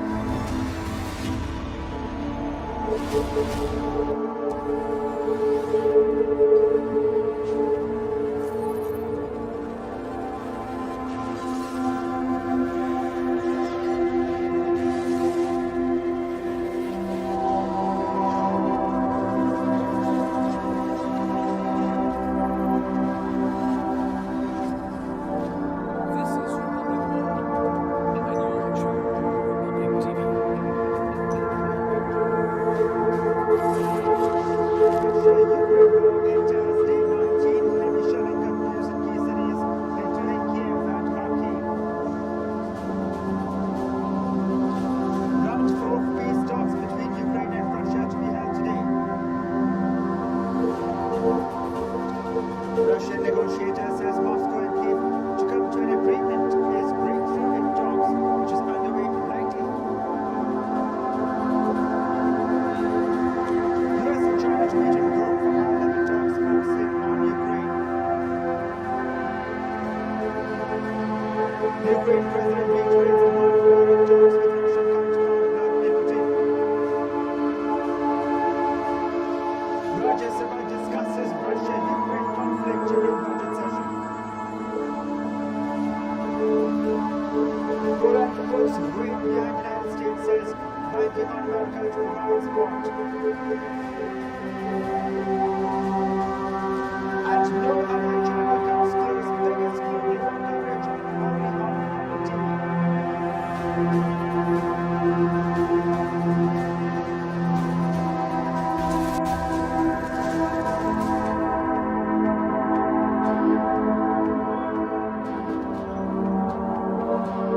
And these are the latest pictures Republic has been able to access from one as Russian troops continue bombarding the city. This is what Mariupol is looking like today from the one side. You see fire, smoke, and widespread destruction. In these pictures, Mariupol has been destroyed and extensive destruction that is witnessed in the city. If I can take this to Patrick Lancaster, who's been on the ground. Patrick, how does one summarize how Mariupol looks now? It's been razed. Donetsk, and the center of Donetsk has just been attacked with a who are in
This was fired by Ukrainian forces on the center of Donetsk. And many people are dead now. It's all civilians. I haven't seen a single soldier injured or killed. They're elderly, women, men, all killed, and many injured, hiding in the basements of the center here, expecting more attacks on the center. We can see the building is still smoking. And right now we're in front of the local administration building, the Donetsk People's Public Administration. Possibly that was the target, but the ammunition from this cluster bomb dropped across the city, across the center, right here, the exact center of Donetsk. This was a deliberate attack on civilians here, and many have been killed. I personally counted 10 bodies in the streets. It's a horrible situation here in Donetsk. So many people are dying right now. There's people laying on the street that can't even be taken by ambulances yet because all the ambulances are full. It's a horrible situation happening right now. Situation continues to remain tense from where you are reporting in Volnovakha in Donetsk at this point of time. How is the Ukraine administration tackling this right now?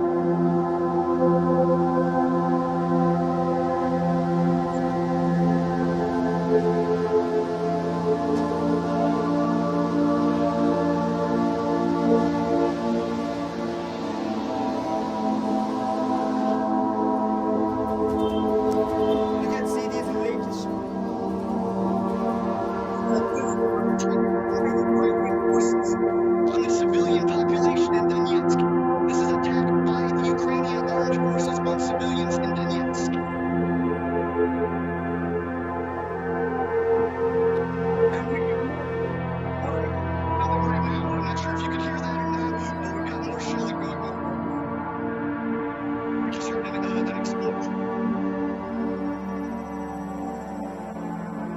I'm not sure how far away it was.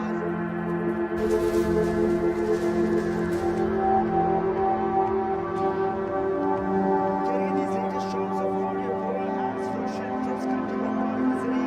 This is what Mariupol looks like today from a bird's eye view. You can see the fire, smoke and destruction that can be seen in these pictures. We're getting you all the latest here, but now moving on, getting you the footage of the attack on positions of the Russian troops hiding in the woods of Kyiv's Moshchun region. Now, this is the footage of the attack on positions of the Russian troops hiding in the woods in Kyiv's Moshchun region. That's latest. Now, getting to you right now a bird's eye view of the Russian convoy being destroyed in Moshchun region by Ukrainian forces. Sergio, we have many videos here from both sides, the Ukrainian forces as well as the Russian side. The latest video that I'm putting out for our viewers is a Russian convoy being destroyed.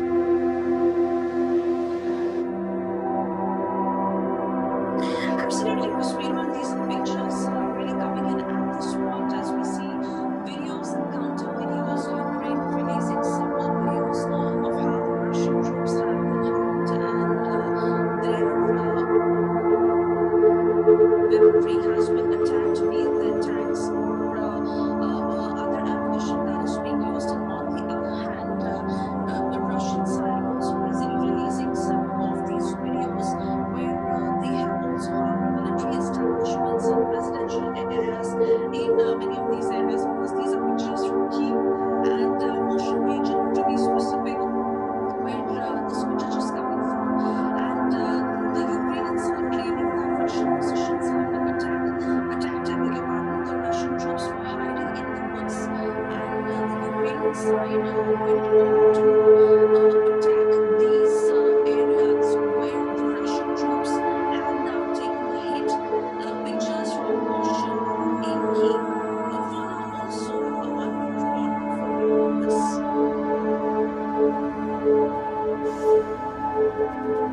Shelling, bombardments, and airstrikes continue in Ukraine's second largest city, Kyiv. Shelling hit the small Ukrainian town of Kyiv, located on the outskirts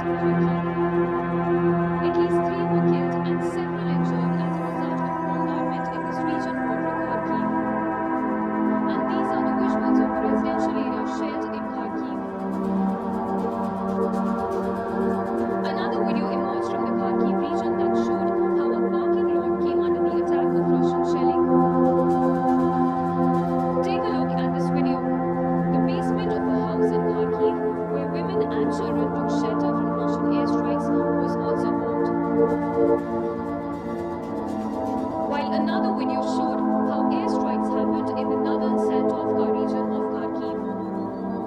Agency report for Republic TV.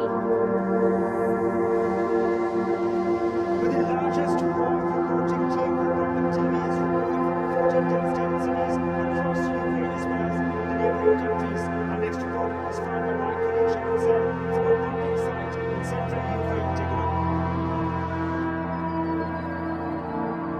A place that was basically considered to be a safer area.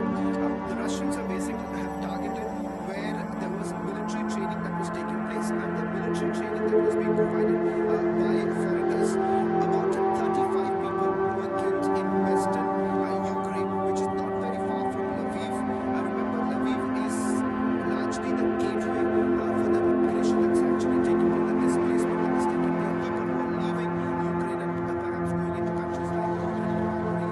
As you can see just behind me, the kind of security situation right now on the ground. The offensives are no longer being limited to perhaps just Kyiv, because what we are seeing is that over the last few days there are places down south in Donetsk as well as Luhansk where the Russians have basically amped up their entire offensive. There are several towns north of Mariupol that has now been captured by the Russians, but there is intense battle that is taking place in Mykolaiv.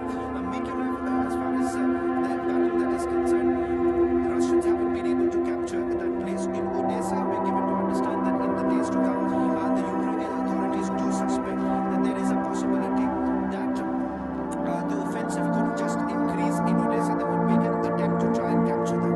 Now, important to point out here is that there has been a great attempt that has been made by the locals here, Ukrainians who are standing with their army.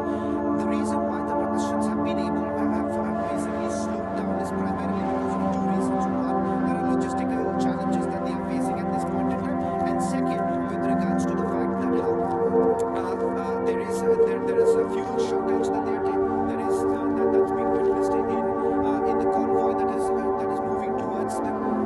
So things are very different at this point in time in terms of the challenges that they are facing. But this could primarily be the lull before the storm, because there are intelligence reports that are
this because fact is that it's been 19 days. Russia had not really even considered this possibility that it will go on for so long.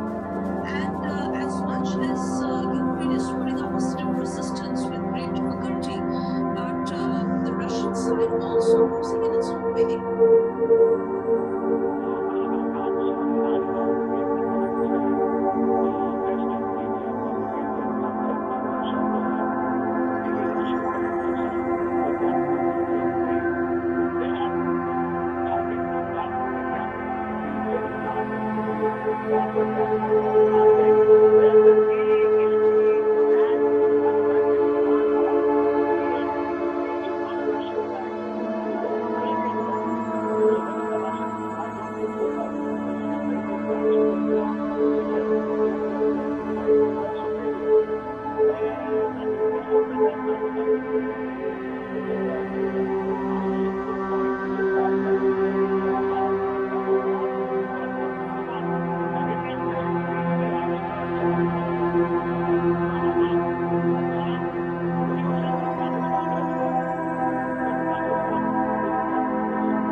As a result of Russian airstrike on a school in Kyiv area, 4 people lost their lives and 3 suffered injuries owing to an airstrike that was destruction of the school building and subsequent bombing.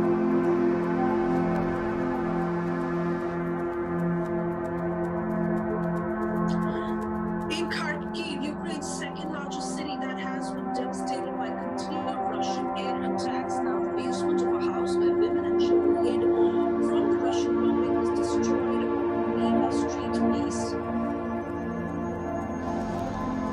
In the backdrop of round 4 of peace talks between Ukraine and Russia, which is underway, Russian forces shelled Ukraine's second largest city, rocking a residential neighborhood. Smoke could be seen hanging over a food depot north of Kyiv a day after it was hit by shelling. Ukrainian emergency services said in a statement there were no victims or injured.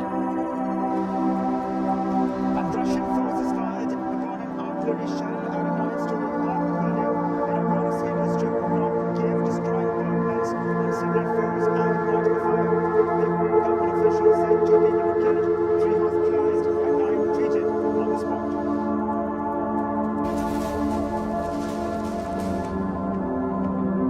And more breaking news coming in. The head of Republic of Donetsk, Denis Mushinin, inspected the site of the U missile crash in Donetsk.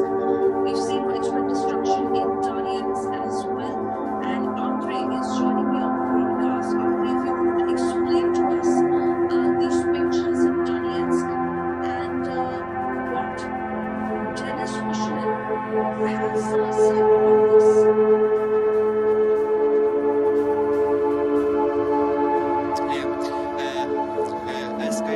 As I can explain,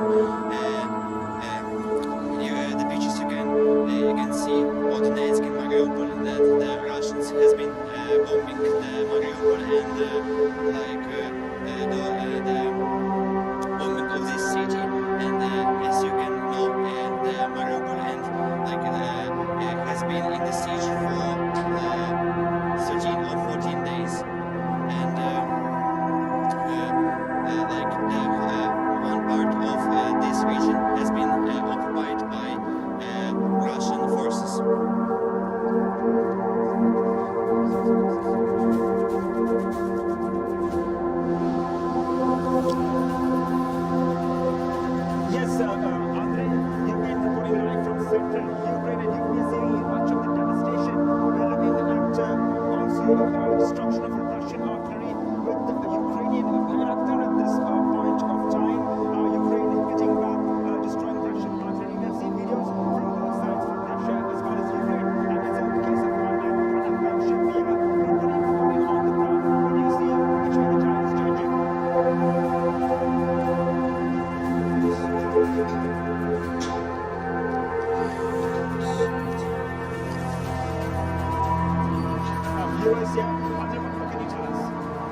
Well, the visuals on our screen here of the Ukrainian Bayraktar destroying the Russian artillery. Here, the visuals on our screen. Well, we are putting the visuals here. You can see of how the Russian artillery is being destroyed by the Ukrainian forces. We have also many videos from both sides, images from Ukrainian forces of Ukrainian Bayraktar destroying the Russian artillery. This is the latest video for our viewers.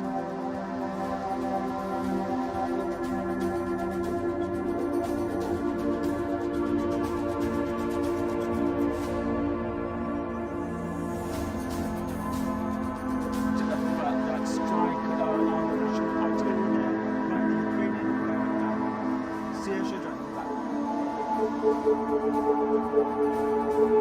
Back to my videos that we've been putting out for our viewers who want to visit the showing, of course, on the other side. We're tracking forth from peace talks that are underway between Ukraine and Russia. Is a breakthrough possible? Is the big question. And that is exactly what the Russian negotiator has hinted at. He has said that Moscow and Kyiv will come to an agreement. What really happens with viewers on the other side of the show?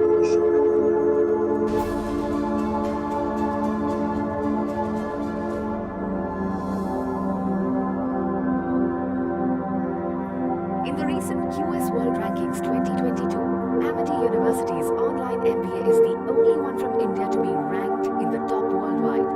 Earn the confidence of recruiters with an accredited, trusted, and respected QS-ranked online MBA. Get assured placement opportunities from 300 hiring partners with 2,000 job openings. Reinvent your career with Amity University's online MBA. Yes, right behind the Republic showing you Russian army gone by. You can see Russian army gone by. There are the border areas. These are pictures which we are showing. You can see the green marking there. Public has exclusively shown these pictures where Russian army gone by. You can clearly see the border Mazar area is just 45 kilometers from here, and exclusively showed these pictures from the Belarus-Ukraine border.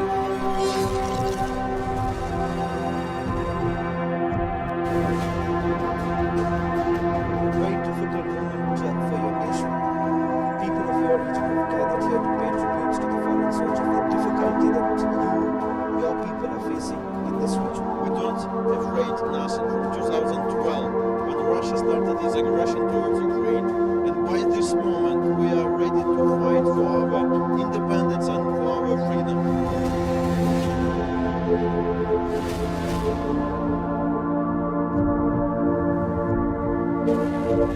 People remembering the sacrifice that is being made by every soldier of Ukraine, and they are saying that they are not going to let this go. They are not going to let this fight go in vain. Very, very difficult moments right now what you see unfolding before our eyes, where you have every soldier, every family member, everyone coming together paying their tributes.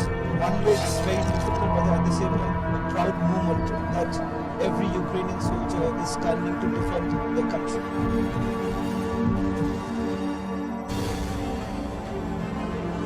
The very place which happens to be one of the key areas and important to point out, a strategic position as far as the Ukrainian army is concerned. This entire area, at least about 6 households that you can see right now, damaged in the aerial bombardment. Roofs have been ripped off, window panes have been completely broken, and take a look at the impact of the bombing that's taken place.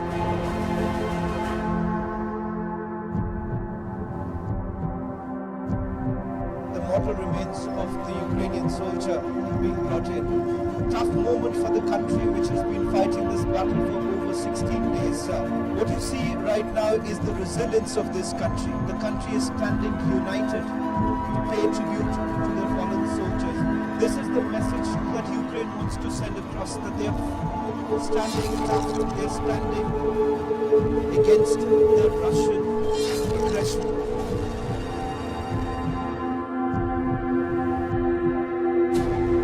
Situation still remains extremely volatile. Almost multiple cities where bombings are taking place, air raids, alerts that have been sounded out very frequently. Images don't certainly lie. These are residential areas from where we've sent you those